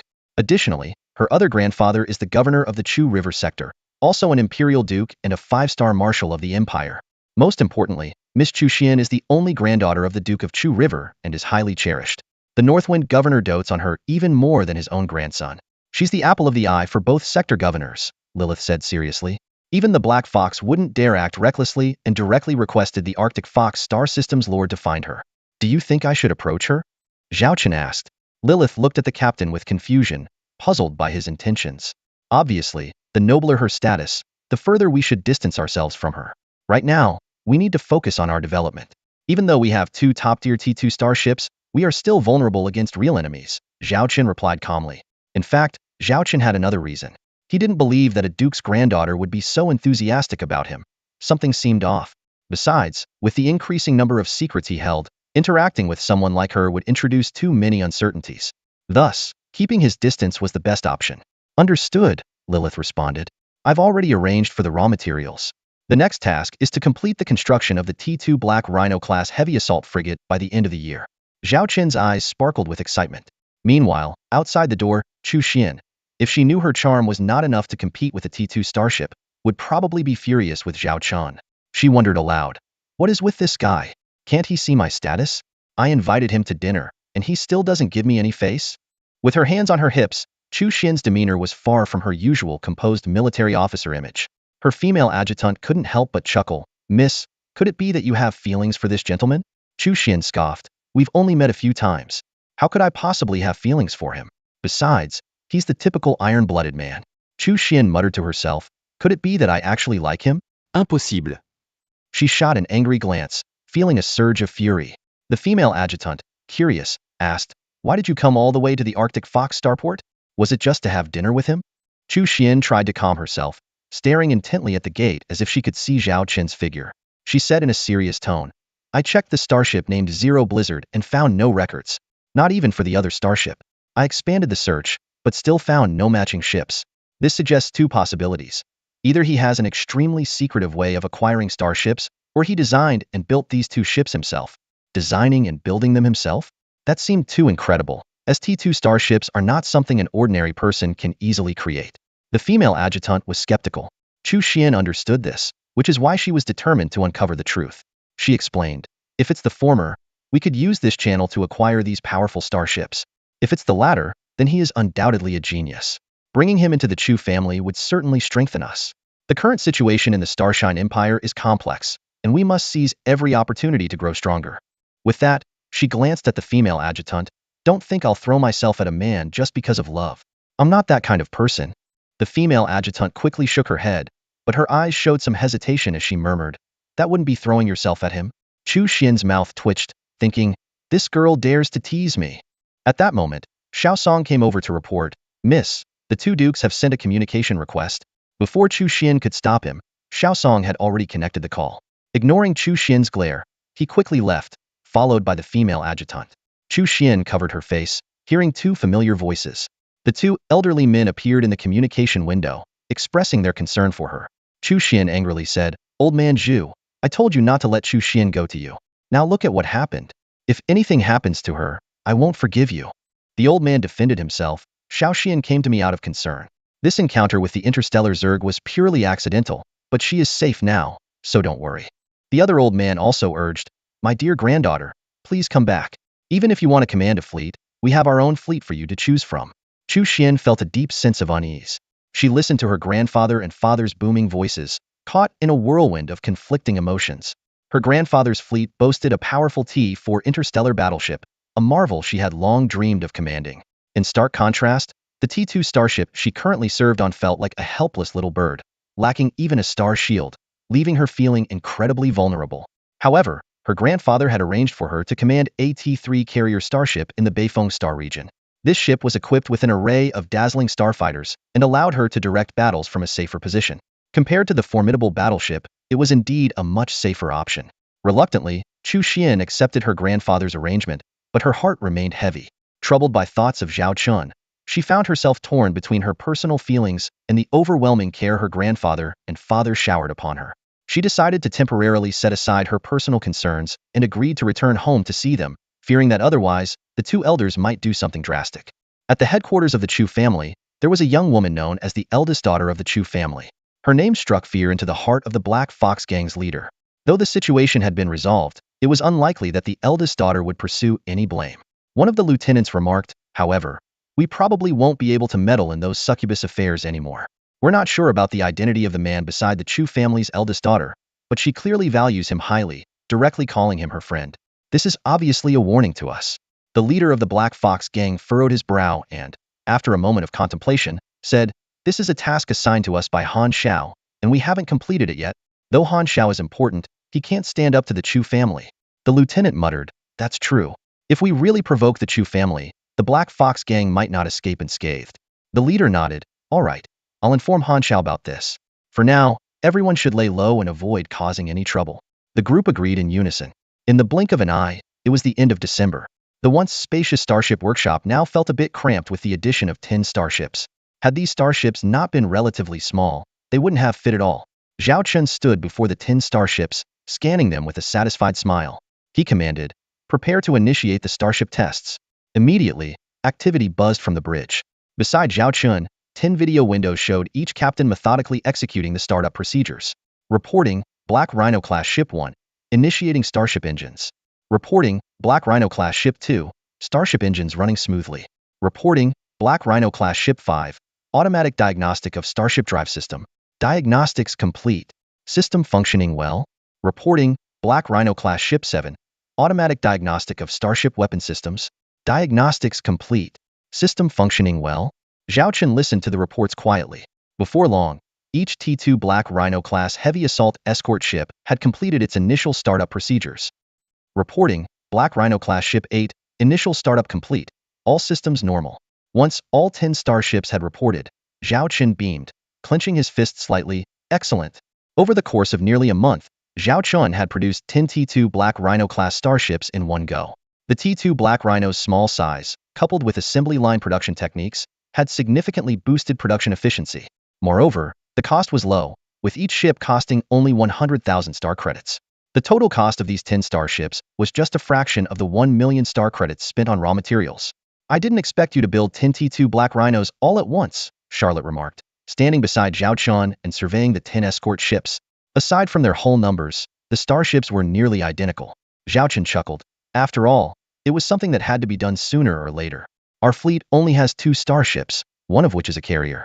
Although it has a star shield, its defense is not comprehensive. It takes a considerable number of star cruisers to form a competent fleet.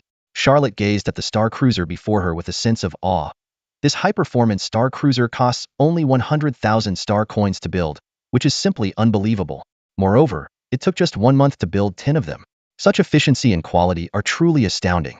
Of course, this wouldn't have been possible without the tireless efforts of the T2 Iron Hammer. Without it, the local Starship Workshop could only manage to build 3 in a month. Zhao Chen looked out at the Seoul Starship Workshop and the hardworking T2 Iron Hammer class heavy industrial starship. With its assistance, this time, Zhao Chen didn't need to handle the manufacturing himself. He only needed to complete less than 1% of the core technical aspects. Let's go for a test flight. After that, we'll purchase some military supplies and necessities before heading back to the North Star system, Zhao Chen instructed. It had been 3 months since Zhao Wanner had returned early to the North Star Starship Military Academy. For a student, such a long leave of absence was indeed unreasonable. In reality, Zhao Chen didn't really need to attend school anymore, but he had to obtain a degree from the North Star Starship Military Academy. According to the laws of the Starshine Empire, any lord must graduate from an internal interstellar military academy. The specific requirements for these academies weren't strict. As long as it was a qualified interstellar military academy, it sufficed. Thus, some noble children might casually choose an obscure academy, spend 6 years there, and then return to inherit their titles. Due to his father's early demise, Zhao Chen inherited his title ahead of time according to imperial law. However, if he failed to obtain certification from an interstellar military academy within the stipulated time, he might be forced to relinquish his title. There's one more thing we need to arrange, Charlotte said. What is it? Zhao Chen asked. We need to establish the Xiaolong fleet system, Charlotte suggested.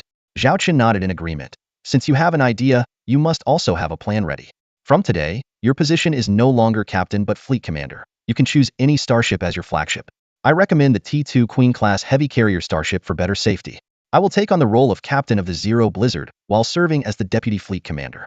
Lilith can be your flagship secretary and fleet secretary. We also need to appoint captains for the other starships. Additionally, we have around 200 female soldiers without formal positions. A T2 Black Rhino requires only 20 female soldiers to operate, so these 200 female soldiers can fill that gap. As for the selection of captains and the core crew for each starship's bridge, you will need to arrange that personally, Charlotte instructed meticulously. As a former fleet commander, Zhao Chen had always been adept at organizing everything. He told Charlotte, I've already made a list. Take a look, and if everything's fine, I'll approve it.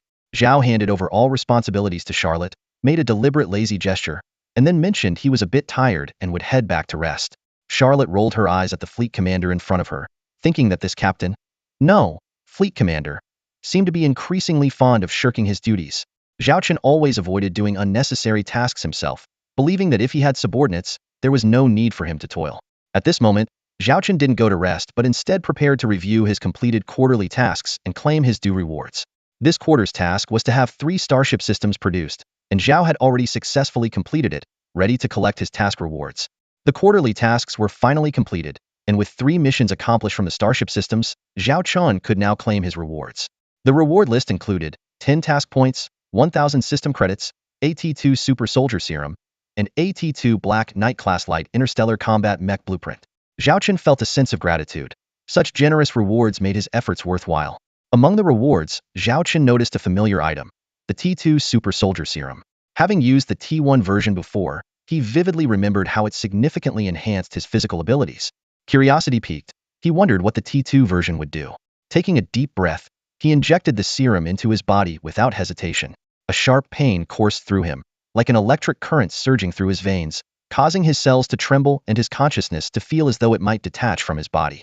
However, a few minutes later, Zhao Chun smiled contentedly, his gaze determined, feeling a surge of power within. He swung his fist experimentally, and the motion was so swift that it created a blur, effortlessly lifting his bed.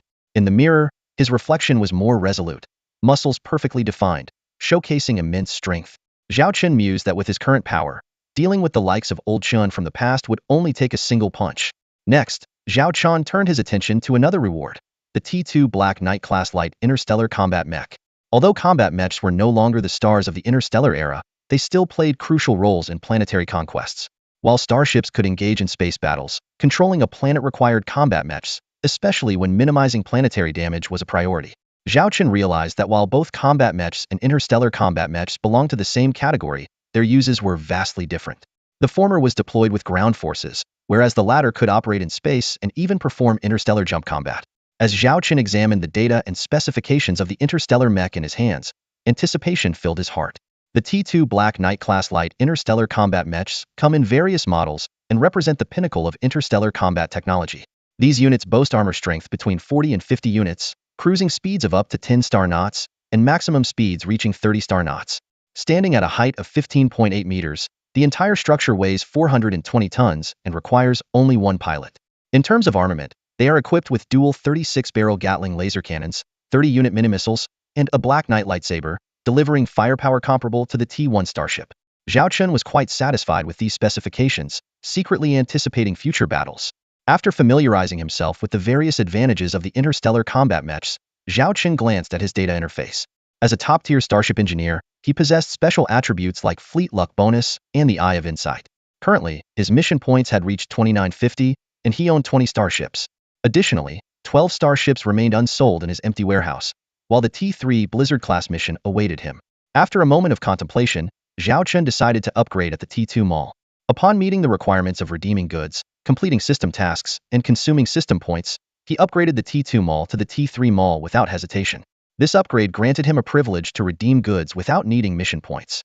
However, when browsing the T3 series products, he was taken aback by the prices, all exceeding 6,000 system points. Next, Zhao Chun, along with Charlotte, supervised the maiden voyage of the T2 Black Rhino-class interstellar heavy assault frigate. The fleet of 10 Black Rhino-class frigates slowly departed from the starport and returned successfully after a few hours. The successful trial run set the stage for future battles. Following this, Zhao Chun began procuring military supplies and daily necessities. Although the funds for starship construction were limited, they were more than sufficient to sustain over 600 female interstellar soldiers. He also meticulously planned a New Year's Eve banquet to celebrate the arrival of the new year with his companions. The open space in the starship workshop was filled with an array of food and drinks, accompanied by lively music. People indulged in dancing, feasting, and joy. This lavish banquet, though costly, marked Zhao Chun's first grand New Year's celebration since his arrival in this world. Charlotte took a sip of an unknown brand of liquor, her gaze fixed on Zhao Chun and Lilith beside her. Lilith announced the total expenditure of 5,000 star coins. Charlotte shook her head, thinking to herself, 5,000 star coins. That used to be my living expenses for several months during my time with the rebel forces. Now, this amount had been spent in just one night. It was indeed a bit extravagant. Zhao Chun teased her, feeling a bit of regret now? Charlotte didn't respond, but her expression said it all. Suddenly, Zhao Chun raised his voice and asked, "Warriors of the Xiaolong fleet, are you happy?"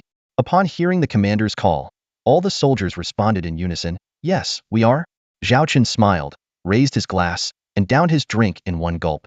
He then said with a grin, "I, Zhao Chun, don't have grand ambitions. I just don't want to let my family down. I want to build a prosperous Xiaolong star system and fleet. I want to ensure that those who follow me live good lives, lives filled with dignity and hope, not like puppets. We must have enough strength so that no one dares to bully us. Our dignity will never be violated." Many female soldiers paused what they were doing, their eyes filled with emotion, and some even had tears welling up. "Next year on this day, I hope we can share fine wine and dance under the moonlight again. To our future, cheers." Zhao Chun raised his glass once more. Lilith stepped forward, placing her hand over her heart, and solemnly declared, "Under the starlit sky, we pledge our loyalty till death." The female soldiers echoed in unison, "Under the starlit sky, we pledge our loyalty till death." Zhao Chun tilted his head back and downed his drink once more. At that moment, the new year was about to begin. The system chimed in. Annual mission triggered, quarterly mission triggered. Zhao Chun made an excuse to leave the banquet hall and found a quiet spot. Suddenly, two system pop-ups appeared before him.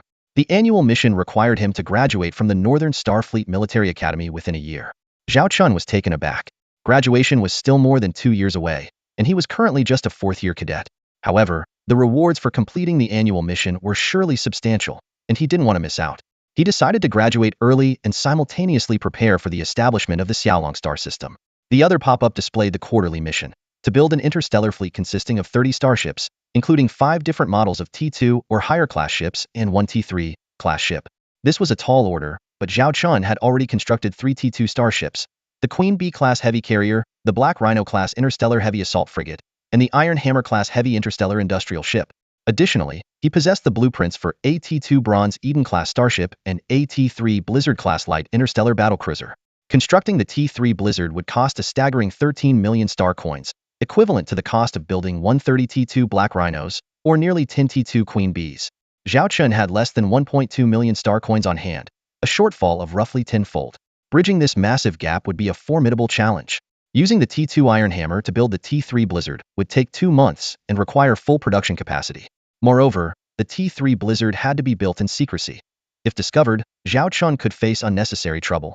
Despite knowing that the risk of exposure was inevitable, Zhao Chun hoped to delay it as long as possible to buy himself more time to prepare. He faced 2 daunting challenges: construction costs and construction time.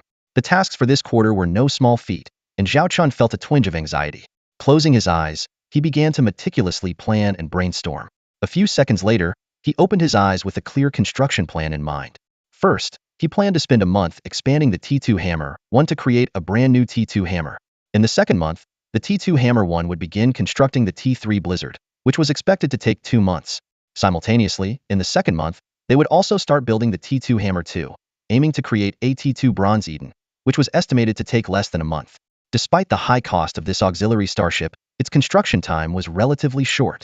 By the third month, the T2 Hammer 2 would be fully dedicated to building a large number of T2 Black Rhinos or other T2 starships that could be completed within the time frame. In order to meet the quarterly goal of 30 starships, the timeline seemed feasible, but the critical issue now was the shortage of raw materials. The total construction cost would amount to a staggering 20 million star coins. Zhao Chun buried his face in his hands, troubled by the worsening financial gap. He had no idea where to secure the funds. His territory? That was out of the question. The Xiaolong star system was still a mess. The only option was to raise funds externally. Zhao Chun thought of Liyaki. Arms trade was the quickest way to acquire funds.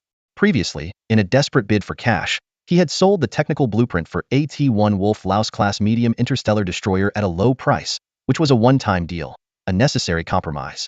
But this time, Zhao Chun was determined not to repeat that mistake. With the T1 Wolf-Laus technology, he had earned Liyaki's trust. This time, he planned to strike a big deal with Liyaki's brother, Li Wei. He had already thought through all the details. Returning to the banquet, Zhao Chun decided to enjoy the rare New Year's Eve event to the fullest. On the first day of Galactic Year 3031, the Xiaolong fleet officially set sail. 13 starships majestically departed from Arctic Fox Starport, heading towards distant star regions. Zhao Chun watched the fleet navigating in a carrier battle group formation and felt a sense of pride. This was what a true fleet with carrier starships looked like. The previous mismatched assembly of starships, with a single T2 Queen Bee, couldn't compare to this fleet. Now, with 10 T2 Black Rhino frigates surrounding it and the Zero Blizzard close to the T2 Queen Bee, they were ready to handle any potential threat at any moment. Report, we have exited the restricted warp travel zone of Arctic Fox Starport. Lilith relayed the information. Zhao Chun, seated in the captain's chair, ordered the entire fleet to prepare for warp travel, with the destination set for the Arctic Fox Star System's Stargate. They would use it to reach the Northern Star System and then return to the Northern Star Military Academy. After 6 months, Zhao Chun finally returned to campus. This long-awaited moment filled him with immense excitement, as if he were attending a grand event. His anticipation made his steps lighter, each one brimming with hope and enthusiasm. During this extended period of waiting, Zhao Chun deeply felt the pain of separation. Countless days and nights, he yearned for the moment he could return to school, imagining the joyful reunion with his teachers and classmates. This longing and anticipation sustained him through the long days, making him cherish the upcoming reunion even more. Zhao Chun's eagerness and excitement to return to campus burned like a blazing fire, illuminating his path forward. He knew that this return marked a new beginning, a continuation of the past, and a glimpse into the future. With a heart full of passion and anticipation, Zhao Chun embarked on his journey back to school, filled with dreams and hopes for the life ahead. After a long journey of nearly 2 weeks from the Xiaolong star system to the Arctic Fox star system, Zhao Chen finally reached his destination. The next leg of the trip, from the Arctic Fox star system to the North Star system, would take only a few hours, making him feel much more at ease. The Queen Bee AI system notified him that the ship had exited warp travel and was now in autopilot mode. Zhao Chun and Lilith immediately woke up and received orders for the crew to return to their posts. The entire fleet has safely arrived. Awaiting further instructions, Lilith reported to Zhao Chun. Raising his hand to activate the star map of the North Star system, Zhao Chun saw that they were still some distance away from the North Star Military Academy, but it would only take a few minutes to get there using the warp engine. He decided to first secure the Xiaolong fleet by choosing a secluded area within the North Star system and tasked Charlotte with the assignment. As a former Beast Tribe rebel general, Charlotte was well-versed in selecting hidden locations and quickly found an ideal spot to conceal the fleet. Zhao Chen instructed Charlotte to stay there and expand AT-2 Iron Hammer-class industrial starship. Before leaving the Arctic Fox starport, Zhao Chen exchanged 1.2 million star coins into various supplies, which were stored inside the T2 Iron Hammer to ensure the fleet's survival needs. Charlotte accepted the orders and promised to maintain open communication. Before parting ways, Zhao Chen and Charlotte switched ships. He boarded the Zero Blizzard and took the T2 Black Rhino back to the Academy. The distance between the two locations wasn't far, and using the warp engine, it would take at most 15 minutes to arrive. Soon, they reached the outer region of the North Star Military Academy and rented a docking berth that could accommodate both a large and a small starship. "Is this really your Starfleet Academy, Commander?" Lilith gazed at the stunning interstellar city before her, feeling a surge of envy. Once, her own kingdom of succubi had boasted such magnificent architecture. However, fate had forced them into a life of fleeing and hiding. Now, Zhao Chen's orders made her nervous, but she fought to keep her fear in check. She still felt uneasy about the outside world, having spent so many years struggling in darkness. But as a member of the Xiaolong fleet, she had to face this challenge, despite the lingering anxiety. "Come with me," Zhao Chen said firmly. Lilith hesitated. I can wait on the starship. Just let me know if you need anything." Zhao Chen looked deep into her eyes and said resolutely, "That's an order." He understood Lilith's psychological barriers, but as the secretary officer of the Xiaolong fleet, she had to overcome them. That's why he insisted on her accompanying him, to help her grow through experience. With trepidation, Lilith responded, "Yes, sir. You can wear your regular uniform to cover your form, hide your tail, wings, and horns," Zhao Chen suggested. Lilith felt a slight relief at this. Even partial concealment made her feel a bit more secure. After the two starships docked, Zhao Chun led Lilith out. He had changed into the academy uniform, while Lilith wore a dress that cleverly disguised her features. Zhao Chen observed her. She looked like a timid young girl, but he knew that her unveiled face would captivate anyone. Such was the allure of a succubus. Zhao Chun first notified Li Wei and Zhao Wanner of his return, but Zhao Wanner declined the communication request. Zhao Chen was puzzled. Did she have an urgent task at hand? He decided to set it aside for now, trusting that Zhao Wanner would get back to him. As Zhao Chen and Lilith strolled through the academy, Lilith initially clung to Zhao Chun, clearly apprehensive. Gradually, as she grew more familiar with her surroundings, she began to cautiously observe the buildings and people around her. Meanwhile, Zhao Chun was preoccupied with an important matter: graduation. To meet his annual goal, he needed to advance 3 levels within a year, a formidable challenge indeed. He decided he would seek Zhao Wanner's advice on how to accomplish this swiftly and effectively. His gaze fell on a holographic model of a starship in a display case, none other than the T1 Longshore-class medium interstellar destroyer he knew so well. The display case bore the bold words, "Starfleet Academy, Forging the Future." The most popular T1 starship. Over 500 orders in just 2 months. Hailed as the pinnacle of future aerospace technology, this starship's unique design and advanced features have captivated countless space enthusiasts. From its sleek exterior to its state-of-the-art interior, every detail showcases the meticulous craftsmanship of its creators. Whether for long voyages or exploring uncharted territories, this starship is set to become an invaluable asset for space travelers. The surge in orders reflects an unending passion for technological progress and the exploration of the future. Each buyer harbors a deep curiosity about the unknown cosmos and a strong desire for adventure. They hope that by owning this starship, they can explore the vast universe and embark on their own interstellar odyssey. The overwhelming demand for the T1 starship is not just a testament to its performance, but also a reflection of the dreams and adventurous spirit of its buyers. As the number of orders continues to climb, this starship is destined to become a legendary chapter in the history of space travel. Zhao Chen paused, staring intently at the news report in his hand. Around him, students were buzzing with excitement, pointing at the T1 Wolf Mike-class medium interstellar destroyer, their eyes filled with envy. Although it was just a T1 starship, the allure of the Wolf Mite class was undeniable. The T1 Wolf Mite was in high demand. Word had it that it would take 6 months to get one. Indeed, Many lords were placing orders for this starship, with each unit costing only 30,000 star coins. Truly a bargain. It was said that this starship was poised to become the best-selling T1 starship of 3031, possibly breaking previous sales records. As Zhao Chen listened to the chatter around him, he watched the holographic advertisement projection and even heard Li Yaqi's personal endorsement. The T1 Wolf might is undoubtedly the most cost-effective T1 starship. Stay tuned to Bayin Starship Technology Group for the most outstanding interstellar ships. It seemed that in the months since Zhao Chun handed over the T1 Wolf Might to Li Yaqi, she had successfully promoted the starship. This outcome was within Zhao Chen's expectations because the T1 Wolf Might was the most cost-effective combat ship in his store, bound to be a hit. The production cost was only 10,000 star coins, and with Li Yaqi selling it at 30,000, after accounting for advertising, operations, and labor, each unit's profit ranged between 10,000 and 15,000 star coins. If orders had reached 500 units, once delivered, Li Yaqi would earn nearly 6 to 7 million star coins. Compared to the 3 million Zhao Chen received, the profit had more than doubled. However, building and delivering 500 T1 Wolf Mites was the potential total revenue for Li Yaqi over the next 6 months. The situation at the time did not allow Zhao Chen to wait that long. Only full payment upfront could get him the 3 million star coins immediately. Looking back, perhaps Li Yaqi would have accepted a 4 million star coin offer. Forget it. There's no point dwelling on those regrettable memories. Zhao Chen covered his face, feeling a deep sense of frustration. But this time, he was prepared to approach Li Yaqi again, ready to make a bold move. Just as he was contemplating these matters, his handheld terminal pinged with a message. It was a text from Li Wei. Zhao Chen, come quick, your sister is being bullied. Zhao Chen's eyes flickered with a hint of seriousness as he, along with Lilith, headed to the address Li Wei had sent. It was a starship duel arena. In the arena, a T2 Fire Raven-class heavy interstellar battlecruiser, its hull billowing black smoke, was being slowly towed away by an interstellar tug. Several shuttles were transporting crew members out of the Fire Raven. In the arbitration area, Zhao Wanner stood fuming, glaring at a group of people in non-Beiji Starship Military Academy uniforms. She angrily retorted, "What's the matter? Can't the Beiji Starship Military Academy folks handle losing? We won fair and square. Blame your own lack of skill. The so-called genius girl from Beiji Starship Military Academy was just defeated by us." A crowd had gathered, their words sharp and unforgiving, surrounding a woman with wavy brown hair. Xue Xiao, her pigtails bouncing, jumped out and angrily confronted the haughty woman. "Why do you keep attacking? We've already surrendered." Disgusting. Referees, didn't you see this? The referees, chastised by Xue Xiao, averted their guilty eyes. They weren't from the Northern Star Military Academy. They feared the noble lineage of these young aristocrats, whose ancestors hailed from the illustrious Tianyao Noble Starship Military Academy.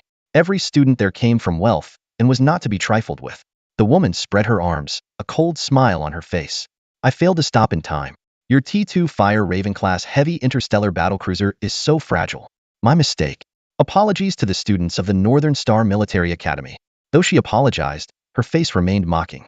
Suddenly, a shuttle stopped, and several injured crew members, covered in blood, were carried out, one of them unconscious. Zhao Wanner couldn't waste time arguing and hurried to tend to her crew. A medic following her said, "One is critically injured but has been given a shot of adrenaline and is out of danger. The other 7 have minor injuries and will recover in a few days." Zhao Wanner looked at the critically injured crew member. It was her junior, someone she had personally recruited, who once said she idolized Zhao Wanner and yearned to join her starship. They had a close relationship. Seeing her junior in such a state, Zhao Wanner felt a deep sense of guilt and anger, glaring at the woman across from her. "Oh my, that look is scary. She's just a commoner. So what if she dies? Not worth mentioning. The Northern Star Military Academy even accepts commoners, unlike our Tianyao Noble Starship Military Academy, which only admits noble descendants. As for crew members, we just recruit retired soldiers from the Imperial Army." "Whatever. I'll cover the medical expenses," the woman said, covering her mouth as she laughed. "Don't you dare insult my crew." Zhao Wanner shouted, enraged. The woman looked at Zhao Wanner coldly, mocking, "So what if I insult them? If you have the guts, challenge me to a starship duel. I'll be ready any time. But remember, your crew's lives won't be my responsibility, and there will be casualties. Don't cry then." Zhao Wanner burned with the desire for revenge but had no starship available, and her crew was injured. She felt a deep sense of frustration and helplessness. She thought of her brother, whom she had always looked down upon. If only he were here. "Fight if you want. The Zhao family never backs down." A voice rang out, drawing everyone's attention. Zhao Wanner trembled, looking excitedly towards the source. She recognized the familiar figure. Once disregarded, now it brought her a sense of reassurance. Tears welled up uncontrollably in her eyes, and a wave of grievance surged through her heart. Zhao Chun, with his hands in his pockets, slowly walked over to Zhao Wanner. Instead of comforting his sister right away, he gently asked, "Crying? Feeling sad?" Zhao Wanner turned her head, hastily wiping away the traces of tears from her face, trying hard to conceal her vulnerability. She bit her lip, anger rising within her. "I'm not crying. I'm going to confront that awful woman again." Zhao Chen's sharp, unrelenting words struck a nerve in the woman facing them, igniting a deep-seated fury within her. Zhao Chun was incensed by the insult from the woman with the big waves. He glared at her, furious that she had the audacity to speak ill of his beloved. One of the woman's admirers saw this as the perfect chance to showcase his strength.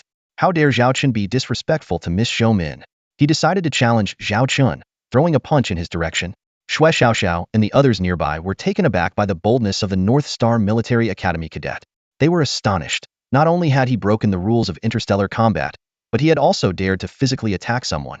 Zhao Qian, however, quickly grappled the incoming fist, twisted the assailant's arm, and sent him crashing to the ground with a painful scream. Zhao Chun then delivered a swift kick to the man's face, sending him flying and ultimately landing unconscious at the feet of the woman with the big waves. Unfortunately for him, he missed the chance to impress his dream girl. "Is that Zhao Chun, Zhao Wanner's brother?" someone exclaimed. "No wonder he defeated his classmates last semester. He's really something. And did you notice? He's quite handsome too." Some of the North Star Military Academy cadets recognized Zhao Chun, while others had only heard of his exploits. But now, his actions were winning them over. They had long harbored resentment towards the students of Tianyao Academy. Nice job, Zhao Chun. You should teach that annoying woman a lesson too," cheered the twin-tailed girl, Xue Xiaoxiao, as she walked up to Zhao Chun without fear. Zhou Min, the noblewoman, was startled by Zhao Chen's aggression and took a few steps back. Ignoring her, Zhao Chen turned to Zhao Wanner and said, "Handle your problems. In the Zhao family, we always reclaim our honor when humiliated." Zhao Wanner, pointing to the distant T2 Fire Crow-class heavy interstellar battlecruiser being dragged from the combat zone, said with a hint of grievance, "My starship is heavily damaged, and my crew is injured. Do you want to regain your lost honor?" Zhao Chen asked. Zhao Wanner nodded firmly, her eyes burning with indignation and anger. She had lost the interstellar battle, but her opponent had continued to attack her starship and harm her crew even after she had conceded defeat. This was intolerable. "I will challenge her. I'll handle the starship," Zhao Chen declared. Although Zhao Wanner didn't know what Zhao Chen had planned, she felt a glimmer of confidence. Taking a deep breath, she walked up to Zhou Min and announced, "Zhou Min, I challenge you again. You choose the time and place. Do you dare accept?" Zhou Min laughed in exasperation and replied, "Fine, in half an hour. My starship is unaffected anyway." "Deal," Zhao Wanner said resolutely. At that moment, the onlookers parted to make way for a group of people who appeared to be instructors. A sharp-voiced woman quickly stepped in, immediately spotting one of her academy's students lying on the ground. She angrily pointed at a male instructor from Bizixing Academy and demanded, "Vice Principal Hong, what is going on with Bizixing? My student was perfectly fine, yet here they are, beaten by one of your students. You owe me an explanation. We from Tianyao Academy are here for academic exchange. Is this how you treat your guests?" Vice Principal Hong looked a bit taken aback and tried to calm her down. "Vice Principal Jia, please, let's first understand what happened." The students began to clamor, arguing incessantly. Some accused Bizixing students of being sore losers who resorted to violence, while others claimed that Tianyao students had broken the rules during the starship duel and continued to attack after conceding. The heated noise was overwhelming. After a thorough investigation, the two vice principals finally grasped the situation. Vice Principal Hong's expression turned serious as he addressed Vice Principal Jia. "It seems this incident is quite complicated, and both sides bear some responsibility. We should handle this calmly." However, Vice Principal Jia, appearing arrogant and blunt, retorted, "Vice Principal Hong, lately your arrogance makes one think you're the principal. As a guest, I've always shown you respect, but you're being ungrateful." Though Vice Principal Hong muttered inwardly, he maintained a smile. "If we are to assign blame, the facts are clear. Your student blatantly violated the rules by attacking after the opponent had surrendered. These rules are well established in starship duels. Does your academy not teach them?" Vice Principal Jia's face turned livid. Vice Principal Hong sighed, "Vice Principal Jia, the students from Bizixing have expressed a desire for a rematch. Since there is a conflict, we, as students of starship military academies, should resolve it through a starship duel." Zhou Min stepped up to Zhao Wanner, sneering as if to say, "I defeated you once, and I can do it again. Come on, let's settle this." Zhao Wanner glared at her opponent, brimming with newfound confidence. Vice Principal Hong pondered for a moment. "All right, let's handle it this way. As for the earlier incident, we won't pursue it further." With a cold smile, Vice Principal Jia looked at Vice Principal Hong. Arrogance truly is unbecoming. Fine. I will have my student defeat yours again. Let's see if Bezixing can handle it. Vice Principal Hong hesitated slightly, glancing at Zhao Wanner. He knew she was diligent and exceptionally talented. A second consecutive defeat might have a negative psychological impact on her. He was about to speak, but stopped himself. Zhao Wanner abruptly interrupted the Deputy Dean's speech, firmly declaring, "Deputy Dean Hong, I've decided to join the battle. Please respect my decision." Deputy Dean Hong frowned and walked up to her, reminding her sternly, "Zhao Wanner, your starship is damaged, and your crew is injured. It might not be wise to go into battle now. Let's reconsider this. I have my starship. I must fight." Zhao Wanner persisted. At this moment, Zhao Chen approached and said to the Deputy Dean, "Deputy Dean Hong, let the ladies handle their own matters." With that, he gave a signal to Lilith behind him, quietly instructing, "Take Zhao Wanner to the Black Rhino." Understood. Lilith walked over to Zhao Wanner, and the two of them promptly left the scene. Zhou Min stood by, sneering at the unfolding events, secretly thinking, "Since you're so determined, I'll let you have your way. I hope your starship can withstand the test this time." With that, she turned and headed towards her own docked starship, ready to face the next battle challenge. Li Wei burst into the crowd, panting, and found Zhao Chun. Catching his breath, he said, "Old Zhao, I thought you entered from Gate A. I waited for you there for ages. Those nobles from Tianyao Military Academy are so arrogant, acting like they own the place." Realizing the presence of the two vice deans, he quickly coughed a few times, shifted his gaze, and fell silent, moving to Zhao Chen's side. Curiously, he asked, "Where's your sister? I just saw her starship getting ready for the next duel." Zhao Chen replied, "Yes, she's preparing for the next duel." Li Wei exclaimed in surprise, "Another duel?" Shui Xiaoxiao interjected, "Didn't you see earlier? Wanner's brother is amazing. He directly confronted that woman and defeated her bodyguard. Now he's letting Wanner pilot his starship for another round." Shui Xiaoxiao's eyes sparkled with excitement as she said, "Could it be the Zero Blizzard? I can't wait to see your mega cannon in action again." Zhao Chen shook his head, "No, it's not the Zero Blizzard." Shui Xiaoxiao looked disappointed but still curious. "Then which starship is it?" Zhao Chen replied mysteriously, "You'll find out soon enough." He then asked, "Where's Senior Su Lan? Wasn't she with you? It seems like the other side is deliberately causing trouble. Is there a conflict?" Shui Xiaoxiao explained, "Senior Su Lan is attending the exchange event between Northern Star Academy and Tianyao Academy. She's a 6th grade student representative, so teachers always take her to such events." She then indignantly recounted what happened to Zhao Wanner, complaining, "It's all that woman's fault. She can't control her man and takes it out on us." She detailed the events, revealing that Tianyao Academy had visited Northern Star Academy a week ago for a 2-week academic exchange. During this period, outstanding students from each grade interacted with each other. Students like Zhao Wanner and Shui Xiaoxiao, who were the beauties of the academy, became the focus of attention. A noble student from Tianyao Academy persistently pursued Zhao Wanner, making his intentions clear. Zhao Wanner rejected him every time, warning him to stop harassing her. However, he continued to send her gourmet food and gifts daily, even promising a T3 starship as a temptation. Zhao Chen exclaimed in shock, "A T3 starship? That's quite a gesture." A T3 starship, worth billions of star coins, was an irresistible temptation for most girls. He speculated, "This playboy probably uses sweet talk to lure you in, then discards you once he's bored." Shui Xiaoxiao angrily added, "I looked him up, and it turns out he's exactly like that. He's had ambiguous relationships with multiple girls. What a scumbag." Shui Xiaoxiao felt a mix of disdain and disgust towards the woman named Zhou Min for her infatuation with Feng Xiaowei. Li Wei chimed in, explaining that Zhou Min's success in deceiving so many girls was largely due to Feng Xiaowei's status. Feng Xiaowei is the second son of the Typhoon Consortium, a prominent entity in the Xingyao Empire, known for its ventures in grain trade, interstellar transport, and particularly in the field of starship technology. Their T2 Hyena-class medium interstellar destroyer has been a top seller in recent years, with over 100,000 units sold. It is said that this single starship has amassed the Typhoon Consortium billions of star coins over the decades. The success of the T2 Hyena propelled the consortium from obscurity to becoming a major financial power in the empire. With such wealth and influence, Feng Xiaowei could easily lure young girls with promises of a T3 starship, making them fall for his schemes. If they managed to get their hands on a T3 starship, Li Wei left his sentence unfinished, but the implication was clear to those who understood the gravity of the situation. When mentioning the T2 Hyena, Li Wei appeared slightly embarrassed, having previously purchased one himself. Is that man not here yet? Zhao Chen scanned the surroundings. If the second son were present, he would undoubtedly be the center of attention. Shui Xiaoxiao crossed her arms and sneered, "That spoiled brat is only good at being selfish. He never gets involved in women's disputes." We still need to wait for 2 more starships to be ready before we can enter. There's some time left. Shui Xiao Li Wei, I have a question for you. Do you know how to skip grades quickly? Zhao Chun seized the opportunity to inquire about grade skipping. Skipping grades? Shui Xiao looked at Zhao Chun in surprise. Though she didn't understand why Zhao Chun was interested in this, she had a favorable impression of him due to the Zero Blizzard Cannon incident.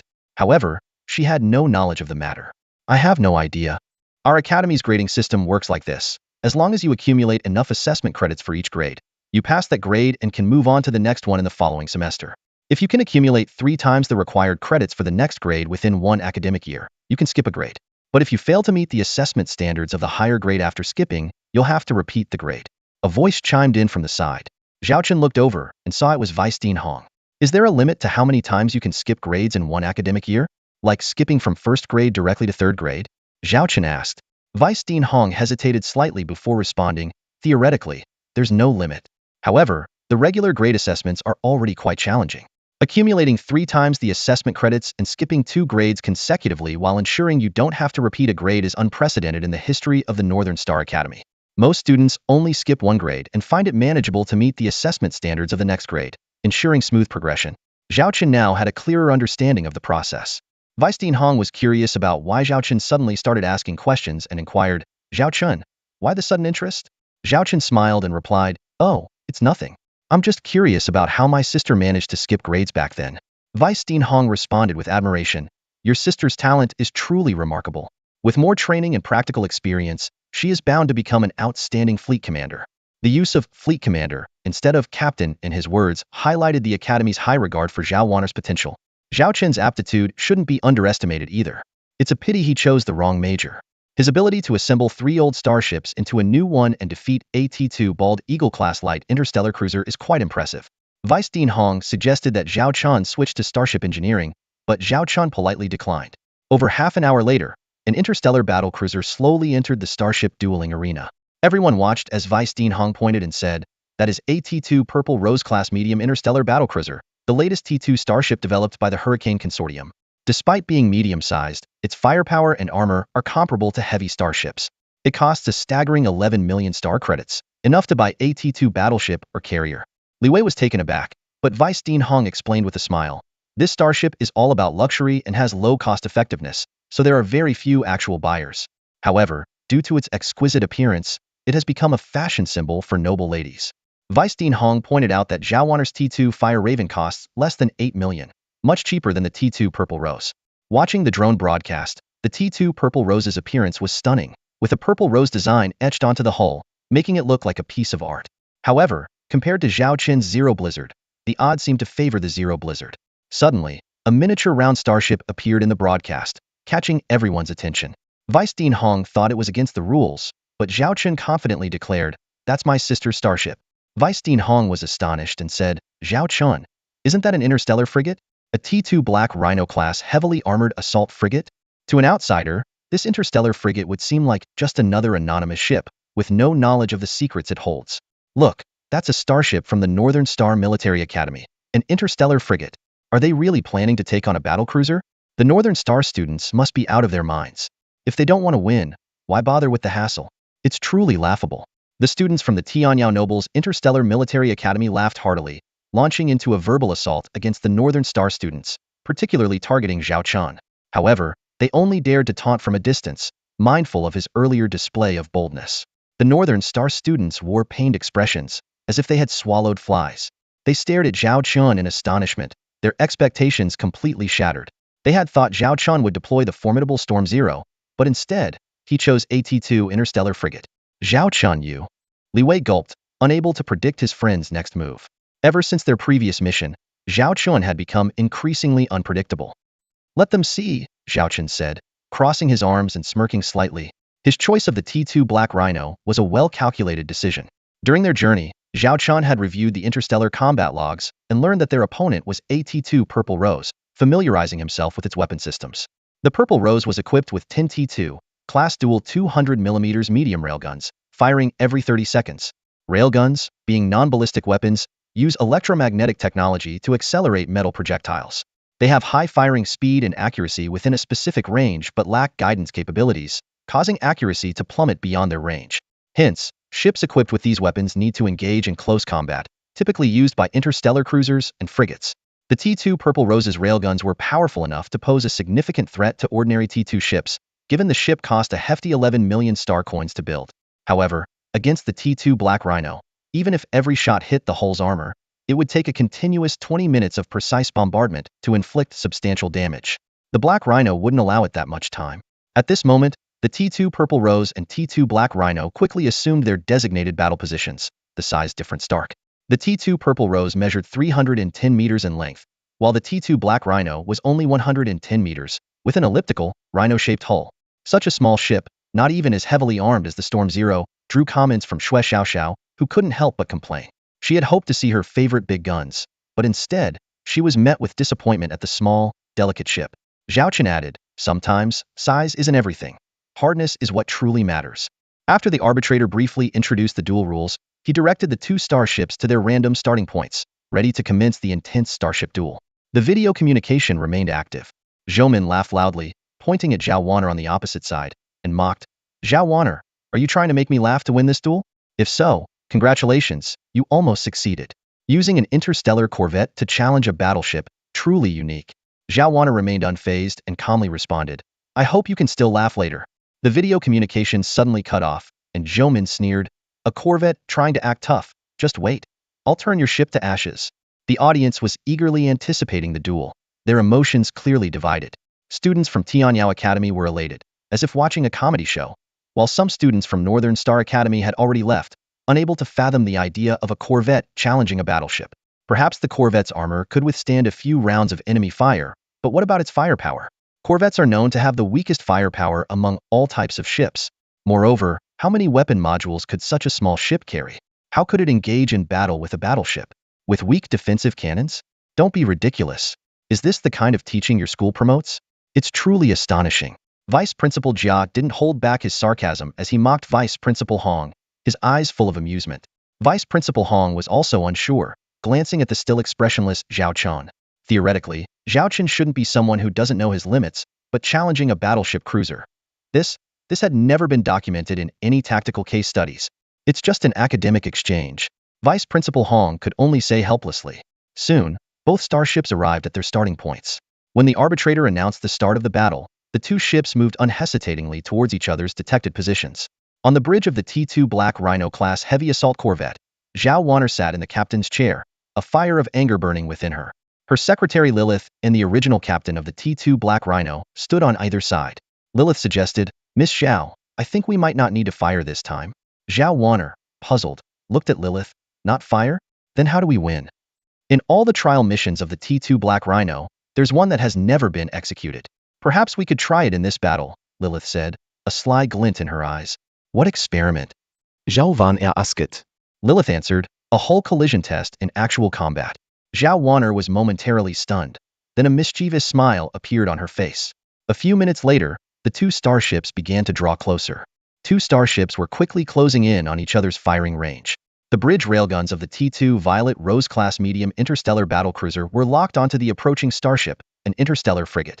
Zhou Min, brimming with combat fervor, was ready to showcase her might. Attempting to counter her battlecruiser was sheer folly.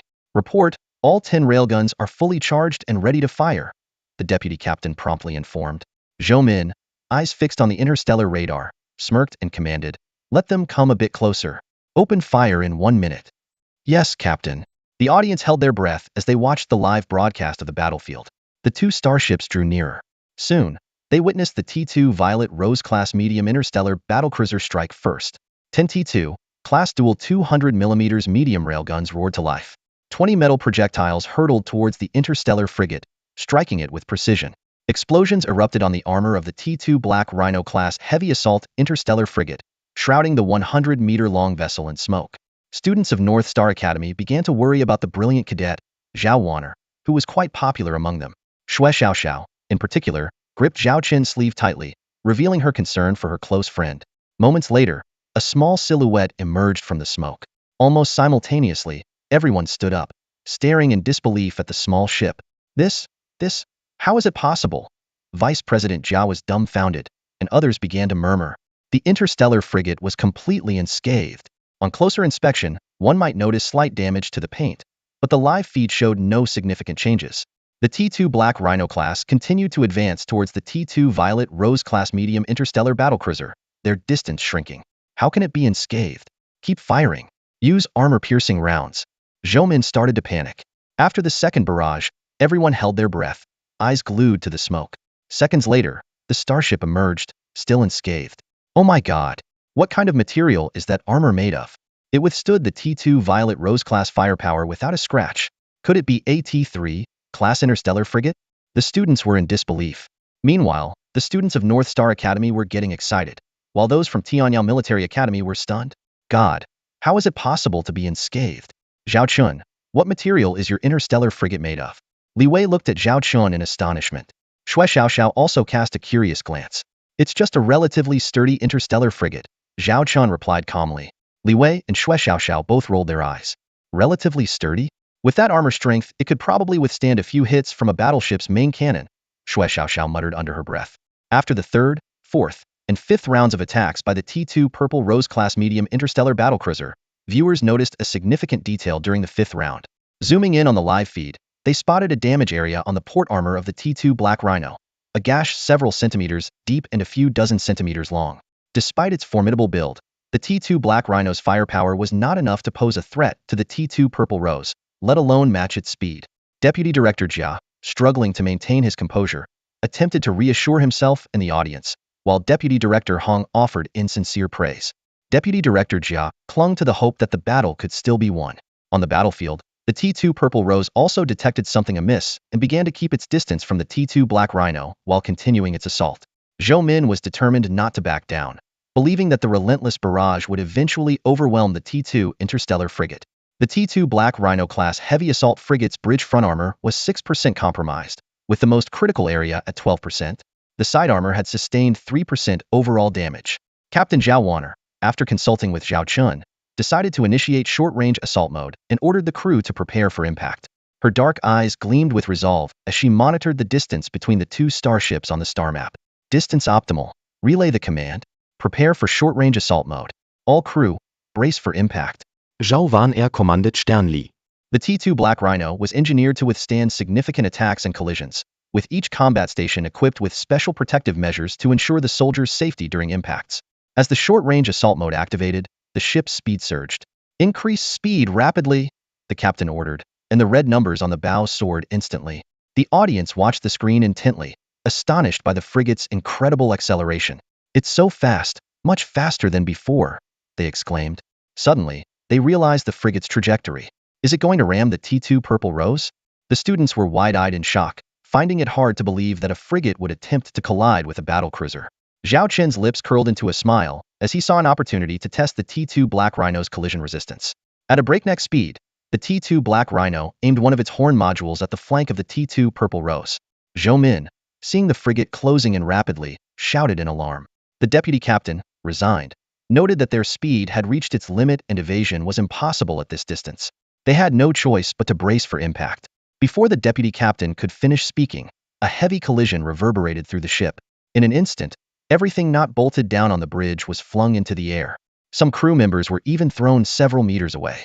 Zhou Min, sitting in the captain's chair, watched wide-eyed as a large posterior came hurtling towards her face. The face she had spent hundreds of star coins maintaining was now making intimate contact with someone's behind. Alarms blared, drowning out Zhou Min's cries for help. Severe impact on the port side. Armor breached. 13 compartments sealed off. Engines damaged. Speed reduced by 30%. As everyone struggled to get back on their feet, the vice captain noticed a 200-pound soldier sitting in the captain's chair. He demanded, "Where is the captain?" The soldier mumbled incoherently, offering no explanation. Suddenly, Zhou Min's voice came from behind the hefty soldier. She was slumped in the captain's chair, looking utterly squashed, especially her face, which was now unrecognizable. The vice captain pointed at her face, stuttering, "Captain, your face." Stunned, Zhou Min kicked the soldier aside and grabbed a mirror. Her face was a mess of bumps and bruises. She screamed, "My face." The ship took another hit, causing the vice captain to lose his balance and accidentally press his hand against Zhou Min's face. She shrieked hysterically as the impacts continued, each one more jarring than the last. The ship was spiraling out of control, heading straight for an asteroid. The vice captain urgently checked the situation. The display showed their ship being pushed towards the asteroid by an interstellar patrol ship.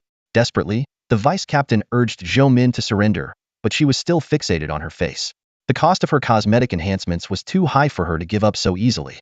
The deputy captain urged Zhou Min to surrender quickly, but at this point, Zhou Min no longer cared about winning or losing. The sight of the interstellar frigate before him was truly daunting. Zhou Min immediately contacted the arbitration department to express his intention to surrender.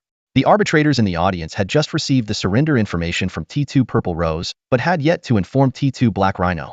Through the live broadcast, they watched as T2 Purple Rose crashed heavily into the asteroid's surface, kicking up a thick cloud of dust. The hull of T2 Purple Rose was severely deformed.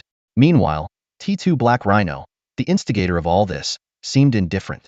He pulled out his massive black horn and looked on with satisfaction at the wreckage of T2 Purple Rose. Without a second glance, he then left the asteroid. Everyone watched the interstellar frigate intently, their hearts pounding with a mix of awe and dread. Could this really be an interstellar frigate? The entire audience in the stands fixed their eyes on the dual zone's desolate asteroid, and the scene before them evoked a sense of regret in everyone. The T2 Black Rhino-class heavy assault frigate was severely deformed, with hardly any intact sections. The jet-black hull was riddled with holes of various sizes, as if it had been ruthlessly attacked. Several interstellar tugboats and small medical ships had already started making their way over to begin rescue operations for the crew. Compared to the previous state of Zhao Wanner's T2 Fire Raven class heavy battlecruiser, the situation appeared even more dire. The arbiter announced Zhao Wanner from the North Star Academy as the victor. At this moment, Vice Principal Hong looked smugly at Vice Principal Jia beside him. Vice Principal Jia snorted in frustration, rejected North Star Academy's offer for repairs, and left the stands abruptly. The other students from the Tianyao Academy departed in dejection, leaving behind an air of desolation. Meanwhile, the students from North Star Academy were elated, as if they had personally won the victory. Vice Principal Hong snorted coldly, disdainful of the arrogance displayed by Tianyao Academy's students. However, he was also surprised by the resilience of the T2 Black Rhino. Its armor strength and short-range acceleration capabilities had impressed him. Zhao Chun and his group had long vanished, piquing Vice Principal Hong's curiosity about this particular student. Suddenly, someone excitedly shouted, "Look! The latest report is out." Everyone turned to the report and learned about the dire state of the T2 Purple Rose class medium battlecruiser. Its hull armor was severely damaged, compartments sealed off, and Captain Zhou Min was seriously injured, her face disfigured. The entire ship had lost 7 crew members, with 26 seriously injured and 57 with varying degrees of injury. The estimated repair cost was a staggering 3 million star coins. This news elicited laughter from some, with a few even joking that Captain Zhou Min had botched a cosmetic surgery. Such losses were enough to purchase a brand new T2 interstellar frigate or destroyer, leaving everyone in sheer disbelief. On their way to find Zhao Wanner, Xue Xiaoxiao enthusiastically recounted the details of the interstellar duel. "Old Zhao, that starship of yours is incredible. Just a few hits and it completely shattered that T2 Purple Rose. Where did you get that interstellar frigate?" Li Wei curiously asked Zhao Chun. "Want one?" Zhao Chun replied with a question instead of an answer. Li Wei was momentarily stunned, then nodded eagerly. Who wouldn't want such an impressive interstellar frigate? It could even hold its own against a star battlecruiser.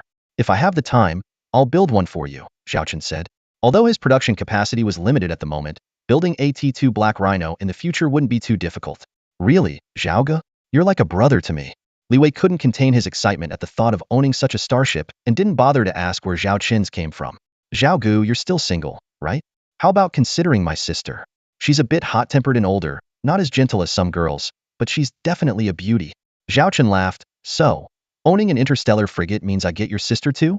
Zhaoge, if you build me a T2 Black Rhino, I might consider giving you Su Lan's contact details, measurements, and preferences."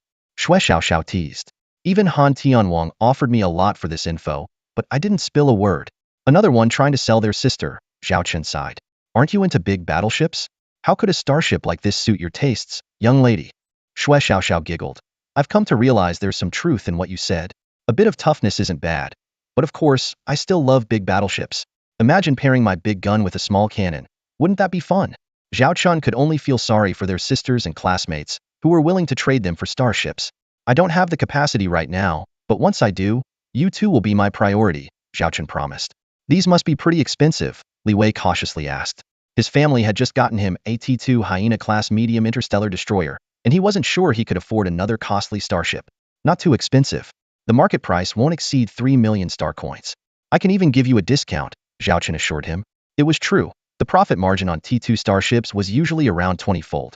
For instance, a T2 Hyena-class medium interstellar destroyer, sold for around 4 million star coins, only cost about 200,000 star coins to build. But Zhao Qin's T2 Black Rhino was exceptional, and selling it could yield a 30-fold profit. Its only drawback might be its insufficient firepower. Soon, they arrived at the dock where the T2 Black Rhino was parked. Li Wei and Xue Xiaoxiao immediately circled the starship. My gosh, there's no serious damage at all. Plenty of minor scratches, but the only significant damage is this 50-centimeter diameter, 10-centimeter deep dent. Li Wei exclaimed. Wow, look at that massive black horn. Xue Xiaoxiao stood in front of the ship's bow, eyes gleaming as she gazed up at the shiny, enormous black horn. Zhao Wanner and Lilith stepped off the starship, and Wanner's demeanor was truly captivating. Lilith exclaimed, "Your bravery just now was really impressive. It's a pity we didn't get to see Zhou Min's fate after the battle." Suddenly, Xue Xiaoxiao appeared beside Zhao Wanner. Wanner smiled and admitted that the victory wasn't solely due to her own abilities, but was largely thanks to the powerful T2 Black Rhino-class heavy assault frigate. The crew knew the ship inside out. She only needed to express her wishes, and the half-beast captain, her sister, would handle everything perfectly. Zhao Wanner then glanced towards Zhao Chun, trying to speak but feeling a bit awkward. Zhao Chun, puzzled, asked, "Are you talking to me?" Wanner bit her lip shyly, her cheeks turning a light shade of red, and whispered, "Brother, I really like you." Xue Xiaoxiao suddenly interjected, and Wanner, embarrassed, reached out to slap her. Xiaoxiao dodged nimbly. "No way. I didn't say that.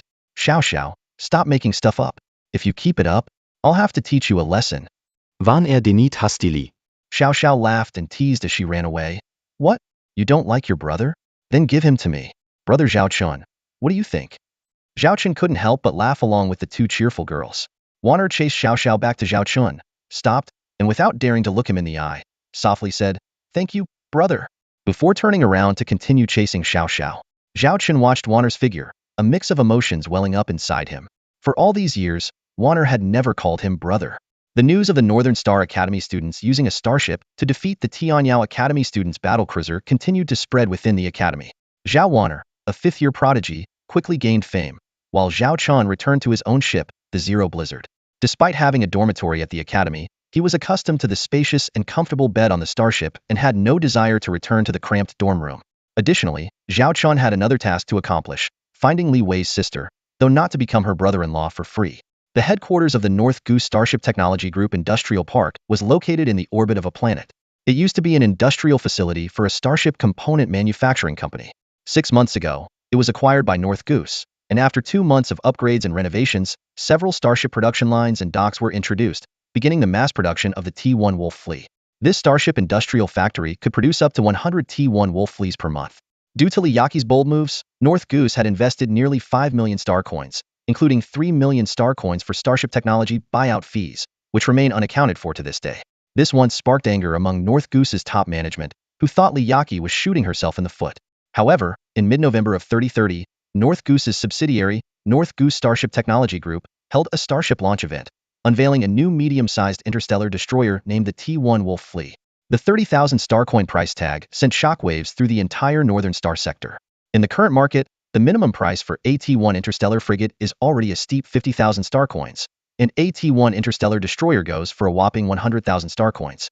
Yet, Bayan's newly launched T1 interstellar destroyer is priced at just 30,000 star coins. Such a low price for a T1 starship, could there be a catch? In the 3 days leading up to the launch event, no one was willing to buy this starship. However, on the 4th day, Liyaki announced a special offer. The first 100 T1 Langshire destroyers would be available for a 3-day trial with no deposit required, and buyers could return them at no cost if unsatisfied. This offer piqued the interest of cash-strapped private fleets and galaxy lords, who began to give the starship a try. By the 5th day, everything exploded. Bayan's ordering system was nearly overwhelmed as orders flooded in. One galaxy lord even placed an order for 100 T1 Langshire destroyers. It's worth noting that Bayan's warehouse only had 300 T1 Langshire destroyers in stock. By the 5th day, all 300 had been snapped up, and payments were fully settled. This move brought 9 million star coins into Bayan's accounts, turning their financial situation from loss to profit for the year. Now, Liyaki is preparing to expand the current starship factory to increase the production capacity from 100 T1 Langshire destroyers per month to 300 per month. The expansion is expected to be completed by mid-year. Liyaki glanced at the shareholders attending the meeting and her father across the table, noticing his satisfied expression. The shareholders, who had previously been dismissive, now looked at her with approval. One shareholder remarked, "Yaki is truly outstanding. This T1 Langsure has ignited the market in the northern star sector of our Xingyao Empire. I've heard that orders have reached 500 ships. It's speculated that this impact might spread to other star regions of the Xingyao Empire, potentially driving annual demand to 5,000 T1 Langsure destroyers. The profit from 5,000 T1 Langsure destroyers far exceeds the overall profit of our Bayin Interstellar Trade Group. I always knew our Yaki would succeed. I think increasing production to 300 ships per month isn't enough. We should aim for 500 per month and tap into the markets of other star regions in the Xingyao Empire." The shareholders enthusiastically discussed and planned the future of Bayin in the starship technology sector.